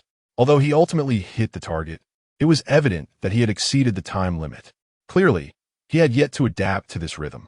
Nearby, judges were closely monitoring the timing, pen and notebook in hand, meticulously recording the results. In the subsequent segments involving pistol and submachine gun fire, his nerves led to several more mistakes, resulting in an unsatisfactory performance. Conversely, the members from the other 3 shooting ranges moved with fluidity, displaying remarkable proficiency in the initial round of rifle shooting. However, During the pistol shooting phase, a green ping pong ball and a hostage target emerged simultaneously. In his flustered state, he mistakenly shot at the green ping pong ball, believing it to be the red target. Instantly, a collective sigh of regret resonated throughout the venue, and he could only exit in disappointment. Some others made consecutive errors, failing to hit their targets. The pace of the evaluation was brisk. A set could be completed in roughly 1 minute. After each set, the chief judge would promptly announce the results. Among the more than 200 participants, fewer than 1 in 10 managed to hit all their targets. The current best score stands at 38 seconds. There is another chapter pending review on the website. Please hold on. Chapter 36. Lin Chuan takes the stage. A stunning impact on the audience. At this moment, within the monitoring room of the island, dozens of projection screens displayed the live performances of various competitions. The gaze of the headquarters leaders, along with the prominent figures from different army groups, wandered randomly across one or two of the arenas. However, the shooting segment attracted considerable attention from numerous military dignitaries. General Li Chuan of the 7th Army Group furrowed his brows and remarked, "The complexity of this comprehensive shooting challenge is indeed beyond imagination. It seems that the psychological resilience and shooting skills required from the contestants are exceptionally high." The Chief of Staff of the 15th Army Group responded, "Indeed, it appears that only a few may achieve perfection in this endeavor." The headquarters leader, with a grave expression, nodded slightly. "This is the assessment that Special Forces ought to confront. Only through such rigorous testing can we identify the true elites." Amidst the ongoing discussion, it was time for Zhu Hanlin from Team Tianlang to take the stage. Lin Chuan, however, was placed in the next round due to the preceding number of participants. The appearance of both individuals immediately captured the attention of several esteemed officials. The headquarters leader's gaze fell upon Lin Chuan, who was about to perform. Turning to General Wang he inquired with curiosity, "General Wang, is this young man truly Lin Chuan, the chief instructor of your Tianlang?" General Wang, brimming with pride, stood tall and replied, "Yes, sir. The reason Tianlang consists of only 40 members is a suggestion from Lin Chuan himself. He believes that the essence of a special forces unit lies in its quality rather than quantity. Through rigorous selection and intense training, each of these 40 individuals is an elite among elites." Upon hearing this, the other military leaders exchanged looks of surprise and curiosity, beginning to speculate about the prowess of Lin Chuan, the chief instructor. General of the 12th Army Group expressed his confusion. "This young man appears quite youthful. Can he really be that formidable? To forge a special forces unit in such a short span?" The general of the 28th Army Group, however, spoke with anticipation. "We shall soon find out. Given his demeanor, he may indeed possess remarkable skills." The headquarters leader, puzzled, asked General Wang, "Do you place such trust in this major?" General Wang replied, "Sir, I believe that seeing is more convincing than mere words. Every member of Tianlang has been trained under his direct guidance. Therefore, I implore you to be patient. This morning, we participated in a total of 17 events, with Chief Instructor Lin Chuan also competing. I am confident that within half an hour, we will have results for several assessments. At that time, you shall see." Yet, despite his words, General Wang felt a pang of anxiety. After all, among the Army's 100 Special Forces units, Tianlang had the fewest members, and it was a tri-service combination. If they failed to deliver satisfactory results, he could very well face the wrath of the headquarters leader. "Lin Chuan, you must not let me down." The headquarters leader nodded slightly. "Very well. I shall await the outcome to see if your Tianlang is indeed as capable as you claim, despite its smaller size." Finally, it was time for Zhu Hanlin's group to take the stage. As Zhu Hanlin steadily approached the shooting range, the competitors from surrounding army groups began to murmur in hushed tones. Is this the so-called team from the Sirius unit? With just their handful of members, they dare to participate in the assessment? Truly overestimating themselves, remarked a contestant from the 12th Army Group, disdain etched on his face as he turned to his companion. "Indeed, I heard they even have female soldiers in their ranks. I can't fathom what their commander is thinking. What combat effectiveness can such a small group possess?" His companion echoed the sentiment, their expressions rife with mockery. "This Zhu Hanlin is probably just here to make an appearance. I wonder what kind of results he'll achieve later. Unperturbed by the chatter, Zhu Hanlin inhaled deeply and stepped onto the range. His feet firmly planted, his gaze sharpened. He instantly locked onto the obstacles ahead, shrouded in unknown challenges. At that moment, his world narrowed to the rifle in his hands and the targets that were about to emerge. Begin. With a crisp command, Zhu Hanlin surged forward like a cheetah. His movements were agile, cutting through the air with remarkable speed. As the first red ping-pong ball target unexpectedly appeared, his reflexes were as swift as lightning. Almost simultaneously with the target's emergence, his rifle was raised to his shoulder. He aimed, squeezed the trigger, and executed the motion seamlessly. A muffled thud resonated as the bullet, propelled by formidable force, struck the target with pinpoint accuracy. The red ping-pong ball shattered upon impact. Within the first 50 meters of rifle shooting, Zhu Hanlin's speed was astonishing. His steps were light and swift, each leap over obstacles fluid and natural, devoid of any hesitation. His precision was equally impressive. Each time a red ping-pong ball target emerged, his rifle was invariably poised to strike with immediate accuracy. The bullets seemed to possess a mind of their own, hitting their mark consistently. None of the 10 red ping-pong balls escaped unscathed. My goodness, this speed, this accuracy. Incredible. The competitors and spectators outside were left awestruck. Compared to the other participants, Zhu Hanlin's prowess in speed, agility, and shooting accuracy was palpably superior. As he transitioned to the pistol shooting phase, Zhu Hanlin executed a swift turn, seamlessly replacing his rifle with a pistol. The swiftness of his movements was nearly imperceptible. In a complex scenario where green ping-pong balls and hostage targets appeared simultaneously, he consistently discerned the red targets within a mere 2 seconds and fired decisively. Each shot was met with the resounding fall of a red target. His shooting rhythm was tight and steady, free of any panic or errors. In the final 20 meters of submachine gun shooting, Zhu Hanlin's capabilities were displayed in full glory. As 10 red ping-pong balls erupted from behind the obstacles like fireworks, his submachine gun roared to life. Flames erupted from the muzzle as his arm remained steady, gripping the weapon with unwavering resolve. His fingers danced swiftly and powerfully on the trigger, unleashing a torrential downpour of bullets that completed a rapid-fire barrage on all 10 targets within a fleeting 2 seconds. 10 red ping-pong balls, under an intense barrage of bullets, shattered into countless crimson fragments that cascaded to the ground. At 31 seconds and 14 milliseconds, all targets were hit. The chief referee's voice resonated throughout the venue via the loudspeaker, tinged with an unmistakable hint of astonishment. The competitors who had previously mocked Zhu Hanlin now stood frozen in disbelief. The derision etched on their faces abruptly gave way to sheer shock and incredulity. How could this be possible? Stammered a member of the 12th Group Army, his eyes wide as saucers. This achievement far surpassed anything we could have imagined. Just moments ago, they had been the subject of ridicule, and now they were left utterly humiliated. Is this fellow using some sort of cheat? This score undoubtedly places him in the lead. Perhaps he was deliberately chosen to compete by the Tianlang team, as only a select few possess such prowess. Had he been randomly selected by the judging panel, I am certain the outcome would have been disastrous. We shall see in the next round, as members of Tianlang will also take their turn. However, I can't help but think that the next competitor looks somewhat familiar. He appears to be the Chief Instructor of Tianlang. The crowd murmured in astonishment. Are the individuals below so formidable?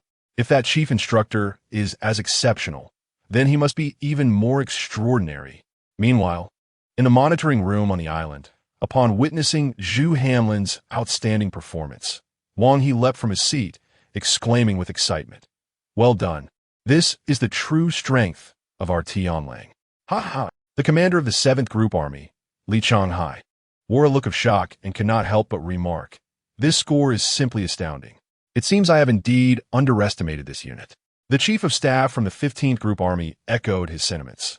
Indeed, this is the hallmark of a genuine Special Forces unit, and Tianlang has set a remarkable precedent. A glimmer of surprise flickered in the eyes of the headquarters chief, who nodded slightly. "Commander Wang, your unit truly harbors hidden talents. Zhu Hanlin's performance is genuinely impressive. No wonder you exude such confidence. Wang He, no longer modest, chuckled. Chief, the best is yet to come. Our chief instructor will be up next. Upon hearing this, the headquarters chief's anticipation grew. Excellent. I shall wait and see. The instructor who can train such formidable soldiers. Will his abilities match your assertions? Zhu Hanlin, upon receiving his score, wore a beaming smile as he briskly approached Lin Chuan. With a grin, he asked, Boss, what do you think of my score? He was certain that Lin Chuan would offer him praise, for this achievement was indeed remarkable among the competitors. However, Lin Chuan merely replied nonchalantly, It's mediocre. Your speed and adjustments during shooting were still lacking. Otherwise, you could have performed even better. His tone was calm, devoid of any emotional fluctuation. Those around them were left astonished, their jaws nearly dropping at his words. To achieve such an impressive score and yet be deemed merely average? This chief instructor is exceedingly strict, one competitor murmured quietly. Indeed, if I were to achieve such a remarkable score, I would be overjoyed, yet he still finds fault. Another competitor concurred, and Zhu Hanlin appeared slightly disheartened. However, Lin Chuan declared, Observe closely, and I shall demonstrate what true speed and precision entail. With that, it was Lin Chuan's turn to take the stage. All eyes converged upon him, filled with skepticism and anticipation. After all, Zhu Hanlin's performance had already been nothing short of astonishing. As the chief instructor of the Sirius Brigade, the pressure on Lin Chuan was palpable. He stood at the starting point of the shooting range, his posture erect and his expression serene. He subtly flexed his wrist, fixating intently on the obstacle-laden course ahead and the targets concealed within. Begin. The chief referee's voice resonated, and in an instant, Lin Chuan surged forth with a speed akin to lightning, reminiscent of a 100-meter dash. His astonishing velocity elicited gasps of astonishment from the surrounding competitors. No way. Is he out of his mind? At this pace, will he have enough time to halt, steady himself, and aim when the target appears? Perhaps he intends to shoot while in motion. What madness! You mean to tell me he plans to shoot at this sprinting speed?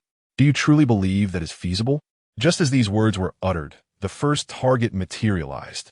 To the astonishment of all, Lin Chuan indeed did not decelerate.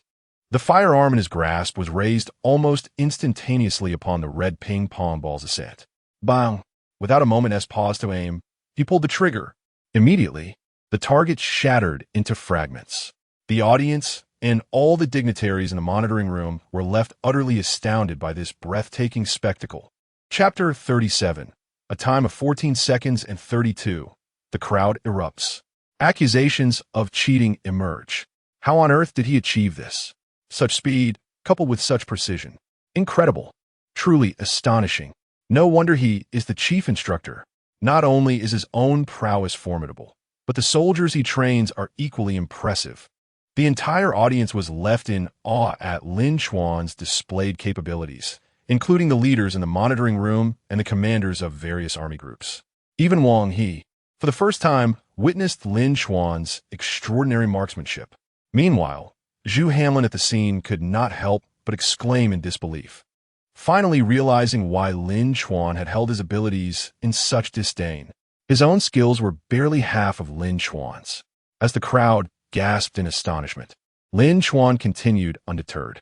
The moment each red ping-pong target sprang forth, his rifle roared in response. Bullets flew like precise meteors, each shot finding its mark. His movements were fluid and natural, devoid of any hesitation, as if he and his weapon were one. When the pistol shooting phase commenced, Lin Chuan, while sprinting, deftly reached for his holster with his left hand. In an instant, as he grasped the pistol, his wrist flicked sharply, sending the gun tracing a swift arc through the air.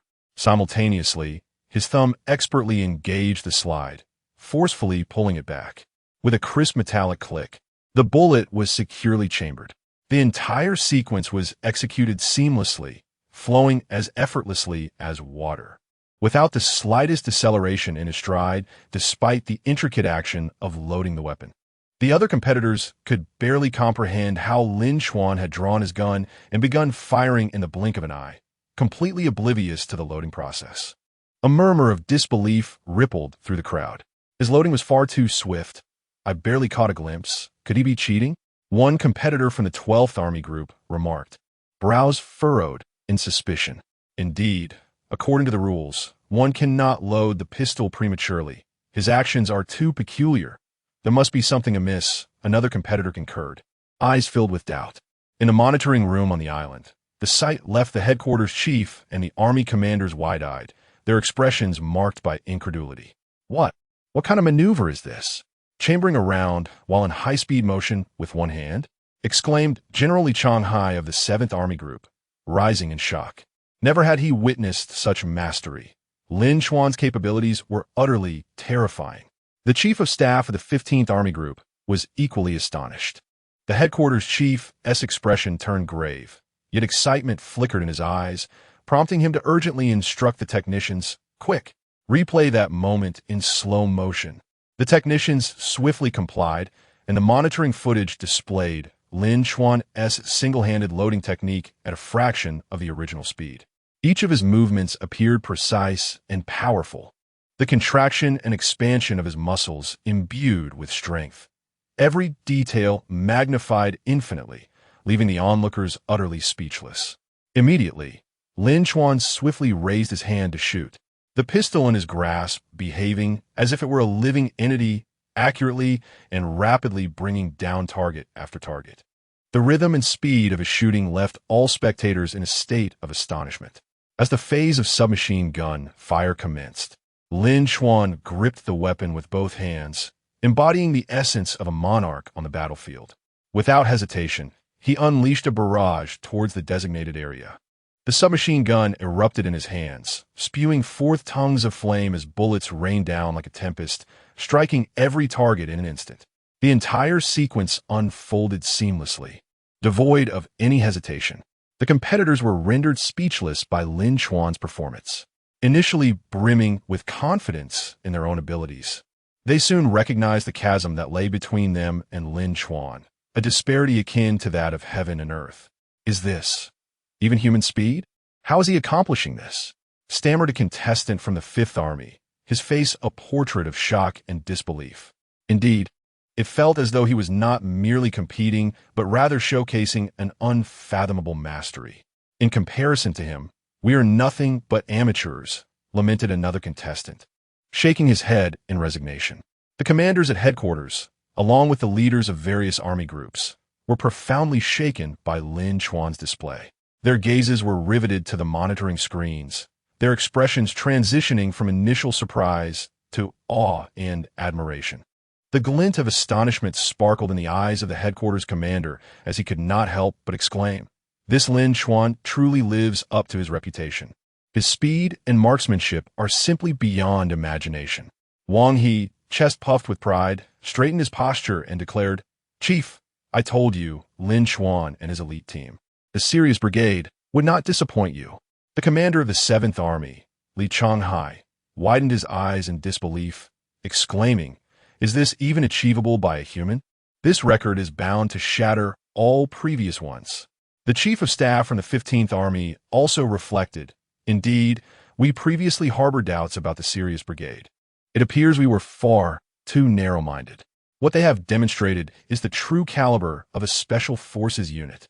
Upon completing his shooting, the venue fell into a brief silence. Everyone was still engulfed in the awe of his breathtaking performance, unable to regain their composure. It was not until the chief referee announced the results, 14:32 seconds, all targets hit, that the atmosphere erupted like a thunderous explosion. The contestants at the other 3 shooting ranges had barely completed half of their tasks, creating a stark contrast with Lin Chuan's results. The audience was momentarily taken aback before erupting into a cacophony of applause and cheers. 14:32 seconds? How is this possible? This result is utterly extraordinary. He is nothing short of a deity. Such a feat will likely remain unbroken for ages. The exclamations of the contestants echoed throughout the venue, their gazes toward Lin Chuan filled with reverence and admiration. Lin Chuan merely cast a calm glance at the surrounding reactions before steadily descending from the shooting range. As he left the shooting arena, he initially believed that this assessment had reached its conclusion. However, The voices questioning the readiness of his pistol surged forth like a relentless tide, growing increasingly fervent. This could not possibly be standard procedure. There must be some hidden agenda at play, and the chief referee undoubtedly failed to observe the situation clearly. A burly competitor from the 18th Group Army flushed with indignation, bellowing at the top of his lungs. His voice cut through the cacophony of murmurs, prompting several bystanders to nod in agreement. Yes, a demand for a review is imperative. Fairness must prevail in such competitions. Another competitor, with a sharp visage, joined the clamor, his eyes brimming with resentment and suspicion. The chief referee's expression turned grave. He was not a tracking official, but rather a supervisor observing from a distance. He had not scrutinized Lin Chuan's actions closely. Yet now, faced with the collective doubts of the crowd, he could not turn a blind eye. He turned to the referee who had been closely monitoring Lin Chuan and asked sternly, "You were right beside him. Was there any issue with his pistol reloading?" The referee's face clouded with uncertainty, hesitating before murmuring, "I didn't see clearly." His movements were simply too swift.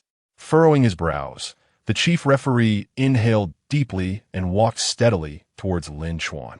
At that moment, all eyes in the venue were fixed upon the two, and the shooting range fell silent, as if one could hear a pin drop. "Comrade Lin Chuan, there are doubts concerning your pistol reloading technique. Due to the rapidity of your actions, no one could discern the specifics. We hope you can provide an explanation." The chief referee endeavored to maintain a calm tone. "We are not accusing you of cheating, but you must understand that under these circumstances, no one can be certain. Therefore, we ask for your cooperation." Lin Chuan, maintaining his composure, replied unflinchingly, "I reload the bullet with one hand. It is a result of my daily training." However, his response did little to quell the crowd's skepticism, instead inciting a further uproar. "Reloading with one hand? How easy it sounds. Who would believe that?"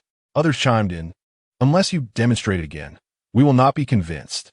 Upon hearing this, Zhu Hamlin erupted in anger, standing up to shout, "What nonsense! Just because you cannot do it doesn't mean others cannot. Even if our instructor had the bullets preloaded, what difference would it make? At that speed, reloading would add at most an additional third of a second. If we consider it 1 second, the time would still be 15 seconds. That time could easily overwhelm you. Do you dare squawk here? With our instructor's prowess, does he even need to cheat? Have you all lost your minds?" The crowd began to reflect, realizing the validity of his point. Yet a novice still cried out, "I admit he is strong, but that does not excuse any potential cheating. Yes, proof is necessary. Otherwise, we will not accept it."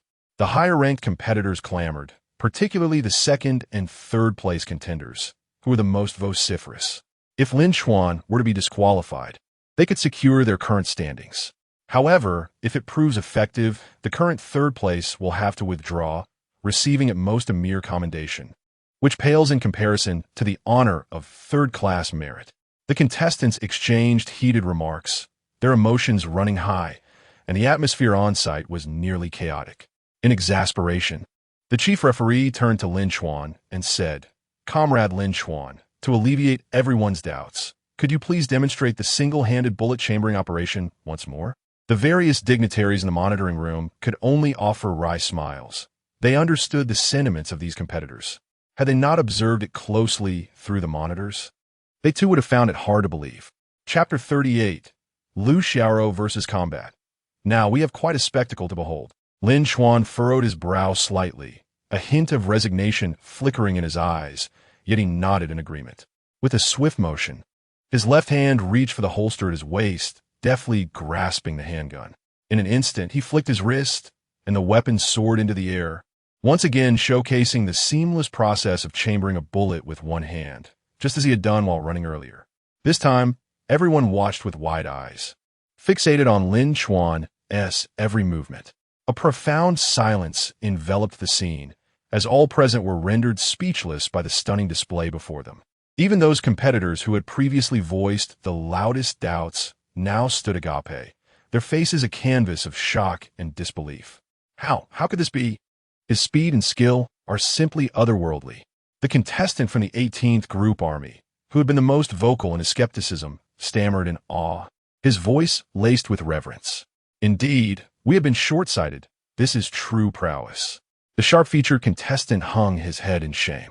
A flicker of astonishment crossed the chief judge's eyes as he approached Lin Chuan, stating, "Comrade Lin Chuan, thank you for your cooperation. It is evident that your actions were entirely compliant, and your strength is commendable." Lin Chuan nodded slightly, opting for silence. His figure stood tall in the sunlight, having proven himself through sheer skill, thereby amplifying the illustrious reputation of the Wolfhound Brigade in the hearts of the onlookers. Meanwhile, assessments in other disciplines were fervently underway. Yet Lin Chuan's remarkable episode had undoubtedly become the focal point of the entire examination venue. Following Lin Chuan's breathtaking performance and validation of his capabilities, the atmosphere at the shooting range remained as fervent as a raging flame. Everyone was still entranced by that awe-inspiring moment.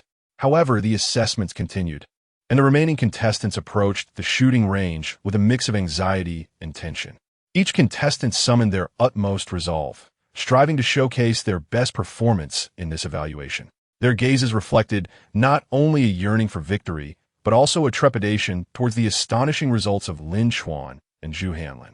As the competition progressed, one contestant after another completed their shooting, yet their scores paled in comparison to those of Lin Chuan and Zhu Hanlin.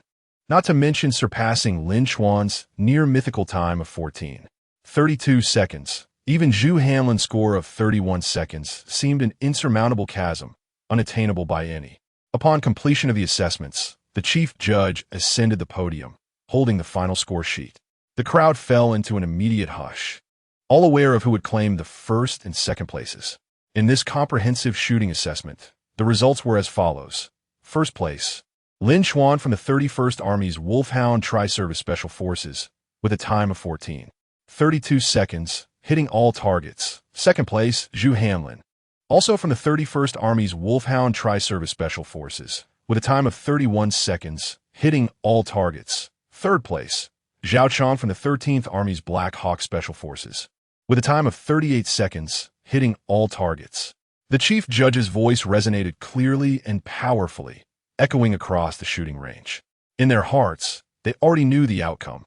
Observing Lin Chuan and Zhu Hanlin, who had long been subjected to skepticism, the competitors wore expressions of sheer dejection. Their once unwavering confidence had been utterly shattered.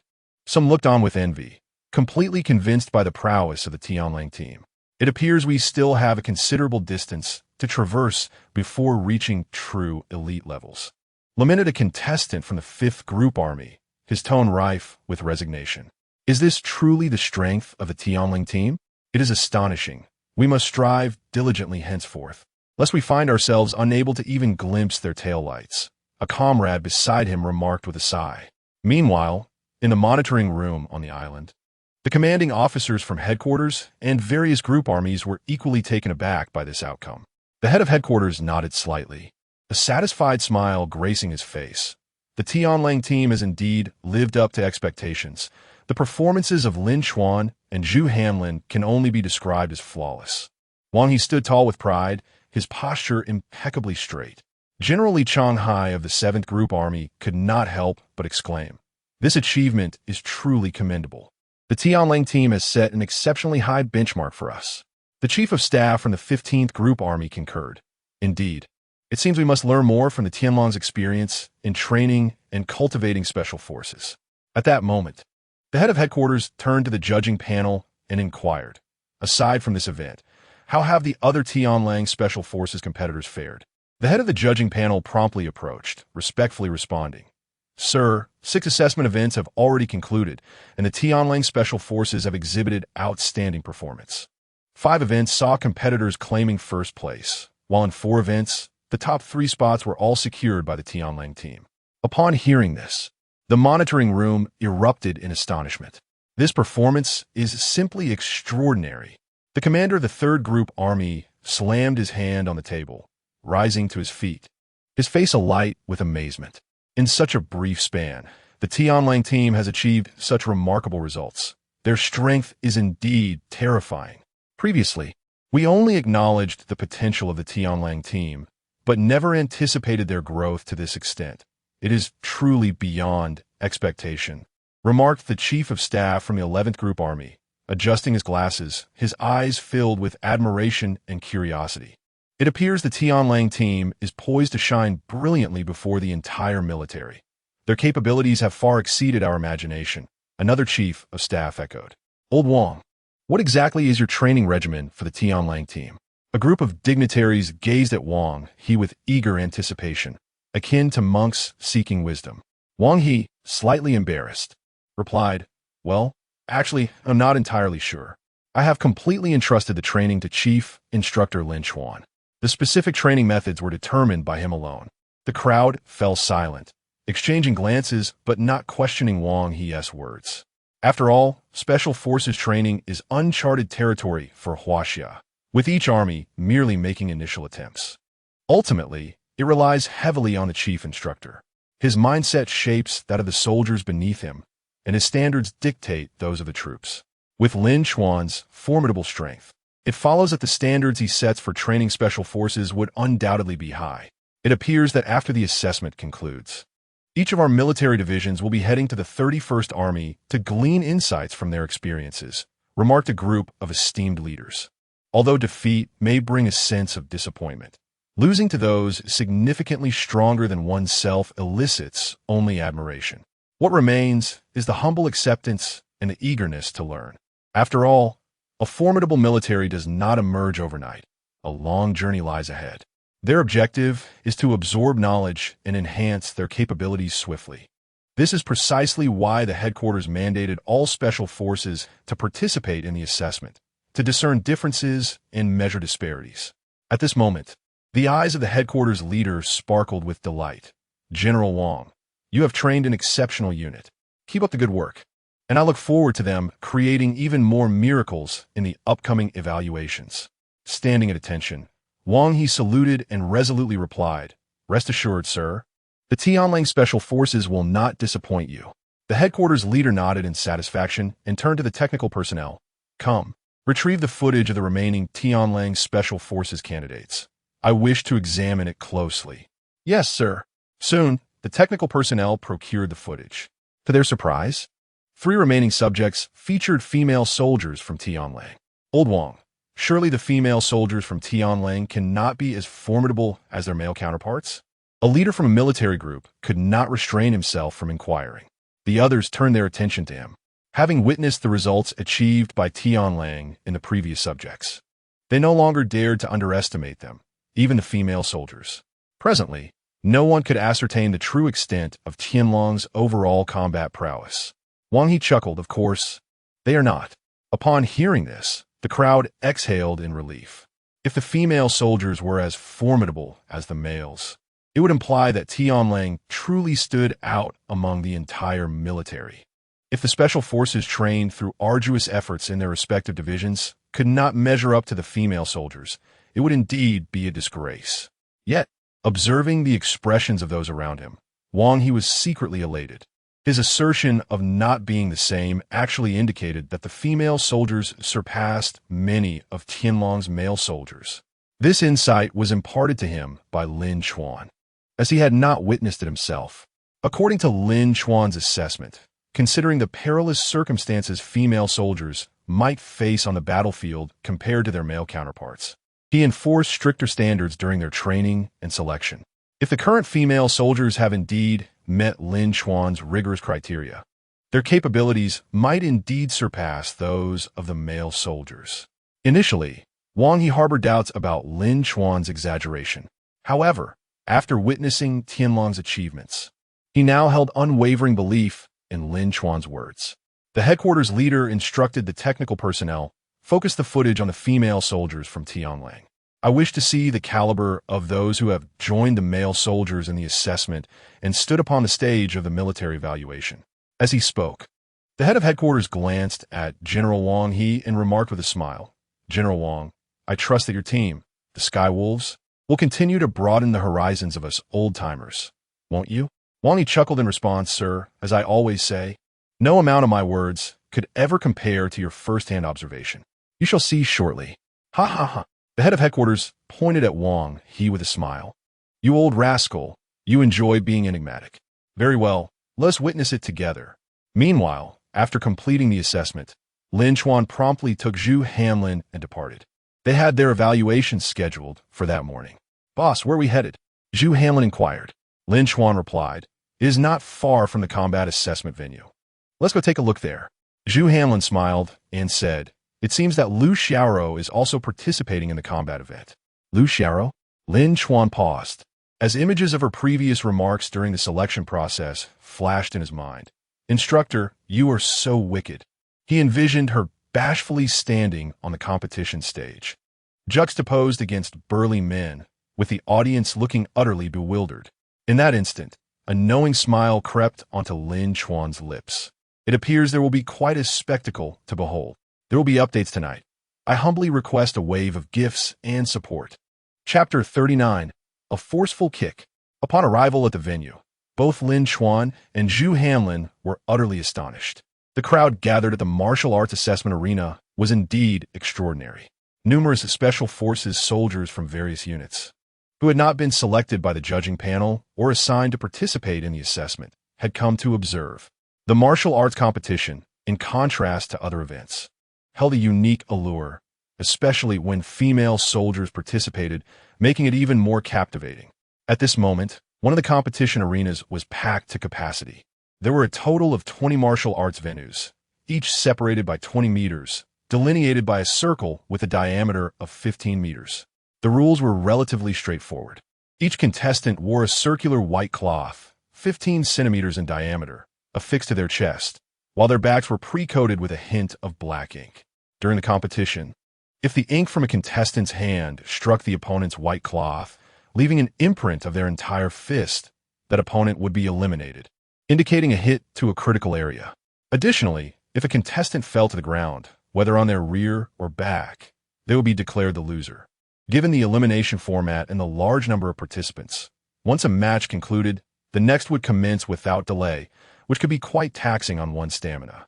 The official decision to adopt this method of determining victory was made to expedite the assessment process, allowing for a swift evaluation of competitors' martial prowess, while significantly conserving their energy and minimizing the risk of severe injuries. Consequently, this approach ensured that it would not adversely affect subsequent rounds of the competition. Lin Chuan and Zhu Hanlin managed to squeeze their way to the front row of the martial arts assessment arena, their faces adorned with smiles of anticipation as they gazed at Lu Xiaoro, who stood at the edge of the competition area. At that moment, Lu Xiaoro, petite in stature, presented a striking contrast to the tall and robust male competitors surrounding her. The nearly 100 spectators present were primarily drawn by her presence, whispering and exchanging remarks that grew increasingly loud. "Is there truly no one else in the 31st Army?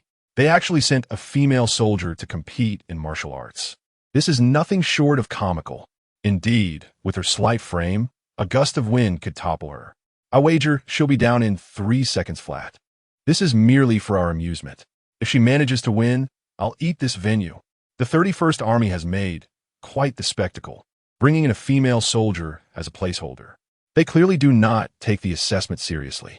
As these acerbic comments echoed around them, Zhu Hanlin's smile broadened. He understood all too well that despite Lu Xiaoro's incongruity in both physique and demeanor, her martial prowess surpassed that of many male soldiers from the Skywolf unit. The young woman, seemingly delicate, possesses a resilience that far exceeds that of many male soldiers. In terms of training, her determination, innate talent, and potential rank among the top of her team, coupled with her relentless dedication to practice, her combat prowess places her within the top 10 of the entire unit.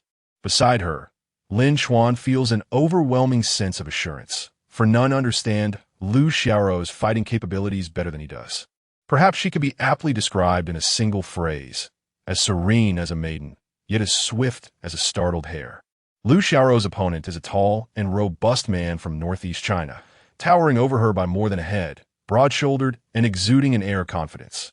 The referee, positioned between the two, observes the glaring disparity in size with a bemused shake of his head, murmuring to himself, "This match is clearly mismatched. Isn't this young girl setting herself up for failure?" The northeastern man wears a relaxed expression, a hint of disdain curling at the corners of his lips, arms crossed over his chest. Lu Xiaoro stands there, her fingers nervously clutching the hem of her attire, her heart racing within her chest. Why are there so many people watching? This is mortifying. Yet, her anxiety does not stem from fear of defeat, but rather from the thought of competing against a stranger in front of such a large audience, which sends her into a near state of panic. When her gaze lands on Lin Chuan and Zhu Hanlin in the crowd, her heart races even faster, her face flushing a deep crimson, nearly gasping for breath from the tension. Even the instructor and Zhu Hanlin are here. Meanwhile, in a monitoring room on the island, a large screen displays Lu Xiaorou's image. The commanding officer at headquarters furrows his brow. Glancing at Wang, he with a teasing remark, "General Wang, is your female soldier here to perform a dance?" The disparity is quite pronounced. If she suffers a severe defeat, it won't reflect well on us. The commander of the 7th Group Army, Li Chuan, chuckles in agreement. Old Wang, I'm struggling to comprehend this move. Allowing such a young girl to face off against a male soldier in combat seems ill-advised. Wang He merely smiles enigmatically, responding with calm assurance, "Sir, let us not rush to conclusions. Patience is key. I have faith in our soldiers. This young lady is far from the simple figure you perceive." At that moment, the referee steps forward and announces loudly, "In this match, the red team competitor is Lu Xiaorou from the 31st Army's Tianlang Tri Special Forces. The blue team competitor is Zhao Handong from the 20th Army's Tiger Special Forces. Prepare yourselves. The match is about to commence." As the match begins, Zhao Handong, brimming with arrogance, takes a step back, spreading his arms with a smirk. "Little lady, I'll let you make the first move. Ladies first, after all. I would want anyone to accuse me of bullying you. With your petite frame, I could easily take you down with just a finger." Lu Xiaorou's face turns even redder, her head bowing nearly to her chest, her feet fidgeting uneasily on the ground. She timidly raises her eyes to the referee. "Har voice about Elia Vispir? Sir." Sir? Upon hearing the term superior, the referee momentarily froze, instinctively glancing at his own sergeant insignia before shifting his gaze to Lieutenant Lu Xiaorou's rank, and he felt a wave of melancholy wash over him. "Little girl, are you certain you are not merely flaunting? What is going on?" The referee suppressed his internal exasperation and inquired, could we not proceed with the match?" Lu Xiaorou murmured softly. The referee was taken aback. "Are you implying that you wish to surrender, to concede voluntarily?" The surrounding audience, equally stunned, gasped at her premature admission of defeat before the match had even begun. Indeed, she seemed merely a participant meant to bolster numbers. Laughter erupted among the crowd, not out of scorn, but rather a shared understanding. Given their gender and stature, the outcome seemed inevitable. It would be wiser to concede than to endure an unnecessary beating. Outside the arena, Lin Chuan and Zhu Hanlin furrowed their brows. "Surely not. This girl is not genuinely frightened to the point of withdrawing," Zhu Hanlin exclaimed, about to voice a warning, only to be restrained by Lin Chuan. "What is the rush? This young lady cannot be so lacking in composure." At that moment, Lu Xiaorou, having processed the referee's words, quickly lifted her head and waved her hands, exclaiming, No, I do not wish to surrender. What I mean is, could you?" She gestured towards Zhao Handong. "Could you make him concede?" The referee? The opponent? Lin Chuan? Zhu Hanlin? The entire audience? All the dignitaries in the monitoring room? Her words left the entire venue in a state of bewilderment. What audacious rhetoric was this? Not wishing to fight, yet refusing to concede, instead suggesting that her opponent should surrender? Was this young lady in her right mind? The referee, regaining his composure, slowly turned his gaze towards Zhao Handong. Spotting the referee's scrutiny, Zhao Handong could not help but shout, "Why are you looking at me? Referee, what do you think?" The referee, pondering, thought, "She is so endearing. What is wrong with him conceding?" Yet, he fought against the urge to laugh and addressed Lu Xiaorou. "Comrade Lieutenant, you heard him. He is unwilling." "Oh," Lu Xiaorou replied quietly, lowering her head. Then, with a timid glance at Zhao Handong, her cheeks flushed, she added, It's your own unwillingness to concede. If I end up hurting you, you must not blame me." Zhao Handong, the referee, the entire audience. Moments later. "Ha ha ha, this female soldier is utterly charming. Ha ha ha, you must not blame me, ha ha ha. I cannot take it anymore." Let me laugh for a moment, I say. My friend, she is so adorable. If you get hurt later, you truly must not scold her, or we shall not allow it. Ha ha ha, the audience could not contain their laughter, clutching their bellies in mirth.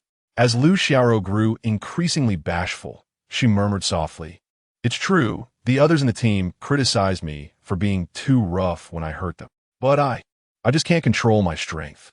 In the monitoring room, the commanding officer chuckled heartily, turning to General Wang. "This female soldier of yours is quite amusing. Quite amusing indeed." The laughter of other military leaders echoed around them. General Wang could only offer an awkward smile in response. Zhao Handong, upon hearing Lu Xiaoro's words, found no humor in the situation. The muscles in his face twitched uncontrollably. The referee, with a smile, encouraged Lieutenant, "It's time to take action. I assure you, if you defeat him, he won't dare to insult you again. Otherwise, neither we judges nor the audience will allow it." Upon hearing this, Lu Xiaoro nodded slightly in agreement, responding with an "oh."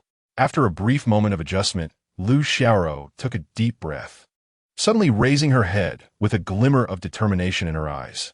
She sprang into action, moving with astonishing speed, like a bolt of black lightning, launching a kick toward Zhao Handong.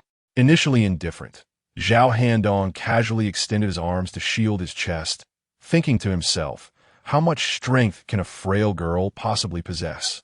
He even taunted, "Come on, let me see what you're capable of. Dare to make me concede? Don't let me down." However, in the next instant, when Lu Xiaoro's petite foot collided with his outstretched arms, he felt an overwhelming force surge through his limbs. It was as if he had been struck by a charging elephant. In an instant, he was sent flying like a kite with its strings severed, tracing an arc through the air before crashing heavily to the ground, blood trickling from the corner of his mouth. The atmosphere fell into eerie silence, with everyone wide-eyed and mouths agape, their faces etched with disbelief, as if time itself had come to a standstill. Here it comes. Chapter 40. The Turnaround. The astonishing strength of the delicate female soldier. A profound silence enveloped the scene, as everyone stood in shock at the sight of Lu Xiaoro delivering a powerful kick that sent Zhao Handong flying. It was as if a spell of paralysis had been cast, with not a soul daring to utter a sound. In the monitoring room, the high-ranking officials and commanders of various military divisions, who had been chuckling at Lu Xiaoro's previously timid demeanor, now found their smiles frozen in disbelief, their eyes wide as saucers. The head of the headquarters gaped in astonishment, stammering, "Is this really the same shy girl who was too bashful to make a move just moments ago? That kick was like a tank charging forth." General Li Changhai of the 7th Army stood up in shock, bellowing, "Old Wang, you've been hiding her talents far too well. You claim she was here to showcase her martial prowess, yet this kick has completely overturned our perceptions." Wang He, with a smug grin that squinted his eyes into slits, replied, "I've always said this girl is extraordinary. You all refuse to believe it.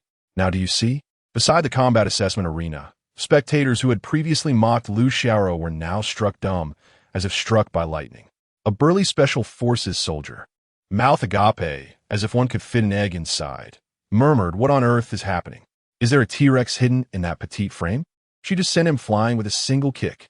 Another Special Forces soldier beside him slapped his shoulder with force, exclaiming, "And to think we wagered she wooed T last a minute. This is splendid." Our faces are now bruised with embarrassment. One individual blushed deeply, wishing he could vanish into the ground. Not far away, 2 communication female soldiers responsible for reception and guidance huddled together, one of them gripping her companion's hand excitedly. "Did you see that? Her kick was swift and fierce, absolutely stunning. I aspire to be as formidable as she is." Her companion nodded vigorously indeed. "I never anticipated our female soldiers could be this powerful. It truly brings us pride."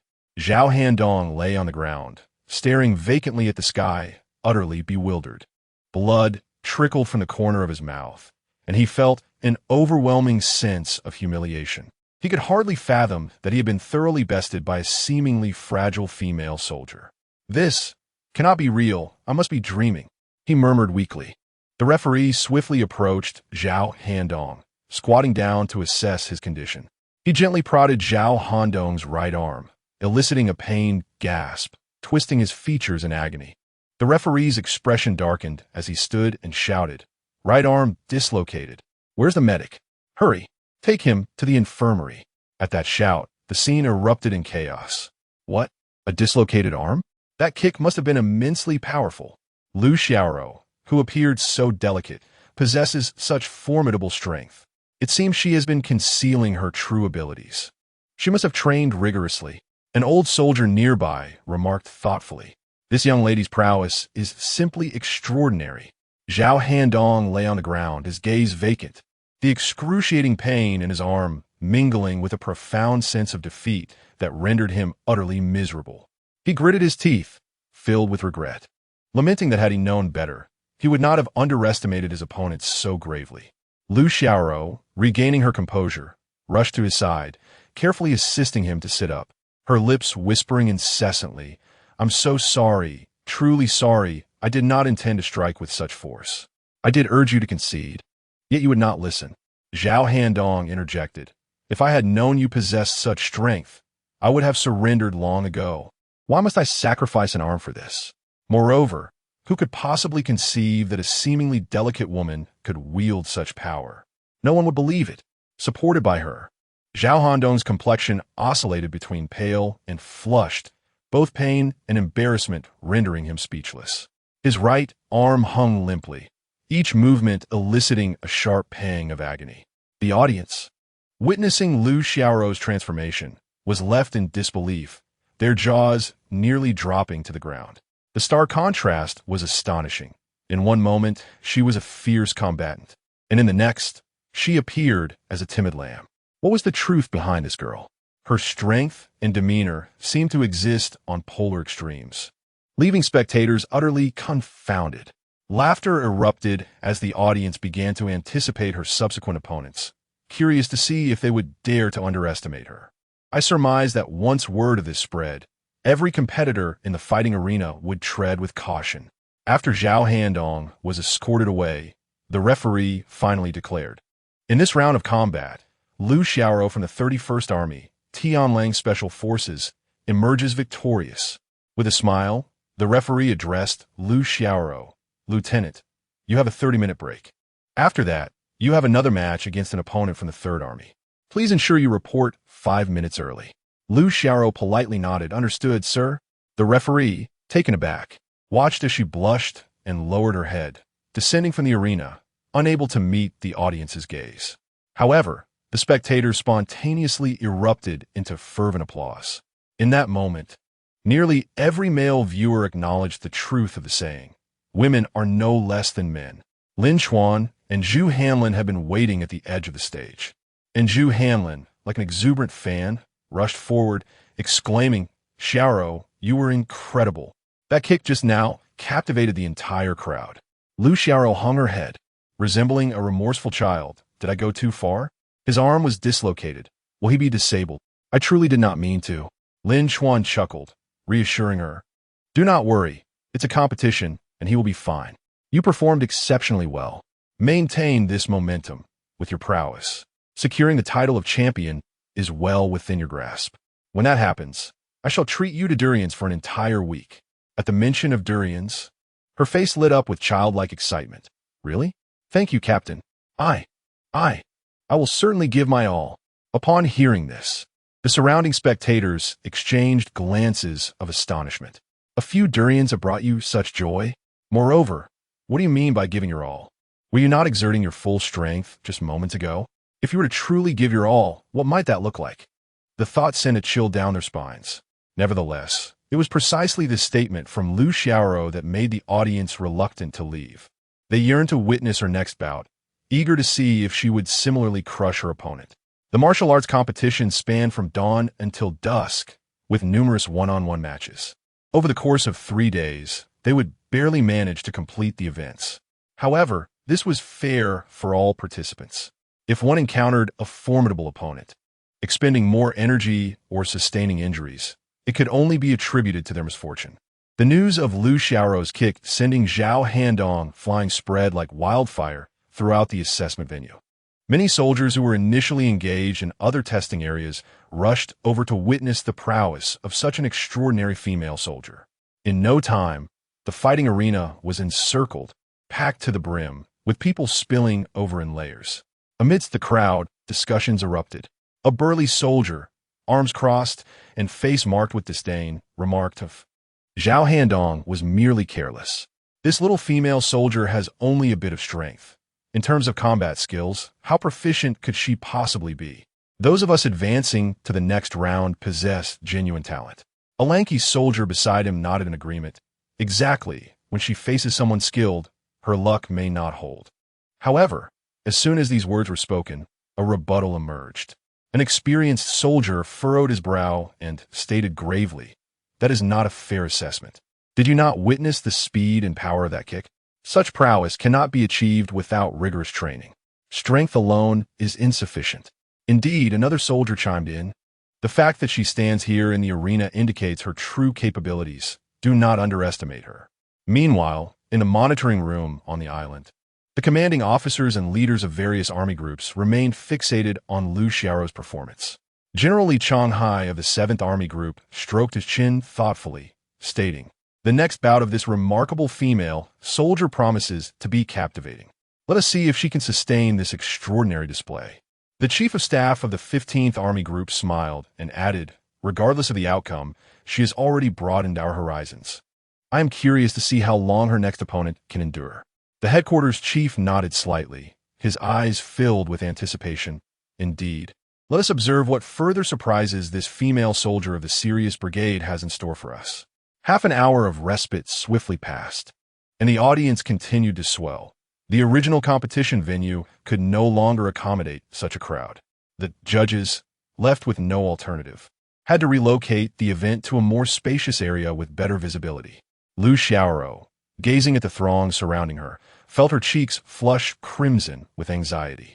Lin Chuan discerned her tension and gently chuckled to reassure her, "Xiaoro, do not be anxious. Just treat this like your usual training. Relax and proceed at your own pace. And remember, you're durian."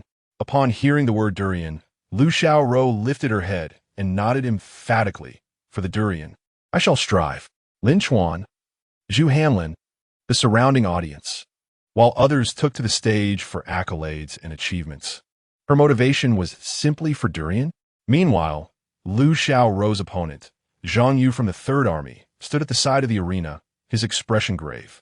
Having witnessed Liu Xiaoro's remarkable performance in the previous match, he understood that this seemingly delicate female soldier would not be easily dealt with, and he dared not let his guard down for even a moment. Taking a deep breath, he stretched his limbs, internally rallying himself. "I must remain vigilant and give my utmost effort." As the time arrived, the referee stepped forward and announced loudly, "In this combat match, the red team competitor is Liu Xiaoro from the 31st Army's Tianlang Tri Special Forces. The blue team competitor is Zhang Yu from the 3rd Army's Cheetah Special Forces." Chapter 41. The morning assessment results are announced. 8 subjects, 7 first places. A shock to the entire army.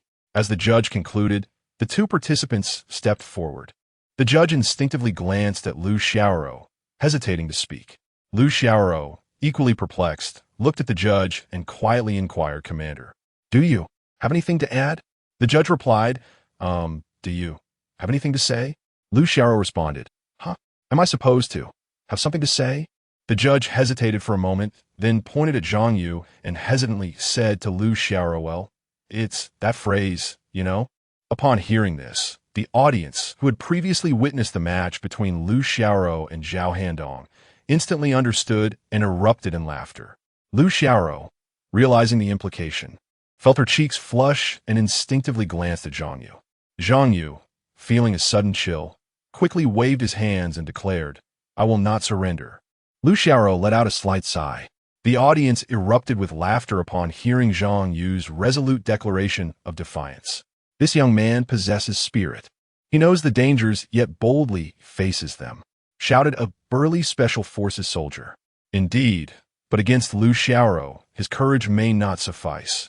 Zhao Handong was a cautionary tale. Another remarked, sporting a grin that suggested he relished the unfolding drama. "Perhaps he has some hidden tricks up his sleeve. Otherwise, how could he be so audacious? Someone speculated within the crowd. Why not just concede? It would save him from a broken limb later, another chuckled. At that moment, Zhang Yu appeared quite embarrassed. Silence! Silence! The judge exclaimed, struggling to suppress his amusement. Once the crowd settled down, the judge turned to the two contestants and stated, "Since you refuse to surrender, we may begin." With the sound of the whistle, the match commenced. Unlike Zhao Handong, who had been careless, Zhang Yu cast aside any thoughts of chivalry.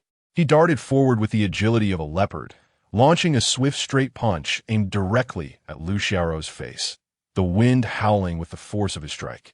The punch was executed with remarkable speed and elegance, even creating illusory shadows. However, a glimmer of calmness flashed in Lu Xiaorou's eyes as she advanced rather than retreating. With a ghostly grace, she evaded Zhang Yu's fierce assault. In the next moment, she propelled herself like an arrow released from a bow, charging toward Zhang Yu. Her movements were devoid of any flamboyance. Each strike was a deadly technique honed in Special Forces training. With a swift sidestep, her elbow struck toward Zhang Yu's chest like a cannonball, a blow that could potentially fracture ribs upon impact. Zhang Yu's expression shifted dramatically. He quickly sidestepped while raising his arm to block. Yet, Lu Xiaorou's onslaught came like a tempest, leaving no room for respite. She followed up with a sweeping kick aimed at Zhang Yu's lower body. Zhang Yu, quick to react, leaped backward to evade the strike. Yet, Lu Xiaorou showed no hesitation. She swiftly adjusted her stance and charged once more at Zhang Yu. In the brief span of mere seconds, the two had already exchanged several blows. Zhang Yu's combat skills were indeed exquisite, his moves dazzling, with each block and counterattack imbued with a palpable sense of power. However, Lu Xiaorou's lethal strikes instilled even greater fear. Each maneuver seemed forged in the crucible of life-and-death battles, exuding an intimidating aura. In less than 10 seconds, Lu Xiaorou seized upon a flaw in Zhang Yu's defense. She lunged forward, her left hand darting out like lightning, grasping his Adam's apple with a reverse grip. Lin Chuan, observing from the sidelines, was struck with alarm, his face paling as he shouted, "Xiaorou, stop." He quickly added, "This is a contest between comrades, not a battlefield."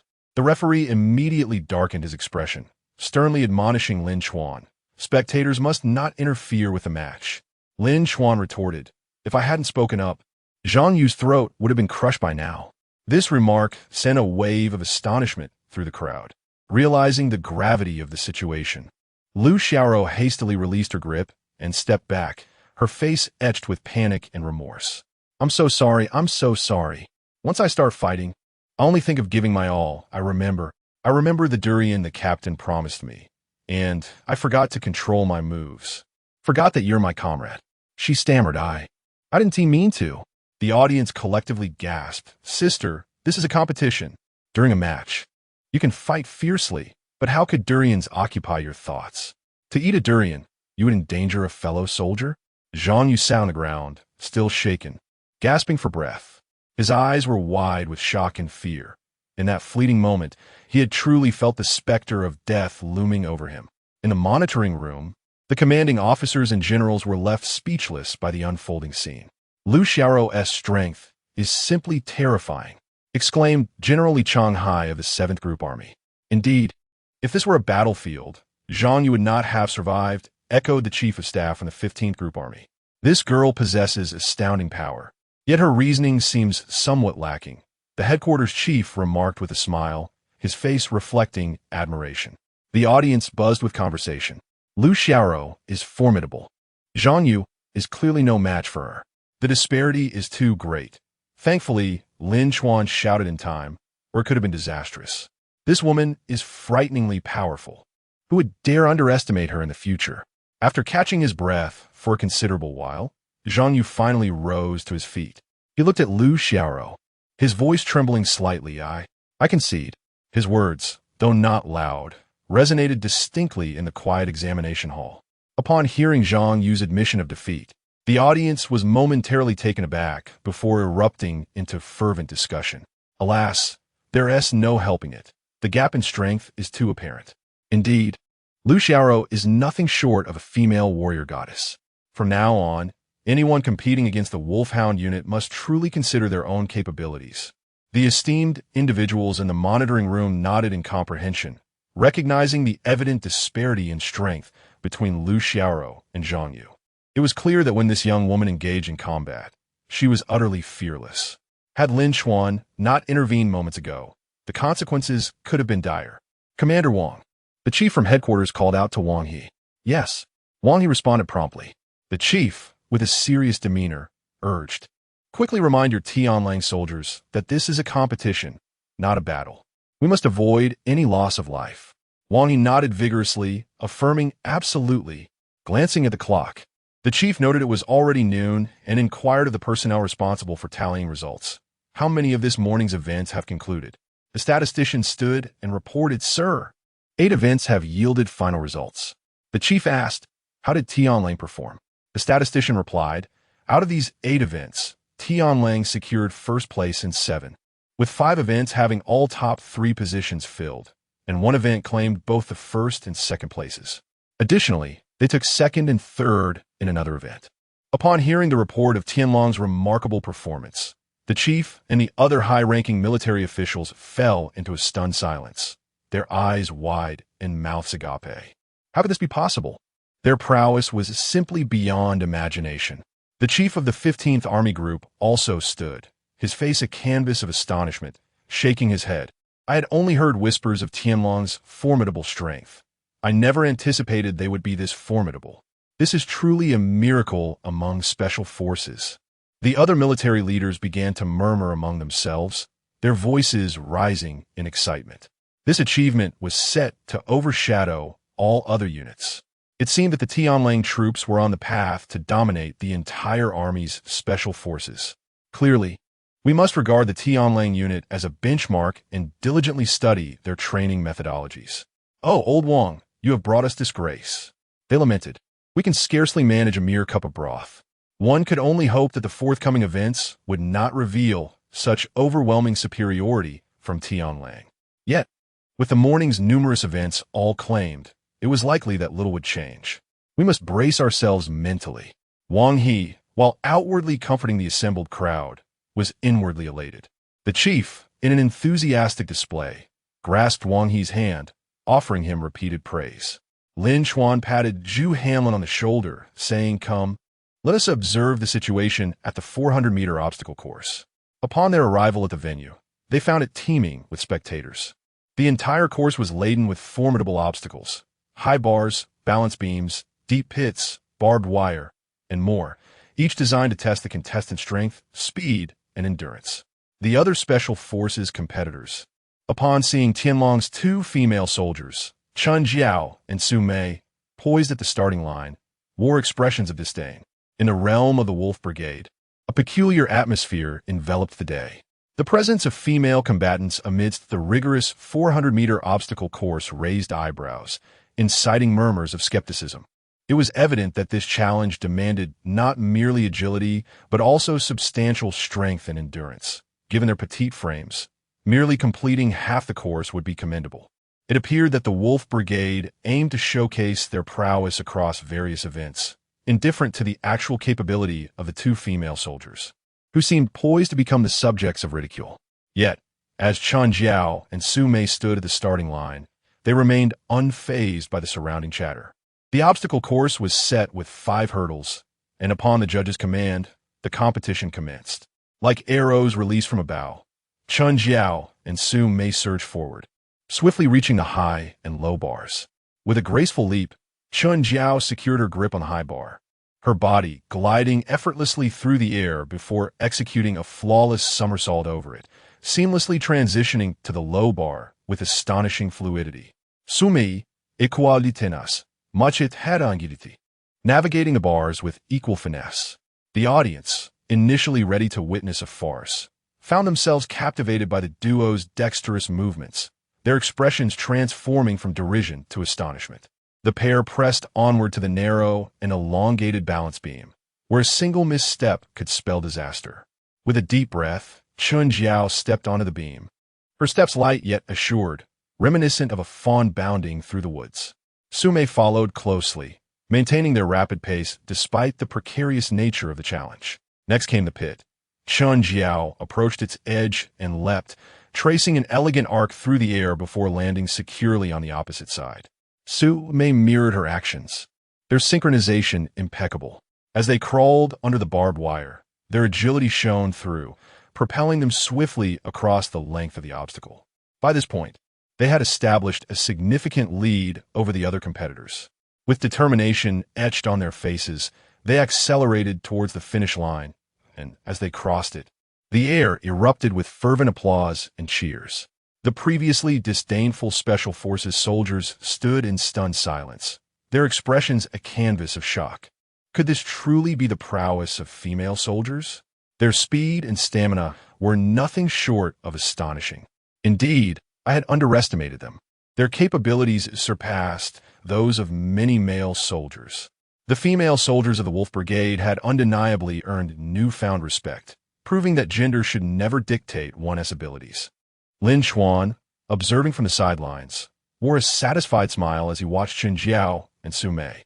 Their speed was beyond what I could achieve. Zhu Hanlin shook his head in disbelief, a gesture of admiration. Meanwhile, in the monitoring room on the island, the screen displayed the remarkable performance of Chun Jiao and Su Mei. The commanding officers at headquarters nodded in approval, recognizing that the female soldiers of the Wolf Brigade were a force to be reckoned with. Previously, there was Liu Xiaoro, and now 2 more have emerged. Lieutenant General Li Changhai of the 7th Group Army marveled. Indeed, the remarkable results in the 400-meter obstacle race testify to the considerable effort they have devoted to their training. Echoed the Chief of Staff of the 15th Group Army. It seems that the Wolf Squad comprises 7 female soldiers. Surely not all of them can be this formidable? The senior officers instinctively turned their gaze towards Wang He. With a chuckle, Wang He replied, "Just keep watching and you'll find out." Revealing the plot in advance is rather dull. Wouldn't you agree? The crowd rolled their eyes in response. Half an hour later, outside the camp, a vast wall was densely packed with people during the midday break. The final results of the completed assessments were displayed on the wall, and when all the special forces across the army beheld the dazzling scores of the Wolf Squad, the atmosphere erupted in astonishment. Is this even achievable by mere mortals? The Wolf Squad must be operating on a different level, exclaimed a Special Forces soldier from the 12th Group Army, his eyes wide with disbelief. Just moments ago, they had derided their small numbers, and now their faces stung with humiliation. The Wolf Squad had demonstrated through sheer prowess that quantity is not a concern. Another Special Forces soldier, filled with shame, lowered his head in regret. Given these results, I fear that even with another decade of practice, we could never catch up, lamented a soldier from the 5th Group Army, his voice laced with resignation and envy. Indeed, I had hoped to shine in this assessment, but now it seems that merely keeping pace with the Wolf Squad's taillights would be a significant achievement. Within the Wolf camp, Wang He wore an ear-to-ear grin, brimming with pride. Looking at Lin Chuan and the members of the Wolf Squad, he exclaimed, "You are all exceptional. You are truly the pride of our 31st Army. In this assessment, you have showcased the might of the Wolf Squad to the entire army." The members of the Wolf Squad beamed with joy at his words. Suddenly, recalling the admonition from the headquarters, his expression turned serious, and he stated earnestly, "However, the headquarters has specifically instructed that this is a competition, not a battle. We must ensure that no lives are risked. Everyone must keep this in mind." At this, the crowd turned their attention to Liu Xiaoro, erupting into laughter. Her face flushed crimson as she lowered her head, murmuring shyly, I didn't mean to." Her bashful demeanor elicited smiles all around. As the laughter subsided, it was Lin Chuan's turn to speak. The crowd, filled with anticipation, hoped to receive his praise for their outstanding performance. However, Lin Chuan's expression was grave, his gaze piercing as he surveyed the assembly, commanding in a loud voice. Those 17 members who did not secure first place in any of the 8 subjects stepped forward. The crowd fell silent, their smiles vanishing in an instant, replaced by astonishment. The 17 members, faces marked with confusion and anxiety, slowly stepped out of formation. Lin Chuan regarded them with a frigid tone, stating, "You will proceed outside the camp and perform low crawls on the beach for 1 hour. Reflect deeply on why others were able to achieve first place while you could not. Wang was momentarily taken aback and quickly spoke on their behalf. Shaolin, everyone has exerted considerable effort, and the results they have achieved are commendable. However, Lin Chuan remained unmoved and earnestly replied, Commander, if this were a battlefield, securing second or third place would signify that they have already been eliminated by the enemy. To survive on the battlefield, one must consistently maintain the awareness of eliminating the enemy at every opportunity. Otherwise, one risks being vanquished. Wang He opened his mouth, wishing to say more, but upon meeting Lin Chuan's gaze, he ultimately swallowed his words. Outside the camp, many members of other units observing the Tianlang camp were perplexed to see its members crawling low on the beach. What was the Tianlang unit doing? Training in the scorching noon sun seemed excessively intense.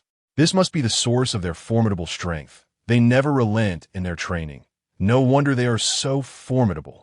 However, when they learned that this group was being punished for not securing first place, they were utterly astonished, being penalized for finishing second or third. What would become of those among them who had no chance to compete, or who could not even reach the top three? Would they be executed? What? Being punished for failing to secure first place? The standards of the Tianlang unit are exceedingly stringent. If our unit were to adopt such measures, I doubt many could withstand it. The standards of the Tianlang unit are indeed extraordinarily high. Nonetheless, it is no wonder they possess such strength. Leaders from various special forces, upon hearing about the actions of the Tianlang unit, were filled with deep reflections.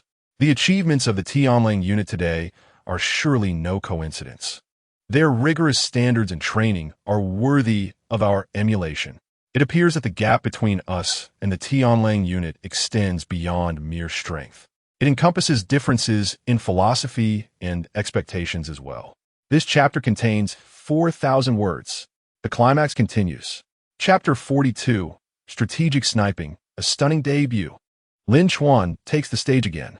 In the afternoon, Lin Chuan found himself summoned for an event. This was not a choice he had made. Rather, it was a selection by the judges. Given a multitude of subjects, more than two-thirds of the members within the Tianlang unit were drawn to participate in two events. Lin Chuan's second event was none other than strategic sniping. In conventional forces, strategic snipers are a rarity, with only ordinary snipers typically present. However, in special operations forces, particularly within assault teams, the emphasis is predominantly on cultivating strategic snipers. Yet, within logistics or support units, ordinary snipers remain indispensable. The primary distinction between strategic and ordinary snipers lies in the nature of their missions and their capabilities.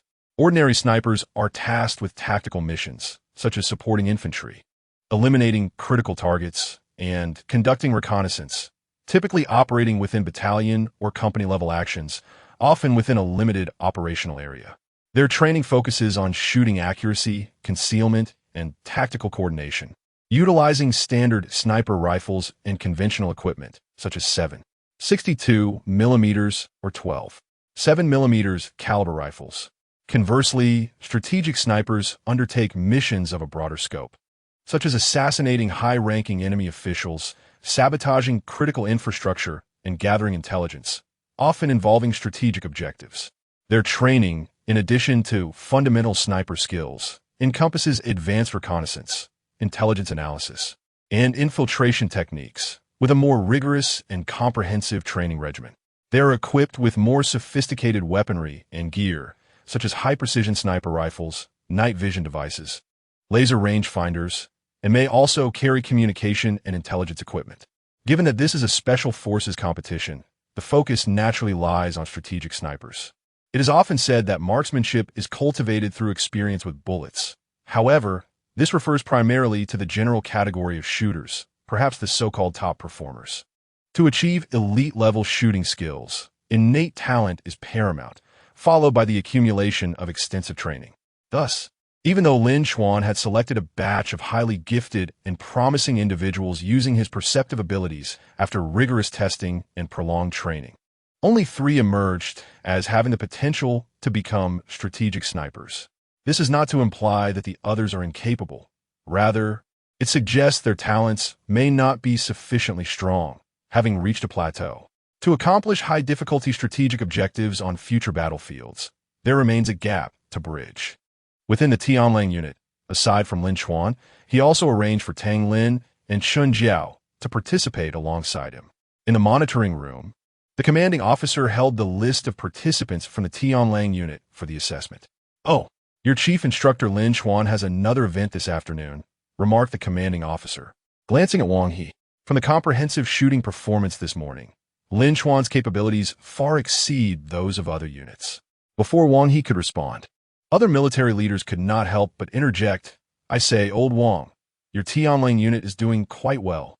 If the soldiers below are impressive, it is only natural for them to participate. However, the formidable strength of the Chief Instructor, who crushes opponents with a staggering force, has left us old-timers feeling as if we are to be completely eliminated without a shred of opportunity. Isn't it so? Killing is but a nod of the head. At least grant us a semblance of dignity by allowing us to cover our shame with a garment." Wang He, with an innocent expression, replied, "We are powerless in this situation. After all, our number in the Wolf Squadron is limited. Without the Chief Instructor, we simply do not have enough personnel. Furthermore, Lin Chuan was selected by the judges to participate. He did not volunteer for this." The headquarters commander, with a stern countenance, surveyed the assembly of high-ranking military officials. His voice deep yet resonant. "You must not persist in wallowing like a frostbitten eggplant, lamenting the achievements of the Wolf Squadron. The ultimate aim of these assessments is to reveal disparities, glean insights, and elevate the special operations capabilities of the entire army. The accomplishments of the Wolf Squadron are the result of rigorous training. You ought to reflect on your own unit's training methodologies and philosophies, rather than wallowing in complaints. How can we judge the gaps in capabilities without showcasing the true prowess of each regiment? Would it please you if the Wolf Squadron were to conceal their strengths?" Upon hearing this, the dignitaries lowered their heads, their expressions tinged with shame. Indeed, the purpose of the assessment is to convene and witness the results and disparities, to learn from one another. Yet, despite this understanding, witnessing the gap between their own units and the Wolf Squadron left a sense of emptiness in their hearts. All had been traversing the river by feeling the stones. Prior to the selection, the average comprehensive strength of soldiers across various armies exhibited negligible differences. So how is it that post-selection, the disparities have become so pronounced? The special forces of the Wolf Squadron seem to possess abilities akin to those enhanced by supernatural means. In the afternoon, outside the camp, the wall displaying the competition subjects and participant list was once again thronged with a dense crowd. Soldiers from various units were meticulously examining the list, selecting the subjects they found most intriguing to observe. When Lin Chuan's name prominently appeared on the list for strategic sniper shooting, the crowd erupted in excitement. Isn't this Lin Chuan, the Chief Instructor of the Wolf Squadron? His performance in the comprehensive shooting this morning was simply extraordinary. He is bound to excel in the strategic sniper event as well. Indeed, given his prowess displayed earlier, I must witness this strategic sniper assessment. It promises to be a wellspring of knowledge. Amidst the throng, a diminutive soldier jumped anxiously, striving to peer over the heads of those in front to glimpse the list more clearly, muttering, "It truly is Lin Chuan. At last, I will get to witness his skills firsthand." A few veterans stood nearby, engaged in hushed conversation. One stroked his chin thoughtfully and remarked, "Lin Chuan's shooting this morning astonished everyone. I wonder what surprises he will bring us in this strategic sniper assessment." Another veteran nodded slightly, his eyes brimming with admiration. The Wolf Squadron he has trained is so formidable. His own abilities must be unfathomably deep. This assessment is bound to be captivating. In a moment, numerous soldiers surged toward the strategic sniper assessment venue, eager to witness Lin Chuan's remarkable performance in this evaluation. Lin Chuan, Tang Lin, and Chun Jiao arrived at the sniper assessment site. The area was vast, with one side bordered by the sea, where waves crashed against the shore, creating a thunderous roar. The other side revealed a broad expanse of flat ground, leading further back to dense forests, the intricate terrain providing excellent conditions for various long-range shooting scenarios. At that moment, hundreds of competitors were already prepared within the venue. Upon seeing Lin Chuan enter, the previously relaxed atmosphere grew tense. Many competitors' expressions turned grave, their eyes betraying immense pressure. How can Lin Chuan be participating in this event? We're doomed. His performance this morning was astonishing. I fear we have no hope this time, lamented a participant from the 12th Group Army, his shoulders slumped in dejection. However, some competitors held a different perspective. Sniping is distinct from other firearms shooting.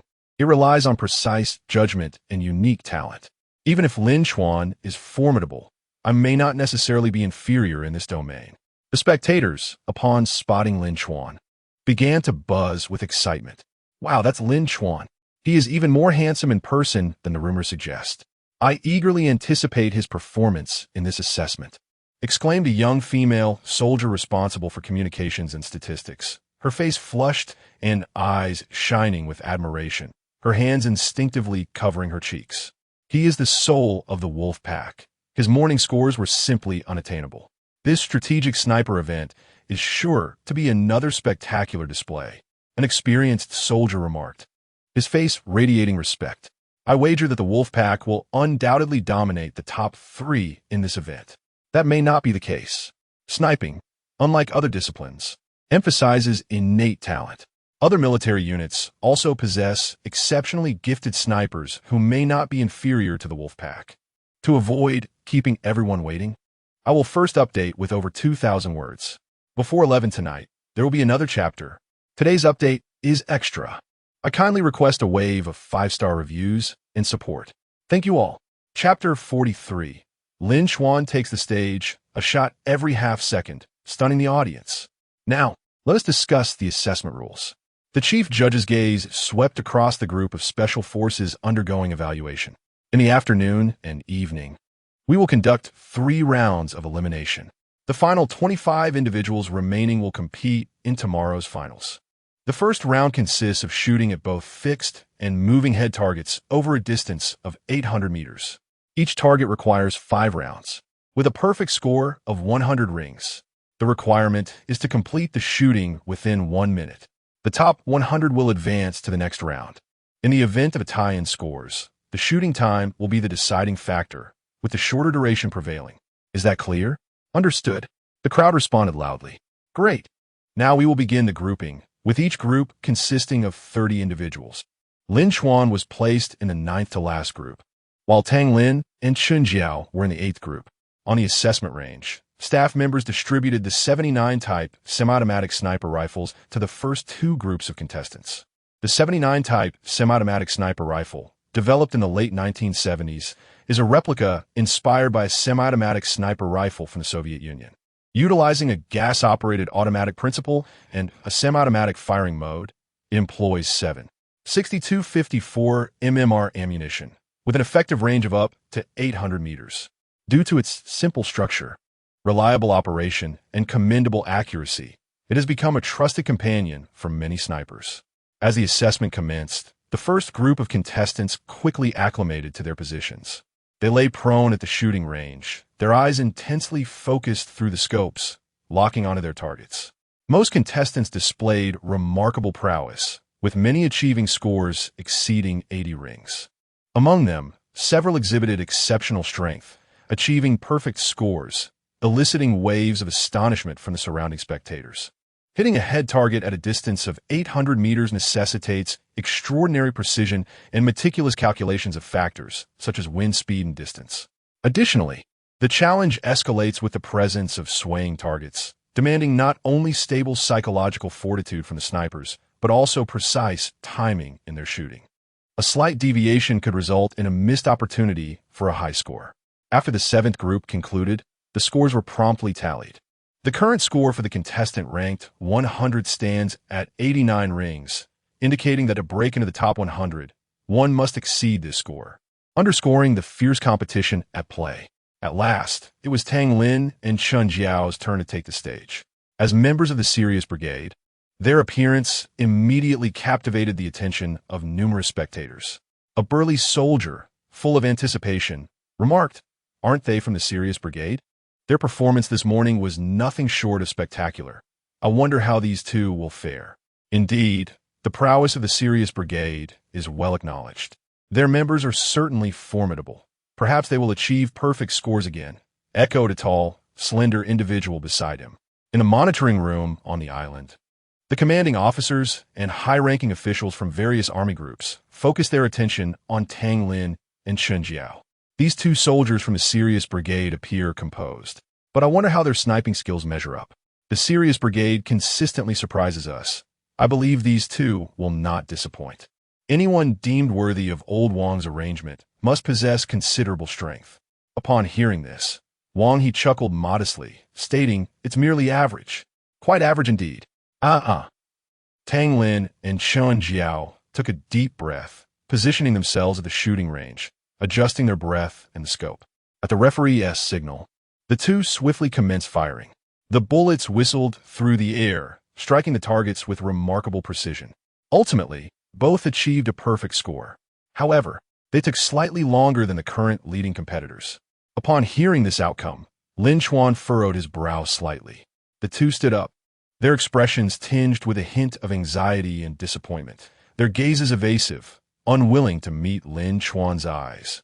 The surrounding spectators, witnessing their perfect scores yet perceiving their discontent, began to murmur among themselves. They scored perfectly, yet they're not satisfied? Their demands seem excessively high. One veteran speculated, it's probably due to timing. The standards of the Tianlang Brigade have always been stringent, and they must be dissatisfied with themselves. If I could achieve such a score, I would be so exhilarated I wouldn't sleep for 3 days. That's why you'll never become a strategic sniper, another laughed. When it was Lin Chuan's turn, the arena fell silent, all eyes fixated upon him. Lin Chuan walked steadily to the shooting position, grasping the 79-style semi-automatic sniper rifle. His movements were so familiar, it seemed as though the gun were an extension of his body, while others were still nervously aiming, seeking the optimal moment to shoot. Lin Chuan had already begun firing. His speed was astonishing, firing a shot every half-second, each motion seamless and uninterrupted. This speed is astounding. Does he not need to aim? A spectator exclaimed, disbelief etched across his face. At such a rapid pace, merely hitting the target would be impressive, let alone achieving precision. I refuse to believe he can attain a good score. Another scoffed, skepticism evident. Exactly, this isn't a moving target. Speed doesn't matter. Steady aim is what counts. Someone nearby nodded in agreement. I think he's just showing off. Wait until the results come out, and he'll be in for a surprise. A competitor muttered under their breath, envy lacing their tone. Don't doubt him. This morning, his 3-shot aggregate was also rapid and quite impressive. Someone capable of such scores wouldn't simply act recklessly, another asserted. I believe he can achieve a good score. Perhaps, for him, shooting at this distance is merely child's play. In the monitoring room, the headquarters leaders and various army commanders were equally astounded by Lin Chuan's performance, rendered speechless. Lin Chuan consistently expands our understanding.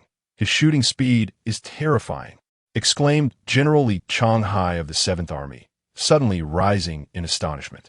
Indeed, can such rapid shooting truly ensure accuracy? I find it hard to believe, remarked the Chief of Staff of the 15th Army, his brow furrowed with doubt.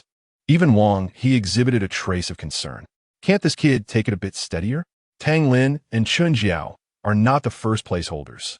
Although this is merely the first round of eliminations, one cannot afford to be so negligent. As the 10 shots concluded, the others in the same group could only manage a mere 3 shots at best. Lin Chuan rose to his feet, calmly surveying his surroundings, as if the astonishing spectacle that had just unfolded was not of his doing. Tang Lin and Chen Jiao exchanged glances, their lips involuntarily curling into subtle smiles. They held unwavering confidence in Lin Chuan's prowess. This shooting speed was nothing more than routine for him. If he desired, he could even accelerate further. No one understood Lin Chuan's extraordinary shooting abilities better than they did. Chapter 44. What? Again, could it be another perfect score? The chief referee, holding the score sheet, wore a grave expression, his voice trembling slightly as he announced to the audience. In Group 9, Target Position 1, the 28th Armies. Target Position 2. Target Position 27, Lin Chuan from the 31st Army. A perfect score, achieved in just 5 seconds. This achievement detonated like a bombshell, instantly igniting a commotion throughout the venue. Everyone stood frozen, as if under a spell, their faces etched with shock and disbelief. 5 seconds? How could this be possible? Is this even humanly achievable? Shouted a burly Special Forces soldier. Just moments ago, he had scoffed at the notion that Lin Chuan could deliver a commendable performance. Now his face was flushed, as if he had been dealt a series of stinging slaps. The previous best score had taken 37 seconds, yet he accomplished it in a mere 5 seconds. Truly extraordinary.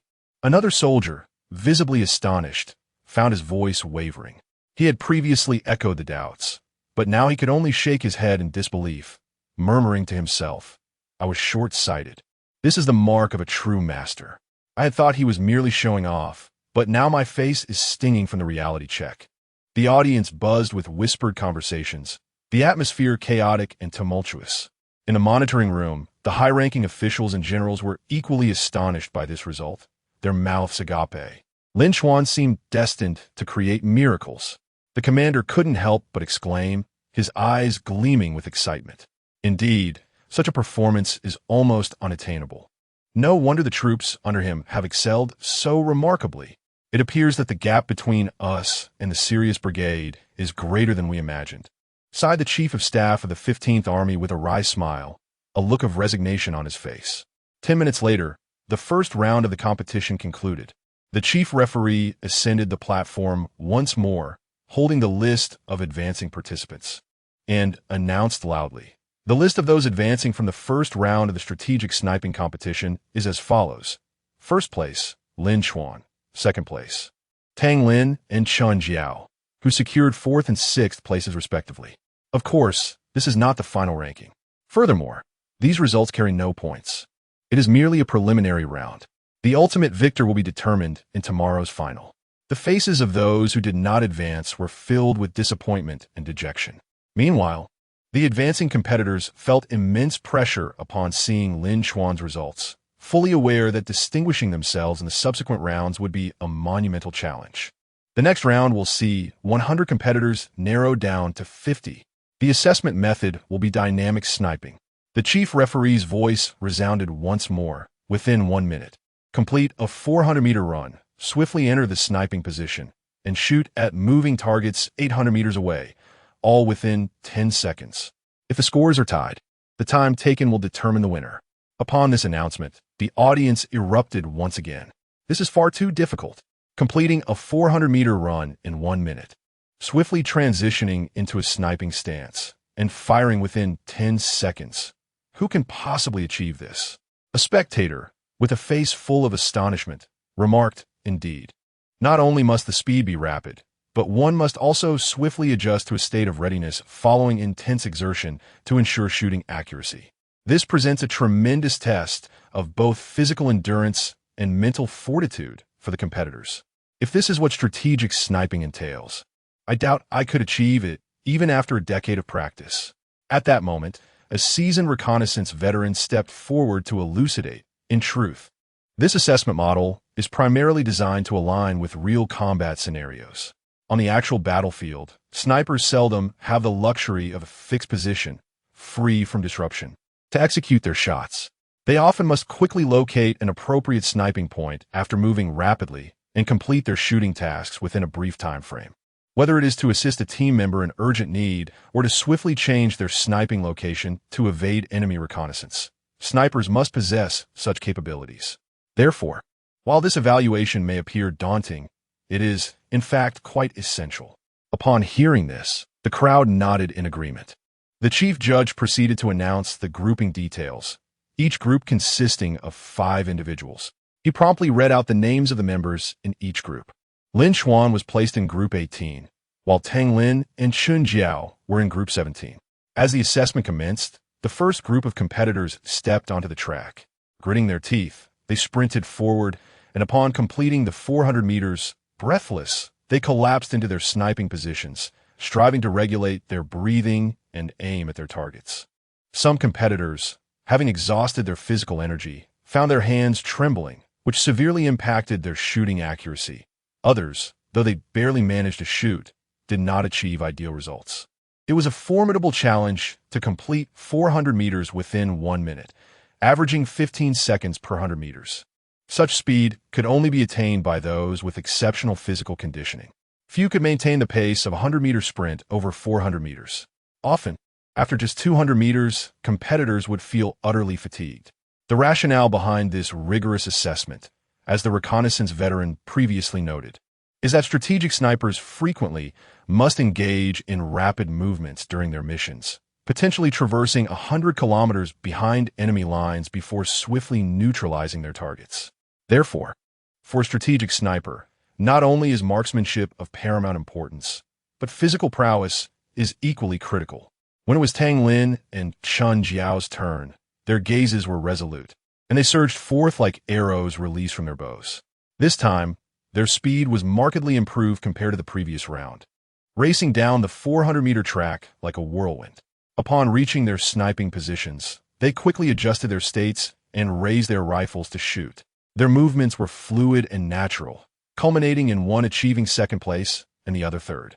The audience erupted in enthusiastic applause, marveling at the prowess of the Sky Wolf Brigade. At last, it was Lin Chuan's turn. All eyes in the arena converged upon him, and the atmosphere was so hushed one could almost hear a pin drop. Lin Chuan took a deep breath and launched himself forward like a cheetah. His speed was astonishing, maintaining nearly 11 seconds per lap, eliciting gasps from the audience. Had he lost his mind? The judges required completion within 1 minute, yet he sprinted fiercely, finishing the 400 meters in under 50 seconds, an effort entirely unnecessary. With the number of rounds remaining the same, the statistics reflect only the shooting time within those 10 seconds, rather than the time taken to sprint 400 meters. A spectator, with a perplexed expression, remarked, in their view, Lin Chuan's remarkably swift dash would inevitably have consequences, such as breathlessness, a heartbeat like thunder, and a body quivering from the intense exertion. All of these are grave taboos in shooting. Yet, he managed to swiftly regain his composure in an astonishingly brief period, as if the preceding vigorous activity had left no trace of impact upon him. As the shooting phase commenced, Lin Chuan continued to seize the gun and shoot with remarkable speed, mirroring the pace of his initial round, releasing a shot in nearly half a second. Goodness, not again. Could it be another perfect score? One could hardly tell. Observing the first round provides insight. This fellow's marksmanship is simply unparalleled by other competitors. Witnessing his shooting velocity, it is evident that other participants cannot compete. Indeed, should he achieve a perfect score, it would be a significant disparity for the other competitors, an overwhelming display of prowess. Chapter 45. The results of the first day are out. The Wolf Pack is truly extraordinary. A 5,000-word chapter. The chief judge's hands trembled slightly as he took a deep breath, striving to steady his voice. He then announced loudly to the audience, the list of individuals advancing to the second round of the strategic sniper shooting competition is as follows. First place, Lin Chuan from the 31st Army's Wolf Pack Special Forces, a perfect score with a shooting time of 3 seconds. Second place, third place, Tang Lin, with a score of 48 rings, shooting time of 8 seconds. Fourth place, Chun Jiao, with a score of 47 rings, shooting time of 9 seconds. Upon the announcement of these results, the crowd erupted in excitement. The audience's gasps and discussions blended into a thunderous roar.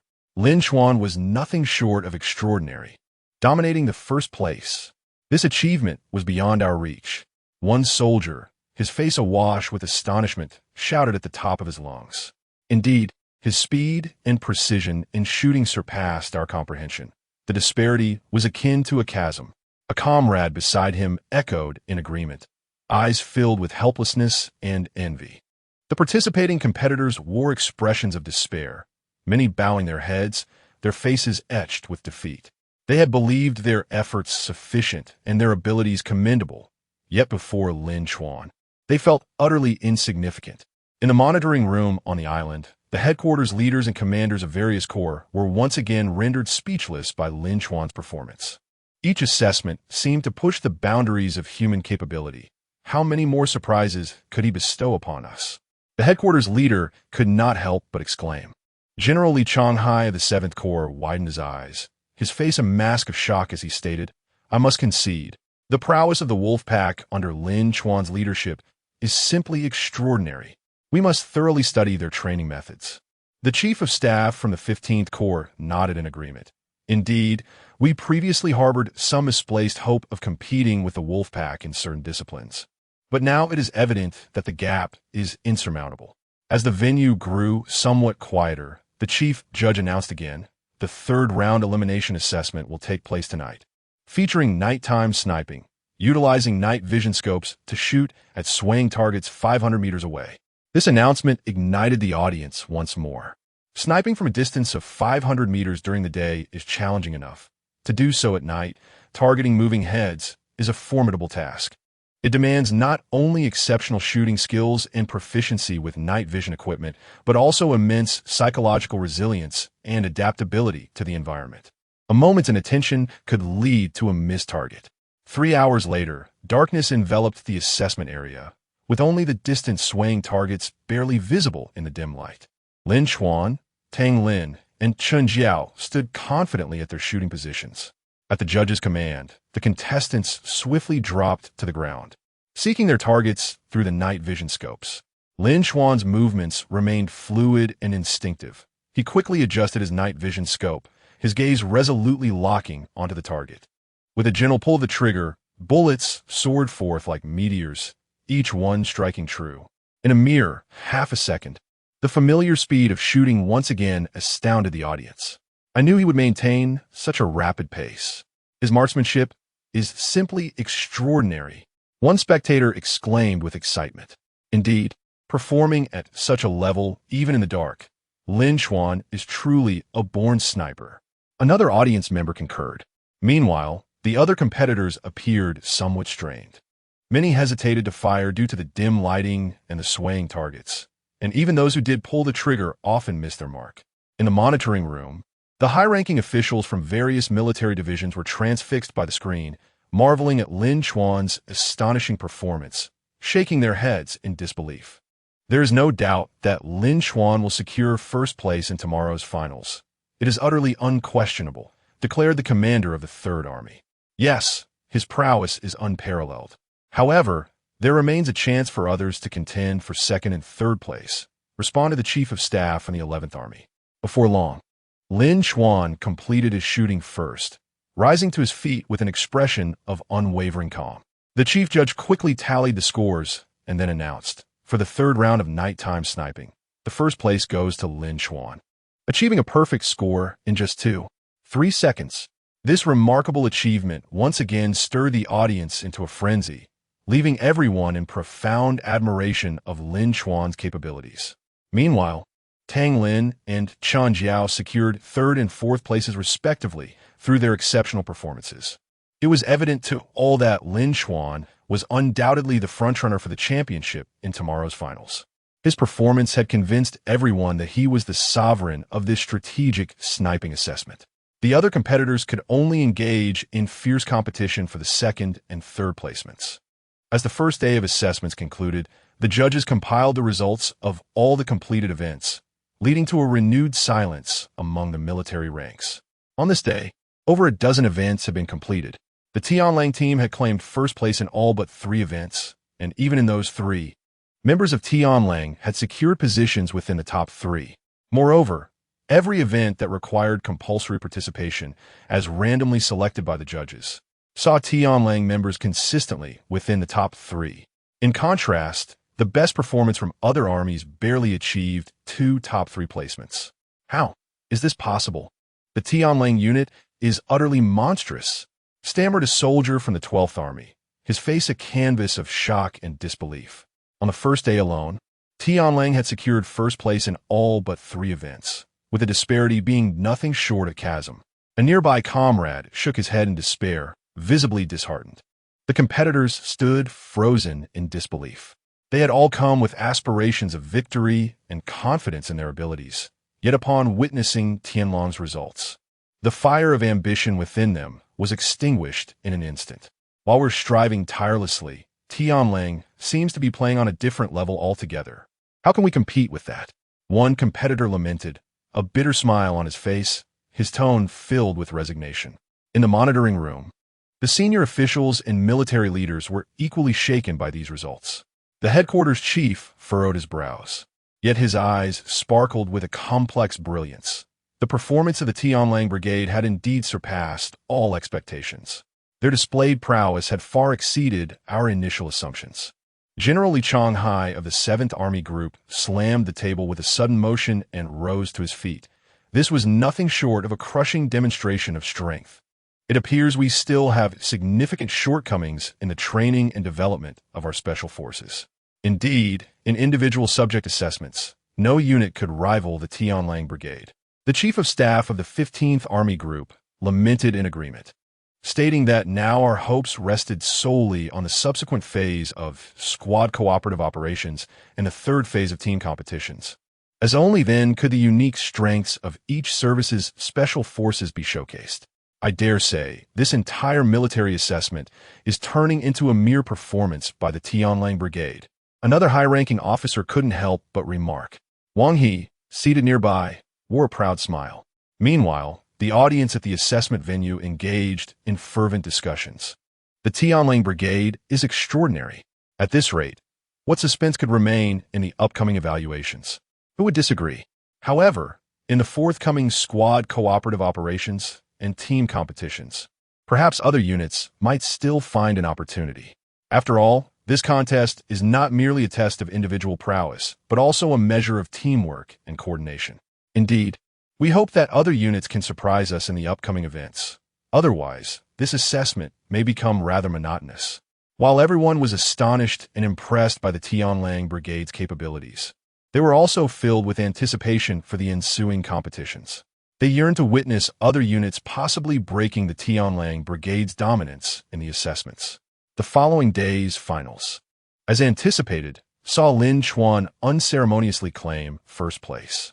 However, Tang Lin and Chun Jiao indeed lacked experience in this particular subject, especially Chun Jiao. Tang Lin fared somewhat better. His shooting skills had always been commendable. As the squad leader of the Marine Corps, he possessed relatively rich experience, securing third place.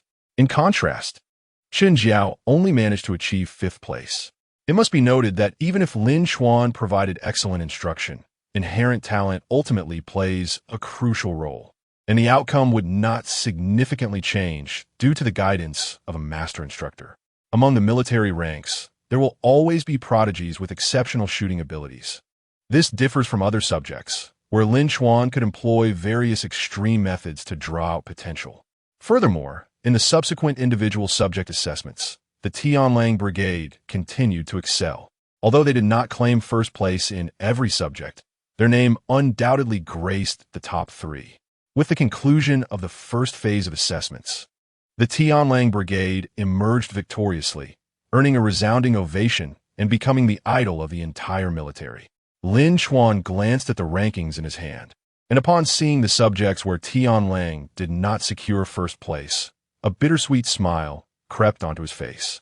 Li Hao Yuan Shan and Zhang Jiajia, you truly have a knack for evasion, steering clear of the subjects in which I participated and seizing the opportunities in my other domains. Indeed, those subjects where the top position eluded me were largely claimed by these three former comrades. There were, however, a couple of instances where exceptional competitors from other divisions rightfully earned their victories. Yet, Lin Chuan remained unfazed. His objective was not to secure every first place, but rather to demonstrate the prowess of the Tianlang unit to the entire military, enlightening them on the standards that a special forces unit should embody. Now that this goal has been accomplished, the quantity of first places holds little significance. Following the completion of the individual events, everyone was granted a 2-day respite to recuperate. The judging panel had also finalized the list for the second phase of team collaborative operations, distributing it to the various divisions, thus allowing them 2 days for cohesion. Once Lin Chuan had organized everything, Zhou Xian could not restrain his curiosity and inquired, "Boss, will you not participate in this second phase?" Lin Chuan gently shook his head, explaining that the disparity in capabilities was too great. His involvement would only hinder their performance, as they would subconsciously heed his commands, thereby missing the opportunity for genuine training. He encouraged them to venture forth on their own. Zhou Xian nodded in agreement, recognizing the wisdom in Lin Chuan's reasoning. If he were to participate, even without the assistance of the rest of the team, he could accomplish the task single-handedly, rendering his involvement unnecessary. At that moment, a voice resonated from outside their camp. "May I ask if Major Lin Chuan is present? I am the communications officer from headquarters." Upon hearing this, Lin Chuan's expression shifted to one of seriousness, and he promptly exited. An officer of the rank of captain awaited him outside the camp, and upon seeing Lin Chuan emerge, he immediately saluted, stating, "Comrade Lin Chuan, the commander and heads of each division wish to meet with you. Please proceed to the monitoring room." Lin Chuan was taken aback. Was he being summoned to impart wisdom before the assessments were even concluded? It seemed rather premature. He followed the communications officer briskly into the monitoring room. As he stepped inside, the heads of headquarters and various military leaders, who had previously been engaged in quiet conversation, instantly turned their attention to him. The commander of headquarters was the first to rise, his face beaming with approval as he approached Lin Chuan with purposeful strides. "Comrade Lin Chuan, we have eagerly awaited your arrival. Your performance alongside the Tianlang unit over these past 2 days has truly opened the eyes of the entire military." Lin Chuan, taken aback by the honor, understood the gravity of the situation and approached the esteemed military leader with utmost respect, standing at attention and saluting. "Greetings, Commander. I am Lin Chuan, captain of the Tianlang Tri Special Forces, reporting to you." The commander chuckled warmly. "Excellent, excellent. We have been observing you through the monitoring footage, and now we finally have the pleasure of meeting you in person. Ha ha ha. Young Lin, your individual prowess, along with that of your troops, has left us old-timers in disbelief." General Li Changhai of the 7th Group Army promptly stepped forward, giving Lin Chuan's shoulder a hearty pat. "Indeed, young Lin, the capabilities of your Tianlang unit are simply extraordinary. In all my years of commanding troops, I have never encountered such an outstanding force." Lin Chuan humbly responded, "You honor me, commanders." The headquarters chief waved his hand, his expression serious as he inquired, "Lin Chuan, please enlighten us on how you manage to train the Sky Wolf Brigade to such remarkable prowess. Surely, your training methods possess unique elements?" Lin Chuan furrowed his brow slightly, a hint of difficulty crossing his face. "Chief, it's not easy to articulate the training methods succinctly, as it encompasses a wide array of content. However, I have previously prepared a detailed written proposal. If the chiefs do not mind, I can present it for your perusal right now." "That would be splendid. Quickly, Shaolin, we are all eager to learn," the headquarters chief urged, his eyes brimming with anticipation. Lin Chuan approached the computer, deftly operating it. Soon, a series of training proposals illuminated the large screen. The proposals range from the extraordinarily intense endurance training involving weighted long-distance runs to the brutally realistic combat techniques and the shooting drills emphasizing precision and swiftness. Each element left the distinguished attendees wide-eyed and speechless. The intensity of this training is simply outrageous. The Chief of Staff of the 15th Group Army was the first to break the silence, his face a portrait of astonishment. "The weight and distance of this weighted run are less than half of our unit standard."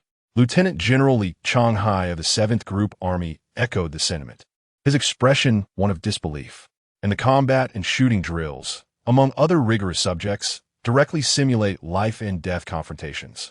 This is not something the average person can withstand. These standards are at least 2 or 3 times more demanding than those of our respective units. No wonder the Sky Wolf possesses such astonishing strength. Indeed, we previously thought our training was stringent enough, but in comparison to the Sky Wolf, it pales significantly." Another senior military figure could not help but exclaim. Standing nearby, Lin Chuan spoke earnestly. "Chiefs, the Special Forces will inevitably face exceedingly complex and perilous battlefield environments in the future. Only by elevating training standards to the highest level and fully unleashing the potential of our soldiers can we equip them to confront all challenges on the battlefield." The headquarters chief nodded emphatically. "Comrade Lin Chuan, your reasoning is spot on. This proposal holds immense reference value for the training of our entire Special Forces. Indeed, It appears we must thoroughly study this upon our return, integrating these training methods into our own units. The military leaders concurred. The headquarters chief gestured. We shall delve into this after the assessments are completed. He then turned to Lin Chuan and added, Your presence here serves not only to familiarize us with your training approach, but there is another thought I wish to explore. Let me know if you would be open to it. Lin Chuan's demeanor shifted to one of attentiveness. Chief, please continue. The headquarters chief stated, The assessment competition is merely superficial. The training ground and the battlefield are fundamentally different concepts. The true measure of whether one can play a significant role on the battlefield is revealed through combat exercises. Once all assessments are finalized, we intend to conduct a direct confrontation exercise. Regular troops will be supplemented by elite special forces from various military branches, uniting with all members of your Tianlang to form the opposing red and blue factions.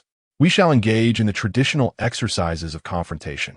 Let us utilize these drills as a means to test our capabilities, shall we? Lin Chuan nodded in agreement, stating, I concur. Training is fundamentally aimed at preparing for battle. Evaluations merely provide a glimpse into individual prowess. However, the battlefield is rife with unpredictable circumstances, influenced by factors such as troop numbers, equipment, missions, and environmental conditions, which cannot be fully encapsulated during assessments. The true measure of whether a unit can engage in combat and achieve victory lies in practical combat testing. Upon hearing this, the headquarters commander slammed his hand on the table, exclaiming, Well said. Since you are in agreement, it is settled. Once the evaluations conclude, we shall mobilize 2 armies for a confrontation exercise. Let us all witness whether your Tianlang can shine as brilliantly on the battlefield as it does in assessments. Lin Chuan responded affirmatively indeed. Chapter 46. The finals are here. The Celestial Wolf faces all special forces in 2 days. The second phase of the assessment will commence. Everyone is acutely aware of what this stage entails. However, it is merely a showcase for the Celestial Wolf. Individually, any member from their ranks could easily overpower the competition. If they were to form small teams, the surge in combat effectiveness would be exponentially staggering. Thus, as anticipated, all subjects in the second phase, with the exception of a few who did not secure first place, were entirely claimed by the Celestial Wolf. Now, the only anticipation lies in the final stage, the confrontation. The contest will segregate the special forces of the 3 military branches, Army, Navy, and Air Force. Each branch will dispatch 10 individuals to participate. The judges will randomly select 5 participants, while the remaining 5 will be arranged by each respective unit. In other words, for the Celestial Wolf, the judges will randomly draw 15 individuals, and then Lin Chuan must arrange an additional 15 to partake in the contest. On the eve of the confrontation, the judges provided the selected list to each unit, along with the rules. Lin Chuan examined the list in his hand, a faint smile of resignation gracing his lips. He, along with Zhou Xian and Sun Ying, had all been drawn, each representing different military branches. He belongs to the Army, Zhou Xian to the Air Force, and Sun Ying to the Navy. Once the 15 selected individuals were confirmed, Lin Chuan carefully arranged another 15. All right, take your people and ensure they understand the rules thoroughly. Lin Chuan instructed Zhou Xian and Sun Ying. Understood. After the 2 departed with their teams, Lin Chuan gathered the 9 soldiers from the Army unit. Now, let us discuss the rules for the Army's Special Forces confrontation. Lin Chuan surveyed the 9 individuals before him, among whom was Zhu Hanlin. Additionally, 3 female soldiers, Lu Xiaoro, Chun Jiao, and Su Mei, were present. Chun Jiao was selected by the judges, while Lu Xiaoro and Su Mei were arranged by Lin Chuan himself. The intensity of the Army's confrontation is significantly higher than that of the Navy and Air Force, providing these female soldiers with additional training. After all, in the forthcoming decades, it is the Army that will face the true battlegrounds of conflict. The Air Force and Navy primarily rely on armed helicopters, fighter jets, and warships, while the Army undertakes missions such as urban counterterrorism, safeguarding extensive borders, combating drug traffickers, and even conducting overseas rescues. It can be asserted that while the special forces of the Navy and Air Force may be dispensable, the Army Special Forces are absolutely indispensable. Lin Chuan stated, The rules for the confrontation are quite simple. The designated area spans a diameter of 20 kilometers of mountainous terrain. Each unit comprises 10 individuals who, prior to entering the field, will draw lots to determine their specific area. Once determined, all participants will be administered anesthetics. The duration of the anesthetic effect is 1 hour, but the officials will transport everyone to their designated locations via helicopter, which will take only half an hour. At this point, it will be a test of willpower and resistance, as those who can withstand the effects of the anesthetic and awaken early will gain significant advantages, the benefits of which I need not elaborate, as you are all well aware. The 9 individuals nodded earnestly in understanding. They are undoubtedly aware of this. The first to awaken can seize advantageous terrain for an ambush and swiftly locate their opponents, eliminating them while they remain unaware. It is akin to a duel where I initiate the attack while you are still in slumber. One must ponder who would meet their demise first. A diameter of 20 kilometers may seem vast, yet with 10 individuals per unit and over 30 special forces from each military branch, the total exceeds 300. When such a number is randomly dispersed across various areas, separated by mere hundreds of meters in the cardinal directions, the maximum distance is only 1 kilometer. If one could awaken half an hour earlier, it would suffice to eliminate at least 5 adversaries. Lin Chuan continued. The competition is divided into 2 phases. The first phase is an elimination round. From over 300 participants, only 100 will advance. In this stage, competitors are devoid of weapons or equipment. They must rely solely on their bare hands to eliminate at least one opponent and acquire their shoulder insignia to qualify for advancement. The time limit is set at 24 hours. After this duration, the 100 individuals with the most insignias will progress. In the event of a tie, the determining factor will be who collected their opponent's insignia first, thereby preventing any participant from idly lingering during this phase. At this moment, Zhu Hanlin queried, "Boss, how do we notify the judges after acquiring an insignia? Are the judges stationed throughout the combat zones?" Lin Chuan replied, "Of course not. The judges are equipped with numerous visible cameras distributed throughout the areas, with intervals not exceeding 100 meters. The wires are exposed among the trees, making them easy to locate.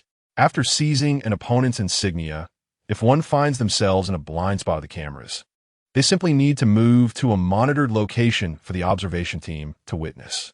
Upon hearing this, the group nodded in understanding. In the second phase, Lin Chuan elaborated, they will enter the finals. The authorities will airdrop weapons and equipment into the competitors' locations. Among the gear, there will be a map indicating the boundaries of the final circle with a diameter of 5 kilometers. All participants must enter this final circle within 2 hours. Failure to do so will result in elimination. Once within the final circle, chaos ensues. The last one standing will be crowned the champion. To expedite the combat, the officials have established 2 ranking systems, a kill count ranking and a final placement ranking. Throughout the entirety of the competition, those who eliminate the most opponents will rank first and be awarded a second-class merit. The top 5 will receive a third-class merit. The final placement ranking will depend on who survives to the end, whether one hides or charges in a battle, as long as they are not eliminated by an enemy. Surviving to be the last one remaining is a testament to one's skill and demonstrates exceptional stealth and evasion capabilities. However, it is crucial to note that the entire competition spans half a month. For the past fortnight, all participants have been prohibited from consuming any food. They are allowed only to rely on natural water sources, and even the consumption of animals, tree bark, or weeds in the forest is strictly forbidden. This rigorous measure is designed to test the combat abilities of special forces in a state of hunger. Any violators will face immediate disqualification and subsequent disciplinary action, with their respective units receiving formal reprimands. Although the stipulated duration is 2 weeks, the reality is that it will not extend beyond a week. No one can endure a full week without sustenance. Should anyone manage to survive even a single additional day, they may find themselves triumphing due to their exceptional skills in camouflage and hunger resistance. Conversely, if such endurance proves unattainable, one might be compelled to gamble and charge at their opponents, thereby increasing their chances of securing first place. As for the final rankings and rewards, the first place will earn a second-class merit, while the top 5 will receive a third-class merit. The kill count ranking, final standings, and rewards for individual tasks, as well as team collaboration, can all be concurrently achieved. Upon hearing this concluding statement, the eyes of the 9 participants sparkled with excitement. Their entire team, the Sky Wolves, had consistently secured first place in individual tasks and team exercises, with each member already having attained a second-class merit. If they could also achieve a second or third-class merit in the competition, it would be an exhilarating triumph. Boss, I have a question. Chen Jiao raised her hand and inquired, if we encounter members from our own unit in the finals, can we join forces? Lin Chuan smiled slightly and replied, the rules do not prohibit it, so it is allowed.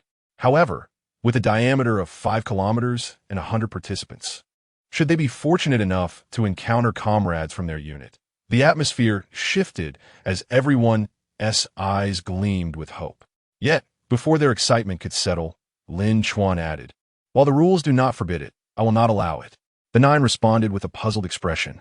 Lin Chuan continued, your abilities surpass those of most of the other contestants. You should seize this opportunity to hone your skills by facing greater numbers. Chen Jiao hesitated and asked, but boss, if we fail to place in the top 10, will we still face punishment? Lin Chuan let out a cold laugh. What do you think? The group fell silent. Lin Chuan addressed the 9. I must remind you of one crucial point. In the initial stages of assessment, the Sky Wolves have become a thorn in the side of various units. During the competition, they will undoubtedly conspire to unite against us. They may have already formed alliances even before the contest begins.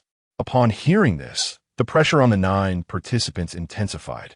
Was the Sky Wolves truly poised to confront all the special forces in the military? Meanwhile, on the opposite side of the island, 3 figures lurked discreetly in a corner. If Lin Chuan were present, he would instantly recognize them as his old comrades, Li Hao, Yuan Shan, and Zheng Jiajia. Li Hao revealed a sly smile. It settled then. The 3 of us shall unite our forces to take down Lin Chuan's celestial wolf. Otherwise, if we each fight alone, any of us who encounters that perverse Lin Chuan is doomed. Once we have dealt with him, we can compare our strengths. Yuan Shan and Zheng Jiajia nodded in agreement. Yuan Shan chuckled. Do you think Lin Chuan will give us a beating if he finds out about our secret alliance? Ha ha. Zheng Jiajia replied. There's no other choice. His strength is so formidable, and his soldiers are nearly as capable as ours. If we don't band together, we won't even have a drop of soup to share. Ha ha ha. Here it comes. I will update a chapter of 3,000 words first. I aim to have the next chapter posted by 4 o'clock tomorrow afternoon. A wave of generous support would be greatly appreciated. Chapter 47. Lin Chuan. All present are worthless. Let us face off together. On the morning 2 days later, the dawn had yet to break. The dense, inky darkness still enveloped the entire camp, with the distant mountains appearing as mere blurred outlines, reminiscent of slumbering giants. The tranquility of the camp was abruptly shattered by a cacophony of bustling activity. The competitors for the upcoming contest had gathered early in the mess hall, where the lighting cast a dim glow. The sounds of clattering trays and utensils intertwined incessantly. Brothers, eat up. We want to have anything to eat for the next half month. This meal has to last us a week. Boomed a burly Special Forces soldier as he devoured his food with gusto, his words partially obscured. A week? ISNT at half a month? Chimed in a tall, lanky individual beside him, his cheeks stuffed full, resembling a small balloon. Are you foolish? Who on earth can last half a month without food? The officials set this time frame for a select few with extraordinary willpower. Besides, even those exceptional individuals might endure a week, but they definitely wouldn't withstand 8 days. Hence, to prevent such scenarios, the officials devised this hunger battle, intending to discourage participants from merely relying on camouflage and avoiding conflict, thereby undermining the core essence of the competition. At this juncture, a competitor with a dark complexion furrowed his brow, forcefully setting down his chopsticks with a sigh, lamenting, half a month without food? Who could endure that? I reckon if one can last 3 or 4 days, that would be impressive. I concur. This rule is utterly absurd. Humans are made of flesh, and food is essential. One meal without sustenance leaves one famished, let alone half a month. Another contender quickly nodded in agreement. After breakfast, everyone hastily assembled, boarding the transport aircraft in an orderly fashion under the instructor's guidance. Outside the camp, the howling winds whipped through, sending sand and gravel swirling around the transport planes. The massive aircraft slowly ascended, heading toward an uncharted territory. Gazing through the cabin windows at the receding island, shrouded beneath a heavy, overcast sky, it appeared particularly desolate, mirroring the complex emotions swirling among the onlookers. Uncertain of what awaited them in this new area, they hoped it would not be too outrageous. Whatever it is, we shall confront it head-on. At this moment, are you still pondering the environment? Or are you fretting about how to deal with the perverse individuals from the Celestial Wolf if we accidentally cross paths? May the heavens grant me a few more days of life, and let us not encounter them. Even if we do, at least allow us to enter the finals first, armed. That way we might stand a chance. Fear not.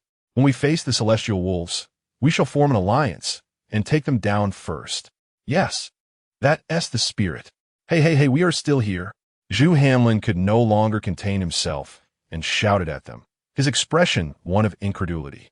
The crowd fell silent for a moment. Then, one individual chuckled and replied to Zhu Hanlin, "No worries, we're just saying this on purpose for your benefit." The members of the Tianlang team were taken aback when Lin Chuan, who had remained silent until now, suddenly declared, "Rest assured, our Tianlang warriors have never deemed it necessary to engage with trash." The expressions of his comrades shifted dramatically. "Boss, what kind of outrageous words are these?"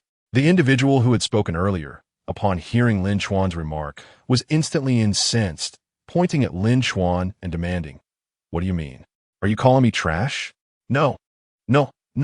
Lin Chuan hastily gestured with his hands and smiled slightly. "That is not my intention." He then cast his gaze around the cabin, surveying everyone present except for the Tianlang members, and continued, "What I mean is everyone here is trash." This statement ignited the fury of the competitors in the room. The already tense atmosphere, strained by the impending brutal competition, erupted into a state of hostility. "What the hell did you just say?" The Special Forces soldier, enraged by Lin Chuan's words, flushed crimson, veins bulging on his forehead like an infuriated bull, and abruptly stood up, charging toward Lin Chuan. His fists were clenched so tightly that his knuckles turned white, eager to deliver a beating to Lin Chuan. Yet, recalling Lin Chuan's formidable prowess, he hesitated to act recklessly. His companions quickly pulled him back. At this moment, the other competitors also displayed expressions of indignation, clamoring in unison. How arrogant! Just because he possesses a modicum of strength, does he think himself exceptional? The Tianlang team is something to be feared? Just wait until we enter the arena. He will see. Indeed, he will learn what it means to be outmatched. The atmosphere inside the transport aircraft had reached a boiling point, as if a mere spark could ignite a brawl. Meanwhile, the members of the Tianlang team wore expressions of helplessness. What's the boss doing? Is he deliberately inciting hatred against us? Now everyone views us as enemies. Can't you see? The boss is intentionally stoking the fire, turning us into targets, and complicating our challenge. With only 10 of us against over 300 opponents, I can already foresee how arduous our journey will be once we enter the arena. Observing the expressions of his comrades, Lin Chuan remained unfazed, saying, "What qualifications do you have to challenge me here? Reflect on how my soldiers handled you in the previous 2 phases. If you truly possessed that ability, you wouldn't be calling for an alliance against us Tianlang. Of course, even with an alliance, we are not afraid. If you have the capability, come at us together. However, in my view, there is little distinction between a piece of trash and a heap of trash." Upon hearing this, the collective anger of the others intensified. Yet, they could not deny the truth in his words. After all, their skills were lacking. Very well, we shall see, once we are in the arena, who is the trash and who is the hero. They glared at Lin Chuan and the other members of Tianlang with clenched teeth, determined to bring down the Tianlang team with them. At that moment, Li Hao, Yuan Shan, and Zheng Jiajia squeezed their way through the crowd. Li Hao wore a bemused expression as he settled beside Lin Chuan, giving a thumbs up and teasingly remarked, "Lin Chuan, you truly are impressive." His words immediately ruffled the feathers of everyone present, a testament to the Lin Chuan we all know. Yuan Shan chimed in, exactly. Are you planning for your team of 10 to take on the whole arena by yourselves? Lin Chuan regarded the trio with a slight smirk, casually responding, you three should drop the pretense. Even without my saying so, you're already plotting to band together against me, aren't you? At this, the smiles on their faces froze, and they stared at Lin Chuan in bewilderment. How'd he know? Yet, they maintained their facade of joviality. Li Hao hastily waved his hands, feigning innocence. Lin Chuan, don't speak nonsense. How could we possibly conspire against you? We are brothers. Yuan Shan nodded in agreement. Yes, indeed. Don't wrongfully accuse us. We're counting on you to show mercy in the competition. Zheng Jiajia laughed lightly. Oh, come on. We're all here to compete. Who has time for petty schemes? Observing their antics, Lin Chuan chose not to expose their charade, merely smiling in response. All right, then. I hope you'll be just as articulate when the match begins. At that moment, the transport aircraft experienced a slight jolt, signaling their imminent arrival. The bickering ceased as everyone returned to their seats, preparing for the fierce contest that lay ahead. In the tense atmosphere, the aircraft gradually descended into the realm of uncertainty. The cabin door opened slowly, and a wave of damp, earthy air rushed in. This concludes the first chapter.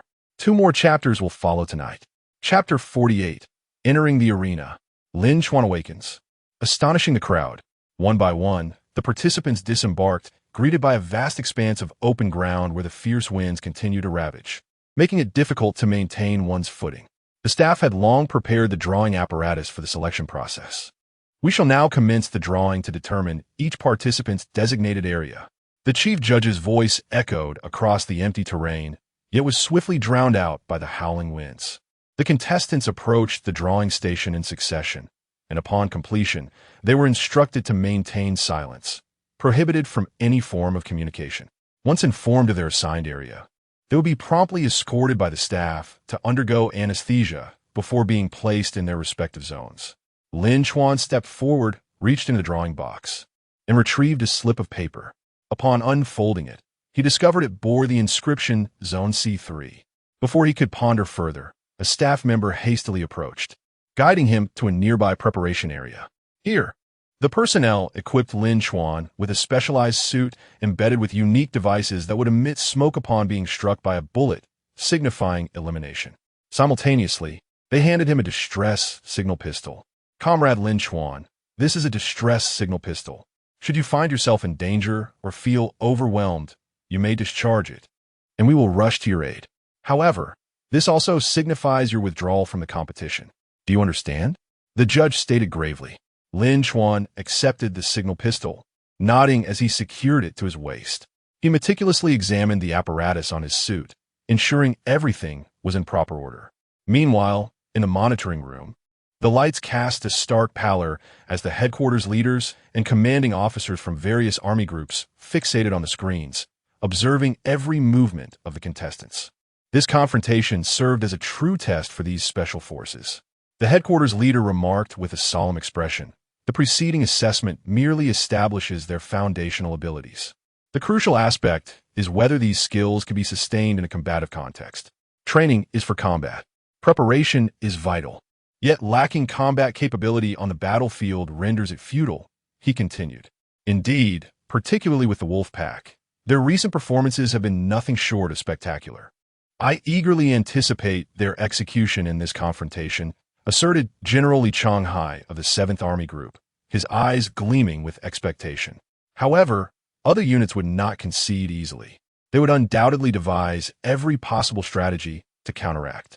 The Chief of Staff from the 15th Army Group added, what occupies my thoughts now is how the other units will respond to the Wolf Pack. Upon hearing this, the assembly exchanged glances and an involuntary laughter ensued. Clearly, their sentiments aligned with those of their respective troops. Faced with the soldiers of the Wolf Pack, there was no alternative but to forge an alliance.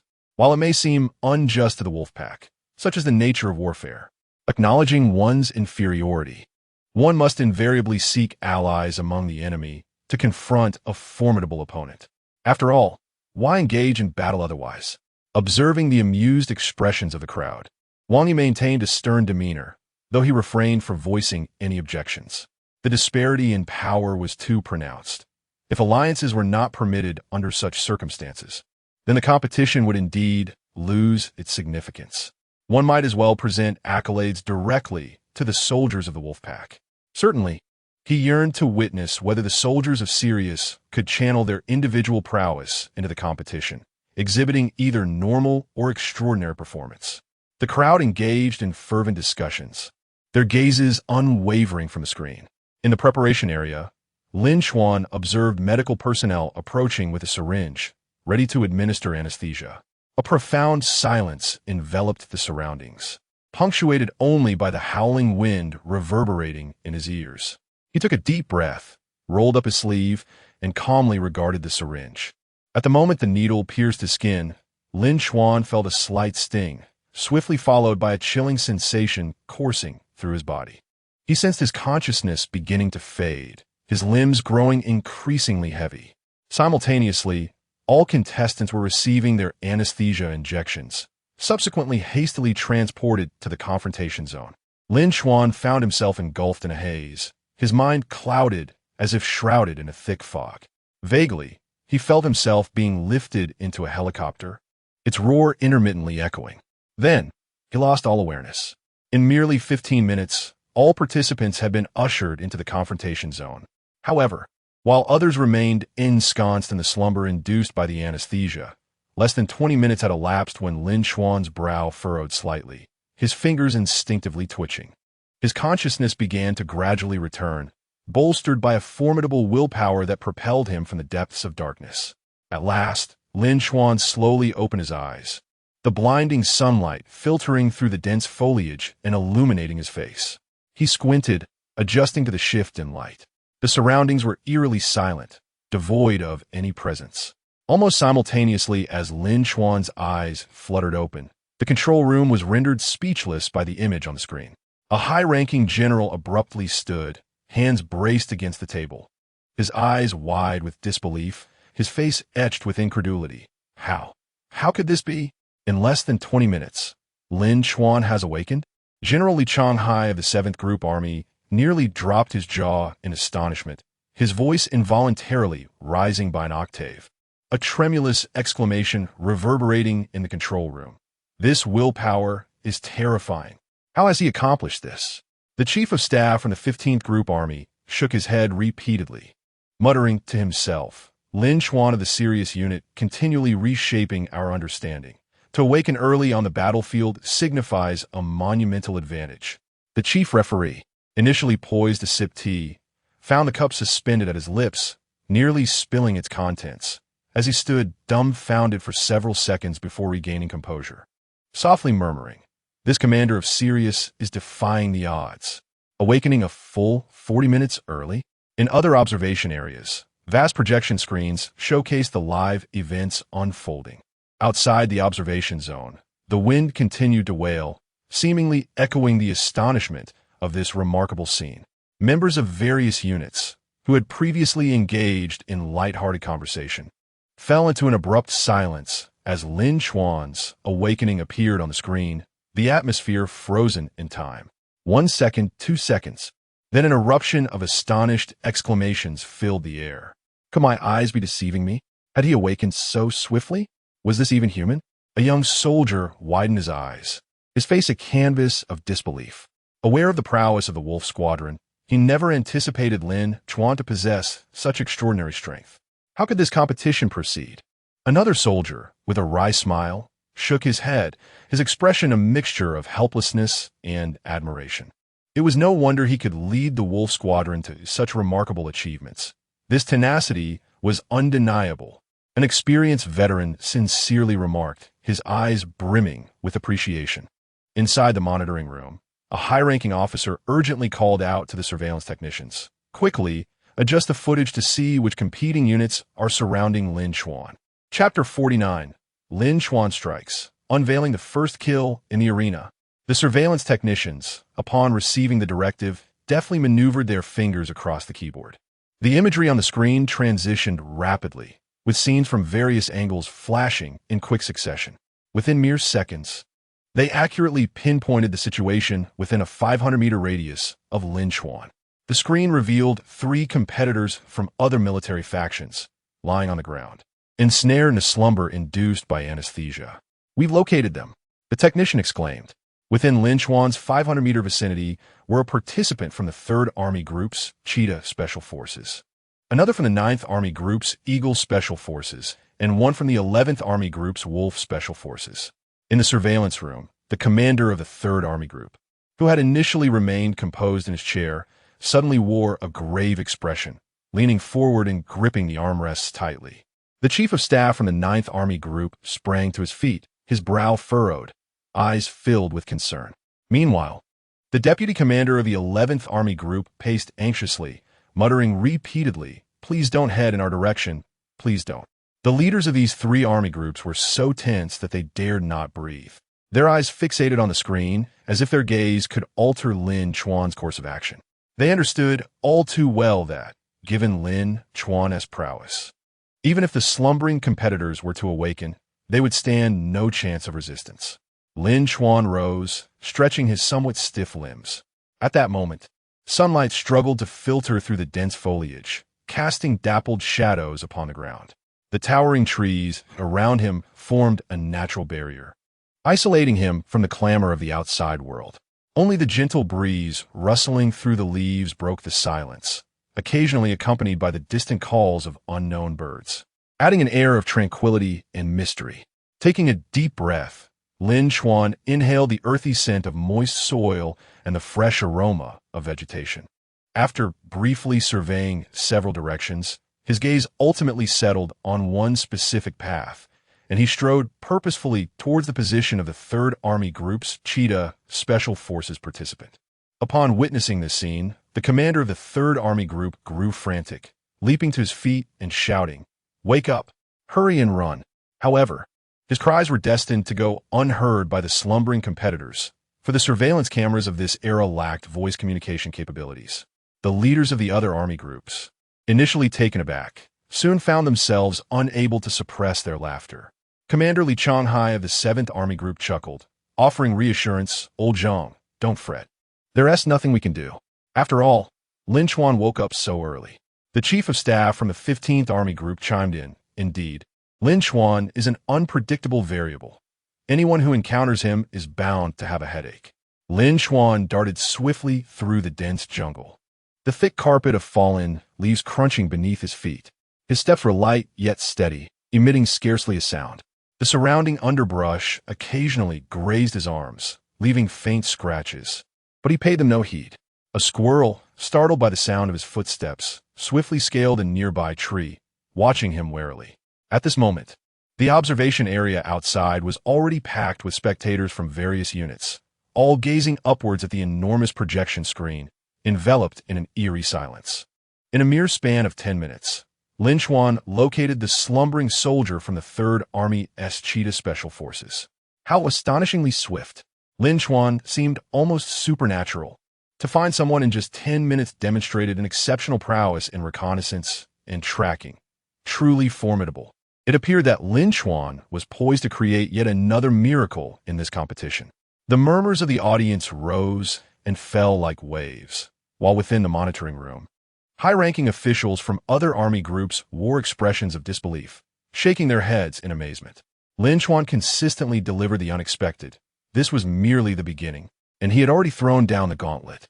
Indeed, the forthcoming matches promised to be riveting, leaving one to ponder how the other contestants would contend with an adversary like Lin Chuan.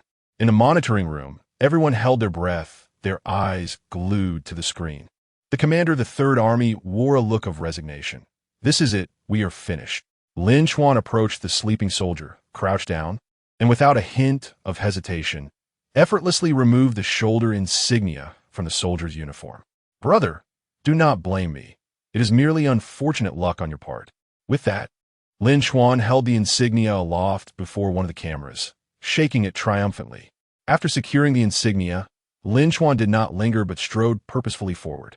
At that moment, in the dense jungle, sunlight filtered through the layers of leaves, casting fragmented shadows upon the ground, resembling shimmering golden scales.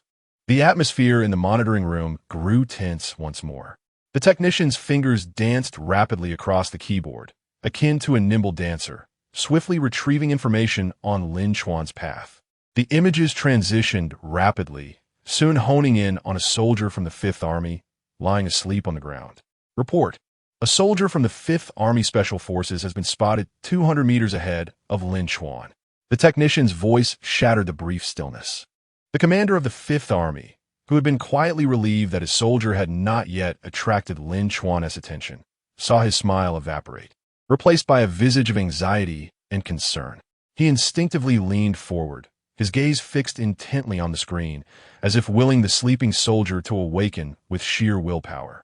The monitoring room was starkly lit, and the wall clock ticked ominously, each sound echoing like a tolling bell in the commander's heart.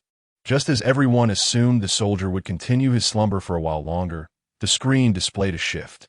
The soldier from the 5th Army's Black Panther Special Forces stirred slightly, his fingers twitching as if grasping at something in a dream. His brow furrowed, revealing a fleeting expression of pain, seemingly battling the remnants of anesthesia.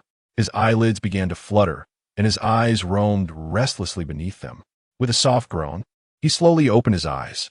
Upon awakening, his gaze remained somewhat dazed, as if shrouded in a veil of mist, and he felt an overwhelming sense of unfamiliarity with his surroundings.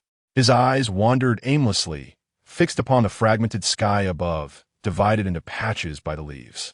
After several moments, his focus gradually sharpened, seemingly coming to the realization of his location. The commander of the 5th Army Group, witnessing this scene, let out a sigh of relief, murmuring repeatedly, "It's good that he's awake. It's good that he's awake. Now hurry and run." However, the subsequent event nearly caused him to faint with rage. The contestant, upon regaining consciousness, showed no inclination to flee. Instead, he strode purposefully towards Lin Chuan. The commander of the 5th Army Group erupted in fury, leaping to his feet and shouting at the screen, "You fool, where do you think you're going? Run for your life. Are you out of your mind?" The other army leaders, observing the spectacle, could not help but burst into laughter. Commander Li Changhai of the 7th Army Group jestingly remarked, "Old Zhang, your subordinate is quite the character. While others are scrambling to escape, he is boldly approaching." The Chief of Staff of the 15th Army Group chimed in, "Indeed, this young man displays remarkable courage. It remains to be seen whether he can maintain his composure upon encountering Lin Chuan." Outside the observation area, spectators from various units also witnessed this scene, and the atmosphere erupted with excitement. What was his fellow thinking? Did he not realize Lin Chuan's prowess? He was intentionally moving closer. Surely, he must be aware of Lin Chuan's strength. Perhaps he sought a contest with him. Anticipation grew for the unfolding drama, and how he would react upon meeting Lin Chuan. Moments later, Lin Chuan and the contestant found themselves face to face in an open space, surrounded by towering pine trees with straight trunks.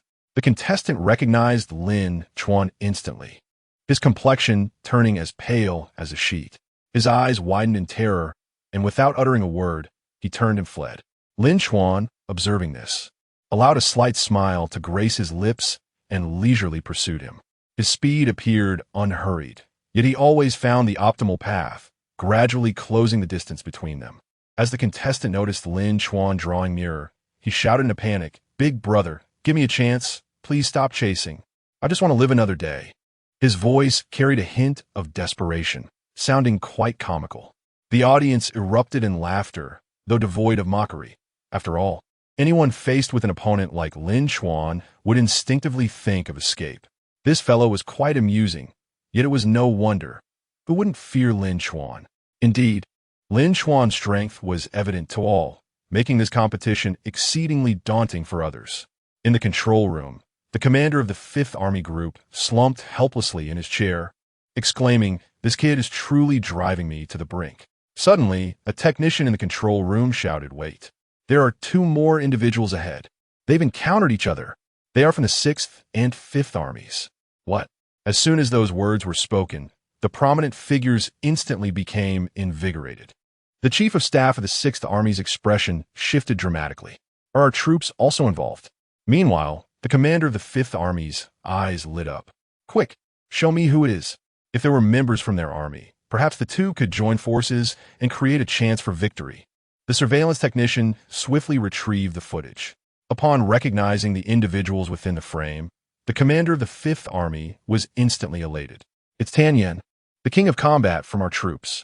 Tianyan? The other dignitaries were momentarily taken aback. I remember, during the combat assessment, he secured second place. Second only to that female soldier from the Wolf Squad. That female soldier had to exert considerable effort to barely defeat Tianyan. The Chief of Staff of the Sixth Army, upon seeing his own troops, exclaimed, "That's our Thunder Tiger. His combat prowess is commendable." He achieved fifth place in the assessment. At this point, the two high-ranking officials from the Sixth and Fifth Armies exchanged glances, almost in unison declaring, "There is a chance." The other military leaders also grasped their implication. Indeed, there was a possibility. If the three of them collaborated, they could potentially defeat Lin Chuan. Meanwhile, Wang He, standing to the side, began to feel anxious. A 1-against-3 scenario, especially with two being combat experts. "Lin Chuan, please don't falter now. An update will be provided before 5 o'clock in the afternoon. Please consider showing your support with gifts and 5-star reviews." Chapter 50. The three heroes battle Lin Chuan. Easily overpowered, the entire scene fell into silence. In the dense jungle, the interplay of light and shadow created an atmosphere of tranquility, interrupted only by the occasional chirping of insects. On a patch of open ground, Tianyan from the Fifth Army and Lei Hu for the Sixth Army faced each other. Their gazes interlocked tightly, the tension palpable as if a bowstring were drawn to its limit, ready to snap at any moment. Tianyan flexed his wrist, producing a crisp sound, a confident smirk gracing his lips as he provocatively remarked, "Lei Hu, losing to that female soldier from the Wolf Squadron during the combat assessment was one thing, but today you shall not easily slip away from me." Tianyan had always been rather conceited regarding his own strength, and the defeat to the Wolf Squadron's female soldier had been a thorn in his side. Now, facing Lei Hu, whose abilities were somewhat inferior, he was determined to claim victory. Lei Hu tightened his fists and scoffed, "Tianyan, spare me your bravado. An assessment is merely an assessment. This is real combat, and the outcome remains uncertain," though he was aware that he ranked 5th in the combat assessment. Significantly behind Tianyan, he was not inclined to concede easily in a battlefield fraught with unpredictability. The two exchanged tentative strikes, testing each other's defenses while their footsteps rustled through the fallen leaves. Just then, a commotion of hurried footsteps disrupted the tense standoff. Lin Chuan leisurely pursued a contestant from the Fifth Army.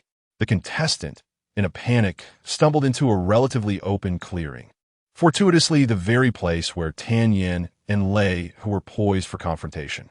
The sudden intrusion momentarily shattered the taut nerves of the two combatants, leaving them momentarily dumbfounded, gazing at the newcomer in confusion. Upon recognizing him, Tianyan exclaimed with delight, "It's you." "Huh, Lei Hu, you're finished now?" Upon hearing this, Lei Hu's expression shifted dramatically. He knew that his combat prowess was already slightly lacking compared to Tianyan. While it wasn't impossible to defeat him if he fought with all his might or was fortunate, the emergence of an additional opponent was disastrous. Realizing the precariousness of his situation, he subtly shifted his feet, contemplating an escape. However, at that moment, Lin Chuan had also arrived, his figure appearing at the edge of the clearing. The moment the three men laid eyes on him, their faces turned as pale as parchment, their eyes wide with terror. "Holy cow! The commander of the Wolf Squadron!" Tianyan couldn't help but shout at his own soldier, "Are you out of your mind? Why did you bring him here?" The Fifth Army contestant, panting heavily, retorted, "Do you think I wanted this? I barely woke up and hadn't walked far when I ran into this calamity. I turned to flee, and who the hell knew you were here too?" Seeing the three men, Lin Chuan paused momentarily before bursting into laughter. "Excellent. 3 of you gathered here will save me the trouble of searching. Having already acquired 1 insignia, capturing these 3 would secure him a total of 4. For it was more than sufficient to secure a place within the top 100. The 3 individuals vigilantly observed Lin Chuan while quietly deliberating amongst themselves. Tianyan was the first to speak. "Lin Chuan is exceedingly formidable. We stand little chance against him individually. What if we form an alliance to eliminate him?" Lei Hu hesitated, but before he could voice his thoughts, the player being pursued by Lin Chuan quickly chimed in. Indeed, that is our only hope. I refuse to be eliminated like this. Lei Hu furrowed his brow, feeling deeply conflicted. I am but one person, even if we manage to take down Lin Chuan. What if you turn against me afterward? I do not wish to escape from the wolf's den only to fall into the tiger's lair. Tianyan glanced at Lei Hu, recognizing his concerns, and quickly reassured him. Once we deal with Lin Chuan, we promise not to lay a hand on you. Otherwise, we all face doom. This is a matter of life and death. We must unite against a common foe. Lin Chuan observed them, a mocking smile curling at the corners of his lips. He speaks truth. Without your collaboration, none will escape. However, do you truly believe that, even united, you can defeat me? Upon hearing this, Lei Hu wrestled with his doubts for a considerable time before gritting his teeth and finally nodding in agreement. Very well. Let us join forces. I hope you will not go back on your word. The three slowly approached Lin Chuan, attempting to encircle him.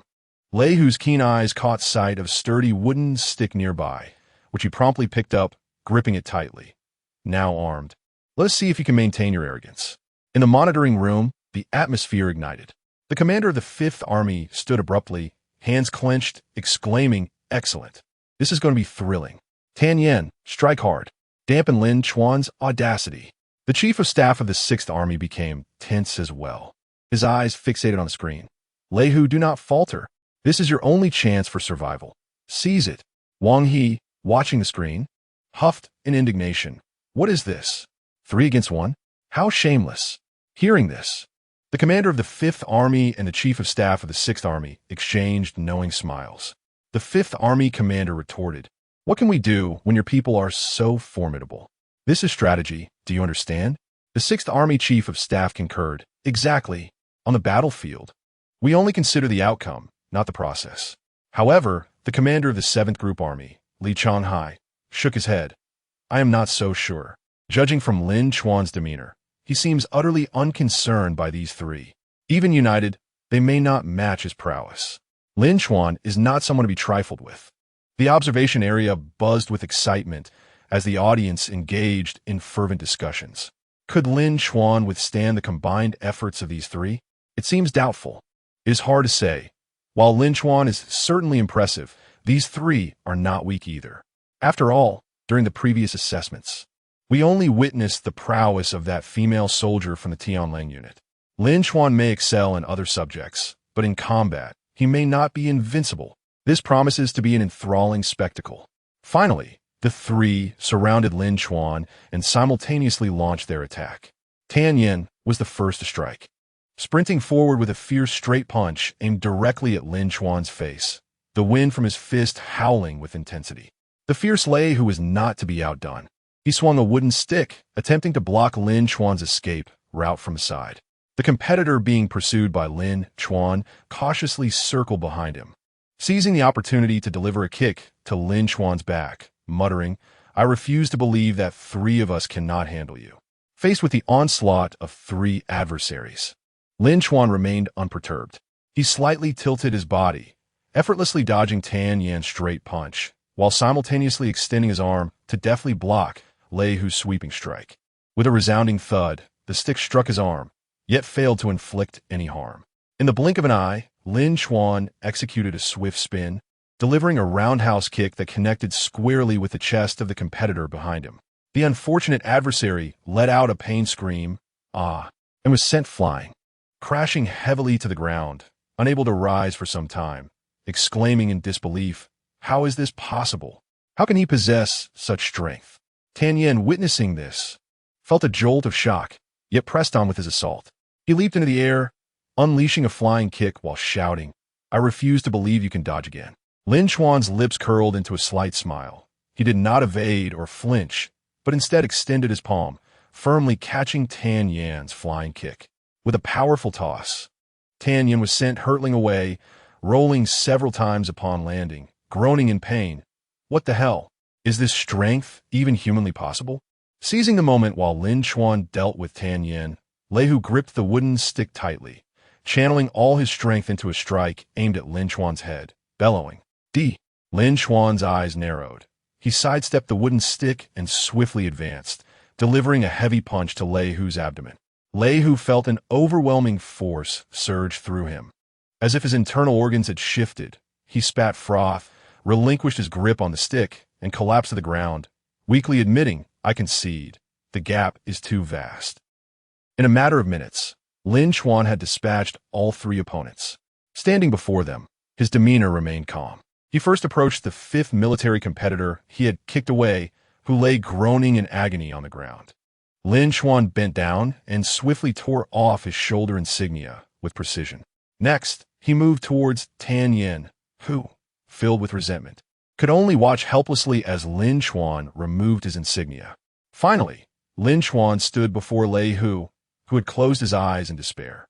With a simple motion, Lin Chuan removed his shoulder insignia and rose, clasping all three insignias in his hand. In the monitoring room, everyone was left dumbfounded, engulfed in silence. After several seconds, the commander of the 5th Military stammered, How is this possible? 3 against 1, and yet they were effortlessly defeated. What on earth happened with Tan Yin and the others? The Chief of Staff from the 6th Military, equally astonished, murmured, Lin Chuan's strength is simply inhuman. Lei Hu is utterly useless. He couldn't withstand a single strike. What does it matter if 3 of them teamed up? They were still annihilated. Wang Yi laughed triumphantly. The headquarters chief could only offer a helpless smile. When faced with a freak like Lin Chuan, you might as well concede.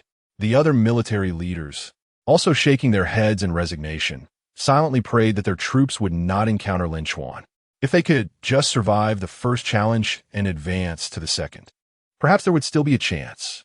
The spectators in the observation area erupted with excitement. I told you Lin Chuan could do it. He is indeed the chief instructor of the Heavenly Wolf. Anything produced by Heavenly Wolf is bound to be of exceptional quality. His prowess is simply extraordinary. 3 opponents are insufficient to contend with him. Lin Chuan is akin to a deity of war descending upon the earth. Chapter 51. Entering the Finals. Lin Chuan climbs the cliff and is ambushed. Over 6,000 words. Lin Chuan, with 4 shoulder insignias in hand, found a comfortable spot beneath a grand tree and settled down. Leaning against the sturdy trunk, he stretched languidly, a subtle smile of contentment gracing his lips. For shoulder insignias were sufficient to secure a place within the top 100. With the remaining time, he decided to indulge in a well-deserved rest. As he gently closed his eyes, he savored this rare moment of tranquility.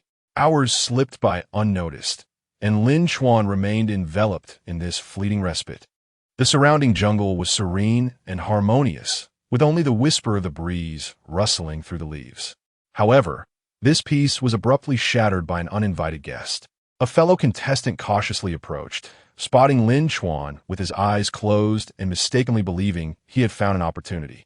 A surge of glee surged within him. Lin Chuan, even you have your moments of carelessness. Just watch me take your shoulder insignias this time. He treaded softly, inching closer to Lin Chuan. Meanwhile, the audience in the observation area watched this unfolding scene on the large screen with keen interest. Someone is attempting to ambush Lin Chuan, an astute spectator exclaimed. Instantly, the observation area erupted in a flurry of excitement. This guy has some nerve, daring to ambush Lin Chuan. Another remarked. Indeed, Lin Chuan is not someone to be trifled with. He is simply asking for trouble. Not necessarily. Did you not see Lin Chuan resting with his eyes closed? What if his guard is down? A spectator retorted. Come on, if it were you in such an environment, would you dare to let your guard down? Especially against a master like Lin Chuan? Just wait and see. That fellow will surely regret poking the tiger. The spectators buzzed with astonishment and curiosity, eager to witness what would transpire next. In the monitoring room, tension escalated palpably. The commander of the rival contestants' unit, witnessing the scene, erupted in fury. He sprang to his feet, slamming his palm on the table, and exclaimed, Has this fool lost his mind? Seeking trouble with Lin Chuan? Does he not know the extent of Lin Chuan's prowess? This is sheer madness. The other military leaders cast incredulous glances at one another. Your contestant is quite audacious. Most would wish to grow a third leg to flee upon seeing Lin Chuan. Yet he boldly approaches, thinking the slumbering tiger lacks combat capability. The assembly of leaders shook their heads in dismay. some revealing expressions of morbid curiosity. While Wang He retained faith in Lin Chuan. A flicker of concern lingered in his heart. What if Lin Chuan let his guard down? Meanwhile, on the ground, Lin Chuan had long sensed the approaching presence, yet maintained his posture of feigned repose, exuding an air of ease and confidence. Let him revel in his audacity a while longer. Let us see what tricks he has up his sleeve. As the contestant drew ever closer, his breath quickened, a glint of greed flashing in his eyes. When he was just a few steps away from Lin Chuan, he lunged forward, his dagger aimed at Lin Chuan's neck. Just as the blade was about to reach Lin Chuan's throat, he sprang into action. His movements were as swift as lightning. In an instant, he deftly sidestepped the lethal strike. Simultaneously, his arm clamped down like a vice, firmly grasping his opponent's wrist. Did you truly believe I would succumb so easily to your ambush? Lin Chuan's lips curled into a slight smirk, hinting at playful mockery. The competitor's face paled in an instant, and despite his frantic struggles, he realized that Lin Chuan's grip was unyielding, rendering him powerless to escape. No, this cannot be. The competitor cried out in terror, his voice laced with despair. Lin Chuan offered him no respite. With a forceful twist, a sharp crack resonated as the competitor's wrist was engulfed in agony, causing the dagger to clatter to the ground. Following this, Lin Chuan delivered a decisive kick to the opponent's knee, sending him crashing to the ground. Lin Chuan loomed above him, coldly stating, if you lack strength, do not entertain thoughts of cunning tricks. With that, he removed the insignia from the competitor's shoulder and shoved him onto the ground. You alas. Damn it, I miscalculated. The competitor sat helplessly on the ground, a visage of regret etched across his face. Lin Chuan merely chuckled as he observed the retreating figure, then leisurely shifted to a different position and resumed his repose beneath the tree. Meanwhile, on the opposite side of the confrontation zone, the surrounding jungle flourished with verdant foliage, sunlight filtering through layers of leaves, casting fragmented shadows on the ground, akin to scattered golden scales. Chun Jiao cautiously navigated through this interplay of light and shadow, her gaze vigilant, leaving no corner unchecked.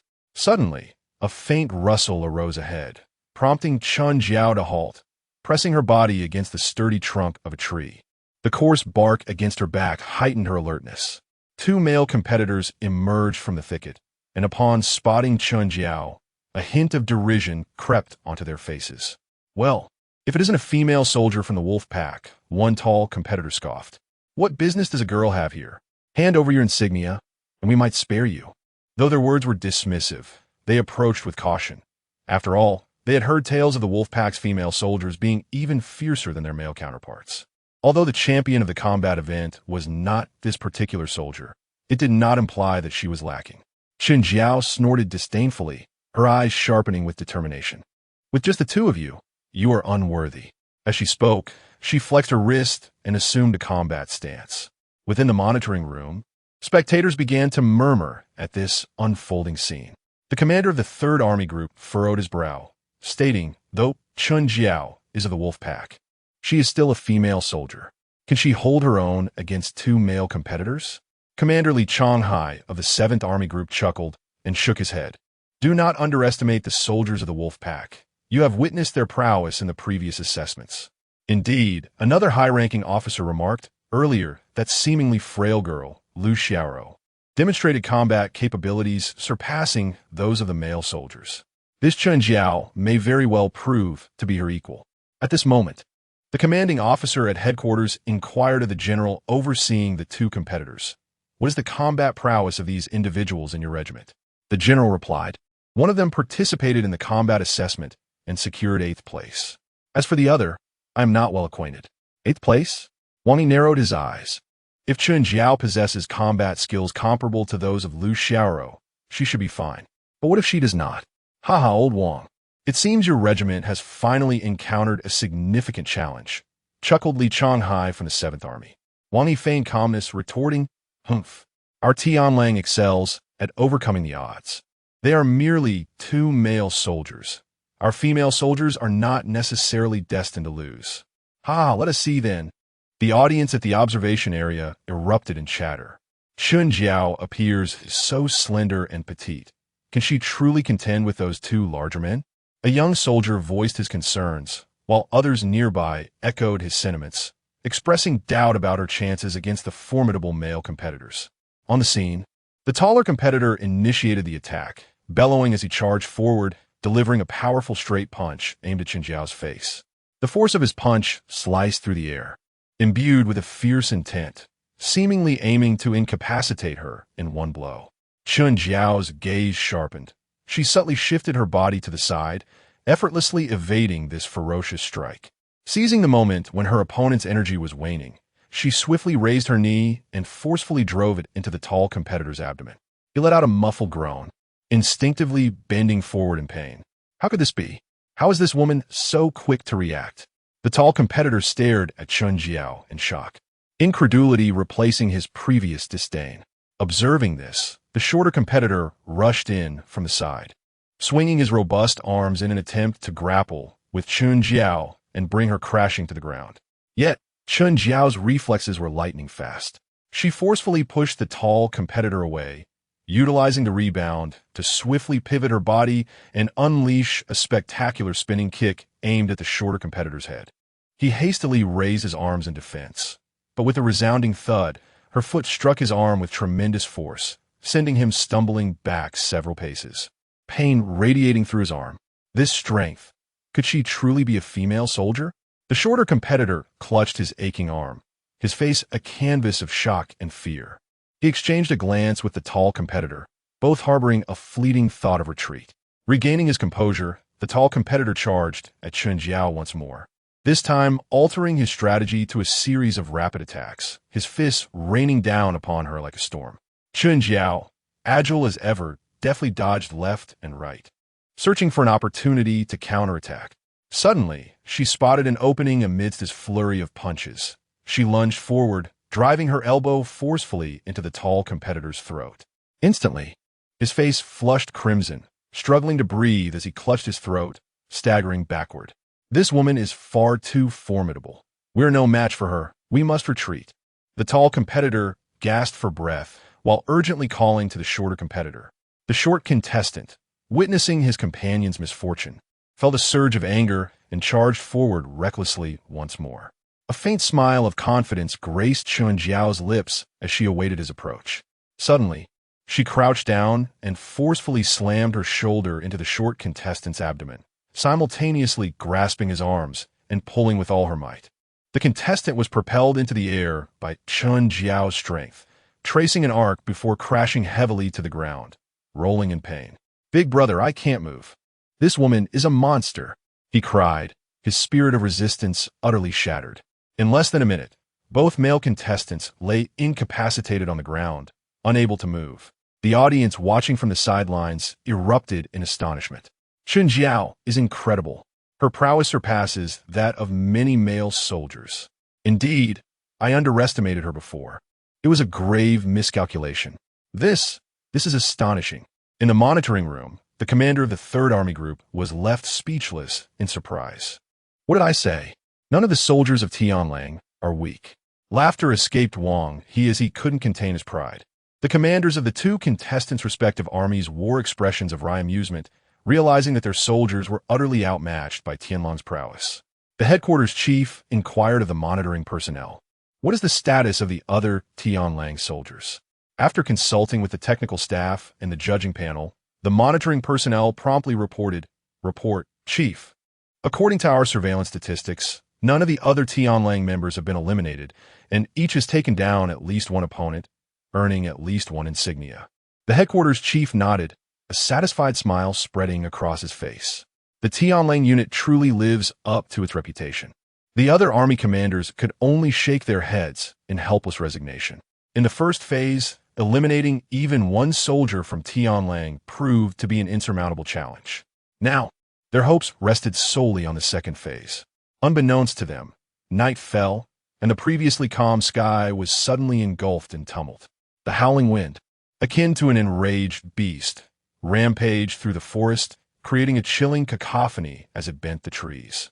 Torrential rain poured down like large beads, splashing onto the ground and rapidly forming thick puddles, enveloping the entire forest in a curtain of rain. What on earth is this weather? One contestant shivered, cursing under his breath. The officials must have done this on purpose, knowing this weather would hit during the competition. Are they deliberately increasing our difficulties? Exactly. We haven't eaten all day, and with this dreadful weather, who can withstand it? Another contestant lamented. Inside the monitoring room, discussions about the inclement weather ensued. The chief of the 15th Army Group frowned, stating, "The rapid change in weather is profoundly affecting the contestants." Commander Lin Chuan of the 7th Army Group sighed. Indeed, this not only tests their physical endurance, but also their willpower. The spectators in the observation area were abuzz with conversation, expressing their concerns about the torrential downpour. This rain is relentless. The competitors must be suffering immensely, one audience member remarked, furrowing his brow with evident worry. Indeed, the wind howls ominously. It feels as if the trees might be uprooted. How can the contestants possibly compete under such conditions? Another echoed in agreement. Un elderly veteran, Donning Ahat, shook his head and sighed. This weather is simply adding insult to injury. They are cold and hungry, and I truly wonder if they can endure. As the first phase quietly slipped away amidst the tempest, there were no signs of improvement in the weather. The fierce winds continued to wail, and the downpour showed no mercy. At that moment, the wired loudspeakers positioned at various locations blared the voice of the judging panel. The first phase of the assessment has concluded. We shall now announce the names of the top 100 competitors from each unit. After reading the names, the judges added, in 10 minutes, airdropped weapons and equipment will commence. Due to the weather's influence, there may be a deviation of 100 to 200 meters in the drop location. Please track and retrieve the equipment based on the nearest airdrop. This announcement sparked a significant uproar in both the monitoring room and the observation area. This inclement weather will severely impact the airdrop, voiced the commander of the 5th Army Group with evident concern. Moreover, it is impossible to fly numerous transport planes simultaneously, which means some competitors will inevitably receive their airdrops late. The Chief of Staff of the 6th Army concurred. Receiving weapons later puts them at a disadvantage in this fiercely competitive contest. Those who secure their weapons first may capitalize on this interval to eliminate a few more opponents. At this juncture, even though it was nearing 7 in the morning, the northern winter typically only sees dawn around 7:30. Coupled with the severe weather, the sky remained shrouded in darkness. 10 minutes later, the airdrop commenced.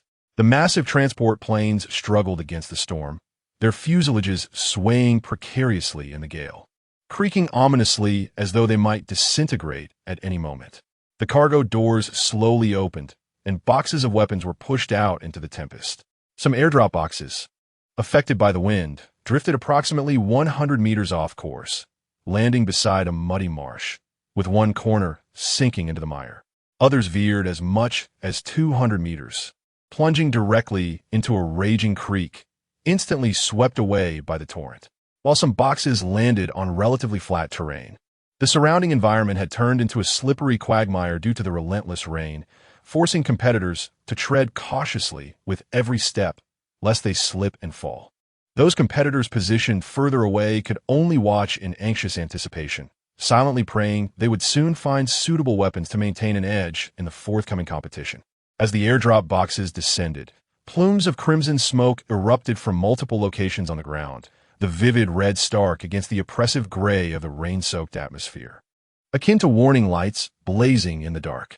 The fierce winds continued their assault, and the torrential raindrops, propelled by the gales, struck the ground like bullets, sending up sprays of water.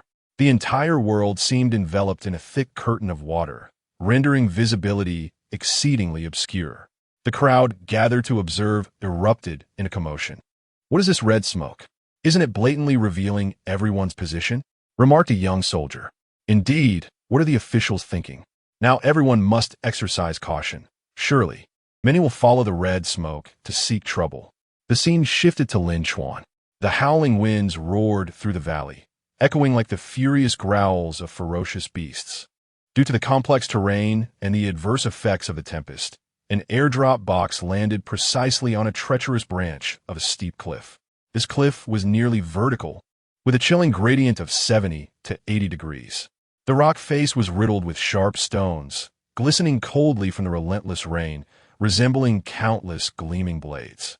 The surrounding rocks, long eroded by the rain, had become exceedingly slippery, covered in moss, making each step akin to treading on ice, devoid of any friction. The trees at the cliff's edge swayed violently in the gale, their trunks bending into grotesque arcs, as if they might be uprooted at any moment and plunge into the unfathomable abyss below. A dense fog enveloped the valley, rendering it bottomless. Occasionally, the eerie calls of unknown birds pierced the stormy atmosphere, adding a layer of foreboding and terror. "My heavens, how can we retrieve that?" gasped the onlookers as they beheld this scene. Wang He's face turned ashen. He gripped the armrests of his seat tightly, his knuckles whitening from strain. "Lin Chuan, please don't take any risks," he muttered incessantly, his eyes filled with anxiety and concern. "This is far too perilous. Climbing a cliff in such weather is a recipe for disaster." A spectator exclaimed in terror. "Indeed, the difficulty is insurmountable. If it were me, I wouldn't dare attempt it," echoed another nearby. Lin Chuan glanced up at the cliff and surveyed the harsh surroundings. Rain streamed down his cheeks, seeping in his collar, bringing a biting chill. The fierce wind tugged at his body, as if trying to drag him into an endless void. He shook his head in resignation, a bitter smile tugging at the corners of his mouth. It seemed he had no choice but to ascend. As the audience witnessed Lin Chuan prepare to climb the cliff, a profound silence fell over the observation area, soon followed by a fervent discussion. Is he really going to climb? This is utterly insane. It's a matter of life and death. Scaling a cliff in such conditions is exceedingly dangerous. Worry etched on everyone's faces as they fixated on the screen, afraid to miss a single moment. Meanwhile, several hundred meters away, a contestant swiftly gathered his gear. As he readied himself to pursue his next target, he suddenly noticed the red smoke rising in Lin Chuan's direction. A glimmer of excitement flickered in his eyes, and a slight smile graced his lips. A target had presented itself. He swiftly raced towards the direction of the crimson smoke, his footsteps splashing high sprays of water upon the muddy ground, each stride kicking up large clumps of muck. Within the monitoring room, the technicians promptly identified the rapidly moving competitor and quickly brought the footage onto the screens. The onlookers were taken aback, their expressions reflecting astonishment. The commander of the Fifth Army, upon recognizing a contestant from his own troops, burst into exuberant laughter, exclaiming, "Ha! This is going to be quite the spectacle. Lin Chuan, let us see how arrogant you can be now. This is an excellent opportunity for revenge." Wang He, witnessing this scene, was instantly filled with fury. He angrily pointed at the screen and shouted, "You are taking advantage of others' misfortunes. This is utterly shameless. If you have the skills, compete openly." "What sort of skill is this sneak attack?" "Ha ha ha. Old Wang, what are you talking about? A sneak attack is a fundamental skill for special forces. Otherwise, why will we train in behind enemy combat?" The commander of the Fifth Army chuckled in response. Wang He retorted, "Don't celebrate too soon. In this weather, your soldiers may not have the accuracy in their shots." The leaders of the other army groups expressed varied reactions, some shaking their heads in disappointment, while others displayed dissatisfaction. The audience outside, witnessing the unfolding drama, erupted in lively debate once more. This is so unfair. He is climbing a cliff while they resort to sneak attacks. Indeed, how can the competition be like this? It's utterly unethical. What if they hit Lin Chuan, causing him to lose his balance and tumble down the cliff? Taking a deep breath, Lin Chuan began his ascent of the cliff. His hands clung tightly to the protrusions of the rock, the cold surface cutting into his palms, while rainwater continuously dripped down his arms, rendering his grip increasingly slippery. His feet searched rapidly for footholds on the slick rock. For other competitors, this cliff might pose a significant challenge. However, for Lin Chuan, it was no different than scaling an ordinary cliff. Thus, his climbing speed elicited gasps of awe from the audience and the dignitaries in the monitoring room. Upon witnessing Lin Chuan's remarkably adept and steady climbing technique, they finally understood the audacity behind his risk-taking. A fierce wind howled, assaulting his body in an attempt to dislodge him from a cliff. The spectators held their breath, hearts racing, their eyes glued to the screen, as if time itself had come to a standstill. When the Fifth Army contestant arrived, he immediately recognized Lin Chuan, the renowned Tianlang, scaling the cliff. A flicker of madness flashed in his eyes, and he trembled with excitement. He swiftly found a concealed position, set up his weapon, and began to aim at Lin Chuan, his finger gently squeezing the trigger. Chapter 52. Dance on the Cliff. Lin Chuan stuns the audience. Lin Chuan's hands gripped the icy rocks of the cliff with fervent determination. The frigid stone felt as if it were made of ice, rendering his palms nearly numb. Rain cascaded down his arms, chilling him to the bone, while the fierce wind roared like a wild stallion, unleashing its fury. Heavy raindrops battered against him, each one seemingly imbued with immense force. The sky was shrouded in dark clouds, oppressive and thick, casting the entire world into a gloomy abyss. The surrounding forest swayed violently in the gale, trees creaking ominously as if they might be uprooted at any moment. As he concentrated intently on his ascent, a sharp alarm echoed in his mind, signaling imminent danger. The piercing sound transformed his countenance in an instant. Almost simultaneously, he felt a lethal threat bearing down upon him. Without a moment's hesitation, Lin Chuan's body twisted sharply, leaping to the side with the agility of a nimble monkey. With a powerful thrust of his waist, he arced gracefully through the air. At the same time, his arm extended swiftly, grasping a protruding rock nearby to stabilize himself. Just as he vacated his previous position, a bullet whizzed past, grazing the edge of his clothing before embedding itself in the adjacent rock. My goodness!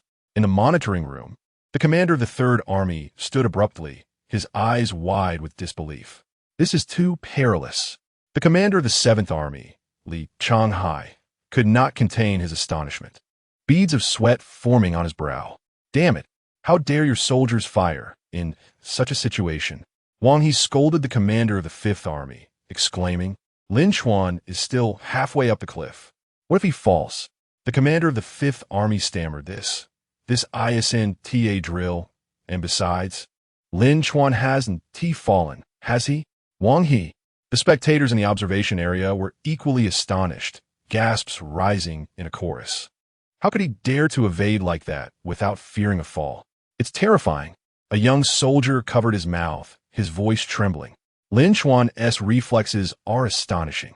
Had it been anyone else, they would have surely been hit and eliminated. An old soldier nearby voiced his lingering apprehension, wondering how many more bullets he could evade. Meanwhile, the Fifth Army's contestant, seeing his first shot miss, flashed a hint of frustration in his eyes. He swiftly adjusted his aim, resolutely pulling the trigger once more. Bang! Bang! Bang! The gunfire erupted in rapid succession, echoing through the stormy valley, intertwining with the sounds of wind and rain, heightening the tension in the atmosphere. In the face of the incoming bullets, Lin Chuan exhibited remarkable reflexes and physical prowess. At the instant he heard the second gunshot, he bent his knees, pushing forcefully against the cliff wall. His body shot upwards like a cannonball. In midair, he adeptly twisted his form, allowing the bullet to fly past him. Moments later, his feet landed precisely on a narrow rock ledge. With a light touch of his toes, he propelled himself into the air once more, curling his body into a ball to evade the third bullet. As he landed, he knelt on one knee, swiftly pushing off with the other foot, darting away like a cheetah behind a nearby rock, just as the bullet struck the spot he had vacated, sending shards of stone flying. Lin Chuan weaved left and right along the cliff, his movements reminiscent of a phantom, narrowly avoiding bullets time and again. Each evasive maneuver sent the hearts of military leaders in the monitoring room and the spectators into their throats. This level of agility seemed beyond human capability, exclaimed the Chief of Staff of the Ninth Army Group. The competitor from the Fifth Army, watching his shots miss repeatedly, turned pale with rage, veins bulging on his forehead. How could this be possible? He bellowed in frustration, filled with shock and defeat. Lin Chuan's instinct for danger was truly terrifying, effortlessly dodging a barrage of bullets. The audience began fervently discussing his uncanny ability. Indeed, it felt as though he could foresee the trajectory of the bullets. If this were in actual combat, it would be utterly formidable. Enthusiastic voices filled the air, marveling at Lin Chuan's extraordinary perception of danger. Amidst the enemy's frantic gunfire, Lin Chuan realized that continuing to climb for the airdrop was no longer feasible. He decisively abandoned the airdrop, opting instead to descend rapidly down the cliff. Rain lashed against his face, blurring his vision. The rocks beneath his feet were slick and treacherous, each step fraught with peril. Yet, propelled by indomitable will and exceptional skill, he swiftly maneuvered downward, soon vanishing over the cliff's edge and plunging into the dense forest below. Within the woodland, the fierce wind bent the branches in disarray. Intertwined vines danced wildly in the storm, and the ground was a quagmire, each step threatening to ensnare him. Lin Chuan navigated this harsh terrain, which paradoxically served as his natural shield. The pursuing competitor from the Fifth Army relentlessly fired at Lin Chuan's silhouette, yet Lin Chuan appeared to intuitively predict the bullets' paths, evading them at critical moments, rendering every shot a miss. What the hell? Is he equipped with radar? How can he dodge so timely? The Fifth Army competitor, exasperated, cursed while continuing to shoot, but to no avail. Ultimately, he had no choice but to abandon firing and quicken his pace to close the distance. Intending to eliminate Lin Chuan up close, Lin Chuan spotted a thicket dense with underbrush and swiftly burrowed into it. The chaotic growth of the thicket, with its intertwining branches and leaves, formed a natural barrier. Rainwater dripped incessantly from the foliage onto him, yet he remained still, holding his breath as he awaited the enemy's next move. The howling wind caused the thicket to sway violently, the branches rustling, effectively masking the sound of Lin Chuan's faint breathing and heartbeat. The thick layer of fallen leaves and decaying vegetation, mingled with rainwater, emitted a pungent odor, disrupting any potential olfactory tracking by the Fifth Army competitor. The dim light, even with night vision goggles, became increasingly feeble under the cover of branches and leaves, significantly narrowing the field of vision and posing considerable challenges for the Fifth Army's search efforts. The soldiers from the Fifth Army pursued the vicinity, halting their steps to commence a thorough search. A howling wind buffeted them, threatening their balance. Rain blurred their sight, complicating their quest even further. Squinting, they strained to discern their surroundings in the murky light, their weapons moving in tandem with their gaze. Each step through the muddy terrain was laborious, emitting a squelching sound that distracted them from capturing subtle movements. In the monitoring room, technicians successfully detected Lin Chuan's concealed position through surveillance cameras. Upon witnessing this, the commander of the Fifth Army exclaimed in a fit of urgency, "There, right there. Are you blind?" His voice, tinged with agitation, pierced the air. The other military leaders, amused by the scene, began to jest. "Calm down. They can't hear your commands from there. Indeed, your anxiety is futile. Let us see how your troops perform." Their banter only heightened the commander's distress, his face flushed with frustration. Wang He, too, appeared tense, his fists clenching instinctively. At this moment, Lin Chuan was unarmed. The opposing forces possessed night vision equipment, and should Lin Chuan's concealment falter, he could easily be discovered. Given the proximity, even Lin Chuan's considerable skills would struggle to evade their gunfire. The headquarters personnel held their breath, intently observing. If Lin Chuan managed to escape this time, he would indeed be remarkable, capable of offense and defense. I cannot conceive any other strategy to defeat him. A senior officer from the group army nodded in agreement, stating, "Such prowess makes one invincible, no matter the location." Meanwhile, in the observation area, onlookers marveled at Lin Chuan's exceptional camouflage skills, noting how well he had hidden. Yet, they also criticized the Fifth Army soldier for their lack of observational acuity, failing to notice him even at such a close distance. Discussions ensued regarding Lin Chuan's adeptness in concealment and the Fifth Army's observational capabilities. Do you think it's that easy to find him? The environment inside is vastly different from what we observe here. Adverse weather conditions, compounded by psychological stressors, can significantly impair observational judgment. The Fifth Army soldier continued to search around the thicket where Lin Chuan lay concealed, even passing within a mere 5 meters of him, yet remaining utterly oblivious to his presence. The relentless wind and rain seemed almost to aid Lin Chuan's concealment. The commander of the Fifth Army, witnessing this from the monitoring room, erupted in fury. "Incompetent fools. How can you not see him from such a short distance? What are you even doing?" His furious cries echoed within the confines of the room. The next chapter will be updated by 5 p.m. tomorrow. Please consider showing your support and following. Chapter 53. The troops unite to confront the Wolf of Heaven. A grand chapter of 4,000 words. The contestant from the Fifth Army circled around the thicket several times. Yet he could not discern Lin Chuan's whereabouts. Cursing under his breath, raindrops cascaded down his cheeks, mingling with his perspiration and frustration. His steps grew heavy and lethargic, the firearm in his grip unconsciously drooping, his vigilance waning to its nadir. At that moment, Lin Chuan struck. Like a long-hidden cheetah, he burst forth from the underbrush with a swiftness that left no time for reaction. His silhouette flashed through the tempest, instantly positioning itself behind the Fifth Army contestant. Lin Chuan's arm tightened around his adversary's neck like an unyielding iron clamp, yanking him backward. Simultaneously, the sharp wooden fork in his hand pressed firmly against the opponent's throat, the icy sensation causing the Fifth Army contestant to freeze in terror. "You are finished." Lin Chuan's voice resonated through the storm. The contestant's eyes widened in horror, his face a canvas of dread and despair. His body stiffened in an instant, the firearm slipping from his grasp with a resounding thud, splattering mud in its wake. "No, this cannot be," he cried out in anguish, his voice laced with palpable resentment. "How could you catch me? I refuse to accept this." He struggled vehemently, flailing his legs and desperately prying at Lin Chuan's arm, his nails turning pale from exertion, yet all was in vain. "Why did I seek you out?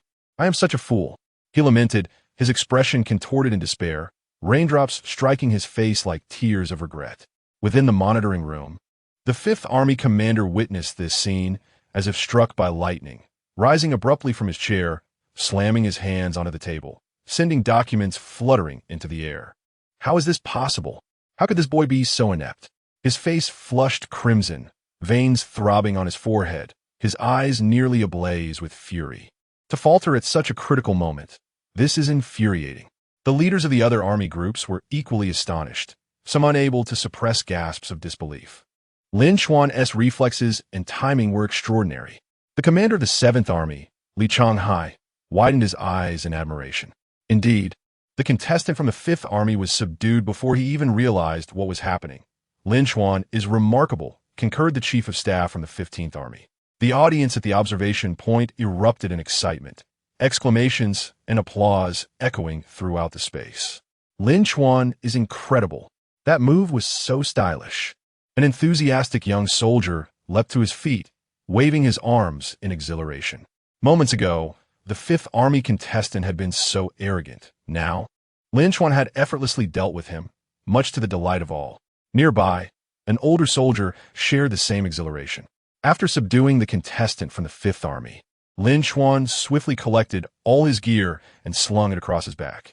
He inspected the equipment, ensuring its readiness, and prepared to vacate the perilous area. However, at that instant, from a vantage point several hundred meters away, another contestant cautiously approached. The contestant, having previously heard the dense gunfire from this direction, felt a surge of curiosity and stealthily approached. Upon reaching a vantage point 300 meters away, aided by the faint light and his binoculars, the moment he caught sight of Lin Chuan, his expression turned ashen. It was Lin Chuan, his voice tinged with excitement. Before the competition commenced, their commanding officer had repeatedly emphasized that unless accompanied by a teammate, if they encountered anyone from the Celestial Wolf faction, the priority must be to flee. Do not engage them head-on. Instinctively, the contestant considered turning back, yet felt reluctant. After all, he was concealed while Lin Chuan was exposed. Lin Chuan had not detected his presence. Therefore, if he were to take a shot at him, even if he missed, he could withdraw without facing any immediate danger. Could he not? With this thought, the contestant steeled himself and began to seek the optimal position.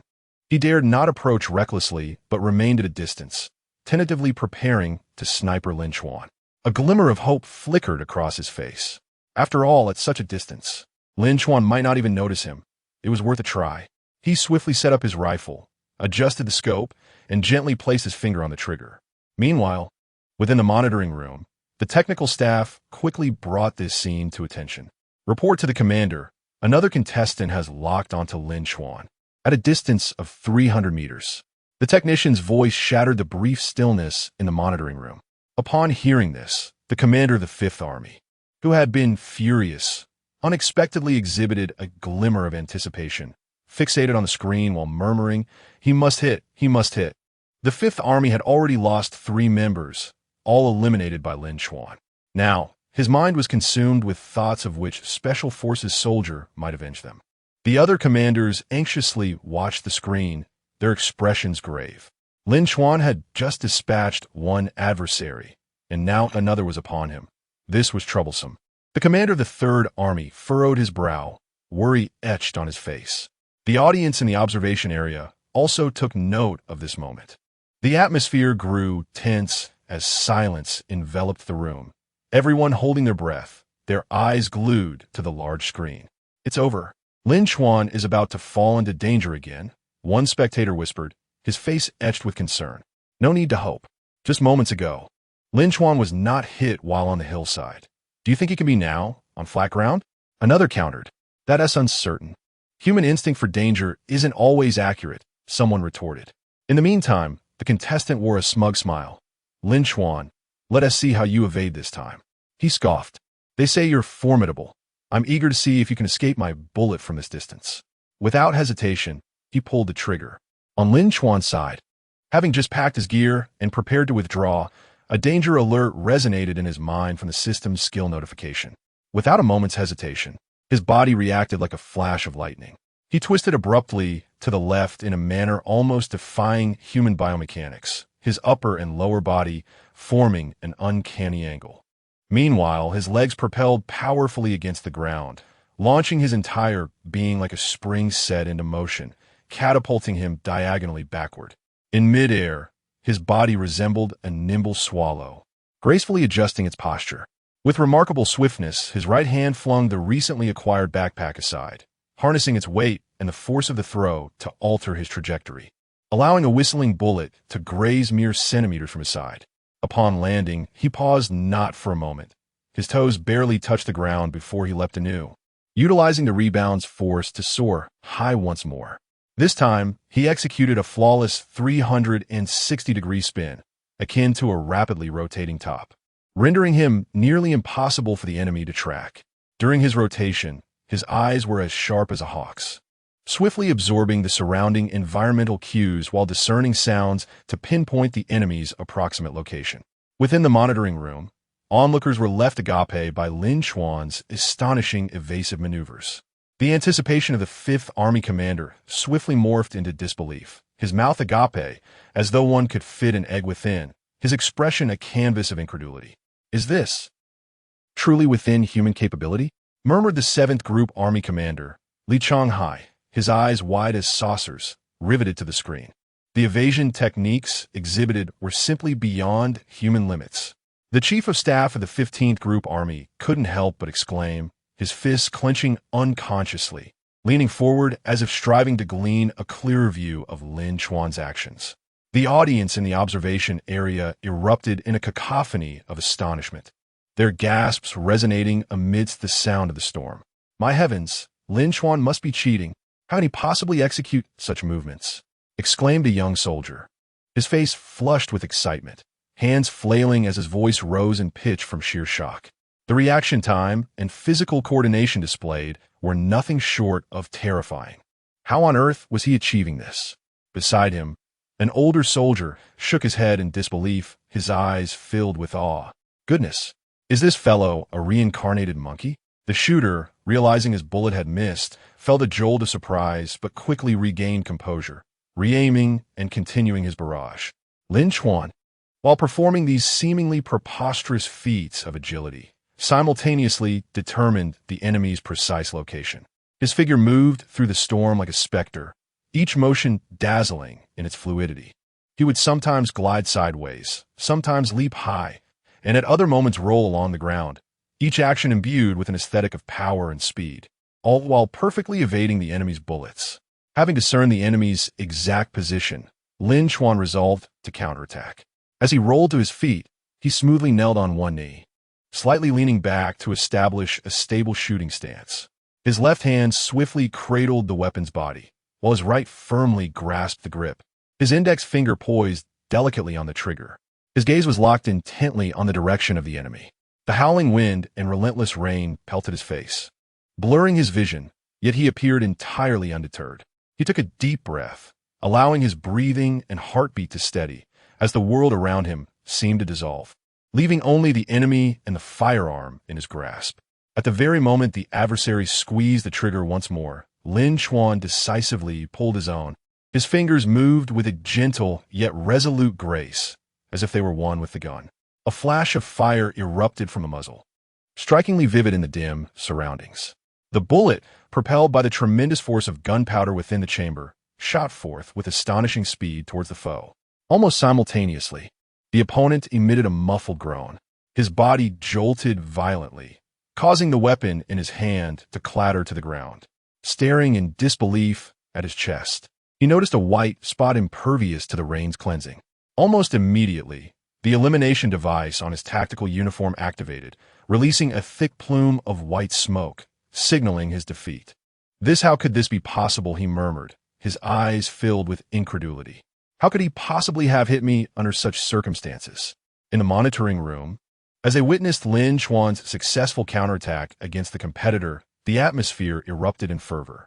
The commander of the 5th Army sank heavily into his chair, his hands dangling limply at his sides. A bitter smile etched across his face. Well, revenge is futile. This Lin Chuan is truly a god of war incarnate.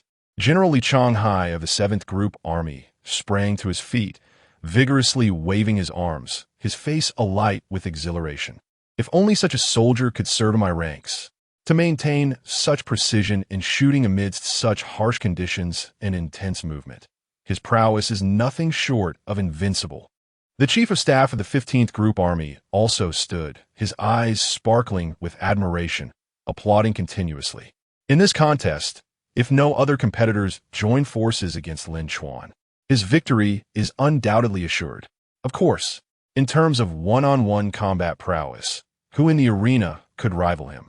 Now, we must observe whether the other troops can unite in the later stages to eliminate this formidable opponent. In the observation area, the spectators were thoroughly ignited by the spectacle. How extraordinary! This is the true strength of Lin Chuan, unmatched. He is the epitome of a true warrior. Let's hope our troops do not encounter him. If it were me, I would rather hide away, thus avoiding an early confrontation with the members of the wolf pack and extending my survival a little longer. Ha! I share the same sentiment. With the wolf pack's capabilities, who dares to challenge them? One cannot even land a hit. A sneak attack would likely result in being taken out in an instant. Given such strength, what other choice is there but to concede defeat if confronted? Meanwhile, Lin Chuan swiftly approached the fallen adversary he had eliminated, sparing no time for idle chatter as he collected the ammunition from the defeated foe. Subsequently, he made his way toward the designated area of the final circle as marked on the map.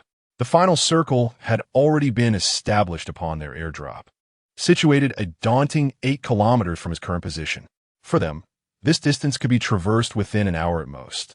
Presently, there remains an hour and a half. Unbeknownst to them, shortly after Lin Chuan departed, 2 individuals lay concealed among the grass on a high point 300 meters away. This is problematic. Li Hao mused with a bitter smile. It seems Lin Chuan has grown even more formidable. Beside him, Yuan Shan nodded, recognizing that our trio alone would not suffice. We must summon the rest of our troops. Li Hao was taken aback. Are you suggesting that our group confront him? Yuan Shan scoffed. Do you think the soldiers he has trained are mere decorations? Should they also converge, I fear that even the combined might of our 3 units, along with the remaining forces, would struggle to prevail. Li Hao spoke gravely. So, you mean we should first eliminate the other members of the Tianlang? Precisely, Yuan Shan affirmed. We must first sever his wings, and then we can return to confront him. Li Hao pondered for a moment before nodding in agreement. I concur. Since Lin Chuan intends for his soldiers to gain experience in this contest by facing a numerically superior opponent, let us assist him in this endeavor. Chuckling softly, we 3 shall refrain from intervening, allowing our men to engage instead. We ought to leave Lin Chuan some face, after all. Very well. It is settled. Let us seek out Old Zeng and commence preparations for our deployment. Chapter 54. The final showdown has arrived. A chapter of nearly 8,000 words. The tempest raged on, as if intent on consuming the entire world. Amidst this treacherous environment, the members of the Sirius team, upon securing their gear, set forth with unwavering determination towards the final circle. Zhu Hanlin, drenched to the skin, felt the rain cascade down his face as he gripped his newly acquired weapon, cautiously navigating through the muddy woods. Suddenly, a faint rustling ahead caused him to halt, pressing his body against the sturdy trunk of a tree. Two competitors from another team emerged from the thicket, their expressions wary, weapons poised for action. A confident smile played at the corners of Zhu Hanlin's mouth as he steadied his breath, formulating a strategy in his mind. While the opponents scanned the surroundings, Zhu Hanlin surged forth like a bolt of black lightning from behind the tree. His movements were agile and decisive. The weapon in his grasp aimed with precision at one of the competitors. Bang! The gunshot rang out, piercing through the storm with a jarring intensity. The targeted competitor, caught off guard, was struck by Zhu Hanlin's shot, the training uniform instantly erupting in a plume of white smoke, signaling their elimination. The other competitor, witnessing this, widened their eyes in terror and frantically raised their weapon, unleashing a barrage of shots towards Zhu Hanlin. However, he deftly dodged left and right, using the surrounding trees as cover, swiftly closing in on his adversary. His figure flickered through the tempest like a specter, rendering him nearly invisible to his opponent. In a matter of mere steps, Zhu Hanlin lunged forward, bringing the butt of his gun down forcefully onto the competitor's head. A dull thud echoed as the competitor collapsed, rendered incapable of resistance. Zhu Hanlin quickly approached, removing the opponent's insignia before advancing towards the final circle. In a monitoring room, military leaders observed this spectacle with astonishment etched upon their faces. Zhu Hanlin's reaction time and combat prowess were truly remarkable. Lieutenant General Li Chuan of the 7th Group Army expressed his admiration, exclaiming that every soldier of the Sirius team was exceptional. Such skill on the battlefield would be nothing short of terrifying. The audience in the observation area erupted in excitement, gasping in awe. Zhu Hanlin was extraordinary. His prowess was undeniable. Indeed, to effortlessly handle two opponents was a testament to the unmatched capabilities of the Sirius soldiers. Meanwhile, after acquiring her equipment, Chun Jiao sprinted forward with resolute determination, her singular focus set on the final circle. Suddenly, she sensed an unusual atmosphere around her and promptly halted, scanning her surroundings with vigilance. At that moment, a competitor charged down from a nearby hillside, shouting as they launched an assault on Chun Jiao. With a disdainful snort, she swiftly dropped to the ground, utilizing the muddy terrain and rain as cover to return fire. Her marksmanship was impeccable, each bullet carrying a lethal intent. The competitor was taken aback by Chun Jiao's counterattack, scrambling to find cover. Seizing the opportunity, she sprang to her feet and charged at them like a leopard on the hunt. Her speed was astonishing, and in an instant, she stood before her opponent. Wielding her weapon, she engaged in a fierce melee combat. Her movements were precise and decisive, each strike aimed at her adversary's vital points. Within less than 20 seconds, the competitor was brought to her knees, incapacitated. Coldly regarding them, Chun Jiao remarked, "You think you can stop me?" Then, she turned and sprinted towards the final circle. Lu Xiaoro, upon acquiring her equipment, cautiously advanced towards the final circle. Her eyes sparkled with vigilance, resembling a wary fawn. Just as she neared the perimeter of the final circle, she halted abruptly. Her instincts warned her of impending danger. Slowly, she crouched low, concealing herself amidst the dense underbrush. She meticulously observed her surroundings, leaving no detail unnoticed. At that moment, on the edge of the final circle, two competitors from the 6th Army lay in ambush. Their gazes were fierce, weapons primed, waiting for other units to approach from this direction to seize the opportunity to strike. I wonder who we'll encounter this time. Hopefully, it's someone from the Heavenly Wolf, so they can witness the prowess of the 6th Army, mused one tall, scruffy soldier with a hint of arrogance in his voice. Just thinking about what our chief instructor said on the transport plane makes my teeth itch with resentment. Indeed, if we can eliminate someone from the Heavenly Wolf, it would be quite the triumph, concurred the slightly shorter, shrewd soldier, frequently rubbing his hands in anticipation. As they whispered amongst themselves, a fleeting silhouette caught their attention. Instantly alert, they focused and discerned it was a female soldier. They recognized her immediately as the seemingly fragile soldier from the Heavenly Wolf, who had once kicked a male soldier aside to claim the championship in combat. It's her. Watch how we deal with her, the taller soldier sneered, his laughter dripping with disdain. Do not underestimate her. Remember her strength in combat. That wasn't a fair fight. Now, she is in the light, and we are in the shadows, with our weapons at hand. If we fail to eliminate her, we might as well return home to tend to pigs.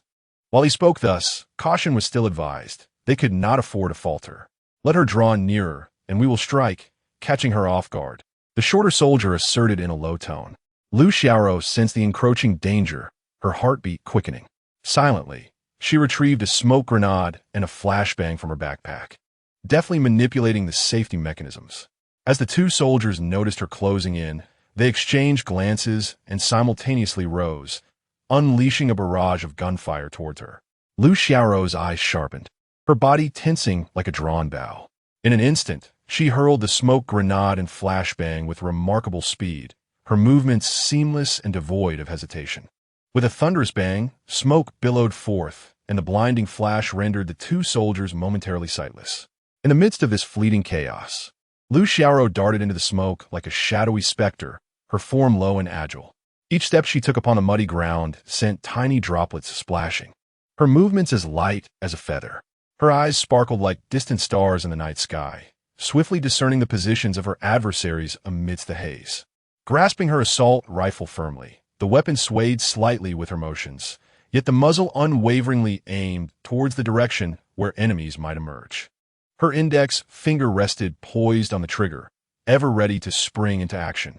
The two contenders were utterly disoriented by Lu Xiaoro's sudden onslaught, floundering in the smoke as they blindly fired their weapons. "What is happening with that woman? She's so fast," exclaimed the tall competitor, his voice betraying a loss of confidence. "I don't know, don't panic. Just hold steady," replied the shorter one, though his tone quivered with anxiety. Lu Xiaoro caught their exchange, a faint, almost imperceptible smirk gracing her lips. Utilizing the cover of the smoke, she maneuvered swiftly in an S-shaped pattern, continuously altering her position, rendering her opponents unable to pinpoint her location. As she moved, she fired intermittently towards them, each bullet slicing through the air with a whistling sound, narrowly missing her targets and causing them to break out in cold sweat. "Where is she? Her aim is too accurate," the tall competitor shouted in a frenzy. "How should I know?" the shorter one replied, his composure unraveling. Lu Xiaoro gradually closed the distance between herself and the two competitors, her silhouette flickering within the smoke like a wraith. When the moment was right, she sprang forth from the mist, executing a flawless roll to position herself behind the tall competitor. Her actions were as swift as lightning. Before he could react, the barrel of her gun pressed against the back of his head. "Don't move." Lu Xiaoro's voice rang out, crisp and icy like the biting winter wind. "You are eliminated." With that, she deftly traced a line with her dagger across his neck, a thin stream of crimson emerging. The tall competitor's body froze instantly, his weapon clattering to the ground. "How did you do that?" he stammered, confusion and resentment lacing his voice. Lu Xiaoro offered no reply, swiftly pivoting to seek out the remaining contestant. Seeing this, the shorter competitor attempted to flee. Lu Xiaoro's gaze sharpened. Her gun swung around with quick precision and without hesitation. She pulled the trigger. The resounding crack of the gun echoed as it struck the back of the shorter competitor, wisps of white smoke rising from his form. Lu Xiaoro advanced rapidly, looking down at him. "You have lost too." In the monitoring room, the military leaders were left in stunned silence upon witnessing the scene. The commander of the 6th Army turned ashen, abruptly rising to slam his hands on the table. "How is this possible? 2 of our 6th Army competitors have been outmaneuvered by a single female soldier." The commander of the 7th Group Army, Li Chuan, mirrored the shock on his face. "This Lu Xiaoro is extraordinary. Her prowess is entirely disproportionate to her appearance. The contrast is staggering." Having witnessed her prowess in martial arts, it was astonishing to see such exceptional skills displayed in the all-weapons combat tournament. The audience erupted with excitement, their gasps and praises resonating throughout the venue. Lu Xiaoro was truly remarkable. Her strength was nothing short of extraordinary. Indeed, she appeared delicate and fragile, yet her combat abilities were fiercely impressive, leaving onlookers in awe. After swiftly dispatching 2 contestants from the 6th Army, Lu Xiaoro promptly bent down to collect some useful gear from her fallen opponents, then resolutely dashed towards the final circle. However, the intense gunfire that had just erupted served as a clarion call in the desolate wilderness, instantly attracting the attention of other troops. At this moment, contestants from the 18th and 22nd Armies were hastening towards the sound of gunfire. The 18th Army had 6 competitors remaining, including Li Hao, while the 22nd Army boasted 5, having formed an alliance. Not all their forces were present. An advance team of 8 had arrived first. Meanwhile, Li Hao and Yuan Shan were strategically laying traps in another location, patiently awaiting the decisive moment. The 8 contestants quickly deduced Lu Xiaoro's approximate position, tracing the remnants of the battle, just as Lu Xiaoro was bracing herself for the impending crisis. Chun Jiao and Zhu Hanlin from the Wolf Squadron arrived like a timely rain, successfully joining her. "Xiaoro, are you all right?" Zhu Hanlin panted, concern etched on his face. Lu Xiaoro shook her head and replied softly, "I'm fine, but it seems the gunfire has attracted quite a crowd. I believe I'm being targeted." Chun Jiao furrowed her brow, vigilantly scanning the surroundings. "Indeed, and it's likely that other factions have united, just waiting to confront us, the Wolf Squadron." Zhu Hanlin's expression hardened as he gripped his weapon tightly. "No matter how many come, we shall confront them." In the monitoring room, the commanders of various armies were fixated on the screens, observing the impending clash of the 3 factions, the atmosphere thick with tension. The commander of the 18th Army furrowed his brow slightly, his fingers rhythmically tapping the table. With the 18th and 22nd Armies allied, they hold a numerical advantage. It will be intriguing to see how the Wolf Squadron handles this. The commander of the 22nd Army, exuding confidence, countered, "With our 2 armies combined, can we not handle just 3 from the Wolf Squadron?" The outcome of this confrontation seems rather inevitable. The audience was also engaged in fervent discussions. The Wolf Squadron appeared to be in a precarious position. Not only were they outnumbered, but their opponents had also joined forces. Indeed, but the members of the Wolf Squadron are formidable. Perhaps they can achieve a miracle. Zhu Hanlin and his companions swiftly adjusted their state of readiness, preparing for the imminent battle. Before long, the 8 contestants from the 18th and 22nd Armies came into view. "They're here. Prepare for battle," Zhu Hanlin whispered. One contestant from the 18th Army licked his parched lips and lowered his voice to his companion from the 22nd Army, saying, "Hey, I've heard that the Wolf Squadron is quite tough to deal with. Are you worried?" The soldier from the 22nd Army curled his lip and let out a cold laugh. 8 against 3, we have the advantage. Let's charge in and take them down." Their eyes glinted with a hint of disdain. To them, the overwhelming numerical superiority was sufficient to crush the trio from the Tianlang. Instantly, both sides entered combat mode, with the competitors from the 18th and 22nd Armies utilizing the surrounding terrain to fan out in a semicircle, attempting to encircle Zhu Hanlin and his companions. "Cross cover and advance steadily," shouted a leading competitor from the 18th Army. They moved in pairs, coordinating their actions. One would fire to suppress, while the others swiftly maneuvered to find a better position for attack. Observing this, Zhu Hanlin calmly instructed his comrades, "We cannot allow ourselves to be surrounded. Chun Jiao, flank left and draw their fire. Xiaoro and I will break through from the front." Chun Jiao nodded, resembling a streak of black lightning as she dashed toward the left. While running, she fired at the enemy, successfully drawing most of their fire. Seizing the opportunity, Zhu Hanlin and Lu Xiaoro launched their attack from the front. Utilizing trees as cover, they continuously shifted positions, their weapons spitting flames. "Pay attention to their shooting rhythm and look for gaps in their fire," Zhu Hanlin advised while firing. Lu Xiaoro, her gaze unwavering, closely followed Zhu Hanlin's rhythm. She cleverly employed smoke grenades and flashbangs to create chaos, shielding their movements. "Throw the flashbang," Zhu Hanlin shouted. Lu Xiaoro swiftly hurled the flashbang into the midst of the enemies, the blinding light rendering them temporarily sightless. Taking advantage of this moment, the duo charged forward at lightning speed. Their marksmanship was precise, each bullet carrying a lethal threat. "Not good," they threw a flashbang. One of the competitors from the 22nd Army cried out in panic. The intense brightness made it impossible for them to see, forcing them to instinctively scatter. As their vision gradually returned, they discovered that the two from Tianlang had already closed in, bullets whizzing past their ears, narrowly missing several of them. How is their shooting so accurate? Thought the 18th Army competitor, anxiously seeking refuge behind a large tree, gripping his weapon tightly. However, the enemy's numbers were overwhelming, and their firepower was fierce. Zhu Hanlin and Lu Xiaoro found themselves gradually ensnared. Just then, Chen Jiao launched her attack from behind the enemies, successfully disrupting their formation. Sandwich them! Charge! Zhu Hanlin shouted, leading Lu Xiaoro and Chen Jiao in a final assault against the encircling foes. In a fierce exchange of fire, Zhu Hanlin and Chen Jiao eliminated 6 of the enemy.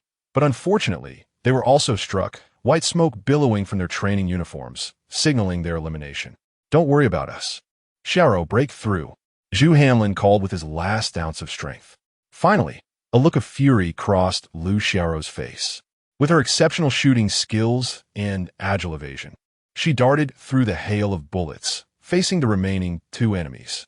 She relentlessly hurled smoke grenades and hand grenades, skillfully utilizing the obscuring smoke and fiery explosions to successfully breach the encirclement of her adversaries. Yet, this was merely the beginning. Upon breaking free, she swiftly identified the optimal vantage point for sniping. As the opponents closed in, she fired rapidly, eliminating the remaining 2 foes with precision. At this juncture, all 8 contestants from the 18th and 22nd Armies had also been eliminated. Inside the monitoring room, an eerie silence fell. The commanding officers were utterly astonished by the spectacle before them. The commander of the 18th Group Army abruptly rose, his face a canvas of disbelief. How? Is this even possible? The Sky Wolves faced 3 against 8 and managed to break free. Although they sacrificed 2, they vanquished their entire adversary force. Such combat prowess is astonishing. The commander of the 22nd Group Army sat in stunned silence, unable to articulate his thoughts. The audience in the observation area erupted into fervent applause and cheers. Meanwhile, not far away, in a patch of grass, Lin Chuan lay in wait, silently observing the entire battle unfold. He refrained from intervening, believing it essential for the Sky Wolves members to hone their skills amid the brutal conflict. Elimination was inevitable. Yet at least for now, the performance of the Sky Wolves in this contest was commendable. Lin Chuan was present. At that moment, the monitoring technicians also spotted Lin Chuan on the screen and brought the footage to the forefront. The high-ranking officials were momentarily taken aback, their faces etched with confusion. Wait, if he is here, why does he not intervene? Questioned a senior officer. Li Changhai sighed softly. His ultimate objective is not to win this confrontation, but to train the Sky Wolf soldiers. His personal strength is formidable. Had he chosen to lead the team in that scenario, the 18th and 22nd Armies would scarcely have been able to execute an effective encirclement. The likely outcome would have been the complete elimination of those 8, while the 4 from the Sky Wolves remained unscathed. However, such a result holds little significance for him. He envisions the future of warfare. He cannot always be at his soldiers' sides. Upon hearing this, the others began to comprehend. Ah, your explanation enlightens me. I finally grasp where our troops falter, lamented a senior officer with a wry smile. We merely focused on achieving commendable results in this military assessment. While Lin Chuan has already contemplated every potential scenario of future warfare, employing all available methods to continuously refine his subordinates, ensuring they accumulate as much combat experience as possible. The other leaders nodded in agreement. In the blink of an eye, this intense military confrontation had entered its 4th day. Since the commencement of the competition, every inch of the battlefield had been suffused with tension and a sense of impending doom. The remaining members of the Sky Wolves unit steadfastly recalled Lin Chuan's directives issued prior to the competition. His commands were unequivocal. Each individual must eliminate at least 3 foes and must not engage in prolonged concealment, necessitating that they remain ever vigilant and proactive in their assaults. Regardless of whether it is Lu Xiaoro or the other members of the Tianlang team, their bodies have grown exceedingly weary. Yet, they persist with unwavering determination, diligently searching for adversaries to eliminate as per Lin Chuan's directives. Similarly, the competitors from the other military factions find their circumstances dire. Over the span of 4 days, apart from quenching their thirst, they have consumed not a morsel of food. Hunger and fatigue cling to them relentlessly, each step seeming to drain the last vestiges of their strength. Nevertheless, they endure through sheer willpower.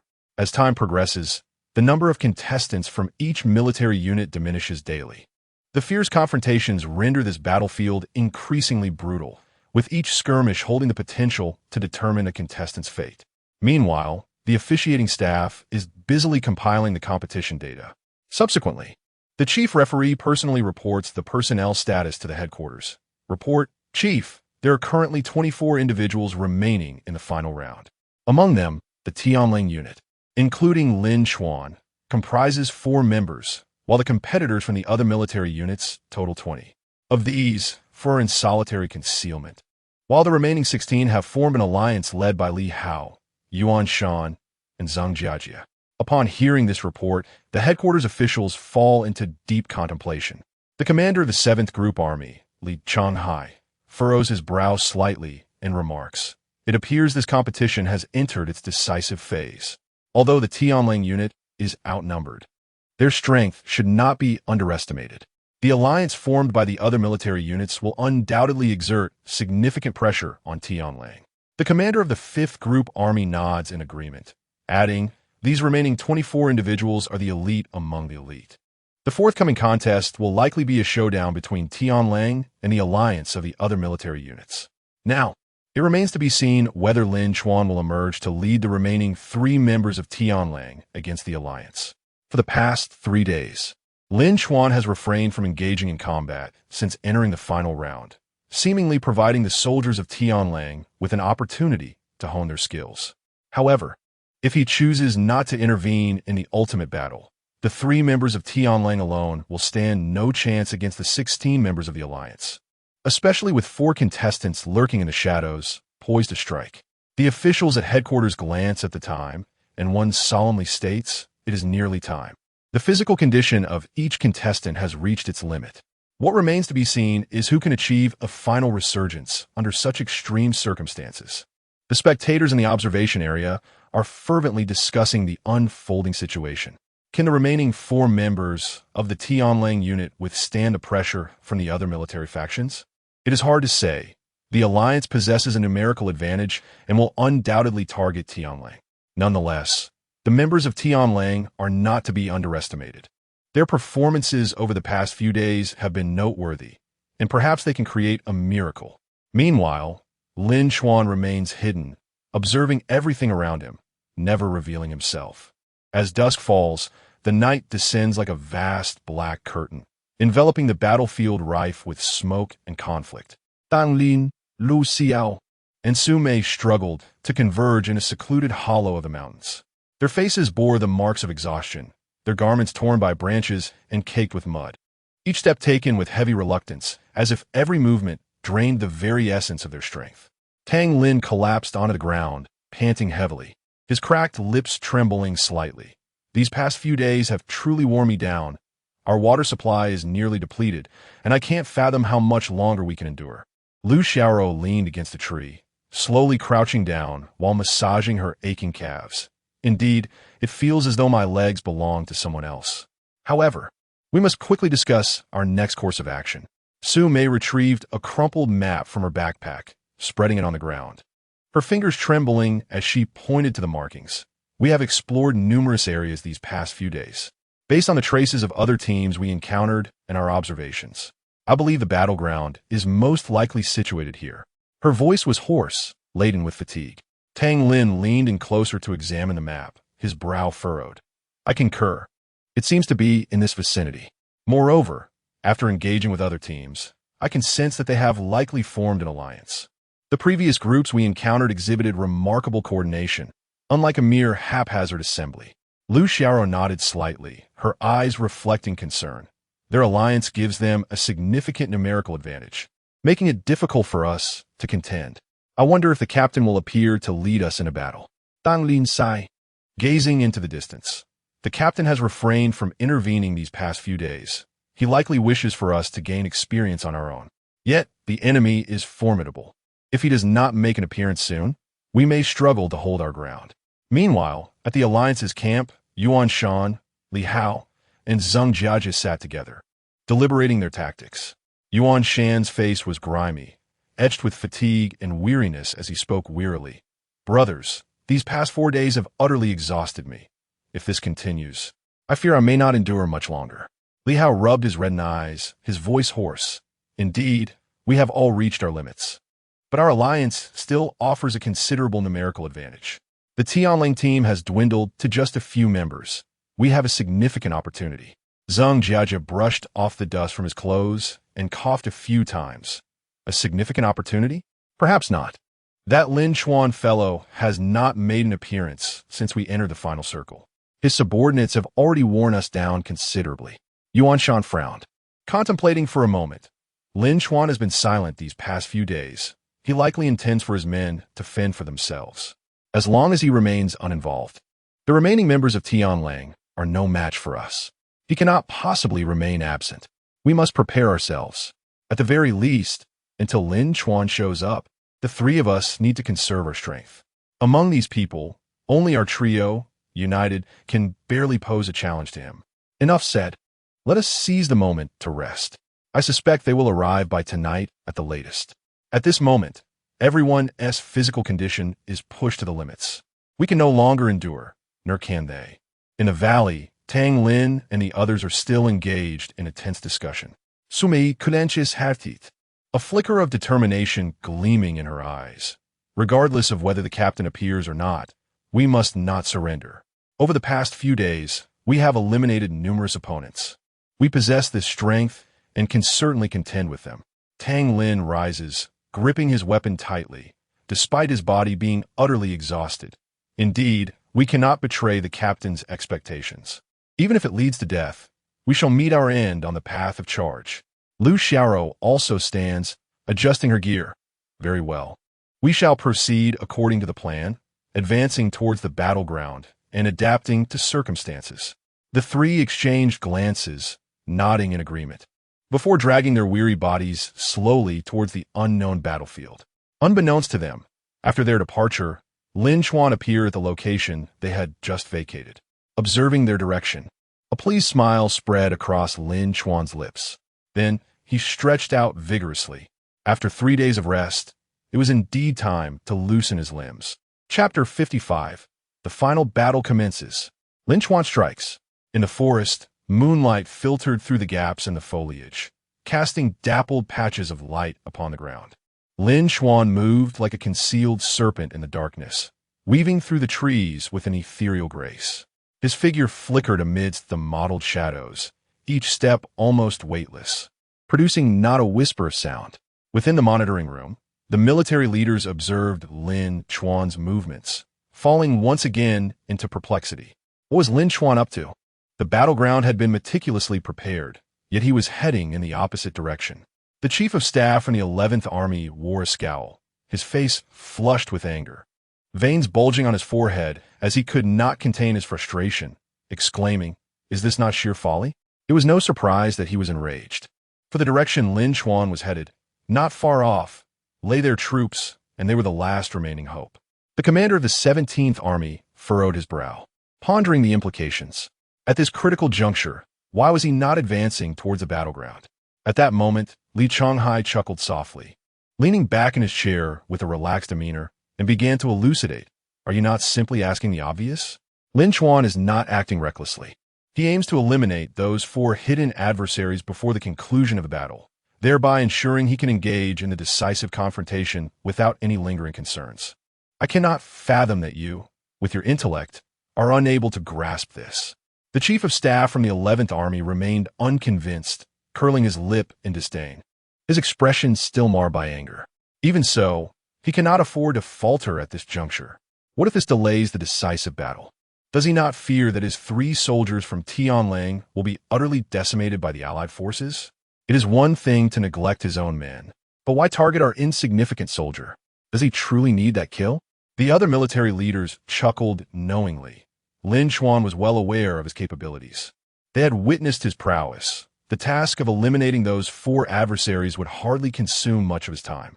It was entirely feasible for him to dispose of the hidden foes before proceeding to the battlefield. At this moment, Lin Chuan had pinpointed the location of the first concealed opponent. The individual was nestled behind a stout tree, camouflaged amidst a thicket of dried grass and leaves, perfectly blending into the darkened forest. He was intently surveying the surroundings, oblivious to the danger that was stealthily encroaching upon him. At this moment, exhaustion was etched upon his features. He had remained motionless in this spot for 3 days, and his supply of water had run dry. Fortunately, his endurance was commendable. Despite the passage of 4 days, his condition was relatively better than those competitors engaged in the ongoing skirmishes, as they were depleting their energy reserves. Unbeknownst to him, a figure was gradually drawing nearer. Lin Chuan crouched low, his footsteps deliberate and soft as he approached the target. His shoes seemed to be equipped with silencers, treading upon the carpet of fallen leaves without producing a single rustle. His eyes were fixed intently on the silhouette of the competitor. Just a few steps away from his target, his figure suddenly froze, resembling a statue, poised for the perfect moment. Abruptly, Lin Chuan sprang into action. His movements swift as lightning, yet utterly silent. He advanced with a single, decisive step, reaching the competitor's rear before the latter could react. The competitor seemed to sense something amiss behind him. Just as he turned, Lin Chuan's hand firmly covered his mouth, while his other hand pressed the gun's muzzle against the back of his head. "You're finished." Lin Chuan's voice was low and frigid, akin to a whisper from the depths of hell. The competitor's eyes widened in terror, muffled sounds escaping his lips as he struggled to speak. "How did you find me?" He managed to stammer, his voice laced with confusion. Lin Chuan's lips curled into a slight smirk as he replied coldly, "You hid well, but to my eyes, it was still too obvious. It's you, the commander of the Heavenly Wolf." Upon recognizing Lin Chuan's face, the competitor was engulfed by a profound sense of defeat. Yet he defiantly retorted, "I haven't provoked any of your Heavenly Wolf people. I simply remain in my own territory. Can't you grant me a little more time?" Lin Chuan rolled his eyes and stated, "On this battlefield, you and I are enemies. If the roles were reversed, would you allow your enemy to live longer?" The competitor, after eliminating this adversary, Lin Chuan did not linger.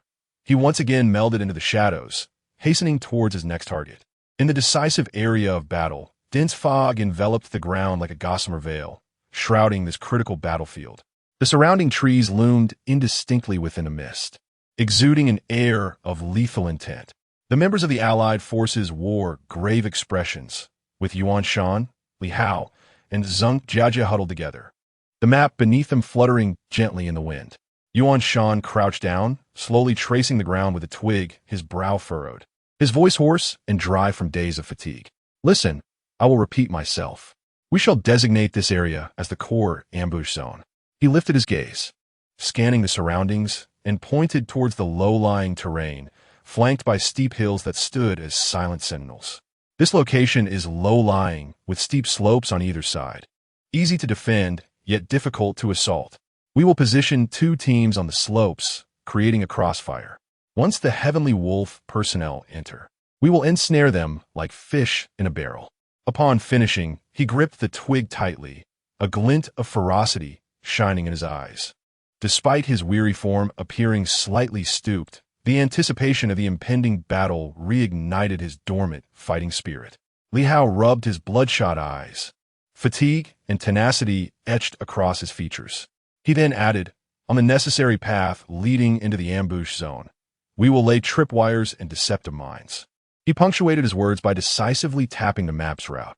A moment's carelessness would result in their obliteration. "Additionally, we will assign 4 individuals to flank from the rear to prevent any escape." Zheng Jiajia nodded slightly, causing the dust on his face to rise delicately with the movement. He surveyed his teammates and raised his voice, declaring, "Has everyone understood? This is our final opportunity. We must utterly defeat the Fenrir." The team members nodded in unison, their faces etched with exhaustion, cracked lips, and disheveled hair, all bearing testament to the arduousness of this contest. Meanwhile, in the monitoring room, bright lights illuminated the vast screen, where military leaders and observing special forces were intently focused on the display. The atmosphere, so tense it felt as though one could wring water from it. Upon witnessing the tactical layout of the military alliance, the room erupted in fervent discussion. The commander of the 3rd Army Group exclaimed in admiration, "This tactical arrangement is remarkably intricate. The use of terrain to establish crossfire, combined with landmines for obstruction and a pincer attack. Once Fenrir steps in, escape will be exceedingly difficult. The Chief of Staff of the 9th Army Group adjusted his glasses, his eyes narrowing as he calmly analyzed. Indeed, the distribution of personnel is quite sensible, allowing for full offensive capability while preventing Fenrir from breaking through. It appears they have truly exerted considerable effort to confront Fenrir. The headquarters commander lightly tapped his fingers on the table, his expression filled with anticipation as he remarked, "Now, it all hinges on whether those 3 from Fenrir can endure until Lin Chuan returns." The special forces in the observation area engaged in animated discussions. The trap and ambush were impeccably coordinated. It seemed Fenrir faced a dire predicament this time. However, another Special Forces member from the 12th Army frowned, shaking his head slightly, a hint of concern on his face. While that may be true, Fenrir's personnel are not to be underestimated. Their performance in recent days has been evident to all. They may yet devise a counter-strategy. A fierce wind howled through the desolate battleground, stirring up clouds of dust that rendered the sky a hazy yellow. The moment Tang Lin, Lu Xiaoro, and Su Mei stepped into this realm, the gritty wind rushed into their collars, bringing with it a bone-chilling coldness. Even more disconcerting was the pervasive scent of gunpowder and a palpable tension in the air, akin to an invisible net ensnaring them tightly. Something felt amiss. It was too quiet here. "Everyone, be cautious," Tang Lin warned in a low voice, tightening his grip on his weapon while scanning the surroundings with vigilant eyes. No sooner had he spoken than a torrent of gunfire erupted from all directions, bullets whizzing past their clothing, the sharp whistling blending with the wind's roar, sending shivers down their spines. "Take cover," Tang Lin shouted, his voice nearly drowned out by the gale. He swiftly pulled Lu Xiaoro and Su Mei, darting behind a massive barrier that, though weathered and worn by the sandstorm, became their sole refuge at that moment. Su Mei furrowed her brow, beginning to discern the enemy's tactical arrangement. The wild wind tousled her hair, and in her voice was an edge of urgency. The enemy's firepower is overwhelmingly fierce, and their tactical coordination is terrifyingly tight. It will be challenging to break through in the short term. Tang Lin observed her surroundings with a calm demeanor. As the swirling sand struck her face, she analyzed the situation. They had cunningly utilized the terrain to set various traps and ambushes. Their personnel distribution was remarkably strategic, making a frontal assault unfeasible. It was imperative to breach a weak point and disrupt their tactical arrangement. Meanwhile, in the command center of the alliance,